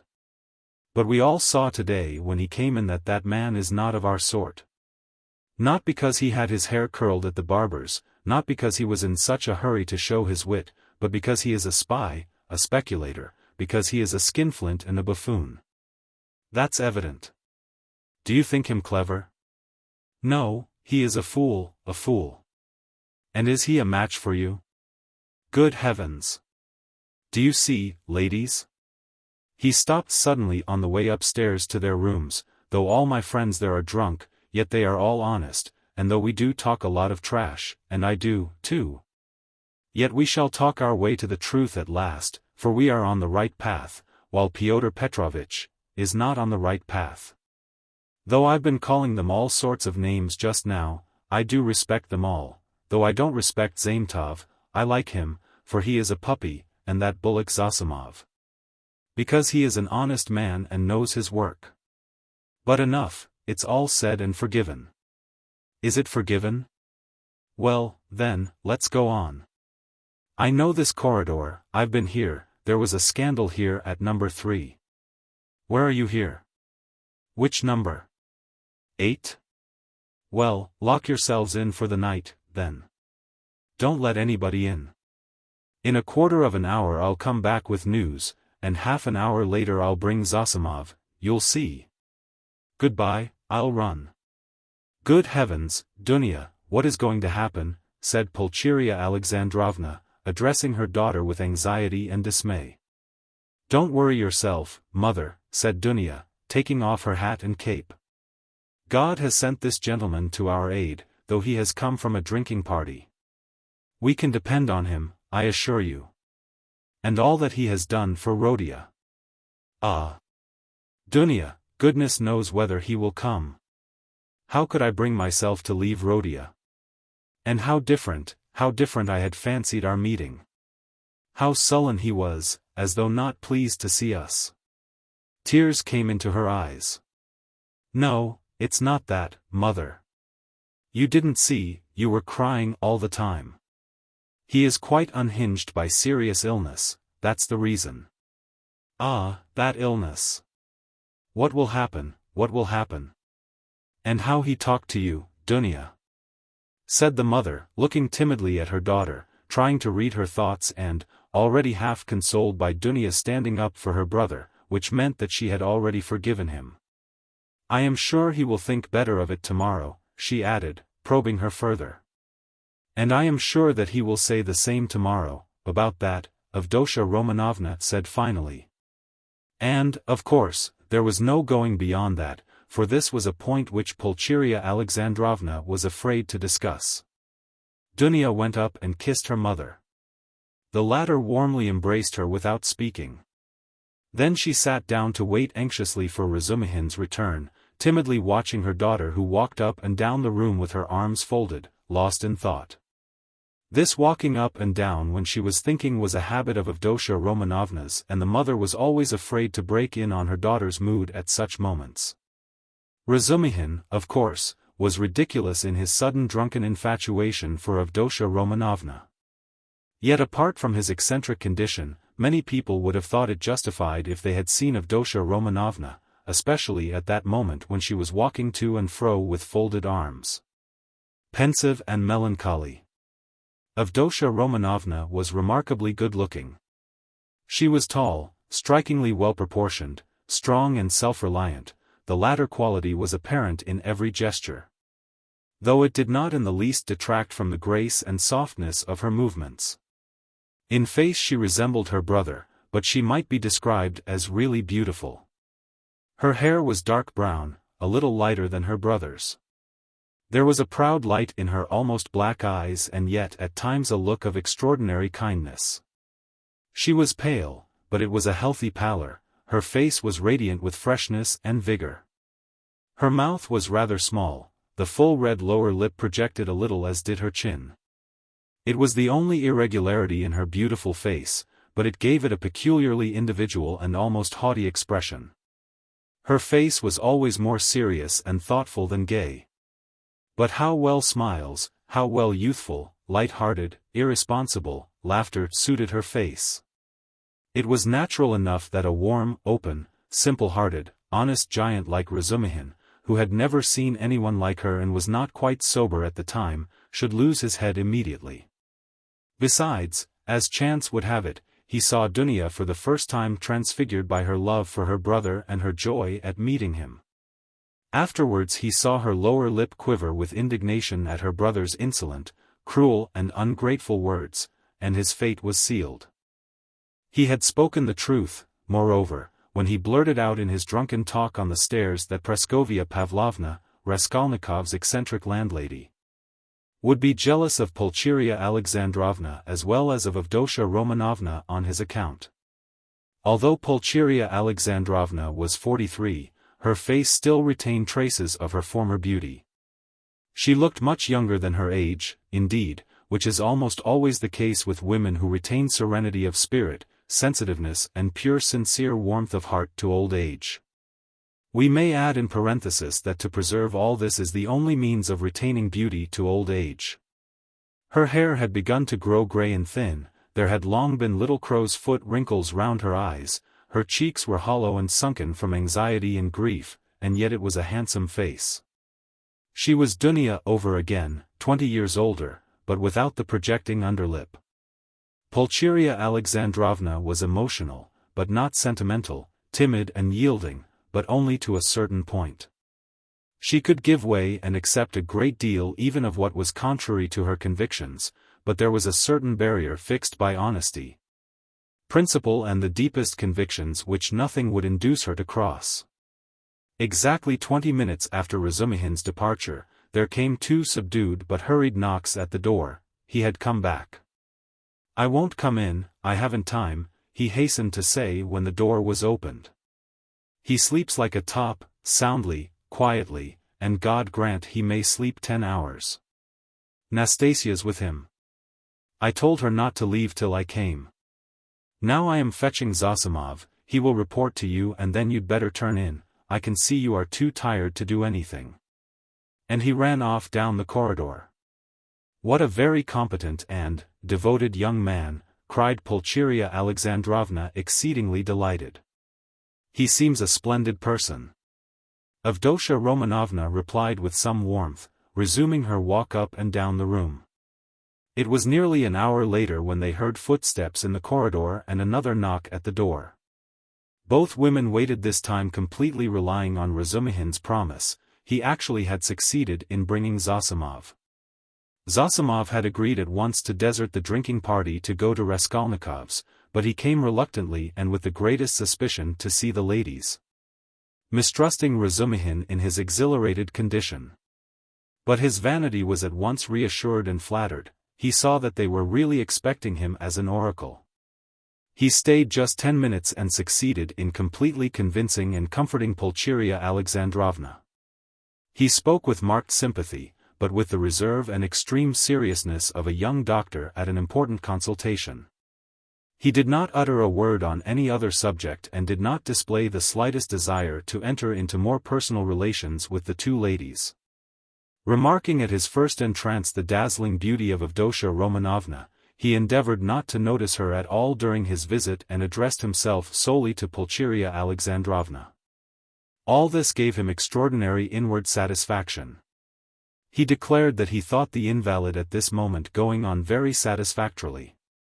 According to his observations, the patient's illness was due partly to his unfortunate material surroundings during the last few months, but it had partly also a moral origin, was, so to speak, the product of several material and moral influences, anxieties, apprehensions, troubles, certain ideas, and so on. Noticing stealthily that Avdotya Romanovna was following his words with close attention, Zosimov allowed himself to enlarge on this theme. On Pulcheria Alexandrovna's anxiously and timidly inquiring as to some suspicion of insanity, he replied with a composed and candid smile that his words had been exaggerated. That certainly the patient had some fixed idea, something approaching a monomania. He, Zosimov, was now particularly studying this interesting branch of medicine, but that it must be recollected that until today the patient had been in delirium and that no doubt the presence of his family would have a favorable effect on his recovery and distract his mind. If only all fresh shocks can be avoided, he added significantly. Then he got up, took leave with an impressive and affable bow, while blessings, warm gratitude, and entreaties were showered upon him, and Avdotya Romanovna spontaneously offered her hand to him. He went out exceedingly pleased with his visit and still more so with himself. "We'll talk tomorrow, go to bed at once," Razumihin said in conclusion, following Zosimov out. "I'll be with you tomorrow morning as early as possible with my report." "That's a fetching little girl, Avdotya Romanovna," remarked Zosimov, almost licking his lips as they both came out into the street. "Fetching? You said fetching?"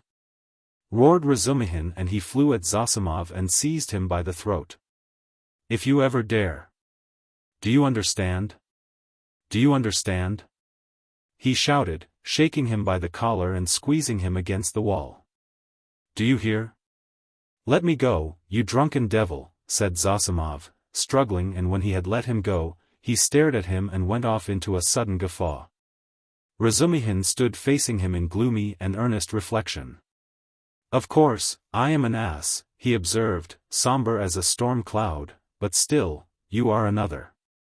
"No, brother, not at all such another. I am not dreaming of any folly." They walked along in silence, and only when they were close to Raskolnikov's lodgings, Razumihin broke the silence in considerable anxiety.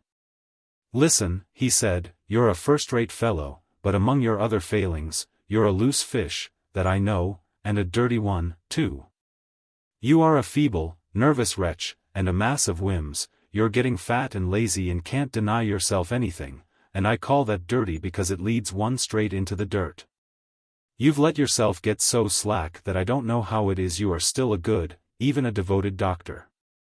You, a doctor, sleep on a feather bed and get up at night to your patients. In another 3 or 4 years you won't get up for your patients. But hang it all, that's not the point. You are going to spend tonight in the landlady's flat here. Hard work I've had to persuade her. And I'll be in the kitchen. So here's a chance for you to get to know her better. It's not as you think. There's not a trace of anything of the sort, brother. But I don't think. Here you have modesty, brother, silence, bashfulness, a savage virtue, and yet she's sighing and melting like wax, simply melting. Save me from her, by all that's unholy.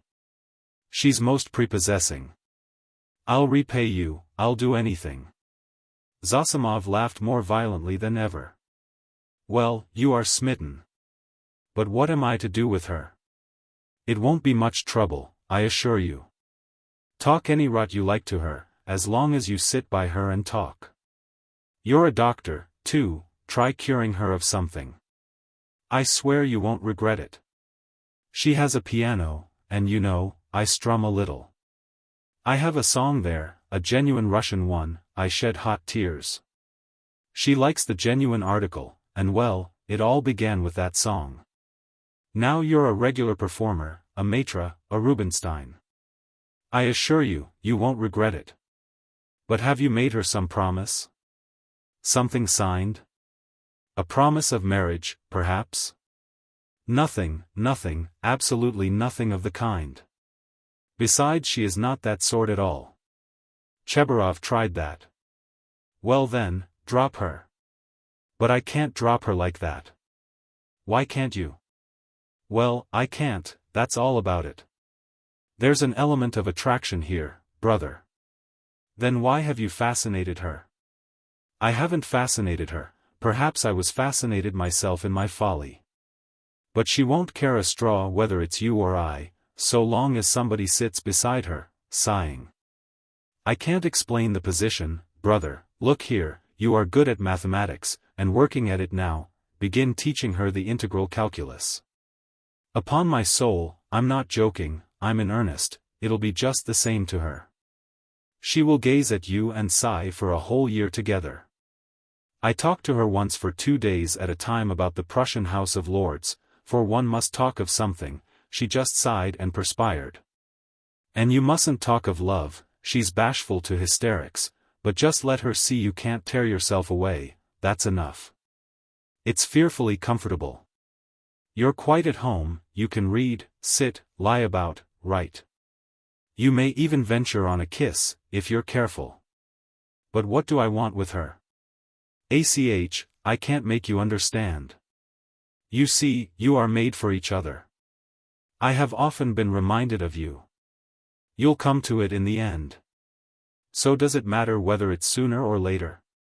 There's the featherbed element here, brother, And not only that. There's an attraction here. Here you have the end of the world, an anchorage, a quiet haven, the navel of the earth, the three fishes that are the foundation of the world, the essence of pancakes. Of savory fish pies, of the evening samovar, of soft sighs and warm shawls, and hot stoves to sleep on, as snug as though you were dead, and yet you're alive, the advantages of both at once.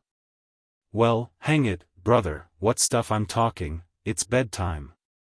Listen. I sometimes wake up at night, so I'll go in and look at him.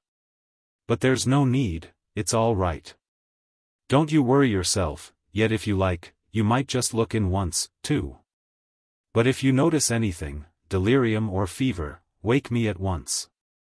But there can't be. Chapter 2. Razumihin waked up next morning at 8 o'clock, troubled and serious. He found himself confronted with many new and unlooked-for perplexities. He had never expected that he would ever wake up feeling like that. He remembered every detail of the previous day and he knew that a perfectly novel experience had befallen him, that he had received an impression unlike anything he had known before.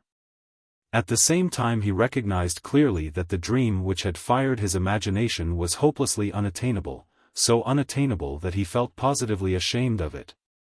And he hastened to pass to the other more practical cares and difficulties bequeathed him by that thrice accursed yesterday. The most awful recollection of the previous day was the way he had shown himself base and mean, not only because he had been drunk, but because he had taken advantage of the young girl's position to abuse her fiancé in his stupid jealousy. Knowing nothing of their mutual relations and obligations and next to nothing of the man himself. And what right had he to criticize him in that hasty and unguarded manner? Who had asked for his opinion? Was it thinkable that such a creature as Avdotia Romanovna would be marrying an unworthy man for money? So there must be something in him. The lodgings? But after all, how could he know the character of the lodgings? He was furnishing a flat. Phoo! How despicable it all was! And what justification was it that he was drunk? Such a stupid excuse was even more degrading. In wine is truth, and the truth had all come out, that is, all the uncleanness of his coarse and envious heart. And would such a dream ever be permissible to him, Razumihin? What was he beside such a girl, he, the drunken noisy braggart of last night? Was it possible to imagine so absurd and cynical a juxtaposition? Razumihin blushed desperately at the very idea, and suddenly the recollection forced itself vividly upon him of how he had said last night on the stairs that the landlady would be jealous of Avdotia Romanovna. That was simply intolerable. He brought his fist down heavily on the kitchen stove, hurt his hand and sent one of the bricks flying. Of course, he muttered to himself a minute later with a feeling of self-abasement, of course. All these infamies can never be wiped out or smoothed over, and so it's useless even to think of it, and I must go to them in silence and do my duty, in silence. 2. And not ask forgiveness, and say nothing, for all is lost now. And yet as he dressed he examined his attire more carefully than usual. He hadn't another suit. If he had had, perhaps he wouldn't have put it on. I would have made a point of not putting it on. But in any case he could not remain a cynic and a dirty sloven. He had no right to offend the feelings of others, especially when they were in need of his assistance and asking him to see them. He brushed his clothes carefully. His linen was always decent, in that respect he was especially clean. He washed that morning scrupulously, he got some soap from Nastasia, he washed his hair, his neck and especially his hands. When it came to the question whether to shave his stubbly chin or not, Praskovia Pavlovna had capital razors that had been left by her late husband. The question was angrily answered in the negative. Let it stay as it is. What if they think that I shaved on purpose to? They certainly would think so. Not on any account. And, the worst of it was he was so coarse, so dirty, he had the manners of a pothouse. And even admitting that he knew he had some of the essentials of a gentleman, what was there in that to be proud of? Everyone ought to be a gentleman and more than that, and all the same, he remembered, he, too, had done little things, not exactly dishonest, and yet. And what thoughts he sometimes had. And to set all that beside of Dosha Romanovna. Confound it. So be it. Well, he'd make a point then of being dirty, greasy, pothouse in his manners and he wouldn't care. He'd be worse. He was engaged in such monologues when Zosimov, who had spent the night in Praskovia Pavlovna's parlor, came in. He was going home and was in a hurry to look at the invalid first. Razumihin informed him that Raskolnikov was sleeping like a dormouse. Zosimov gave orders that they shouldn't wake him and promised to see him again about 11. If he is still at home, he added. Damn it all. If one can't control one's patients, how is one to cure them? Do you know whether he will go to them, or whether they are coming here? They are coming, I think, said Razumihin, understanding the object of the question, and they will discuss their family affairs, no doubt. I'll be off. You, as the doctor, have more right to be here than I. But I am not a father confessor, I shall come and go away, I've plenty to do besides looking after them. One thing worries me, interposed Razumihin, frowning. On the way home I talked a lot of drunken nonsense to him, all sorts of things, and amongst them that you were afraid that he might become insane. You told the ladies so, too. I know it was stupid. You may beat me if you like. Did you think so seriously? That's nonsense, I tell you, how could I think it seriously? You, yourself, described him as a monomaniac when you fetched me to him, and we added fuel to the fire yesterday, you did, that is, with your story about the painter. It was a nice conversation, when he was, perhaps, mad on that very point. If only I'd known what happened then at the police station and that some wretch had insulted him with this suspicion. I would not have allowed that conversation yesterday. These monomaniacs will make a mountain out of a molehill, and see their fancies as solid realities. As far as I remember, it was Zametov's story that cleared up half the mystery, to my mind. Why, I know one case in which a hypochondriac, a man of 40, cut the throat of a little boy of 8, because he couldn't endure the jokes he made every day at table. And in this case his rags, the insolent police officer, the fever and this suspicion.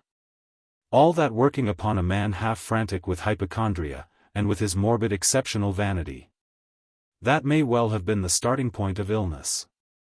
Well, bother it all. And, by the way, that Zametov certainly is a nice fellow, but he shouldn't have told all that last night. He is an awful chatterbox. But whom did he tell it to? You and me? And Porfiry. What does that matter? And, by the way, have you any influence on them, his mother and sister?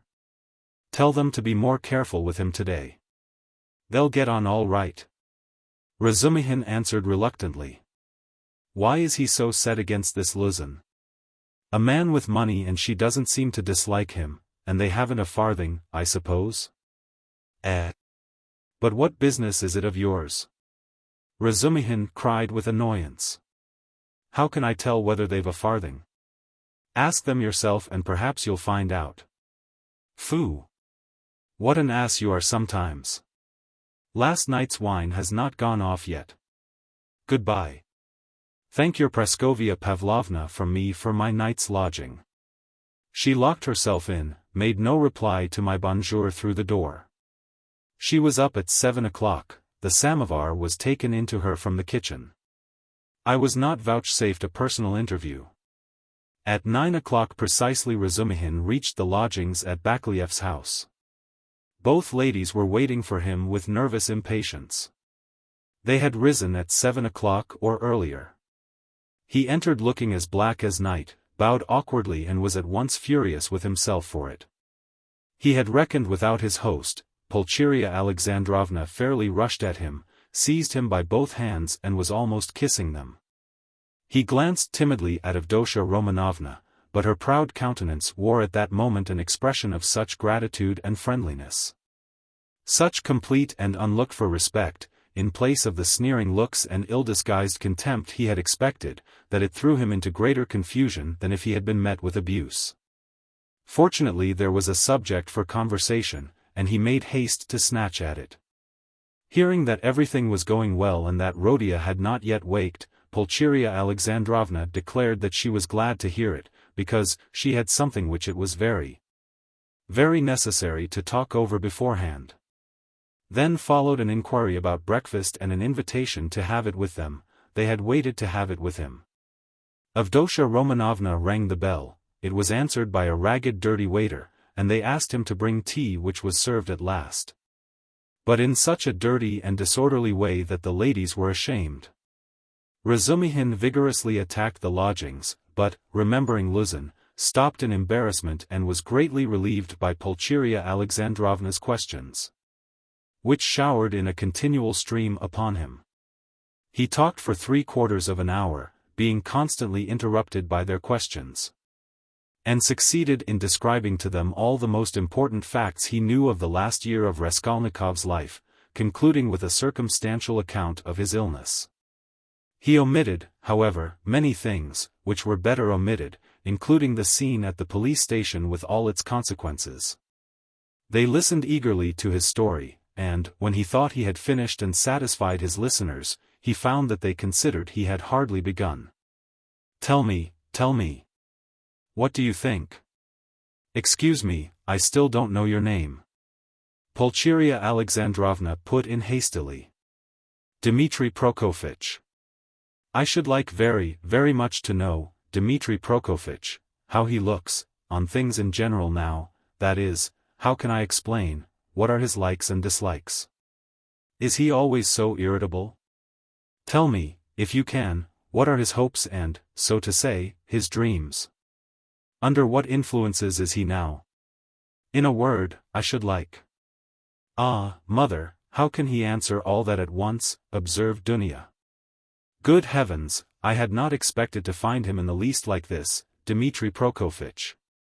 Naturally, answered Razumihin.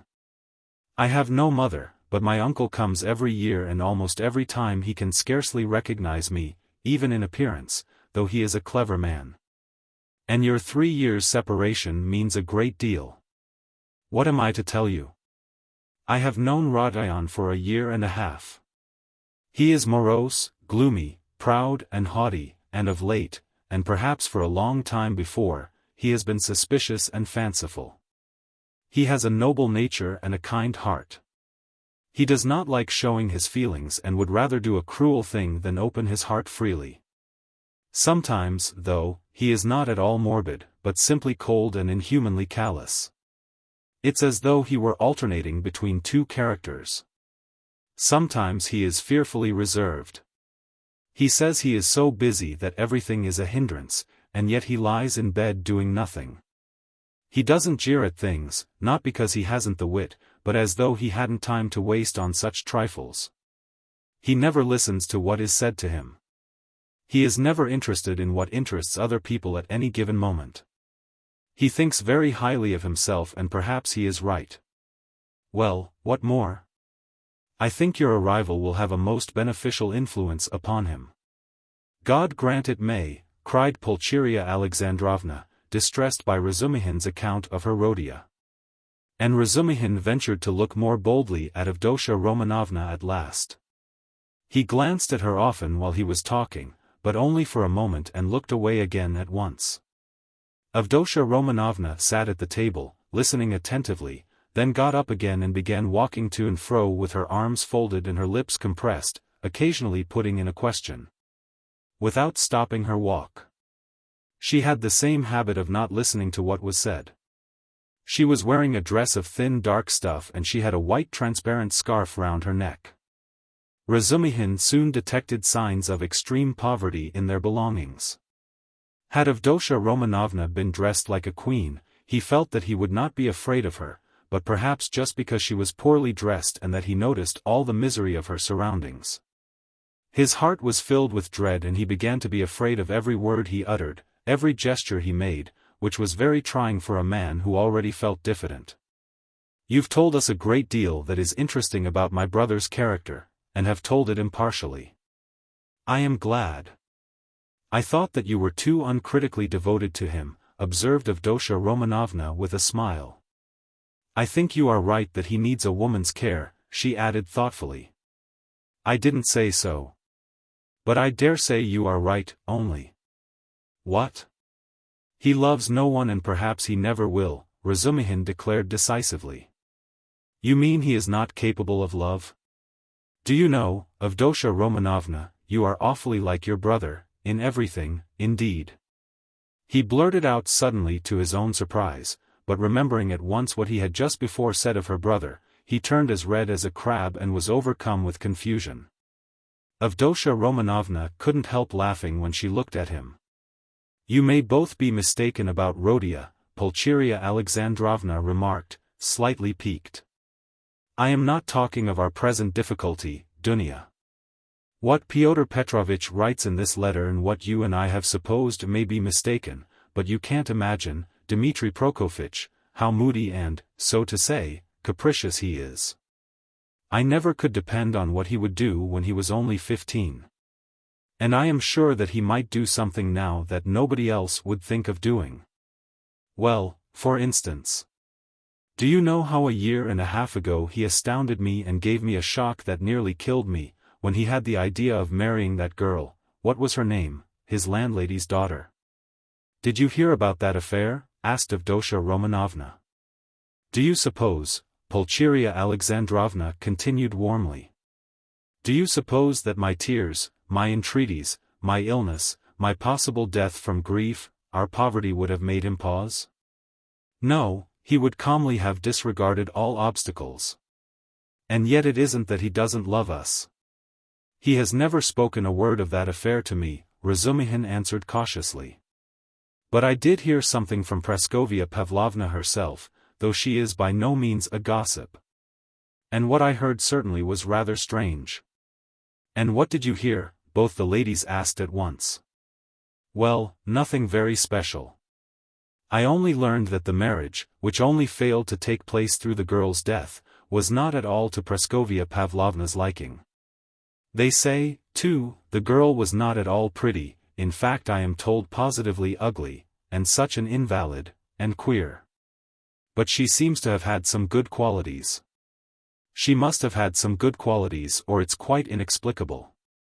She had no money either and he wouldn't have considered her money. But it's always difficult to judge in such matters.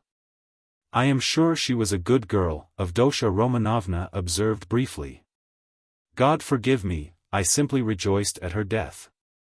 Though I don't know which of them would have caused most misery to the other, he to her or she to him," Pulcheria Alexandrovna concluded. Then she began tentatively questioning him about the scene on the previous day with Luzin, hesitating and continually glancing at Dunya, obviously to the latter's annoyance. This incident more than all the rest evidently caused her uneasiness, even consternation. Razumihin described it in detail again, but this time he added his own conclusions. He openly blamed Raskolnikov for intentionally insulting Pyotr Petrovitch, not seeking to excuse him on the score of his illness. He had planned it before his illness, he added. "I think so, too," Pulcheria Alexandrovna agreed with a dejected air. But she was very much surprised at hearing Razumihin express himself so carefully and even with a certain respect about Pyotr Petrovitch. Avdotya Romanovna, too, was struck by it. "So this is your opinion of Pyotr Petrovitch?" Pulcheria Alexandrovna could not resist asking. "I can have no other opinion of your daughter's future husband," Razumihin answered firmly and with warmth, and I don't say it simply from vulgar politeness. But simply because Avdotya Romanovna has of her own free will deigned to accept this man. If I spoke so rudely of him last night, it was because I was disgustingly drunk and mad besides. Yes, mad, crazy, I lost my head completely, and this morning I am ashamed of it. He crimsoned and ceased speaking. Avdotya Romanovna flushed, but did not break the silence. She had not uttered a word from the moment they began to speak of Luzin.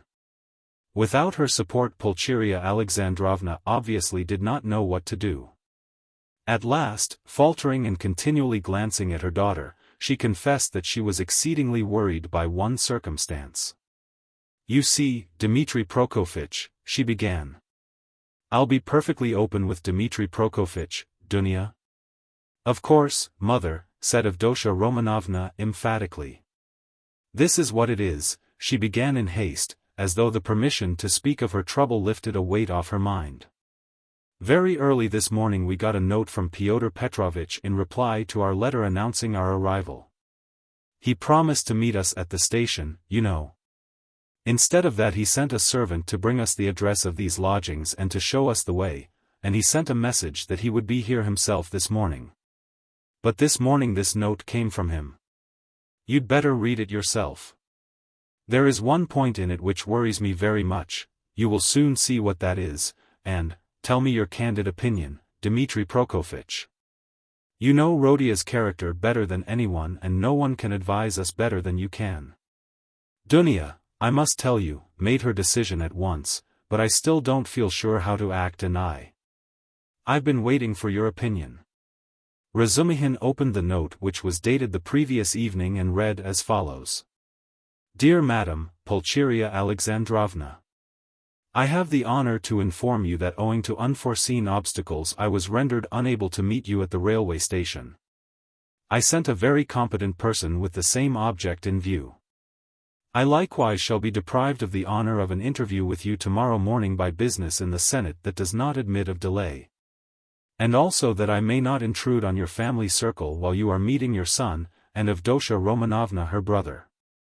I shall have the honor of visiting you and paying you my respects at your lodgings not later than tomorrow evening at 8 o'clock precisely, and herewith I venture to present my earnest and, I may add, imperative request that Rodion Romanovich may not be present at our interview, as he offered me a gross and unprecedented affront on the occasion of my visit to him in his illness yesterday, and, moreover, since I desire from you personally an indispensable and circumstantial explanation upon a certain point, in regard to which I wish to learn your own interpretation. I have the honor to inform you, in anticipation, that if, in spite of my request, I meet Rodion Romanovich, I shall be compelled to withdraw immediately and then you have only yourself to blame. I write on the assumption that Rodion Romanovich, who appeared so ill at my visit, suddenly recovered 2 hours later and so, being able to leave the house, may visit you also. I was confirmed in that belief by the testimony of my own eyes in the lodging of a drunken man who was run over and has since died, to whose daughter, a young woman of notorious behavior. He gave 25 rubles on the pretext of the funeral, which gravely surprised me knowing what pains you were at to raise that sum. Herewith expressing my special respect to your estimable daughter, Avdotya Romanovna, I beg you to accept the respectful homage of your humble servant, P. Luzin. What am I to do now, Dmitri Prokofitch? Began Pulcheria Alexandrovna, almost weeping. How can I ask Rodia not to come?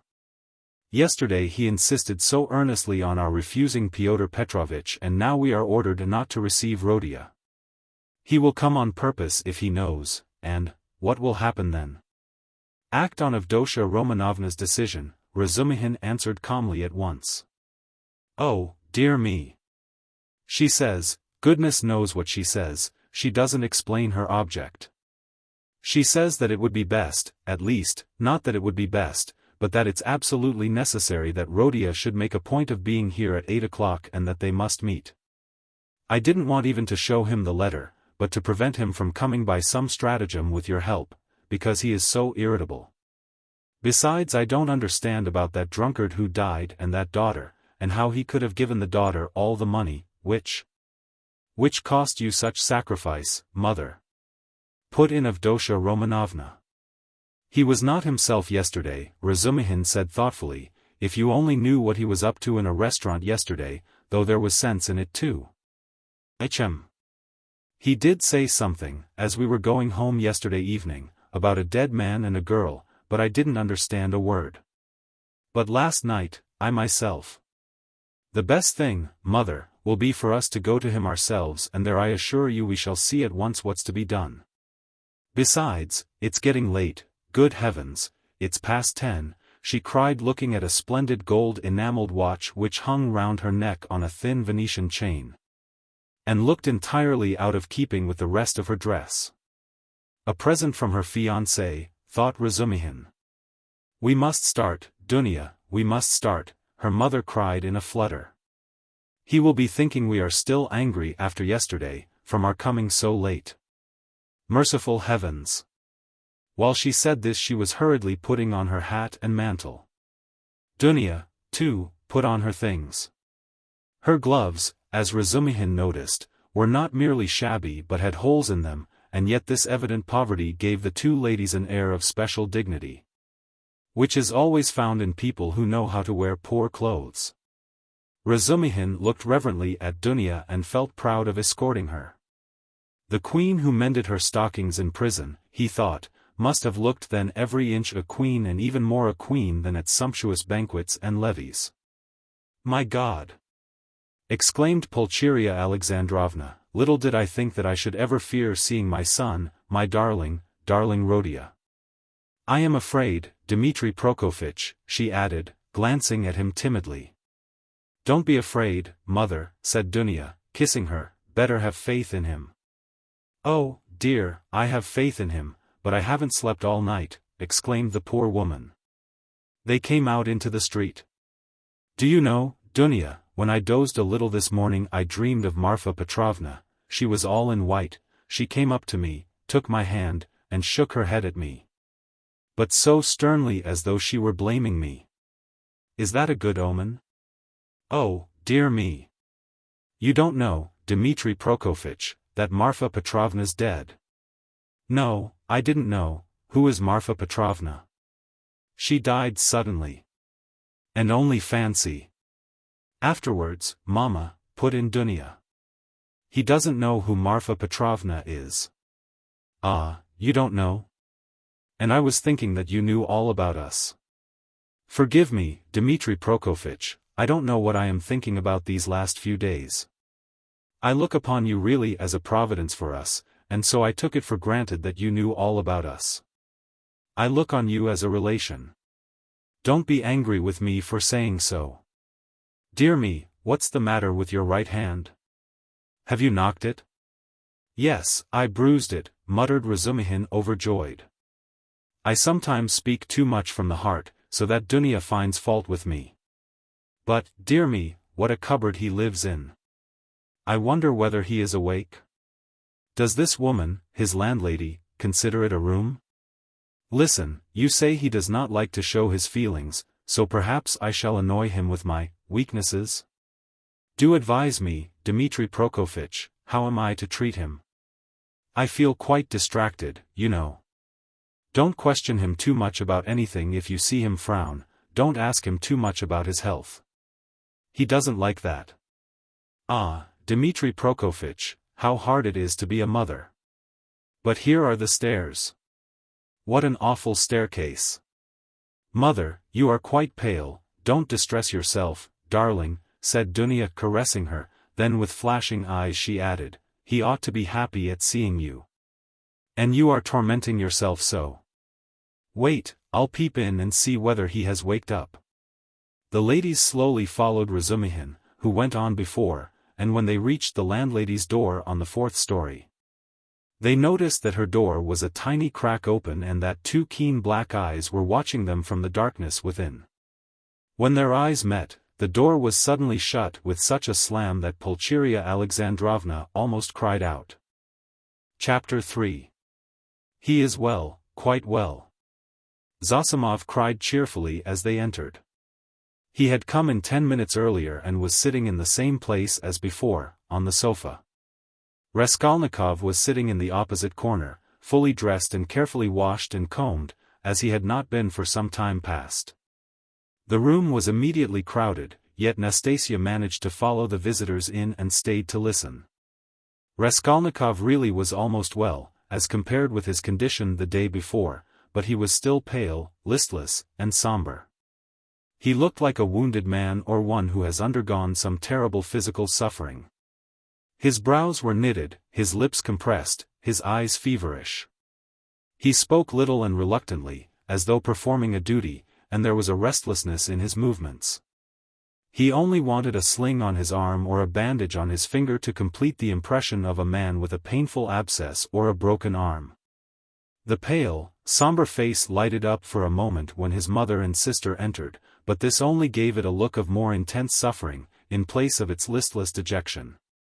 The light soon died away, but the look of suffering remained, and Zosimov, watching and studying his patient with all the zest of a young doctor beginning to practice, noticed in him no joy at the arrival of his mother and sister, but a sort of bitter, hidden determination to bear another hour or two of inevitable torture. He saw later that almost every word of the following conversation seemed to touch on some sore place and irritate it. But at the same time he marveled at the power of controlling himself and hiding his feelings in a patient who the previous day had, like a monomaniac, fallen into a frenzy at the slightest word. "Yes, I see myself now that I am almost well," said Raskolnikov, giving his mother and sister a kiss of welcome which made Pulcheria Alexandrovna radiant at once. "And I don't say this as I did yesterday," he said, addressing Razumihin, with a friendly pressure of his hand. "Yes, indeed, I am quite surprised at him today," began Zosimov, much delighted at the lady's entrance, for he had not succeeded in keeping up a conversation with his patient for 10 minutes. "In another 3 or 4 days, if he goes on like this, he will be just as before, that is, as he was a month ago, or 2, or perhaps even 3. This has been coming on for a long while, eh? Confess, now, that it has been perhaps your own fault," he added, with a tentative smile, as though still afraid of irritating him. "It is very possible," answered Raskolnikov coldly. "I should say, too," continued Zosimov with zest, "that your complete recovery depends solely on yourself.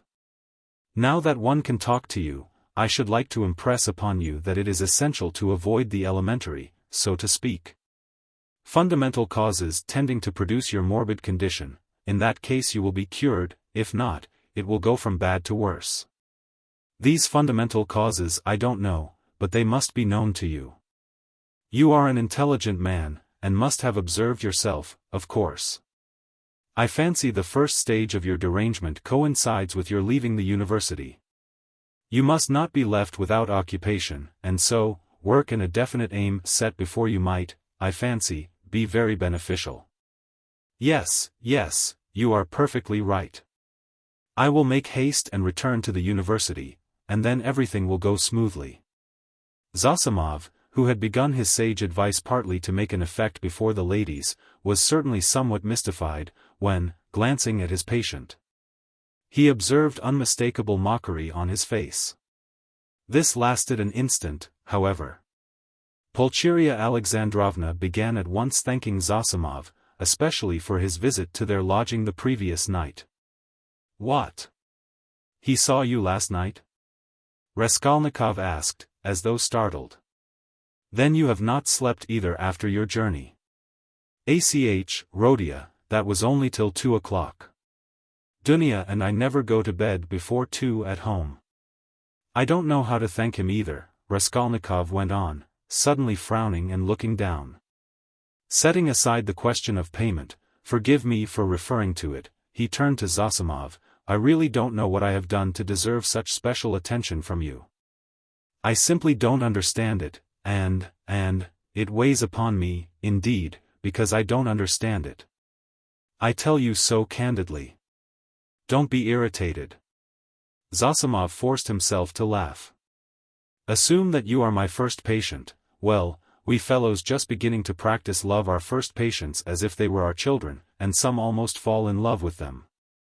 And, of course, I am not rich in patience. I say nothing about him," added Raskolnikov, pointing to Razumihin, "though he has had nothing from me either but insult and trouble." "What nonsense he is talking! Why, you are in a sentimental mood today, are you?" shouted Razumihin. If he had had more penetration he would have seen that there was no trace of sentimentality in him, but something indeed quite the opposite. But Avdotya Romanovna noticed it. She was intently and uneasily watching her brother. "As for you, mother, I don't dare to speak," he went on, as though repeating a lesson learned by heart. "It is only today that I have been able to realize a little how distressed you must have been here yesterday, waiting for me to come back." When he had said this, he suddenly held out his hand to his sister, smiling without a word. But in this smile there was a flash of real unfeigned feeling. Dunya caught it at once, and warmly pressed his hand, overjoyed and thankful. It was the first time he had addressed her since their dispute the previous day. The mother's face lighted up with ecstatic happiness at the sight of this conclusive unspoken reconciliation. "Yes, that is what I love him for," Razumihin, exaggerating it all, muttered to himself, with a vigorous turn in his chair. "He has these movements. And how well he does it all," the mother was thinking to herself. "What generous impulses he has, and how simply. How delicately he put an end to all the misunderstanding with his sister, simply by holding out his hand at the right minute and looking at her like that. And what fine eyes he has, and how fine his whole face is. He is even better looking than Dunya. But, good heavens, what a suit, how terribly he's dressed. Vasya, the messenger boy in Afanasy Ivanich's shop, is better dressed. I could rush at him and hug him, weep over him, but I am afraid. Oh, dear, he's so strange. He's talking kindly, but I'm afraid. Why, what am I afraid of? Oh, Rhodia, you wouldn't believe," she began suddenly, in haste to answer his words to her, "how unhappy Dunya and I were yesterday. Now that it's all over and done with and we are quite happy again, I can tell you. Fancy, we ran here almost straight from the train to embrace you and that woman, here she is. Good morning, Nastasia. She told us at once that you were lying in a high fever and had just run away from the doctor in delirium, and they were looking for you in the streets. You can't imagine how we felt. I couldn't help thinking of the tragic end of Lieutenant Patanchikov, a friend of your father's, you can't remember him. Rhodia, who ran out in the same way in a high fever and fell into the well in the courtyard and they couldn't pull him out till next day. Of course, we exaggerated things. We were on the point of rushing to find Pyotr Petrovitch to ask him to help. Because we were alone, utterly alone, she said plaintively and stopped short, suddenly, recollecting it was still somewhat dangerous to speak of Pyotr Petrovitch. Although, we are quite happy again. Yes, yes. Of course it's very annoying, Raskolnikov muttered in reply, but with such a preoccupied and inattentive air that Dunya gazed at him in perplexity. What else was it I wanted to say? He went on trying to recollect. Oh, yes. Mother, and you too, Dunya, please don't think that I didn't mean to come and see you today and was waiting for you to come first. What are you saying, Rhodia? Cried Pulcheria Alexandrovna. She, too, was surprised. Is he answering us as a duty? Dunya wondered. Is he being reconciled and asking forgiveness as though he were performing a rite or repeating a lesson? I've only just waked up, and wanted to go to you, but was delayed owing to my clothes. I forgot yesterday to ask her. Nastasia, to wash out the blood. I've only just dressed. Blood? What blood? Pulcheria Alexandrovna asked in alarm. Oh, nothing, don't be uneasy. It was when I was wandering about yesterday, rather delirious, I chanced upon a man who had been run over, a clerk. Delirious? But you remember everything. Razumihin interrupted. That's true, Raskolnikov answered with special carefulness. I remember everything even to the slightest detail, and yet, why I did that and went there and said that, I can't clearly explain now.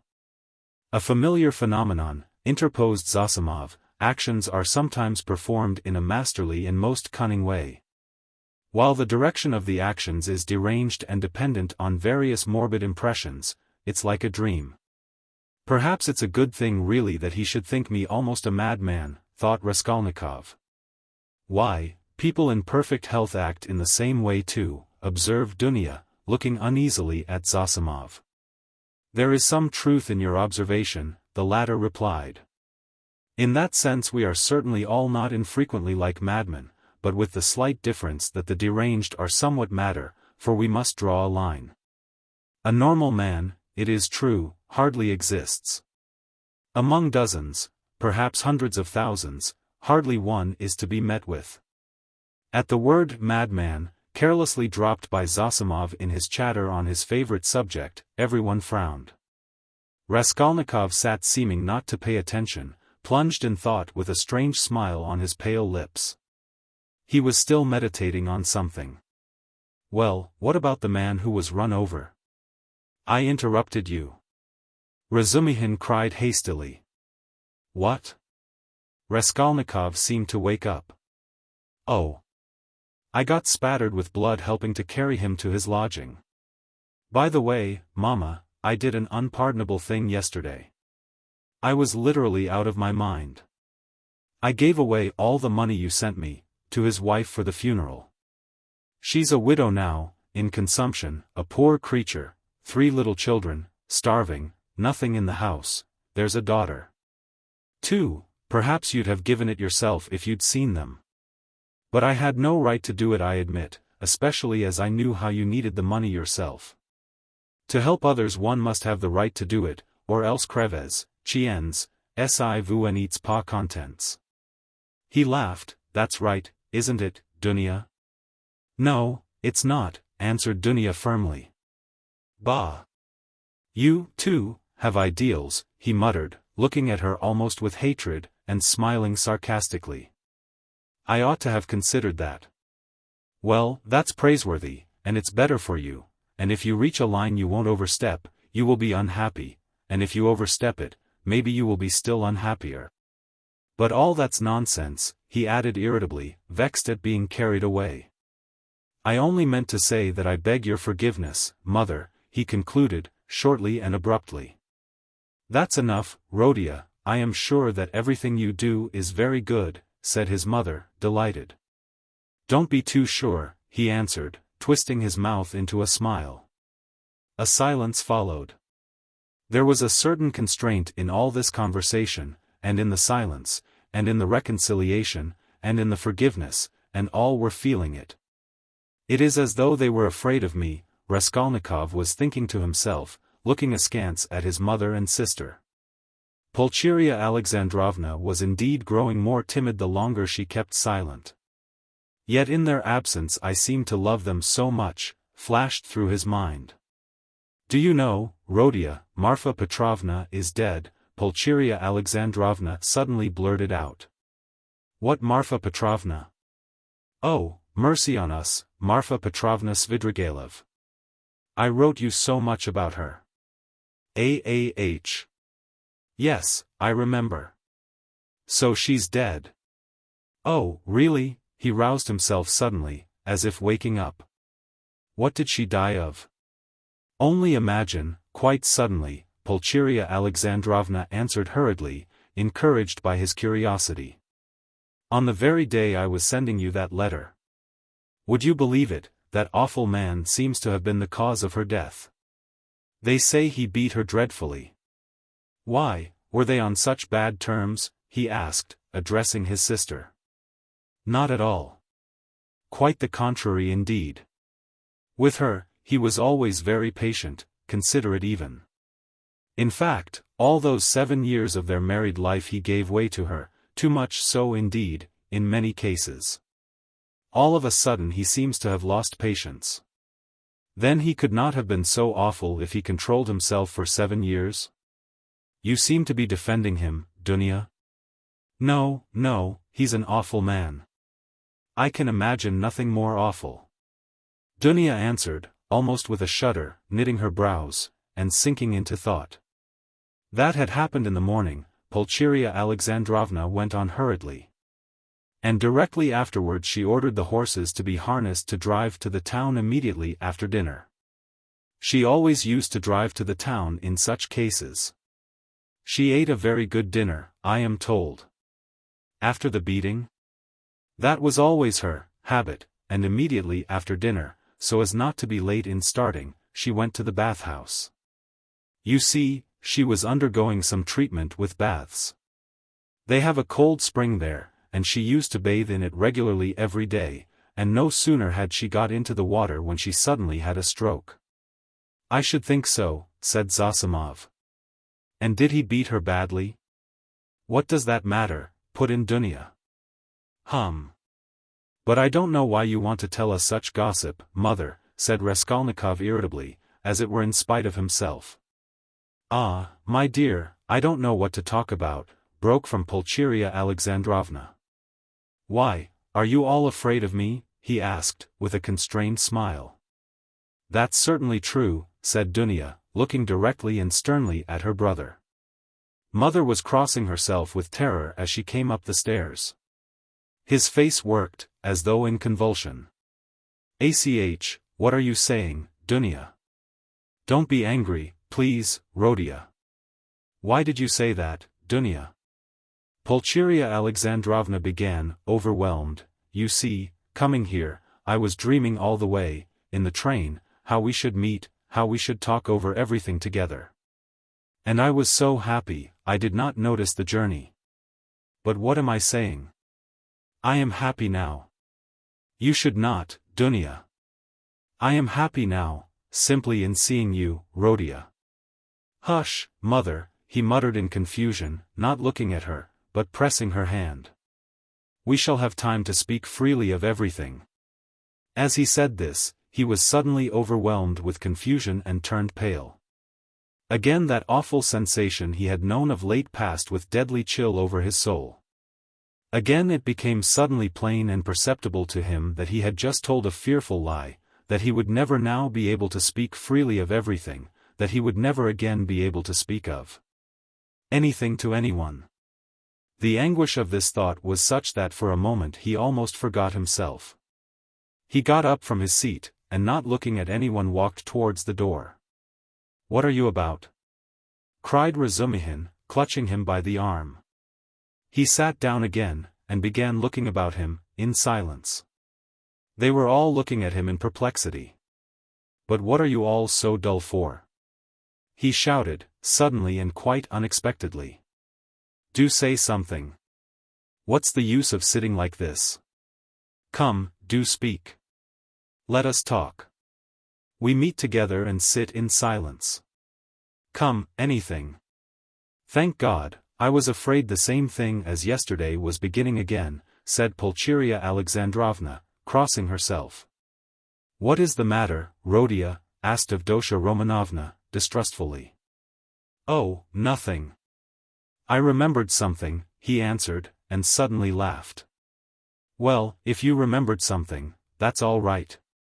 "I was beginning to think," muttered Zosimov, getting up from the sofa. "It is time for me to be off. I will look in again perhaps, if I can." He made his bows, and went out. "What an excellent man," observed Pulcheria Alexandrovna. "Yes, excellent, splendid, well-educated, intelligent," Raskolnikov began, suddenly speaking with surprising rapidity, and a liveliness he had not shown till then. "I can't remember where I met him before my illness. I believe I have met him somewhere.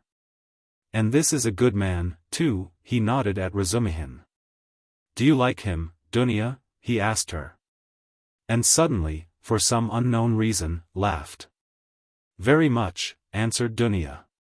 "Phoo, what a pig you are!"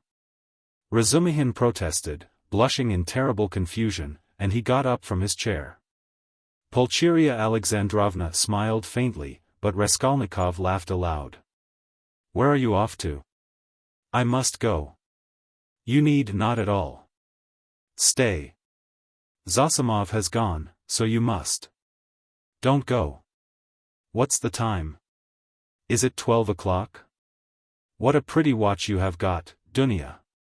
But why are you all silent again? I do all the talking. It was a present from Marfa Petrovna, answered Dunya. And a very expensive one, added Pulcheria Alexandrovna. What a big one. Hardly like a lady's. I like that sort, said Dunya. So it is not a present from her fiancé, thought Razumihin, and was unreasonably delighted. I thought it was Luzin's present, observed Raskolnikov. No, he has not made Dunya any presents yet. And do you remember, mother, I was in love and wanted to get married? He said suddenly, looking at his mother, who was disconcerted by the sudden change of subject and the way he spoke of it. Oh, yes, my dear.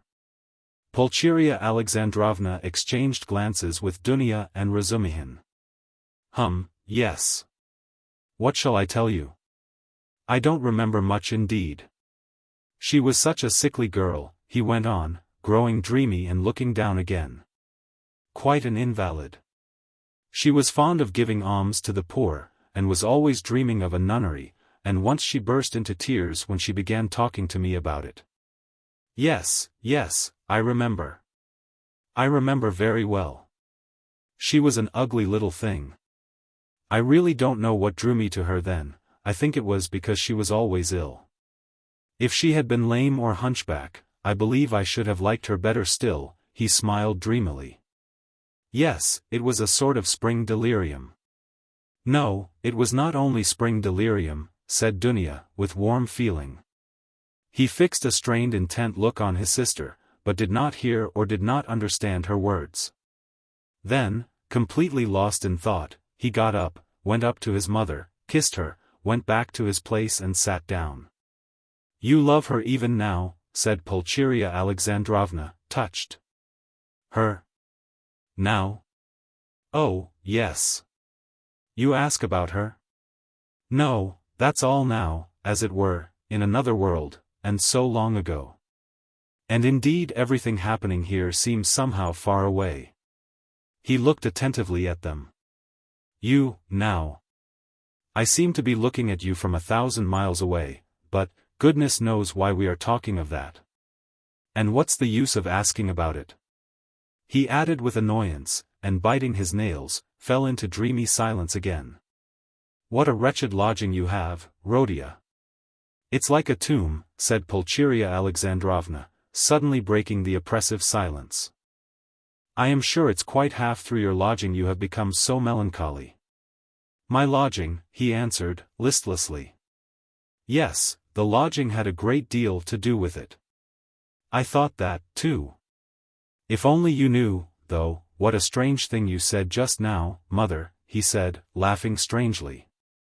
A little more, and their companionship, this mother and this sister, with him after 3 years' absence, this intimate tone of conversation.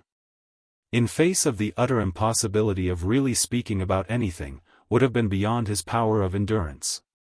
But there was one urgent matter which must be settled one way or the other that day, so he had decided when he woke. Now he was glad to remember it, as a means of escape.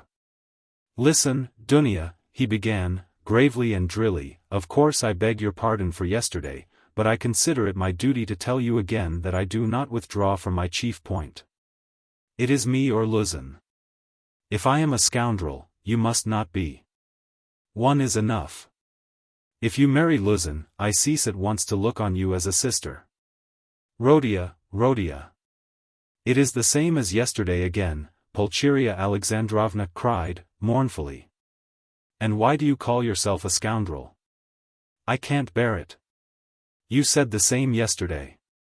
Brother, Dunya answered firmly and with the same dryness. In all this there is a mistake on your part. I thought it over at night, and found out the mistake. It is all because you seem to fancy I am sacrificing myself to someone and for someone. That is not the case at all.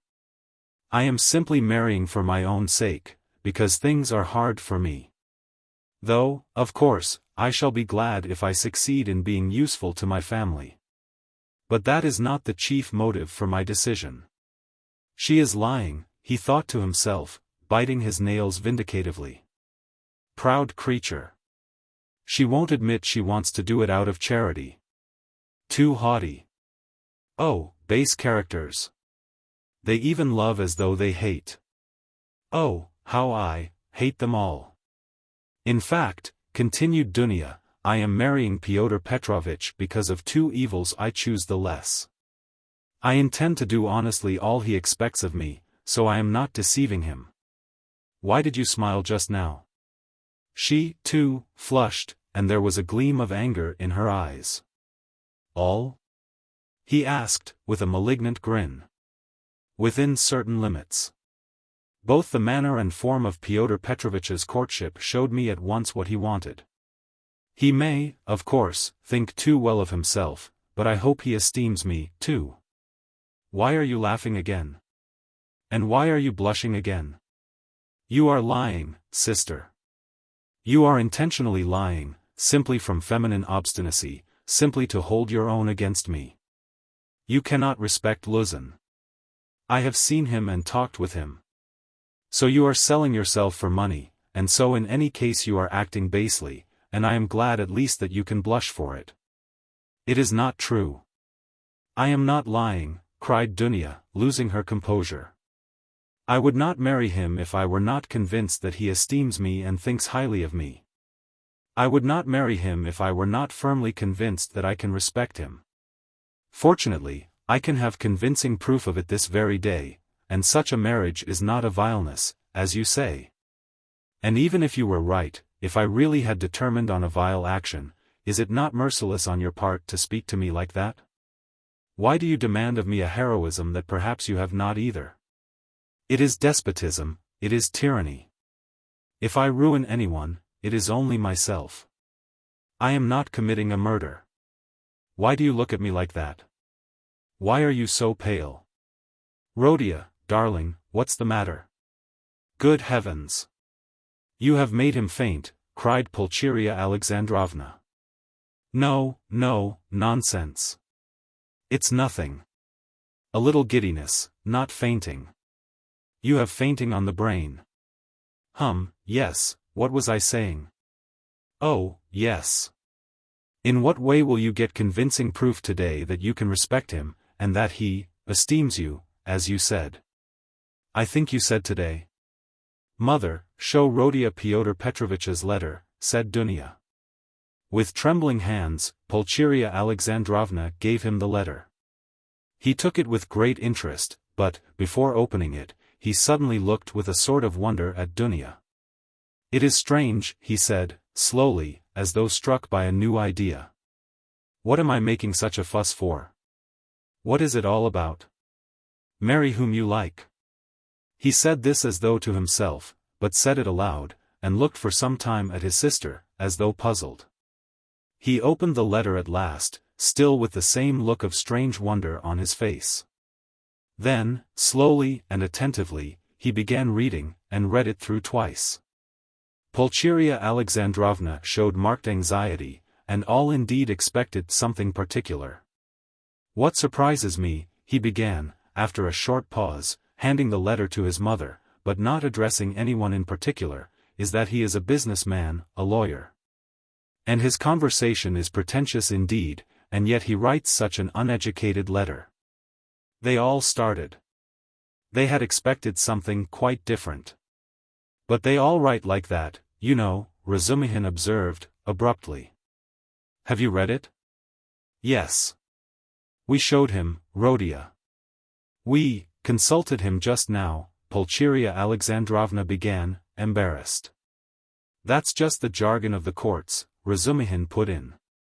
Legal documents are written like that to this day. Legal?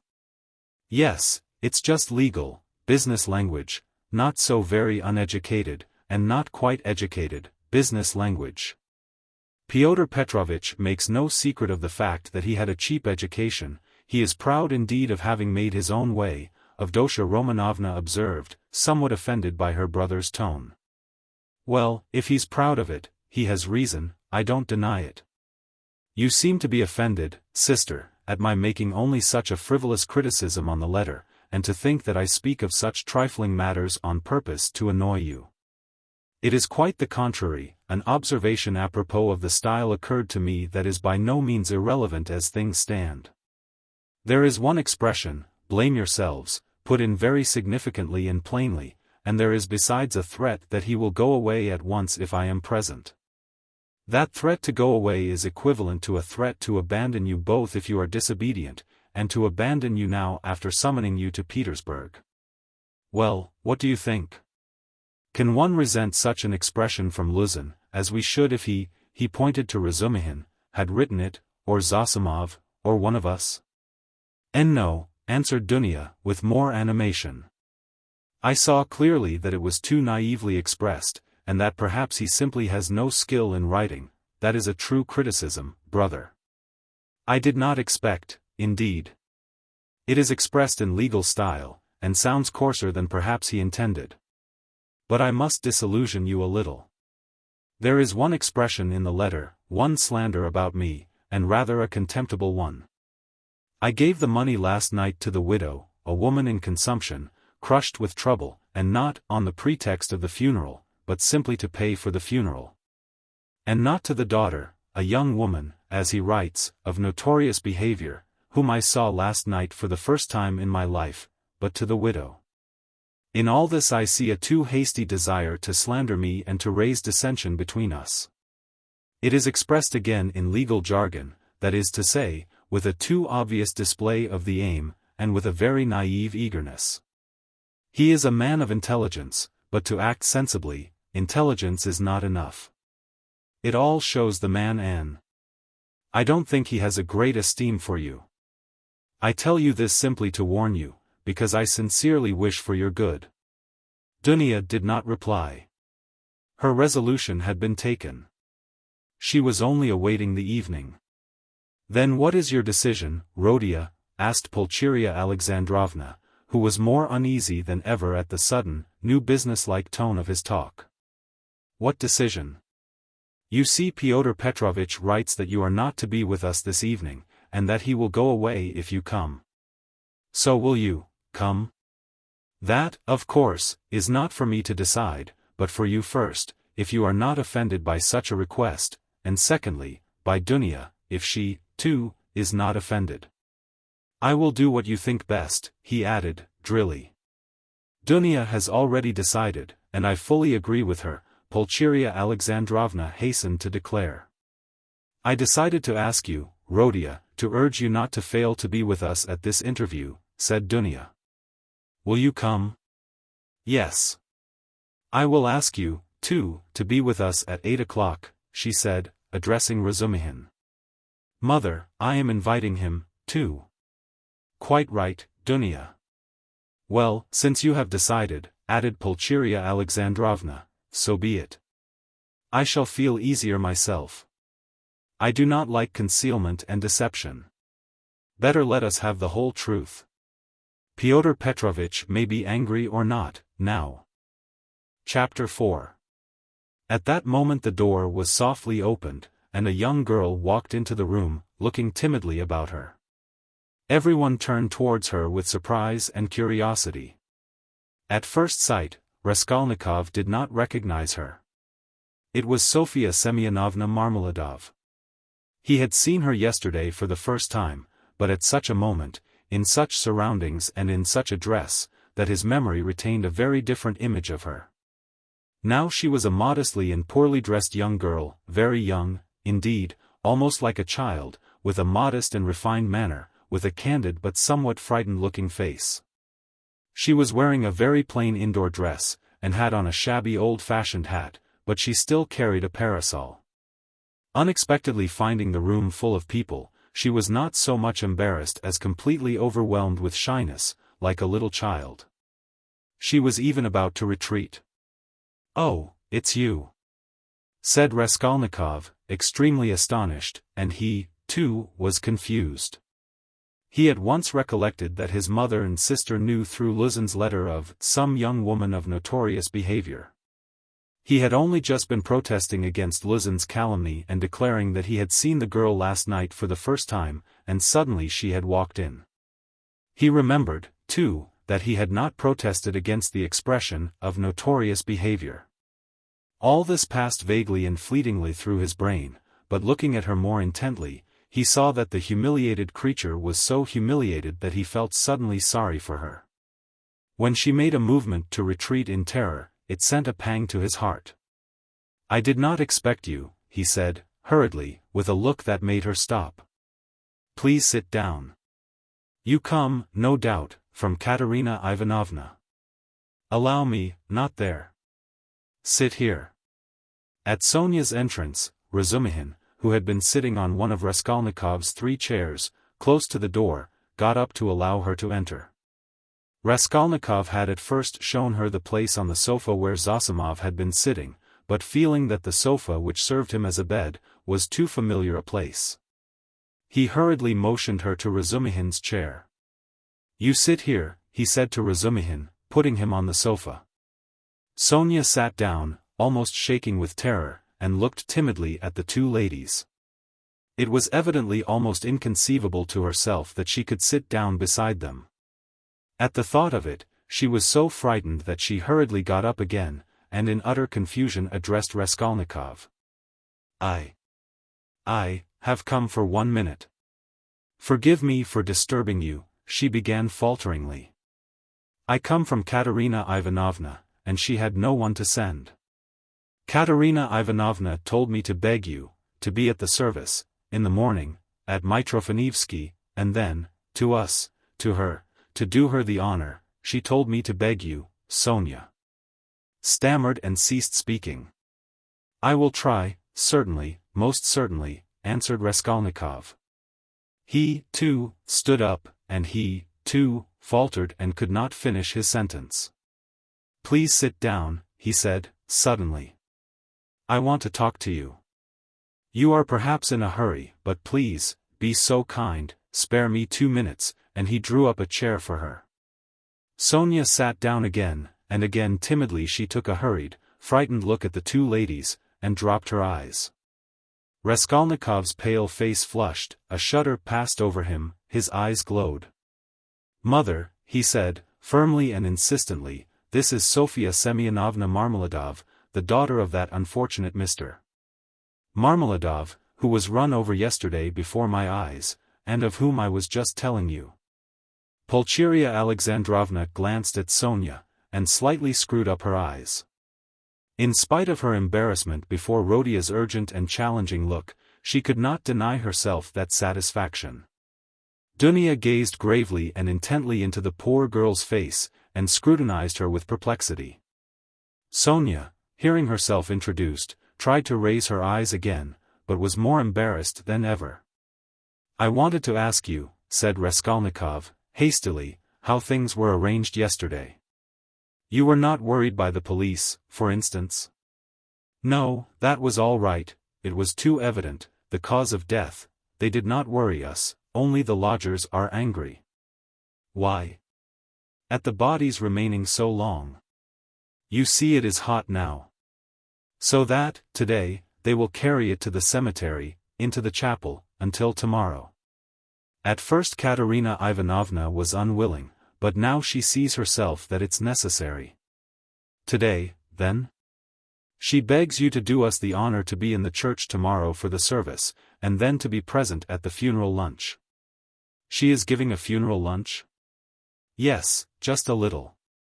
She told me to thank you very much for helping us yesterday. But for you, we should have had nothing for the funeral." All at once her lips and chin began trembling, but, with an effort, she controlled herself, looking down again. During the conversation, Raskolnikov watched her carefully. She had a thin, very thin, pale little face, rather irregular and angular, with a sharp little nose and chin. She could not have been called pretty, but her blue eyes were so clear, and when they lighted up, there was such a kindliness and simplicity in her expression that one could not help being attracted. Her face, and her whole figure indeed, had another peculiar characteristic. In spite of her 18 years, she looked almost a little girl, almost a child. And in some of her gestures, this childishness seemed almost absurd. But has Katerina Ivanovna been able to manage with such small means? Does she even mean to have a funeral lunch? Raskolnikov asked, persistently keeping up the conversation. The coffin will be plain, of course, and everything will be plain, so it won't cost much. Katerina Ivanovna and I have reckoned it all out, so that there will be enough left, and Katerina Ivanovna was very anxious it should be so. You know one can't, it's a comfort to her, she is like that, you know. I understand, of course, why do you look at my room like that? My mother has just said it is like a tomb. You gave us everything yesterday, Sonya said suddenly, in reply, in a loud rapid whisper, and again she looked down in confusion. Her lips and chin were trembling once more. She had been struck at once by Raskolnikov's poor surroundings, and now these words broke out spontaneously. A silence followed. There was a light in Dunia's eyes, and even Pulcheria Alexandrovna looked kindly at Sonya. Rodia, she said, getting up, we shall have dinner together, of course. Come, Dunia. And you, Rodia, had better go for a little walk, and then rest and lie down before you come to see us. I am afraid we have exhausted you. Yes, I'll come, he answered, getting up fussily. But I have something to see to. But surely you will have dinner together, cried Razumihin, looking in surprise at Raskolnikov. What do you mean? Yes, I am coming, of course. And you stay a minute. You do not want him just now, do you, mother? Or perhaps I am taking him from you? Oh, no. And will you, Dmitri Prokofitch, do us the favor of dining with us? Please do, added Dunia. Razumihin bowed, positively radiant. For one moment, they were all strangely embarrassed. Goodbye, Rodia, that is till we meet. I do not like saying goodbye. Goodbye, Nastasia. Ah, I have said goodbye again. Pulcheria Alexandrovna meant to greet Sonya, too. But it somehow failed to come off, and she went in a flutter out of the room. But Avdotya Romanovna seemed to await her turn, and following her mother out, gave Sonya an attentive, courteous bow. Sonya, in confusion, gave a hurried, frightened curtsy. There was a look of poignant discomfort in her face, as though Avdotya Romanovna's courtesy and attention were oppressive and painful to her. Dunia, goodbye, called Raskolnikov, in the passage. Give me your hand. Why, I did give it to you. Have you forgotten? Said Dunia, turning warmly and awkwardly to him. Never mind, give it to me again. And he squeezed her fingers warmly. Dunia smiled, flushed, pulled her hand away, and went off quite happy. Come, that's capital, he said to Sonya, going back and looking brightly at her. God give peace to the dead, the living have still to live. That is right, isn't it? Sonya looked surprised at the sudden brightness of his face. He looked at her for some moments in silence. The whole history of the dead father floated before his memory in those moments. Heavens, Dunia, Pulcheria Alexandrovna began, as soon as they were in the street, I really feel relieved myself at coming away, more at ease. How little did I think yesterday in the train that I could ever be glad of that. I tell you again, mother, he is still very ill. Don't you see it? Perhaps worrying about us upset him. We must be patient, and much can be forgiven. Well, you were not very patient. Pulcheria Alexandrovna caught her up, hotly and jealously. Do you know, Dunia, I was looking at you too. You are the very portrait of him, and not so much in face as in soul. You are both melancholy, both morose and hot-tempered, both haughty and both generous. Surely he can't be an egoist, Dunia. When I think of what is in store for us this evening, my heart sinks. Don't be uneasy, mother. What must be, will be. Dunia, only think what a position we are in. What if Pyotr Petrovitch breaks it off? Poor Pulcheria Alexandrovna blurted out, incautiously. He won't be worth much if he does, answered Dunya, sharply and contemptuously. We did well to come away, Pulcheria Alexandrovna hurriedly broke in. He was in a hurry about some business or other. If he gets out and has a breath of air, it is fearfully close in his room. But where is one to get a breath of air here? The very streets here feel like shut-up rooms. Good heavens! What a town! Stay, this side, they will crush you, carrying something. Why, it is a piano they have got, I declare, how they push. I am very much afraid of that young woman, too. What young woman, mother? Why, that's Sofya Semyonovna, who was there just now. Why? I have a presentiment, Dunya. Well, you may believe it or not, but as soon as she came in, that very minute, I felt that she was the chief cause of the trouble. Nothing of the sort, cried Dunya, in vexation. What nonsense, with your presentiments, mother. He only made her acquaintance the evening before, and he did not know her when she came in. Well, you will see. She worries me, but you will see, you will see. I was so frightened. She was gazing at me with those eyes. I could scarcely sit still in my chair when he began introducing her, do you remember? It seems so strange, but Pyotr Petrovitch writes like that about her, and he introduces her to us, to you. So he must think a great deal of her. People will write anything. We were talked about and written about, too. Have you forgotten? I am sure that she is a good girl, and that it is all nonsense. God grant it may be. And Pyotr Petrovitch is a contemptible slanderer, Dunya snapped out, suddenly. Pulcheria Alexandrovna was crushed, the conversation was not resumed. I will tell you what I want with you, said Raskolnikov, drawing Razumihin to the window. Then I will tell Katerina Ivanovna that you are coming, Sonya said hurriedly, preparing to depart. 1 minute, Sofya Semyonovna. We have no secrets. You are not in our way. I want to have another word or two with you. Listen, he turned suddenly to Razumihin again. You know that, what's his name? Porfiry Petrovitch? I should think so. He is a relation.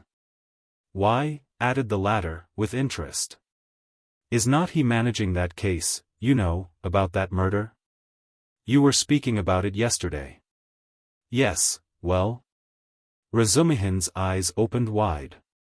He was inquiring for people who had pawned things, and I have some pledges there, too, trifles, a ring my sister gave me as a keepsake when I left home. And my father's silver watch, they are only worth 5 or 6 rubles altogether, but I value them. So what am I to do now? I do not want to lose the things, especially the watch. I was quaking just now, for fear mother would ask to look at it, when we spoke of Dunya's watch. It is the only thing of father's left us. She would be ill if it were lost. You know what women are. So tell me what to do. I know I ought to have given notice at the police station, but would it not be better to go straight to Porfiry? What do you think? The matter might be settled more quickly. You see, mother may ask for it before dinner. Certainly not to the police station. Certainly to Porfiry, Razumihin shouted in extraordinary excitement. Well, how glad I am. Let us go at once. It is a couple of steps. We shall be sure to find him. Very well, let us go. And he will be very, very glad to make your acquaintance. I have often talked to him of you at different times. I was speaking of you yesterday. Let us go. So you knew the old woman? So that's it. It is all turning out splendidly. Oh, yes, Sofya Ivanovna. Sofya Semyonovna, corrected Raskolnikov. Sofya Semyonovna, this is my friend Razumihin, and he is a good man. If you have to go now, Sonya was beginning, not looking at Razumihin at all, and still more embarrassed. Let us go, decided Raskolnikov. I will come to you today, Sofya Semyonovna. Only tell me where you live. He was not exactly ill at ease, but seemed hurried, and avoided her eyes. Sonya gave her address, and flushed as she did so. They all went out together. Don't you lock up? Asked Razumihin, following him on to the stairs. Never, answered Raskolnikov. I have been meaning to buy a lock for these 2 years. People are happy who have no need of locks, he said, laughing, to Sonya. They stood still in the gateway. Do you go to the right, Sofya Semyonovna?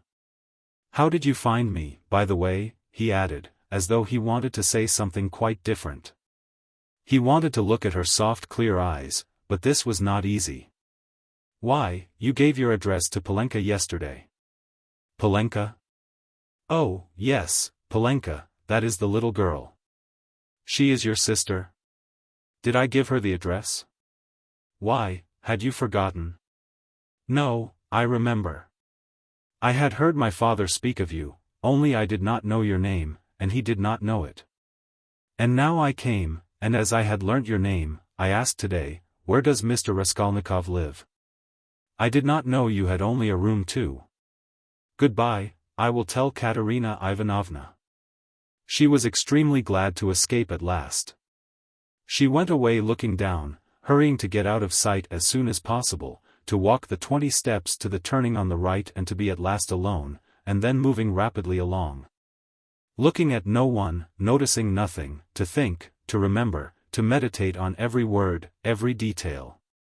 Never had she felt anything like this. Dimly and unconsciously a whole new world was opening before her. She remembered suddenly that Raskolnikov meant to come to her that day, perhaps at once. Only not today, please, not today. She kept muttering with a sinking heart, as though entreating someone, like a frightened child.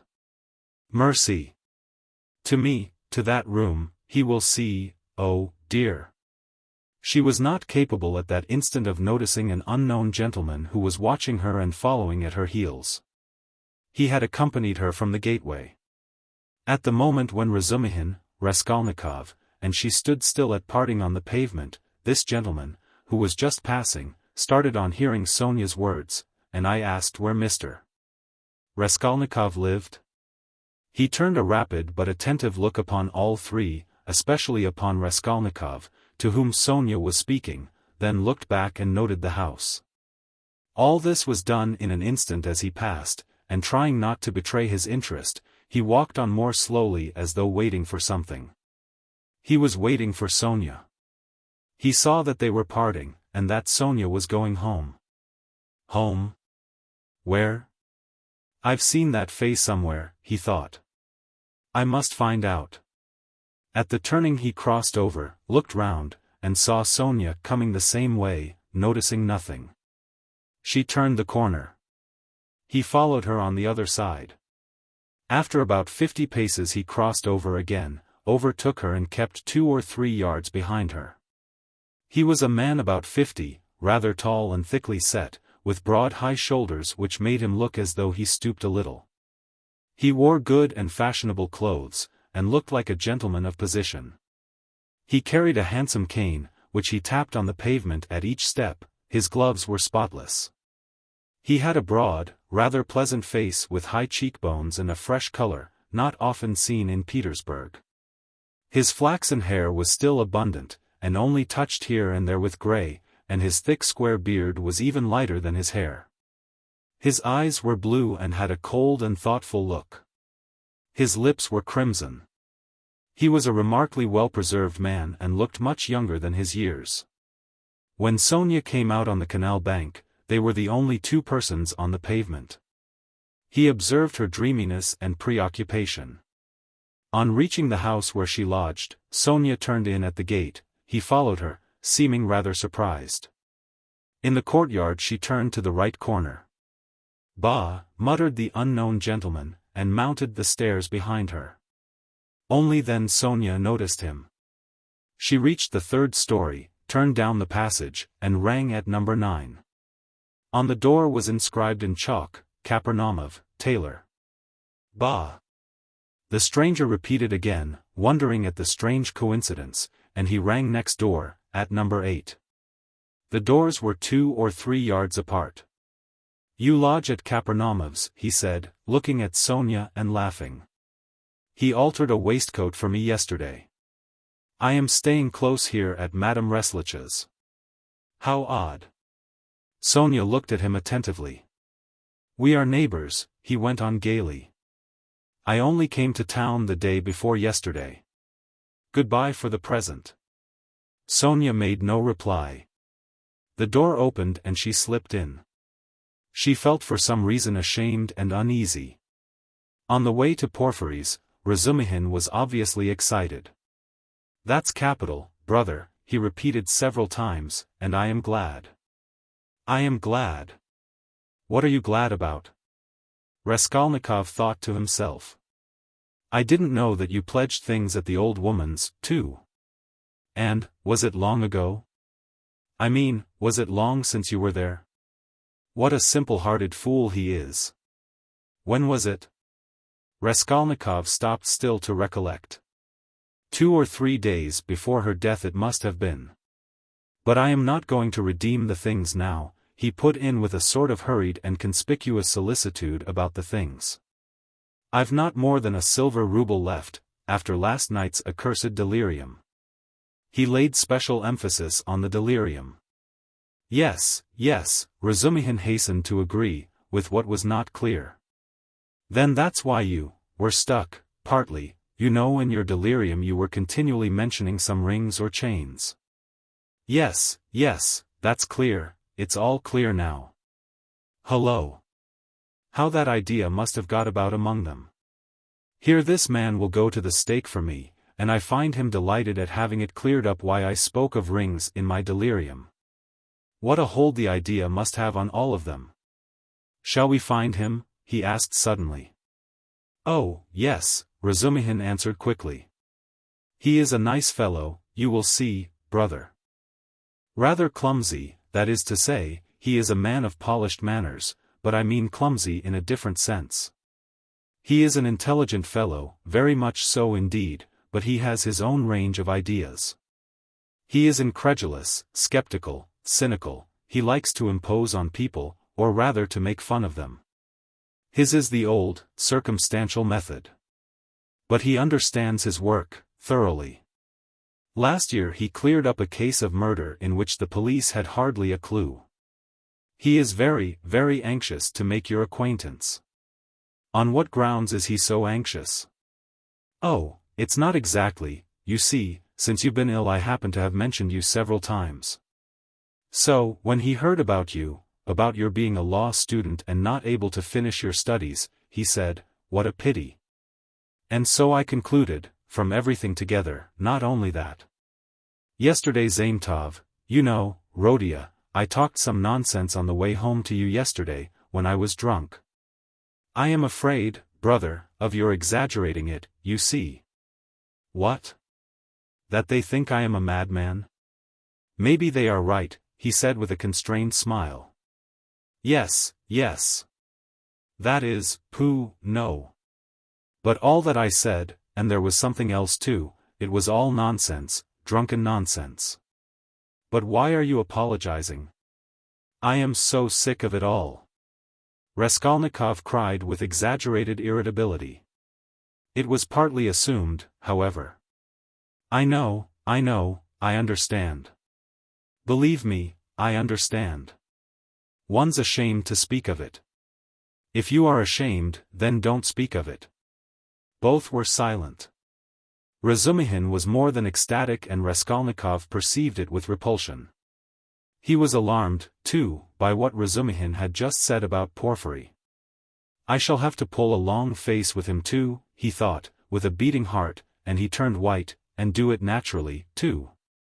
But the most natural thing would be to do nothing at all. Carefully do nothing at all. No, carefully would not be natural again. Oh, well, we shall see how it turns out. We shall see, directly. Is it a good thing to go or not? The butterfly flies to the light. My heart is beating, that's what's bad. "In this grey house," said Razumihin. "The most important thing, does Porfiry know that I was at the old hag's flat yesterday, and asked about the blood? I must find that out instantly, as soon as I go in, find out from his face. Otherwise, I'll find out, if it's my ruin. I say, brother," he said suddenly, addressing Razumihin, with a sly smile, "I have been noticing all day that you seem to be curiously excited. Isn't it so?" "Excited? Not a bit of it," said Razumihin, stung to the quick. "Yes, brother, I assure you it's noticeable. Why, you sat on your chair in a way you never do sit, on the edge somehow, and you seemed to be writhing all the time. You kept jumping up for nothing. One moment you were angry, and the next your face looked like a sweetmeat. You even blushed, especially when you were invited to dinner, you blushed awfully." "Nothing of the sort, nonsense." "What do you mean? But why are you wriggling out of it, like a schoolboy? By Jove, there he's blushing again. What a pig you are. But why are you so shamefaced about it? Romeo. Stay, I'll tell of you today. Ha ha ha. I'll make mother laugh, and someone else, too. Listen, listen, listen, this is serious." "What next, you fiend?" Razumihin was utterly overwhelmed, turning cold with horror. "What will you tell them? Come, brother, foo. What a pig you are. You are like a summer rose. And if only you knew how it suits you. A Romeo over 6 foot high. And how you've washed today, you cleaned your nails, I declare. That's something unheard of. Why, I do believe you've got pomatum on your hair. Bend down. Pig!" Raskolnikov laughed as though he could not restrain himself. So laughing, they entered Porfiry Petrovitch's flat. This is what Raskolnikov wanted. From within they could be heard laughing as they came in, still guffawing in the passage. "Not a word here or I'll brain you," Razumihin whispered furiously, seizing Raskolnikov by the shoulder. Chapter 5. Raskolnikov was already entering the room. He came in looking as though he had the utmost difficulty not to burst out laughing again. Behind him Razumihin strode in gawky and awkward, shamefaced and red as a peony, with an utterly crestfallen and ferocious expression. His face and whole figure really were ridiculous at that moment and amply justified Raskolnikov's laughter. Raskolnikov, not waiting for an introduction, bowed to Porfiry Petrovitch, who stood in the middle of the room looking inquiringly at them. He held out his hand and shook hands, still apparently making desperate efforts to subdue his mirth and utter a few words to introduce himself. But he had no sooner succeeded in assuming a serious air and muttering something when he suddenly glanced again as though accidentally at Razumihin. And could no longer control himself, his stifled laughter broke out the more irresistibly the more he tried to restrain it. The extraordinary ferocity with which Razumihin received this spontaneous mirth gave the whole scene the appearance of most genuine fun and naturalness.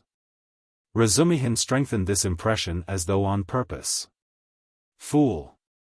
You fiend!" he roared, waving his arm which at once struck a little round table with an empty tea-glass on it. Everything was sent flying and crashing. "But why break chairs, gentlemen? You know it's a loss to the crown," Porfiry Petrovitch quoted gaily. Raskolnikov was still laughing, with his hand in Porfiry Petrovitch's, but anxious not to overdo it, awaited the right moment to put a natural end to it. Razumihin, completely put to confusion by upsetting the table and smashing the glass, gazed gloomily at the fragments. Cursed and turned sharply to the window where he stood looking out with his back to the company with a fiercely scowling countenance, seeing nothing. Porfiry Petrovitch laughed and was ready to go on laughing, but obviously looked for explanations. Zametov had been sitting in the corner, but he rose at the visitor's entrance and was standing in expectation with a smile on his lips. Though he looked with surprise and even it seemed incredulity at the whole scene and at Raskolnikov with a certain embarrassment. Zametov's unexpected presence struck Raskolnikov unpleasantly. I've got to think of that, he thought. Excuse me, please, he began, affecting extreme embarrassment. Raskolnikov. Not at all, very pleasant to see you, and how pleasantly you've come in. Why, won't he even say good morning? Porfiry Petrovitch nodded at Razumihin. Upon my honor, I don't know why he is in such a rage with me. I only told him as we came along that he was like Romeo, and proved it. And that was all, I think. Pig! Ejaculated Razumihin, without turning round. There must have been very grave grounds for it, if he is so furious at the word. Porfiry laughed. Oh, you sharp lawyer! Damn you all! Snapped Razumihin, and suddenly bursting out laughing himself, he went up to Porfiry with a more cheerful face as though nothing had happened. That'll do. We are all fools. To come to business. This is my friend Rodion Romanovich Raskolnikov. In the first place, he has heard of you and wants to make your acquaintance, and secondly, he has a little matter of business with you. Bah! Zametov, what brought you here? Have you met before? Have you known each other long? What does this mean? Thought Raskolnikov uneasily. Zametov seemed taken aback, but not very much so. Why, it was at your rooms we met yesterday, he said easily. Then I have been spared the trouble. All last week he was begging me to introduce him to you. Porfiry and you have sniffed each other out without me. Where is your tobacco? Porfiry Petrovitch was wearing a dressing gown, very clean linen, and trodden-down slippers. He was a man of about 35, short, stout even to corpulence, and clean-shaven. He wore his hair cut short and had a large round head, particularly prominent at the back. His soft, round, rather snub-nosed face was of a sickly yellowish color, but had a vigorous and rather ironical expression. It would have been good-natured except for a look in the eyes, which shone with a watery, mawkish light under almost white, blinking eyelashes.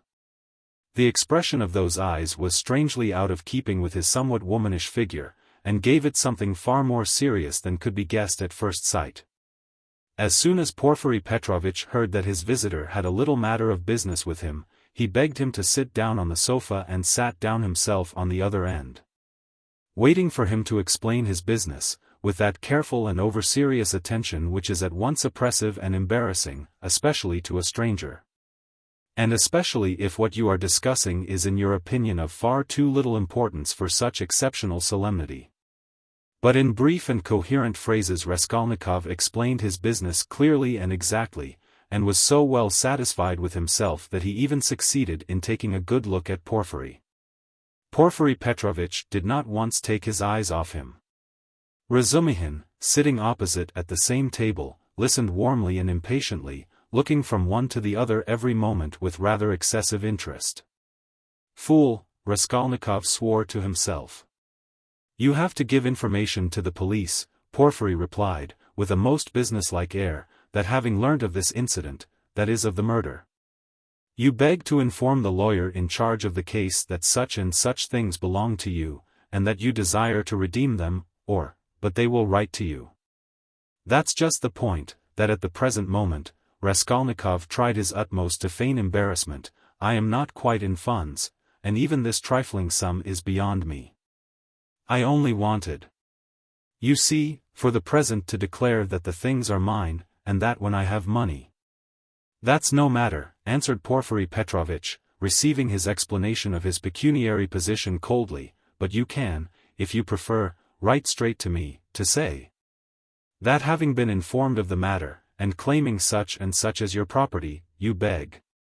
On an ordinary sheet of paper? Raskolnikov interrupted eagerly, again interested in the financial side of the question. Oh, the most ordinary, and suddenly Porfiry Petrovitch looked with obvious irony at him, screwing up his eyes and, as it were, winking at him. But perhaps it was Raskolnikov's fancy, for it all lasted but a moment. There was certainly something of the sort. Raskolnikov could have sworn he winked at him, goodness knows why. He knows, flashed through his mind like lightning. Forgive my troubling you about such trifles, he went on, a little disconcerted, "the things are only worth 5 rubles. But I prize them particularly for the sake of those from whom they came to me. And I must confess that I was alarmed when I heard. That's why you were so much struck when I mentioned to Zosimov that Porfiry was inquiring for everyone who had pledges." Razumihin put in with obvious intention. This was really unbearable. Raskolnikov could not help glancing at him with a flash of vindictive anger in his black eyes, but immediately recollected himself. "You seem to be jeering at me, brother," he said to him, with a well-feigned irritability. "I dare say I do seem to you absurdly anxious about such trash. But you mustn't think me selfish or grasping for that, and these 2 things may be anything but trash in my eyes. I told you just now that the silver watch, though it's not worth a cent, is the only thing left us of my father's. You may laugh at me, but my mother is here." He turned suddenly to Porfiry, and if she knew, he turned again hurriedly to Razumihin, carefully making his voice tremble, that the watch was lost. She would be in despair. You know what women are. Not a bit of it. I didn't mean that at all. Quite the contrary, shouted Razumihin, distressed. Was it right? Was it natural? Did I overdo it? Raskolnikov asked himself in a tremor. Why did I say that about women? Oh, your mother is with you? Porfiry Petrovitch inquired. Yes. When did she come? Last night. Porfiry paused as though reflecting. Your things would not in any case be lost, he went on calmly and coldly. I have been expecting you here for some time. And as though that was a matter of no importance, he carefully offered the ashtray to Razumihin, who was ruthlessly scattering cigarette ash over the carpet. Raskolnikov shuddered, but Porfiry did not seem to be looking at him, and was still concerned with Razumihin's cigarette. What? Expecting him? Why, did you know that he had pledges there? Cried Razumihin. Porfiry Petrovitch addressed himself to Raskolnikov. Your things, the ring and the watch, were wrapped up together, and on the paper your name was legibly written in pencil. Together with the date on which you left them with her. How observant you are. Raskolnikov smiled awkwardly, doing his very utmost to look him straight in the face, but he failed. And suddenly added. I say that because I suppose there were a great many pledges, that it must be difficult to remember them all. But you remember them all so clearly, and, stupid. Feeble, he thought. Why did I add that? But we know all who had pledges, and you are the only one who hasn't come forward, Porfiry answered with hardly perceptible irony. I haven't been quite well. I heard that too. I heard, indeed, that you were in great distress about something. You look pale still. I am not pale at all. No, I am quite well, Raskolnikov snapped out rudely and angrily, completely changing his tone. His anger was mounting, he could not repress it. And in my anger I shall betray myself, flashed through his mind again. Why are they torturing me? Not quite well. Razumihin caught him up. What next? He was unconscious and delirious all yesterday. Would you believe, Porfiry, as soon as our backs were turned, he dressed, though he could hardly stand, and gave us the slip and went off on a spree somewhere till midnight, delirious all the time. Would you believe it? Extraordinary. Really delirious? You don't say so. Porfiry shook his head in a womanish way. Nonsense. Don't you believe it? But you don't believe it anyway, Raskolnikov let slip in his anger. But Porfiry Petrovitch did not seem to catch those strange words. But how could you have gone out if you hadn't been delirious? Razumihin got hot suddenly. What did you go out for? What was the object of it? And why on the sly? Were you in your senses when you did it? Now that all danger is over I can speak plainly. I was awfully sick of them yesterday. Raskolnikov addressed Porfiry suddenly with a smile of insolent defiance. I ran away from them to take lodgings where they wouldn't find me, and took a lot of money with me. Mr. Zametov there saw it. I say, Mr. Zametov, was I sensible or delirious yesterday? Settle our dispute. He could have strangled Zametov at that moment, so hateful were his expression and his silence to him. In my opinion you talked sensibly and even artfully, but you were extremely irritable, Zametov pronounced dryly. And Nikodem Fomitch was telling me today, put in Porfiry Petrovitch, that he met you very late last night in the lodging of a man who had been run over. And there, said Razumihin, weren't you mad then? You gave your last penny to the widow for the funeral. If you wanted to help, give 15 or 20 even, but keep 3 rubles for yourself at least, but he flung away all the 25 at once. Maybe I found a treasure somewhere and you know nothing of it. So that's why I was liberal yesterday. Mr. Zametov knows I've found a treasure. Excuse us, please, for disturbing you for half an hour with such trivialities, he said, turning to Porfiry Petrovitch, with trembling lips. We are boring you, aren't we? Oh no, quite the contrary, quite the contrary. If only you knew how you interest me. It's interesting to look on and listen, and I am really glad you have come forward at last. But you might give us some tea. My throat's dry, cried Razumihin. Capital idea. Perhaps we will all keep you company. Wouldn't you like something more essential before tea? Get along with you. Porfiry Petrovitch went out to order tea. Raskolnikov's thoughts were in a whirl. He was in terrible exasperation. The worst of it is they don't disguise it. They don't care to stand on ceremony. And how if you didn't know me at all, did you come to talk to Nikodem Fomitch about me? So they don't care to hide that they are tracking me like a pack of dogs. They simply spit in my face. He was shaking with rage. Come, strike me openly, don't play with me like a cat with a mouse. It's hardly civil, Porfiry Petrovitch, but perhaps I won't allow it. I shall get up and throw the whole truth in your ugly faces, and you'll see how I despise you. He could hardly breathe. And what if it's only my fancy? What if I am mistaken, and through inexperience I get angry and don't keep up my nasty part? Perhaps it's all unintentional. All their phrases are the usual ones, but there is something about them. It all might be said, but there is something. Why did he say bluntly, with her? Why did Zametov add that I spoke artfully? Why do they speak in that tone? Yes, the tone. Razumihin is sitting here, why does he see nothing? That innocent blockhead never does see anything. Feverish again. Did Porfiry wink at me just now? Of course it's nonsense. What could he wink for? Are they trying to upset my nerves or are they teasing me? Either it's ill fancy or they know. Even Zametov is rude. Is Zametov rude? Zametov has changed his mind. I foresaw he would change his mind. He is at home here, while it's my first visit. Porfiry does not consider him a visitor, sits with his back to him. They're as thick as thieves, no doubt, over me. Not a doubt they were talking about me before we came. Do they know about the flat? If only they'd make haste.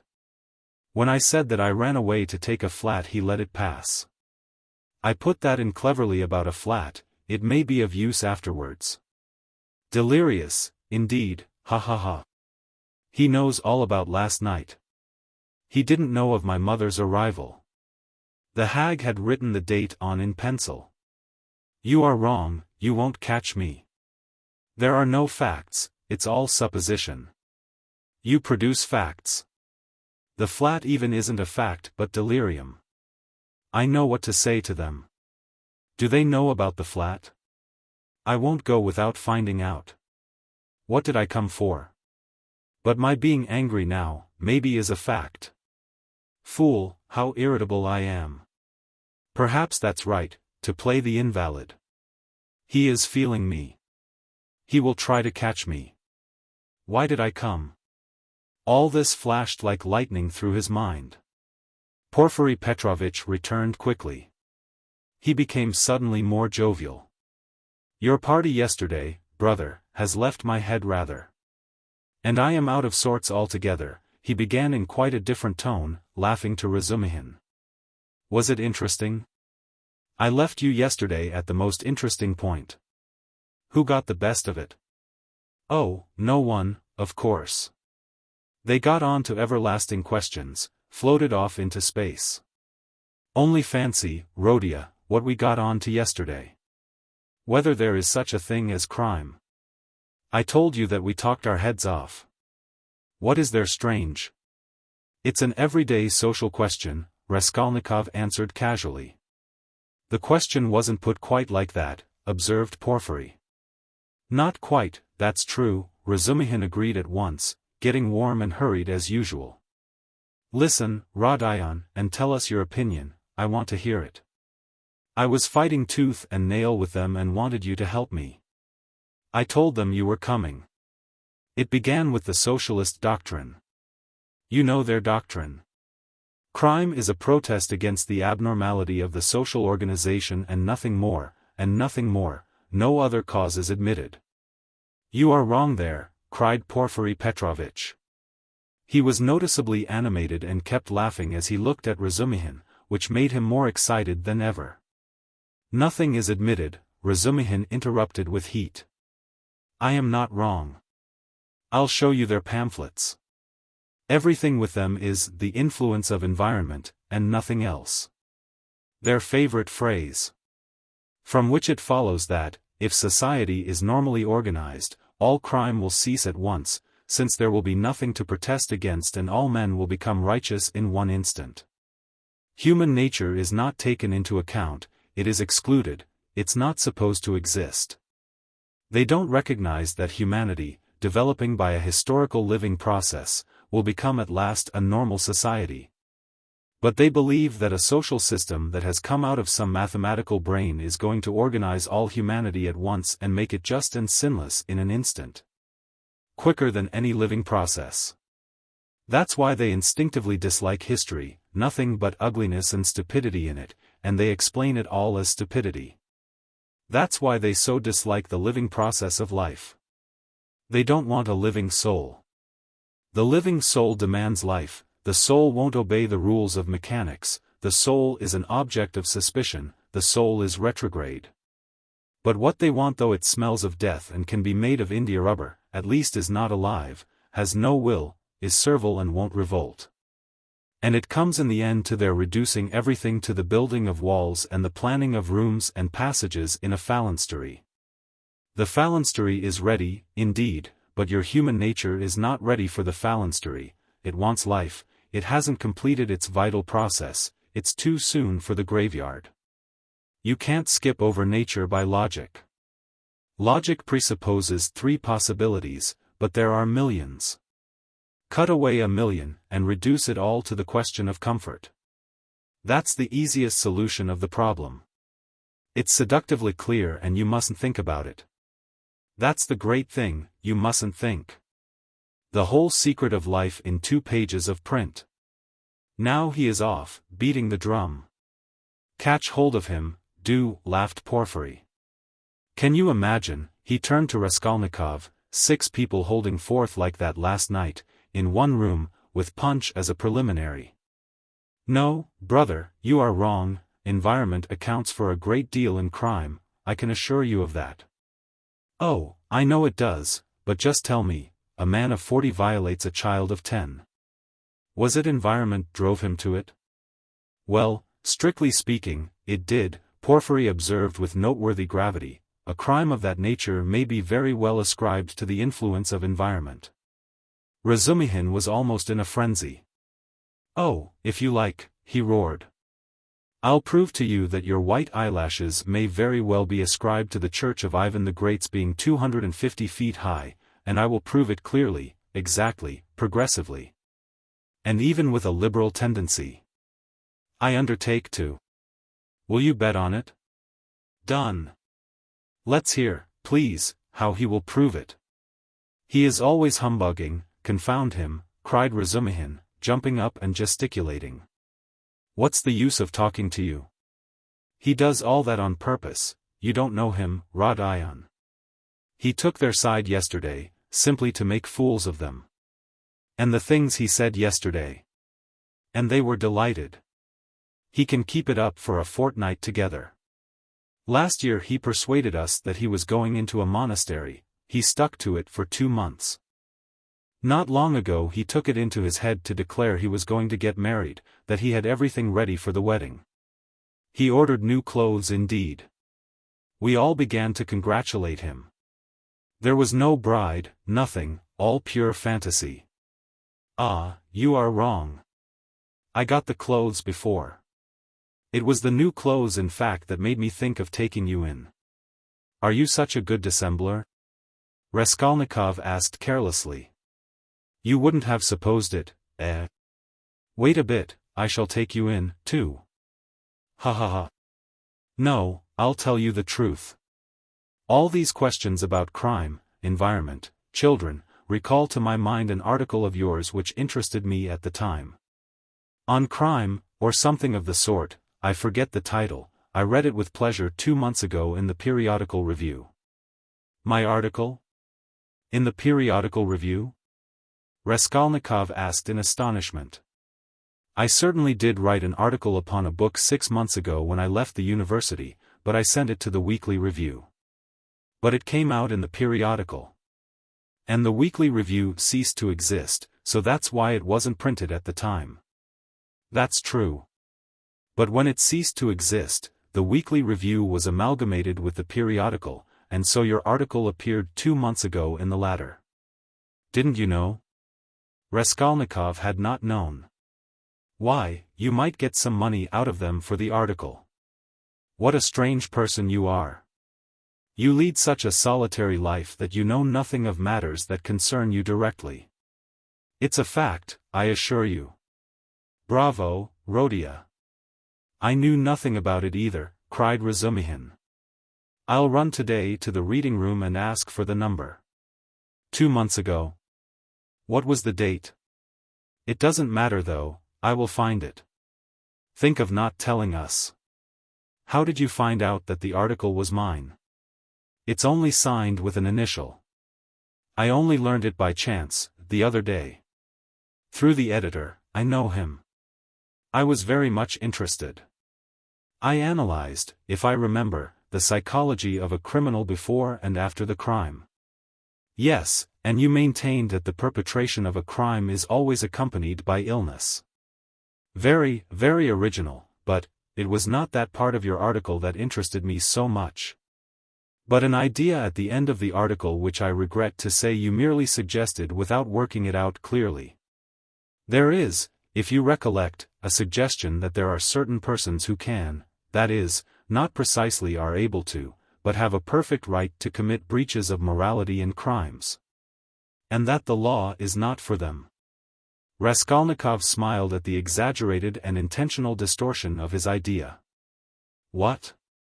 What do you mean? A right to crime? But not because of the influence of environment? Razumihin inquired with some alarm even. No, not exactly because of it, answered Porfiry. In his article all men are divided into ordinary and extraordinary.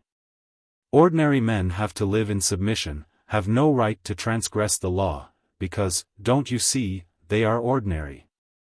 But extraordinary men have a right to commit any crime and to transgress the law in any way, just because they are extraordinary. That was your idea, if I am not mistaken? What do you mean? That can't be right? Razumihin muttered in bewilderment. Raskolnikov smiled again. He saw the point at once, and knew where they wanted to drive him. He decided to take up the challenge. That wasn't quite my contention, he began simply and modestly. Yet I admit that you have stated it almost correctly, perhaps, if you like, perfectly so. It almost gave him pleasure to admit this. The only difference is that I don't contend that extraordinary people are always bound to commit breaches of morals, as you call it. In fact, I doubt whether such an argument could be published. I simply hinted that an extraordinary man has the right, that is not an official right, but an inner right to decide in his own conscience to overstep certain obstacles. And only in case it is essential for the practical fulfillment of his idea, sometimes, perhaps, of benefit to the whole of humanity. You say that my article isn't definite. I am ready to make it as clear as I can. Perhaps I am right in thinking you want me to. Very well. I maintain that if the discoveries of Kepler and Newton could not have been made known except by sacrificing the lives of 1, a dozen, 100, or more men, Newton would have had the right. Would indeed have been in duty bound, to eliminate the dozen or the 100 men for the sake of making his discoveries known to the whole of humanity. But it does not follow from that Newton had a right to murder people right and left and to steal every day in the market.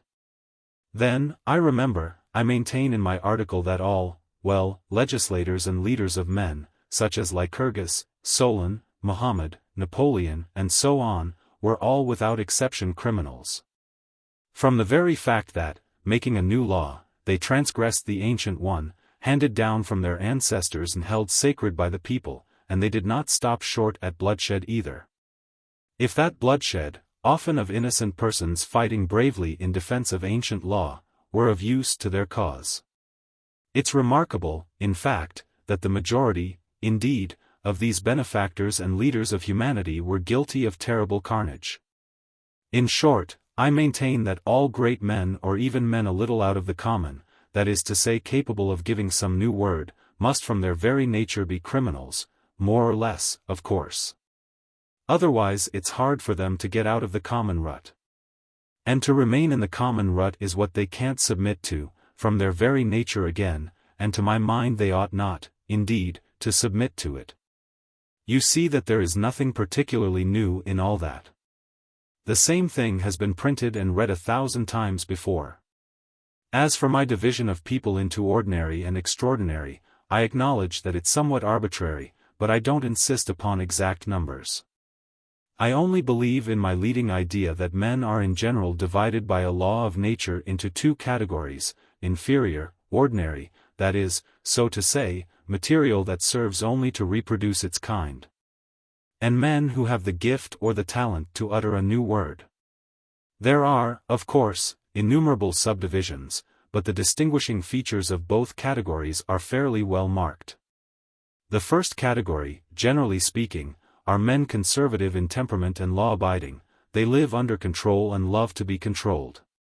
To my thinking it is their duty to be controlled, because that's their vocation, and there is nothing humiliating in it for them. The second category all transgress the law. They are destroyers or disposed to destruction according to their capacities. The crimes of these men are of course relative and varied. For the most part they seek in very varied ways the destruction of the present for the sake of the better. But if such a one is forced for the sake of his idea to step over a corpse or wade through blood, he can, I maintain, find within himself, in his conscience, a sanction for wading through blood, that depends on the idea and its dimensions. Note that. It's only in that sense I speak of their right to crime in my article. You remember it began with the legal question. There's no need for such anxiety, however. The masses will scarcely ever admit this right, they punish them or hang them, more or less, and in doing so fulfill quite justly their conservative vocation. But the same masses set these criminals on a pedestal in the next generation and worship them, more or less. The first category is always the man of the present, the second the man of the future. The first preserve the world and people it, the second move the world and lead it to its goal. Each class has an equal right to exist. In fact, all have equal rights with me, and vive la guerre éternelle, till the New Jerusalem, of course. Then you believe in the New Jerusalem, do you? I do, Raskolnikov answered firmly. As he said these words and during the whole preceding tirade he kept his eyes on one spot on the carpet. And do you believe in God? Excuse my curiosity. I do, repeated Raskolnikov, raising his eyes to Porfiry. And, do you believe in Lazarus rising from the dead? I do. Why do you ask all this? You believe it literally? Literally. You don't say so. I asked from curiosity. Excuse me. But let us go back to the question. They are not always executed. Some, on the contrary, triumph in their lifetime. Oh, yes, some attain their ends in this life, and then they begin executing other people? If it's necessary, indeed, for the most part they do. Your remark is very witty. Thank you. But tell me this, how do you distinguish those extraordinary people from the ordinary ones? Are there signs at their birth? I feel there ought to be more exactitude, more external definition. Excuse the natural anxiety of a practical law-abiding citizen, but couldn't they adopt a special uniform, for instance, couldn't they wear something, be branded in some way? For you know, if confusion arises and a member of one category imagines that he belongs to the other, begins to eliminate obstacles as you so happily expressed it, then. Oh. That very often happens. That remark is wittier than the other. Thank you. No reason to. But take note that the mistake can only arise in the first category, that is among the ordinary people, as I perhaps unfortunately called them. In spite of their predisposition to obedience, very many of them, through a playfulness of nature, sometimes vouchsafed even to the cow, like to imagine themselves advanced people, destroyers. And to push themselves into the new movement, and this quite sincerely. Meanwhile the really new people are very often unobserved by them, or even despised as reactionaries of groveling tendencies. But I don't think there is any considerable danger here, and you really need not be uneasy, for they never go very far. Of course, they might have a thrashing sometimes for letting their fancy run away with them and to teach them their place, but no more. In fact, even this isn't necessary, as they castigate themselves, for they are very conscientious. Some perform this service for one another and others chastise themselves with their own hands. They will impose various public acts of penitence upon themselves with a beautiful and edifying effect. In fact, you've nothing to be uneasy about. It's a law of nature. Well, you have certainly set my mind more at rest on that score, but there's another thing worries me. Tell me, please, are there many people who have the right to kill others, these extraordinary people? I am ready to bow down to them, of course, but you must admit it's alarming if there are a great many of them, eh? Oh, you needn't worry about that either, Raskolnikov went on in the same tone. People with new ideas, people with the faintest capacity for saying something new, are extremely few in number, extraordinarily so in fact. One thing only is clear, that the appearance of all these grades and subdivisions of men must follow with unfailing regularity some law of nature. That law, of course, is unknown at present, but I am convinced that it exists, and one day may become known. The vast mass of mankind is mere material, and only exists in order by some great effort, by some mysterious process, by means of some crossing of races and stocks. To bring into the world at last perhaps 1 man out of 1,000 with a spark of independence. 1 in 10,000 perhaps, I speak roughly, approximately, is born with some independence, and with still greater independence 1 in 100,000. The man of genius is one of millions, and the great geniuses, the crown of humanity, appear on earth perhaps 1 in many thousand millions. In fact, I have not peeped into the retort in which all this takes place. But there certainly is and must be a definite law, it cannot be a matter of chance. Why, are you both joking? Razumihin cried at last. There you sit, making fun of one another. Are you serious, Rodia? Raskolnikov raised his pale and almost mournful face and made no reply. And the unconcealed, persistent, nervous, and discourteous sarcasm of Porfiry seemed strange to Razumihin beside that quiet and mournful face. Well, brother, if you are really serious. You are right, of course, in saying that it's not new, that it's like what we've read and heard 1,000 times already. But what is really original in all this, and is exclusively your own, to my horror, is that you sanction bloodshed in the name of conscience, and, excuse my saying so, with such fanaticism. That, I take it, is the point of your article. But that sanction of bloodshed by conscience is to my mind, more terrible than the official, legal sanction of bloodshed. You are quite right, it is more terrible, Porfiry agreed. Yes, you must have exaggerated. There is some mistake, I shall read it. You can't think that. I shall read it. All that is not in the article, there's only a hint of it, said Raskolnikov. Yes, yes. Porfiry couldn't sit still. Your attitude to crime is pretty clear to me now, but, excuse me for my impertinence, I am really ashamed to be worrying you like this, you see. You've removed my anxiety as to the two grades getting mixed, but, there are various practical possibilities that make me uneasy. What if some man or youth imagines that he is a Lycurgus or Mohammed, a future one of course, and suppose he begins to remove all obstacles. He has some great enterprise before him and needs money for it, and tries to get it, do you see? Zametov gave a sudden guffaw in his corner. Raskolnikov did not even raise his eyes to him. I must admit, he went on calmly, that such cases certainly must arise. The vain and foolish are particularly apt to fall into that snare. Young people especially. Yes, you see. Well then? What then? Raskolnikov smiled in reply, that's not my fault. So it is and so it always will be. He said just now, he nodded at Razumihin, that I sanction bloodshed.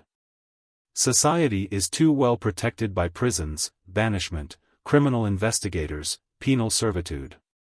There's no need to be uneasy. You have but to catch the thief. And what if we do catch him? Then he gets what he deserves. You are certainly logical. But what of his conscience? Why do you care about that? Simply from humanity. If he has a conscience he will suffer for his mistake. That will be his punishment, as well as the prison.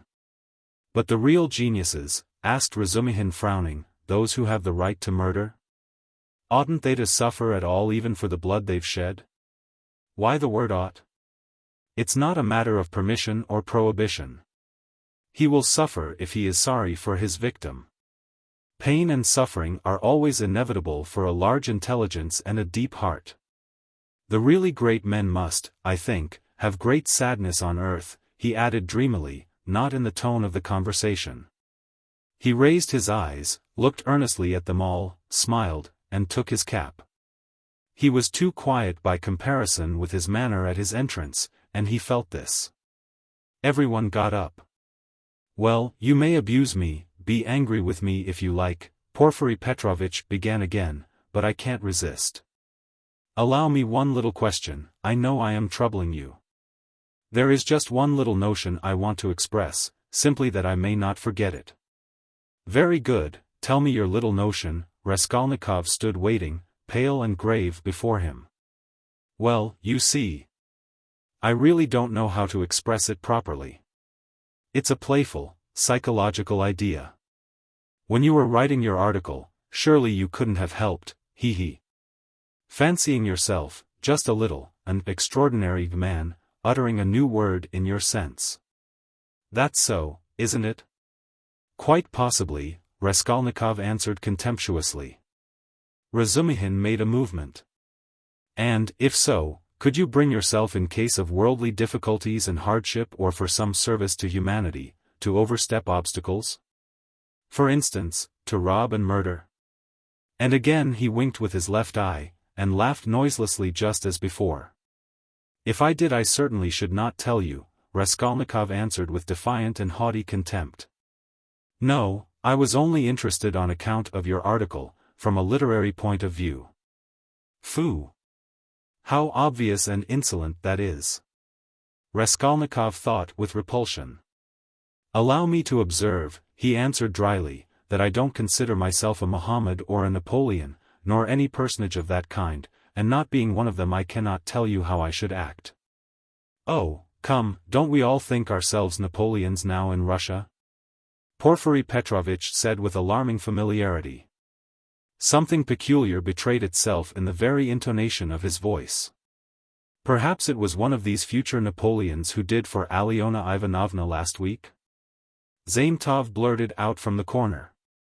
Raskolnikov did not speak, but looked firmly and intently at Porfiry. Razumihin was scowling gloomily. He seemed before this to be noticing something. He looked angrily around. There was a minute of gloomy silence. Raskolnikov turned to go. "Are you going already?" Porfiry said amiably, holding out his hand with excessive politeness. "Very, very glad of your acquaintance. As for your request, have no uneasiness, write just as I told you, or, better still, come to me there yourself in a day or two, tomorrow, indeed. I shall be there at 11 o'clock for certain. We'll arrange it all, we'll have a talk. As one of the last to be there, you might perhaps be able to tell us something," he added with a most good-natured expression. "You want to cross-examine me officially in due form?" Raskolnikov asked sharply. "Oh, why? That's not necessary for the present. You misunderstand me. I lose no opportunity, you see, Anne. I've talked with all who had pledges. I obtained evidence from some of them, and you are the last. Yes, by the way," he cried, seemingly suddenly delighted, "I just remember, what was I thinking of?" He turned to Razumihin. "You were talking my ears off about that Nikolai, of course, I know very well," he turned to Raskolnikov, "that the fellow is innocent, but what is one to do? We had to trouble Dmitri too. This is the point, this is all. When you went up the stairs it was past 7, wasn't it?" "Yes," answered Raskolnikov, with an unpleasant sensation at the very moment he spoke that he need not have said it. "Then when you went upstairs between 7 and 8, didn't you see in a flat that stood open on a second story, do you remember? 2 workmen or at least one of them? They were painting there, didn't you notice them? It's very, very important for them." "Painters?" "No, I didn't see them," Raskolnikov answered slowly, as though ransacking his memory, while at the same instant he was racking every nerve. Almost swooning with anxiety to conjecture as quickly as possible where the trap lay and not to overlook anything. "No, I didn't see them, and I don't think I noticed a flat like that open. But on the 4th story, he had mastered the trap now and was triumphant. I remember now that someone was moving out of the flat opposite Alyona Ivanovna's. I remember it clearly. Some porters were carrying out a sofa and they squeezed me against the wall. But painters, no, I don't remember that there were any painters, and I don't think that there was a flat open anywhere, no, there wasn't." "What do you mean?" Razumihin shouted suddenly, as though he had reflected and realized. "Why, it was on the day of the murder the painters were at work, and he was there 3 days before." "What are you asking?" "Phoo! I have muddled it." Porfiry slapped himself on the forehead. "Deuce take it. This business is turning my brain," he addressed Raskolnikov somewhat apologetically. "It would be such a great thing for us to find out whether anyone had seen them between 7 and 8 at the flat, so I fancied you could perhaps have told us something. I quite muddled it." "Then you should be more careful," Razumihin observed grimly. The last words were uttered in the passage. Porfiry Petrovitch saw them to the door with excessive politeness. They went out into the street gloomy and sullen, and for some steps they did not say a word. Raskolnikov drew a deep breath. Chapter 6. "I don't believe it, I can't believe it," repeated Razumihin, trying in perplexity to refute Raskolnikov's arguments.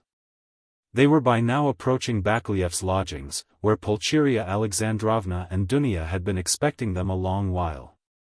Razumihin kept stopping on the way in the heat of discussion, confused and excited by the very fact that they were for the first time speaking openly about it. "Don't believe it, then," answered Raskolnikov, with a cold, careless smile. "You were noticing nothing as usual, but I was weighing every word. You are suspicious. That is why you weighed their words." Certainly, I agree." Porfiry's tone was rather strange, and still more that wretch Zametov. "You are right, there was something about him, but why? Why? He has changed his mind since last night. Quite the contrary.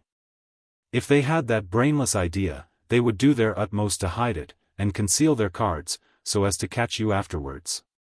But it was all impudent and careless. If they had had facts, I mean, real facts, or at least grounds for suspicion, then they would certainly have tried to hide their game. In the hope of getting more, they would have made a search long ago besides. But they have no facts, not one. It is all mirage, all ambiguous. Simply a floating idea. So they try to throw me out by impudence. And perhaps, he was irritated at having no facts, and blurted it out in his vexation, or perhaps he has some plan. He seems an intelligent man. Perhaps he wanted to frighten me by pretending to know. They have a psychology of their own, brother. But it is loathsome explaining it all. Stop. And it's insulting, insulting. I understand you. But, since we have spoken openly now, and it is an excellent thing that we have at last, I am glad. I will own now frankly that I noticed it in them long ago, this idea. Of course the merest hint only, an insinuation, but why an insinuation even? How dare they? What foundation have they? If only you knew how furious I have been. Think only. Simply because a poor student, unhinged by poverty and hypochondria, on the eve of a severe delirious illness, note that, suspicious, vain, proud, who has not seen a soul to speak to for 6 months. In rags and in boots without soles, has to face some wretched policeman and put up with their insolence. And the unexpected debt thrust under his nose, the IOU. Presented by Chebarov, the new paint, 30 degrees Romer and a stifling atmosphere, a crowd of people, the talk about the murder of a person where he had been just before. And all that on an empty stomach, he might well have a fainting fit. And that is what they found it all on. Damn them. I understand how annoying it is, but in your place, Rhodia, I would laugh at them, or better still, spit in their ugly faces, and spit a dozen times in all directions. I'd hit out in all directions, neatly too, and so I'd put an end to it. Damn them. Don't be downhearted. It's a shame. He really has put it well, though, Raskolnikov thought. Damn them? But the cross-examination again, tomorrow, he said with bitterness. Must I really enter into explanations with them? I feel vexed as it is, that I condescended to speak to Zaintov yesterday in the restaurant. Damn it! I will go myself to Porfiry. I will squeeze it out of him, as one of the family. He must let me know the ins and outs of it all. And as for Zaintov, at last he sees through him, thought Raskolnikov. Stay! Cried Razumihin, seizing him by the shoulder again. Stay! You were wrong.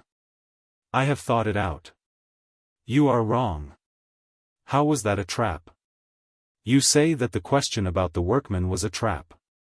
But if you had done that, could you have said you had seen them painting the flat, and the workmen? On the contrary, you would have seen nothing, even if you had seen it. Who would own it against himself? If I had done that thing, should certainly have said that I had seen the workmen and the flat, Raskolnikov answered, with reluctance and obvious disgust. But why speak against yourself? Because only peasants, or the most inexperienced novices deny everything flatly at examinations. If a man is ever so little developed and experienced, he will certainly try to admit all the external facts that can't be avoided, but will seek other explanations of them. Will introduce some special, unexpected turn, that will give them another significance and put them in another light. Porfiry might well reckon that I should be sure to answer so, and say I had seen them to give an air of truth, and then make some explanation. But he would have told you at once that the workmen could not have been there 2 days before, and that therefore you must have been there on the day of the murder at 8 o'clock. And so he would have caught you over a detail. Yes, that is what he was reckoning on, that I should not have time to reflect, and should be in a hurry to make the most likely answer. and so would forget that the workman could not have been there 2 days before. But how could you forget it? Nothing easier. It is in just such stupid things clever people are most easily caught. The more cunning a man is, the less he suspects that he will be caught in a simple thing. The more cunning a man is, the simpler the trap he must be caught in. Porfiry is not such a fool as you think. He is a knave then, if that is so. Raskolnikov could not help laughing. But at the very moment, he was struck by the strangeness of his own frankness, and the eagerness with which he had made this explanation. Though he had kept up all the preceding conversation with gloomy repulsion, obviously with a motive, from necessity. I am getting a relish for certain aspects, he thought to himself. But almost at the same instant he became suddenly uneasy, as though an unexpected and alarming idea had occurred to him. His uneasiness kept on increasing. They had just reached the entrance to Bakliev's. "Go in alone," said Raskolnikov suddenly. "I will be back directly." "Where are you going?" "Why, we are just here." "I can't help it." "I will come in half an hour." "Tell them." "Say what you like, I will come with you." "You, too, want to torture me?" He screamed, with such bitter irritation, such despair in his eyes that Razumihin's hands dropped. He stood for some time on the steps, looking gloomily at Raskolnikov striding rapidly away in the direction of his lodging. At last, gritting his teeth and clenching his fist, he swore he would squeeze Porfiry like a lemon that very day, and went up the stairs to reassure Pulcheria Alexandrovna, who was by now alarmed at their long absence. When Raskolnikov got home, his hair was soaked with sweat and he was breathing heavily. He went rapidly up the stairs, walked into his unlocked room and at once fastened the latch. Then in senseless terror he rushed to the corner, to that hole under the paper where he had put the things. Put his hand in, and for some minutes felt carefully in the hole, in every crack and fold of the paper. Finding nothing, he got up and drew a deep breath. As he was reaching the steps of Bakliev's, he suddenly fancied that something, a chain, a stud or even a bit of paper in which they had been wrapped with the old woman's handwriting on it, might somehow have slipped out and been lost in some crack, and then might suddenly turn up as unexpected, conclusive evidence against him. He stood as though lost in thought, and a strange, humiliated, half-senseless smile strayed on his lips. He took his cap at last and went quietly out of the room. His ideas were all tangled. He went dreamily through the gateway. "Here he is himself," shouted a loud voice. He raised his head. The porter was standing at the door of his little room and was pointing him out to a short man who looked like an artisan, wearing a long coat and a waistcoat, and looking at a distance remarkably like a woman. He stooped, and his head in a greasy cap hung forward. From his wrinkled flabby face he looked over 50, his little eyes were lost in fat and they looked out grimly, sternly and discontentedly. "What is it?" Raskolnikov asked, going up to the porter. The man stole a look at him from under his brows and he looked at him attentively, deliberately. Then he turned slowly and went out of the gate into the street without saying a word. "What is it?" cried Raskolnikov. "Why, he there was asking whether a student lived here, mentioned your name and whom you lodged with. I saw you coming and pointed you out and he went away. It's funny." The porter too seemed rather puzzled, but not much so, and after wondering for a moment he turned and went back to his room. Raskolnikov ran after the stranger, and at once caught sight of him walking along the other side of the street with the same even, deliberate step with his eyes fixed on the ground, as though in meditation. He soon overtook him, but for some time walked behind him. At last, moving on to a level with him, he looked at his face. The man noticed him at once, looked at him quickly, but dropped his eyes again, and so they walked for a minute side by side without uttering a word. "You were inquiring for me, of the porter?" Raskolnikov said at last, but in a curiously quiet voice. The man made no answer, he didn't even look at him. Again they were both silent. "Why do you come and ask for me, and say nothing. What's the meaning of it?" Raskolnikov's voice broke and he seemed unable to articulate the words clearly. The man raised his eyes this time and turned a gloomy sinister look at Raskolnikov. "Murderer," he said suddenly in a quiet but clear and distinct voice. Raskolnikov went on walking beside him. His legs felt suddenly weak, a cold shiver ran down his spine, and his heart seemed to stand still for a moment, then suddenly began throbbing as though it were set free. So they walked for about 100 paces, side by side in silence. The man did not look at him.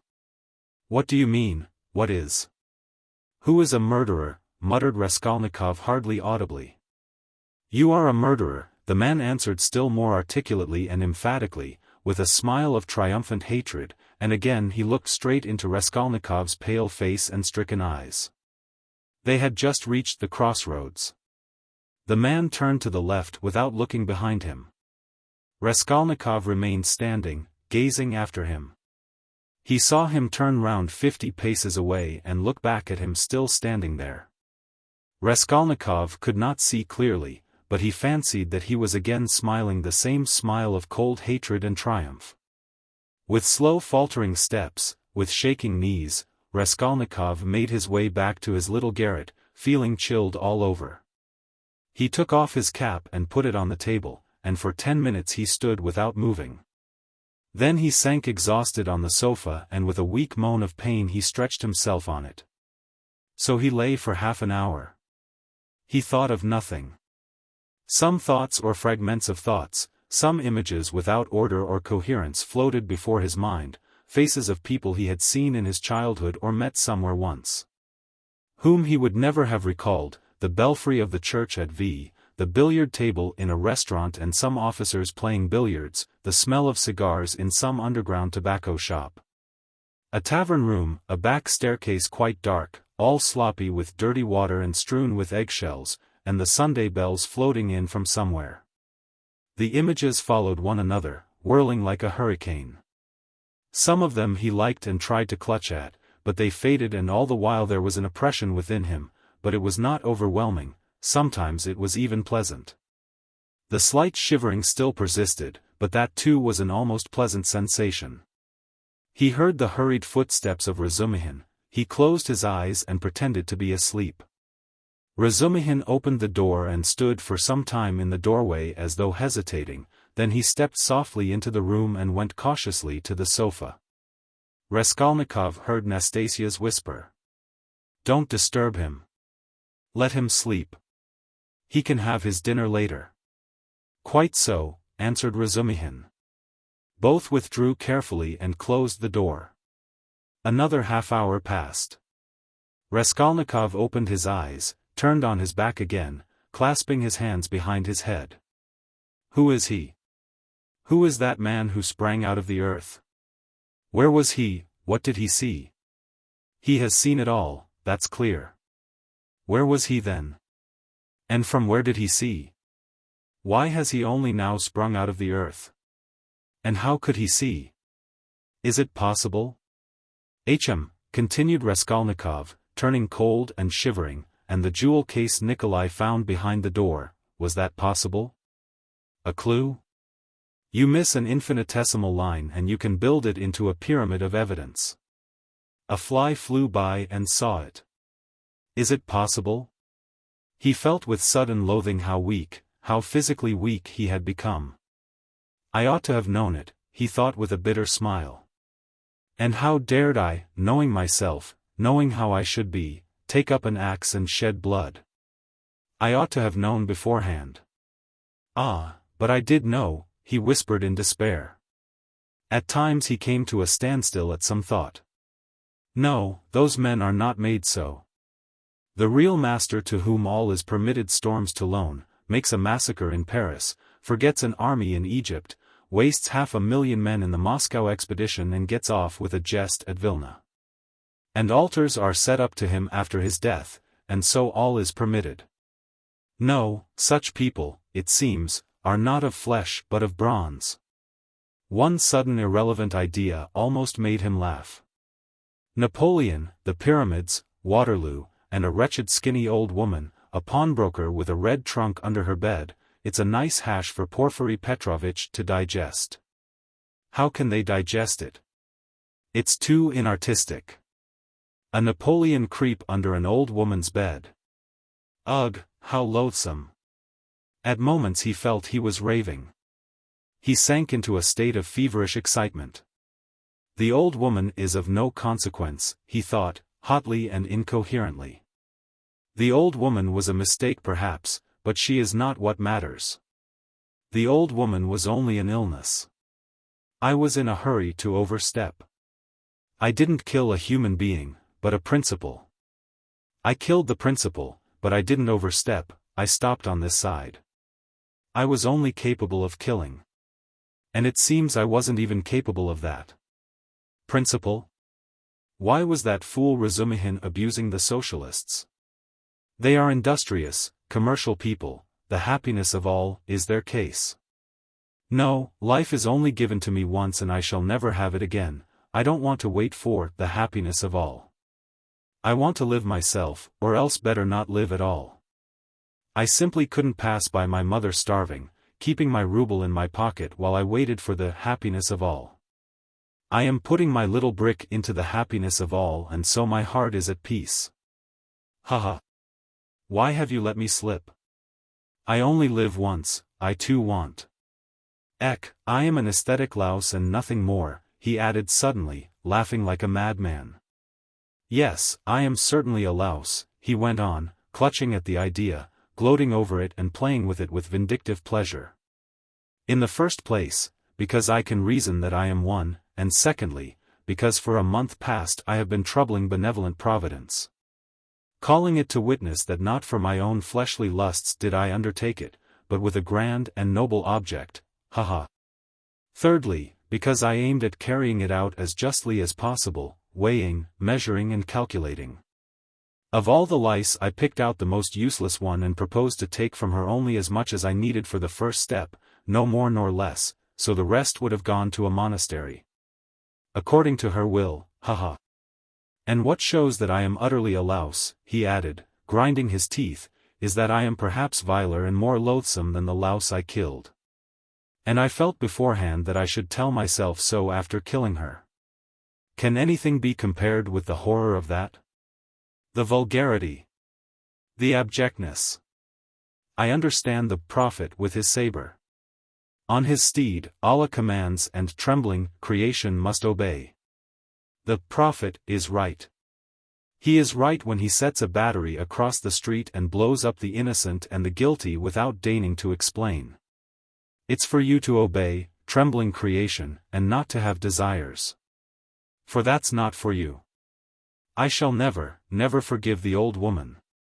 His hair was soaked with sweat, his quivering lips were parched, his eyes were fixed on the ceiling. Mother, sister, how I loved them. Why do I hate them now?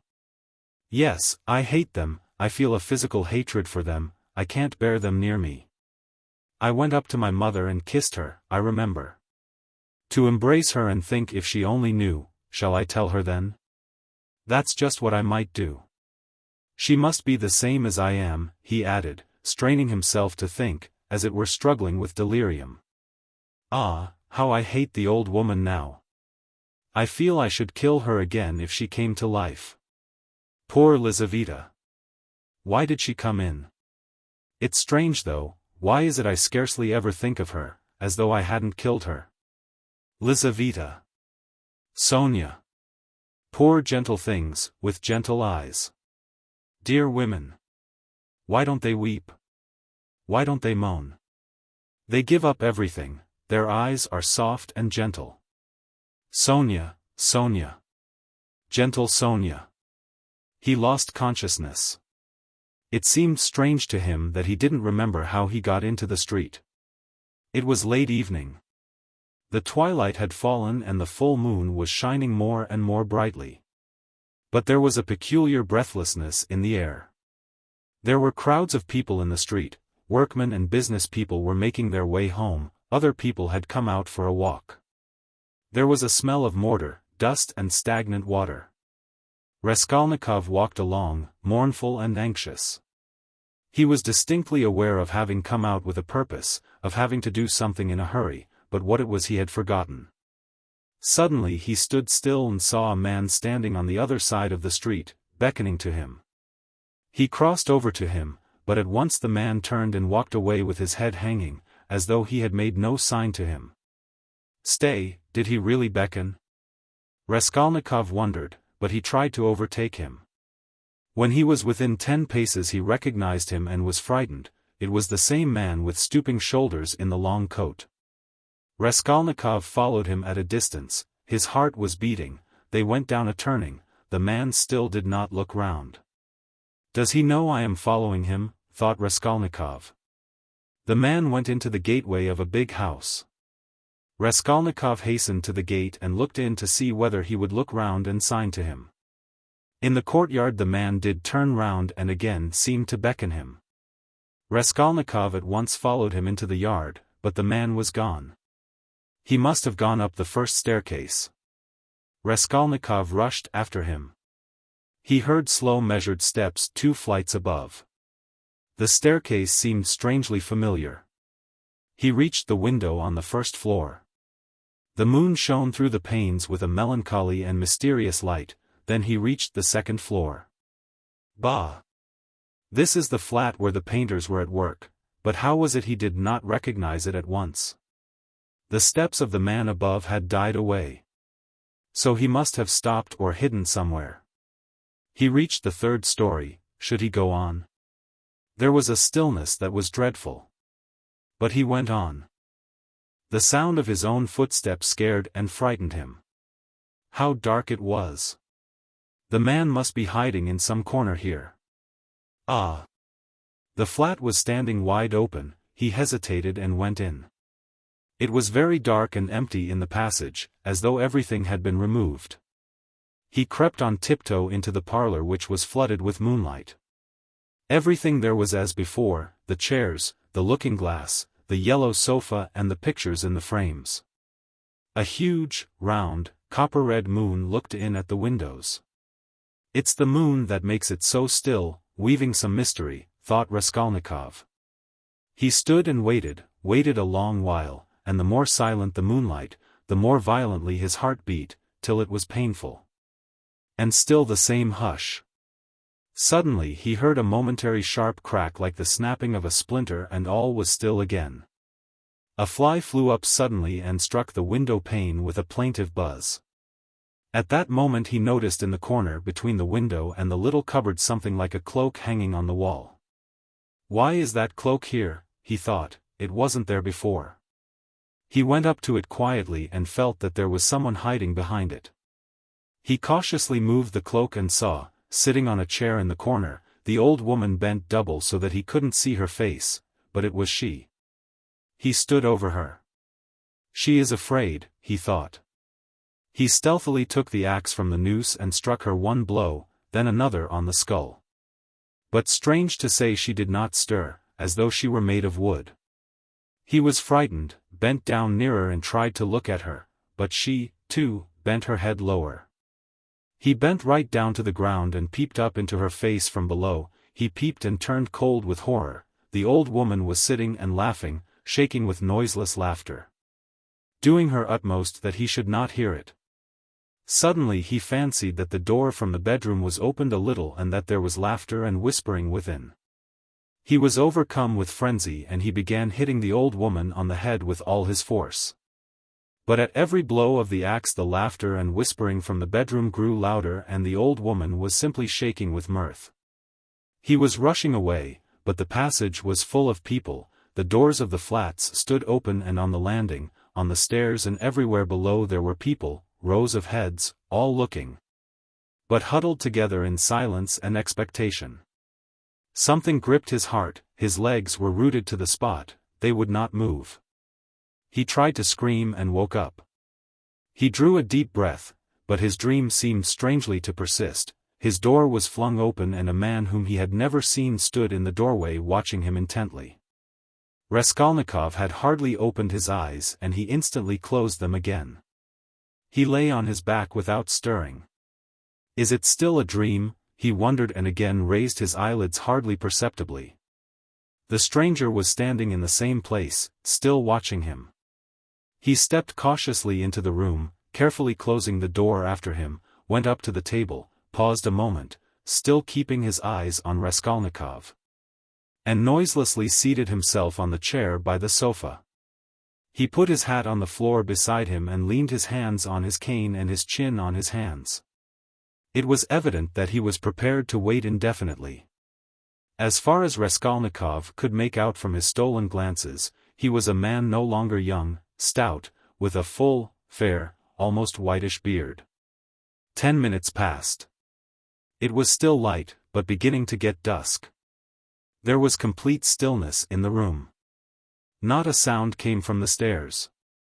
Only a big fly buzzed and fluttered against the window pane. It was unbearable at last. Raskolnikov suddenly got up and sat on the sofa. "Come, tell me what you want." "I knew you were not asleep, but only pretending," the stranger answered oddly, laughing calmly.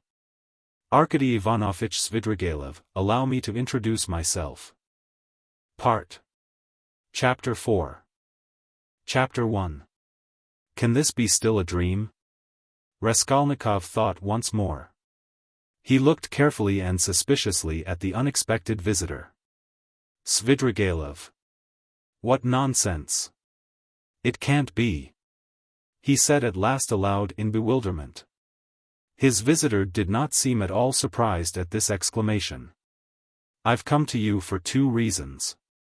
In the first place, I wanted to make your personal acquaintance, as I have already heard a great deal about you that is interesting and flattering.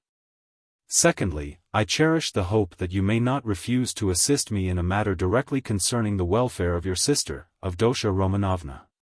For without your support she might not let me come near her now, for she is prejudiced against me, but with your assistance I reckon on." "You reckon wrongly," interrupted Raskolnikov. "They only arrived yesterday, may I ask you?" Raskolnikov made no reply. "It was yesterday, I know. I only arrived myself the day before." "Well, let me tell you this, Rodion Romanovich, I don't consider it necessary to justify myself, but kindly tell me what was there particularly criminal on my part in all this business. Speaking without prejudice, with common sense." Raskolnikov continued to look at him in silence. "That in my own house I persecuted a defenseless girl and insulted her with my infamous proposals, is that it? I am anticipating you. But you've only to assume that I, too, am a man iti nihil humanum, in a word, that I am capable of being attracted and falling in love, which does not depend on our will. Then everything can be explained in the most natural manner. The question is, am I a monster, or am I myself a victim? And what if I am a victim? In proposing to the object of my passion to elope with me to America or Switzerland, I may have cherished the deepest respect for her and may have thought that I was promoting our mutual happiness. Reason is the slave of passion, you know. Why, probably, I was doing more harm to myself than anyone. But that's not the point," Raskolnikov interrupted with disgust. "It's simply that whether you are right or wrong, we dislike you. We don't want to have anything to do with you. We show you the door. Go out." Svidrigailov broke into a sudden laugh. But there's no getting round you," he said, laughing in the frankest way. "I hope to get round you, but you took up the right line at once. But you are trying to get round me still. What of it?" "What of it?" cried Svidrigailov, laughing openly. "But this is what the French call bonne guerre, and the most innocent form of deception. But still you have interrupted me, one way or another. I repeat again, there would never have been any unpleasantness except for what happened in the garden. Marfa Petrovna. You have got rid of Marfa Petrovna, too, so they say?" Raskolnikov interrupted rudely. "Oh, you've heard that, too, then? You'd be sure to, though. But as for your question, I really don't know what to say, though my own conscience is quite at rest on that score. Don't suppose that I am in any apprehension about it. All was regular and in order, the medical inquiry diagnosed apoplexy due to bathing immediately after a heavy dinner and a bottle of wine, and indeed it could have proved nothing else.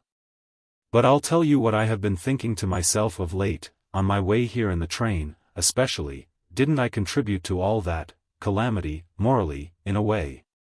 By irritation or something of the sort. But I came to the conclusion that, too, was quite out of the question. Raskolnikov laughed. I wonder you trouble yourself about it. But what are you laughing at? Only consider, I struck her just twice with a switch, there were no marks even. Don't regard me as a cynic, please, I am perfectly aware how atrocious it was of me and all that. But I know for certain, too, that Marfa Petrovna was very likely pleased at my, so to say, warmth. The story of your sister had been wrung out to the last drop. For the last 3 days Marfa Petrovna had been forced to sit at home, she had nothing to show herself within the town. Besides, she had bored them so with that letter, you heard about her reading the letter. And all of a sudden those 2 switches fell from heaven. Her first act was to order the carriage to be got out. Not to speak of the fact that there are cases when women are very, very glad to be insulted in spite of all their show of indignation. There are instances of it with everyone, human beings in general, indeed, greatly love to be insulted, have you noticed that? But it's particularly so with women. One might even say it's their only amusement. At one time Raskolnikov thought of getting up and walking out and so finishing the interview. But some curiosity and even a sort of prudence made him linger for a moment. You are fond of fighting? He asked carelessly. No, not very, Svidrigailov answered, calmly. And Marfa Petrovna and I scarcely ever fought. We lived very harmoniously, and she was always pleased with me. I only used the whip twice in all our 7 years, not counting a third occasion of a very ambiguous character. The first time, 2 months after our marriage, immediately after we arrived in the country, and the last time was that of which we are speaking. Did you suppose I was such a monster, such a reactionary, such a slave driver? Ha, ha. By the way, do you remember, Rodion Romanovich, how a few years ago, in those days of beneficent publicity, a nobleman, I've forgotten his name, was put to shame everywhere, in all the papers, for having thrashed a German woman in the railway train? You remember? It was in those days, that very year I believe, the disgraceful action of the age took place, you know, the Egyptian Nights, that public reading, you remember? The dark eyes, you know. Ah, the golden days of our youth, where are they? Well, as for the gentleman who thrashed the German, I feel no sympathy with him. Because after all, what need is there for sympathy? But I must say that there are sometimes such provoking Germans, that I don't believe there is a progressive who could quite answer for himself. No one looked at the subject from that point of view then. But that's the truly humane point of view, I assure you. After saying this, Svidrigailov broke into a sudden laugh again. Raskolnikov saw clearly that this was a man with a firm purpose in his mind and able to keep it to himself. I expect you've not talked to anyone for some days? He asked. Scarcely anyone. I suppose you are wondering at my being such an adaptable man? No, I am only wondering at your being too adaptable a man. Because I am not offended at the rudeness of your questions? Is that it? But why take offense? As you asked, so I answered, he replied, with a surprising expression of simplicity. You know, there's hardly anything I take interest in, he went on, as it were dreamily, especially now, I've nothing to do. You are quite at liberty to imagine though that I am making up to you with a motive, particularly as I told you I want to see your sister about something. But I'll confess frankly, I am very much bored. The last 3 days especially, so I am delighted to see you. Don't be angry, Rodion Romanovich, but you seem to be somehow awfully strange yourself. Say what you like, there's something wrong with you, and now, too, not this very minute, I mean, but now, generally. Well, I won't, don't scowl. I am not such a bear, you know, as you think. Raskolnikov looked gloomily at him. You are not a bear, perhaps, at all, he said. I fancy indeed that you are a man of very good breeding, or at least know how on occasion to behave like one. I am not particularly interested in anyone's opinion, Svidrigailov answered, dryly and even with a shade of haughtiness. And therefore why not be vulgar at times when vulgarity is such a convenient cloak for our climate, and especially if one has a natural propensity that way, he added, laughing again. But I've heard you have many friends here. You are, as they say, not without connections. What can you want with me, then, unless you've some special object? That's true that I have friends here, Svidrigailov admitted, not replying to the chief point. I've met some already. I've been lounging about for the last 3 days, and I've seen them, or they've seen me. That's a matter of course. I am well dressed and reckoned not a poor man.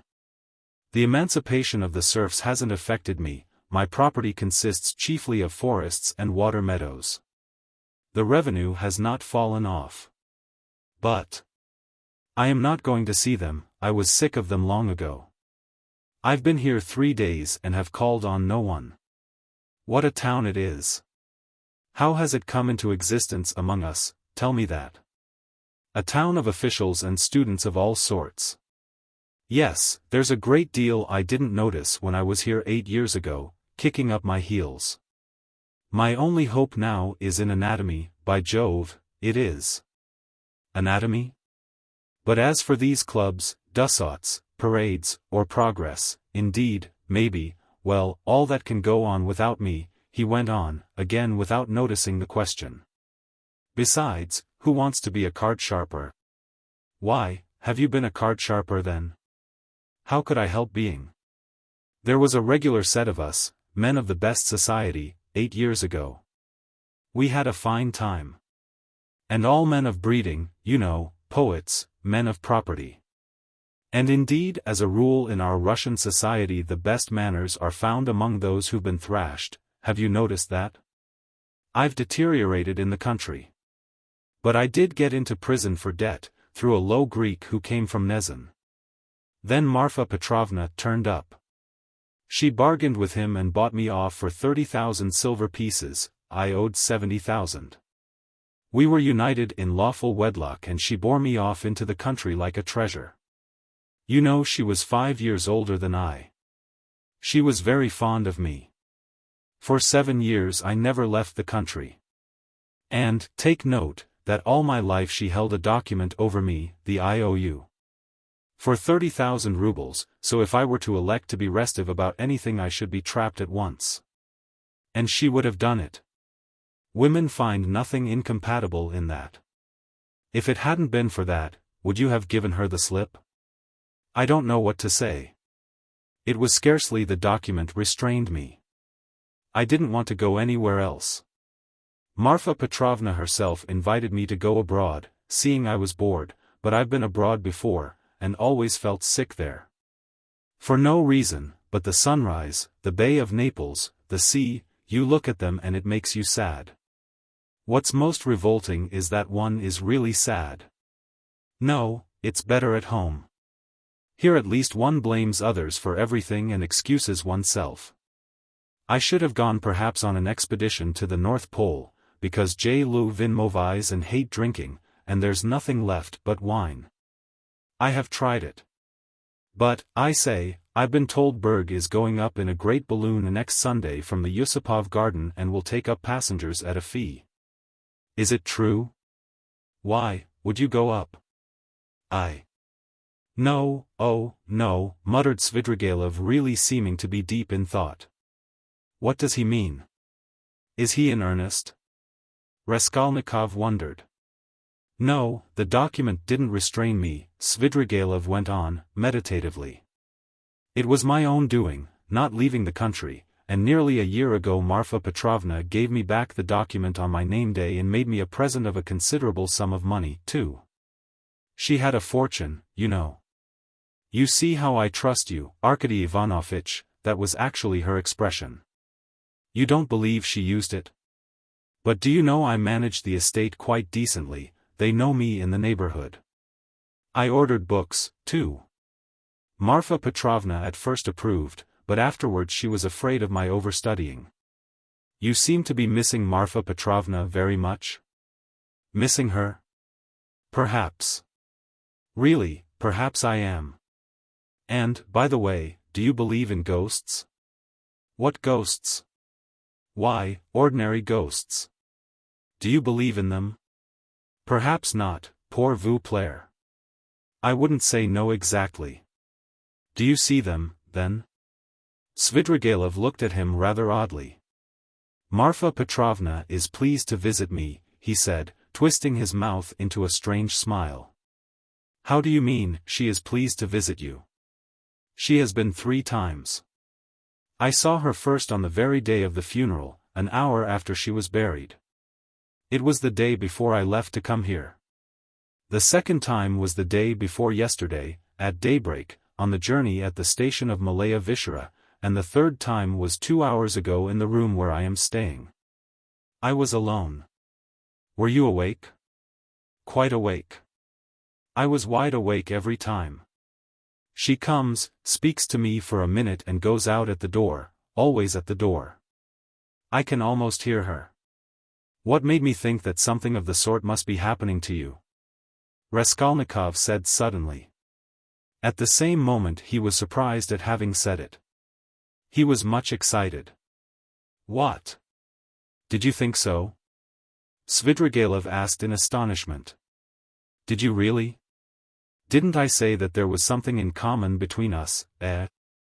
You never said so. Raskolnikov cried sharply and with heat. Didn't I? No. I thought I did. When I came in and saw you lying with your eyes shut, pretending, I said to myself at once, here's the man. What do you mean by, the man? What are you talking about? Cried Raskolnikov. What do I mean? I really don't know, Svidrigailov muttered ingenuously, as though he, too, were puzzled. For a minute they were silent. They stared in each other's faces. That's all nonsense. Raskolnikov shouted with vexation.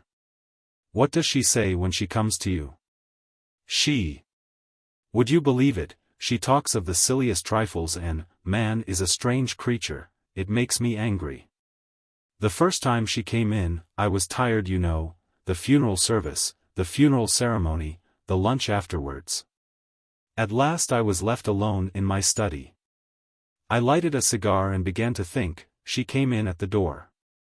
You've been so busy today, Arkady Ivanovitch, you have forgotten to wind the dining room clock, she said. All those 7 years I've wound that clock every week, and if I forgot it she would always remind me. The next day I set off on my way here. I got out at the station at daybreak. I'd been asleep, tired out, with my eyes half open, I was drinking some coffee. I looked up and there was suddenly Marfa Petrovna sitting beside me with a pack of cards in her hands. Shall I tell your fortune for the journey, Arkady Ivanovitch?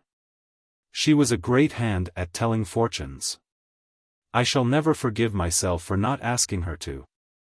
I ran away in a fright, and, besides, the bell rang. I was sitting today, feeling very heavy after a miserable dinner from a cookshop, I was sitting smoking, all of a sudden Marfa Petrovna again.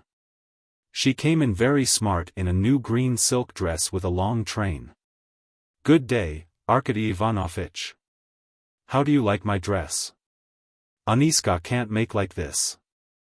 Aniska was a dressmaker in the country, one of our former serf girls who had been trained in Moscow, a pretty wench. She stood turning round before me. I looked at the dress, and then I looked carefully, very carefully, at her face. I wonder you trouble to come to me about such trifles, Marfa Petrovna. Good gracious, you won't let one disturb you about anything. To tease her I said, I want to get married, Marfa Petrovna. That's just like you, Arkady Ivanovitch. It does you very little credit to come looking for a bride when you've hardly buried your wife.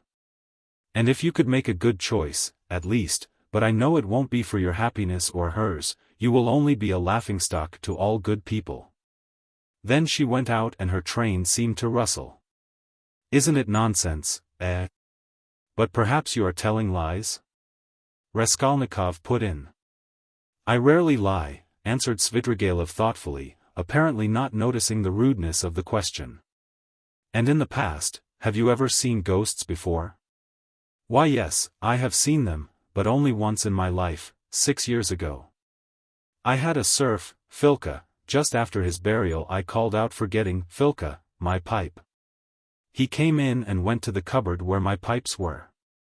I sat still and thought, he is doing it out of revenge, because we had a violent quarrel just before his death. How dare you come in with a hole in your elbow? I said. Go away, you scamp. He turned and went out, and never came again. I didn't tell Marfa Petrovna at the time. I wanted to have a service sung for him, but I was ashamed. You should go to a doctor. I know I am not well, without your telling me, though I don't know what's wrong. I believe I am 5 times as strong as you are. I didn't ask you whether you believe that ghosts are seen, but whether you believe that they exist. No, I won't believe it. Raskolnikov cried, with positive anger. What do people generally say? Muttered Svidrigailov, as though speaking to himself, looking aside and bowing his head. They say, you are ill, so what appears to you is only unreal fantasy. But that's not strictly logical. I agree that ghosts only appear to the sick, but that only proves that they are unable to appear except to the sick, not that they don't exist. Nothing of the sort, Raskolnikov insisted irritably. No? You don't think so? Svidrigailov went on, looking at him deliberately. But what do you say to this argument? Help me with it. Ghosts are, as it were, shreds and fragments of other worlds, the beginning of them. A man in health has, of course, no reason to see them, because he is above all a man of this earth and is bound for the sake of completeness and order to live only in this life.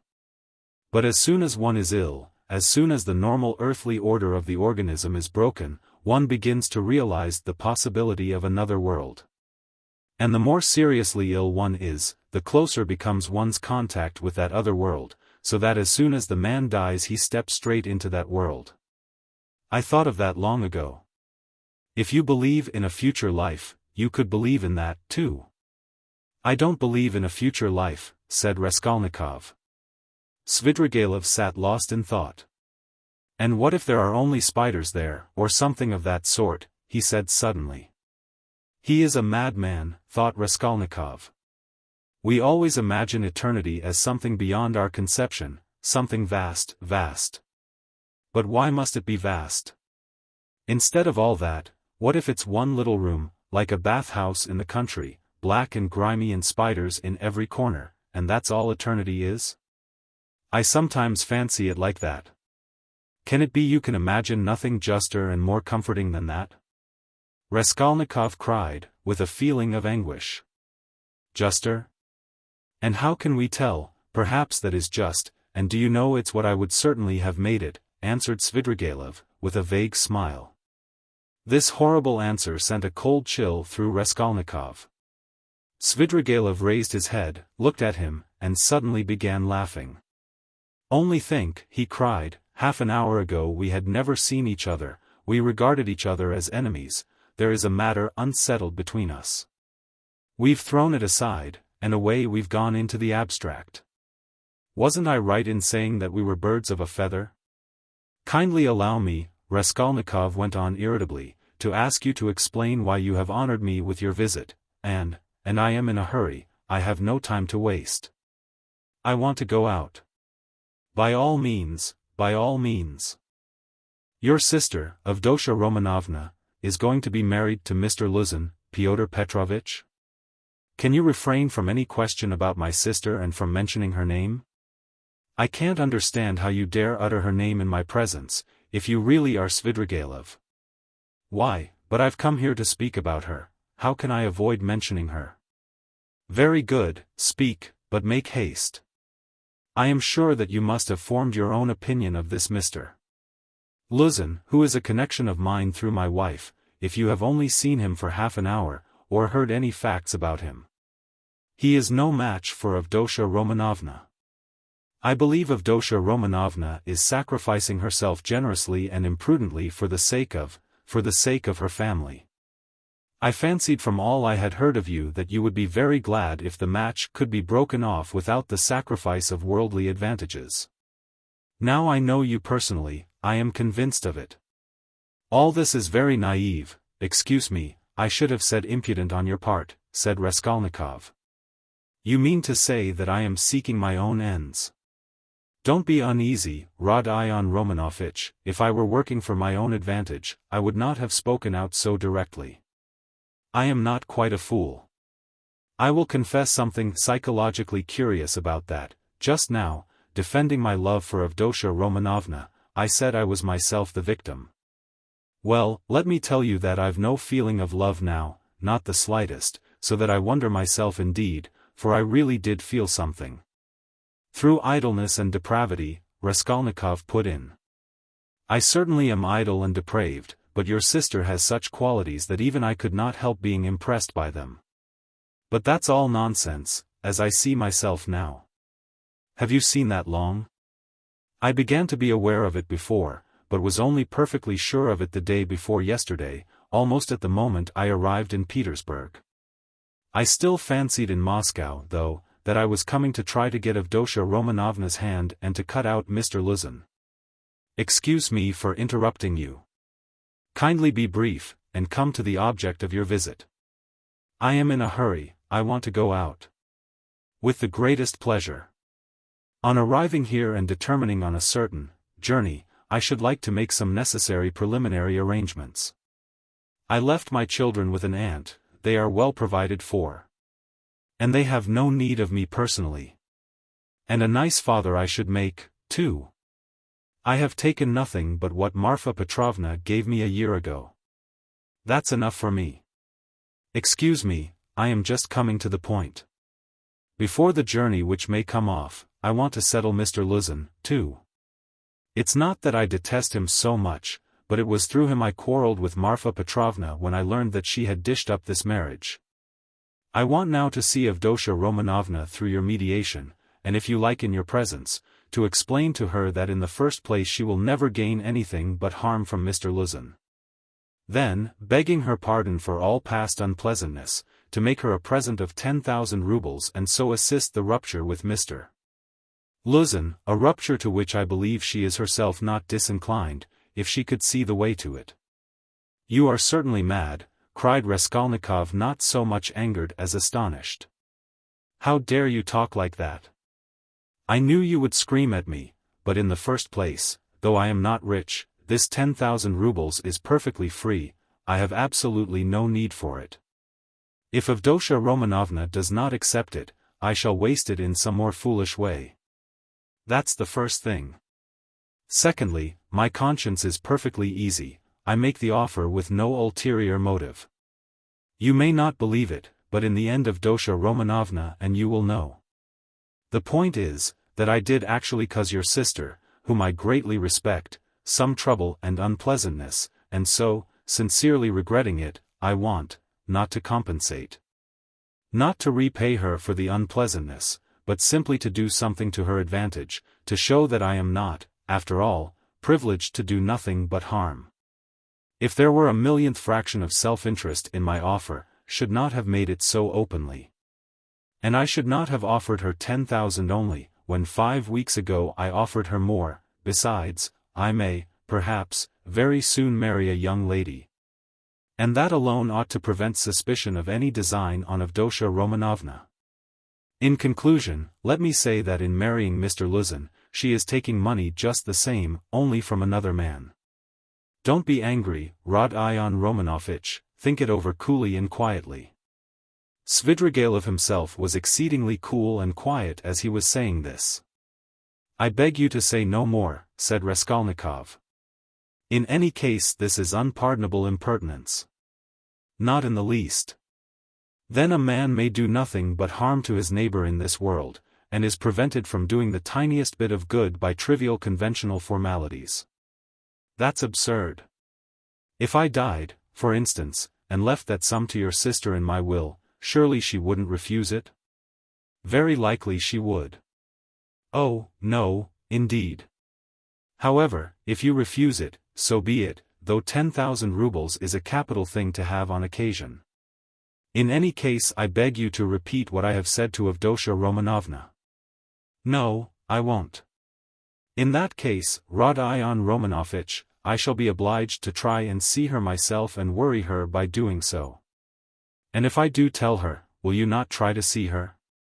I don't know really what to say. I should like very much to see her once more. Don't hope for it. I'm sorry. But you don't know me. Perhaps we may become better friends. You think we may become friends? And why not? Svidrigailov said, smiling. He stood up and took his hat. I didn't quite intend to disturb you, and I came here without reckoning on it, though I was very much struck by your face this morning. Where did you see me this morning? Raskolnikov asked uneasily. I saw you by chance. I kept fancying there is something about you like me. But don't be uneasy. I am not intrusive. I used to get on all right with card-sharpers, and I never bored Prince Sverby, a great personage who is a distant relation of mine. And I could write about Raphael's Madonna in Madame Prilakov's album, and I never left Marfa Petrovna's side for 7 years. And I used to stay the night at Vyazemsky's house in the Haymarket in the old days, and I may go up in a balloon with Berg, perhaps. Oh, all right. Are you starting soon on your travels, may I ask? What travels? Why, on that journey, you spoke of it yourself. A journey? Oh, yes. I did speak of a journey. Well, that's a wide subject, if only you knew what you are asking, he added, and gave a sudden, loud, short laugh. Perhaps I'll get married instead of the journey. They're making a match for me. Here? Yes. How have you had time for that? But I am very anxious to see Avdotya Romanovna once. I earnestly beg it. Well, goodbye for the present. Oh, yes. I have forgotten something. Tell your sister, Rodion Romanovich, that Marfa Petrovna remembered her in her will and left her 3,000 rubles. That's absolutely certain. Marfa Petrovna arranged it a week before her death, and it was done in my presence. Avdotya Romanovna will be able to receive the money in 2 or 3 weeks. Are you telling the truth? Yes, tell her. Well, your servant. I am staying very near you. As he went out, Svidrigailov ran up against Razumihin in the doorway.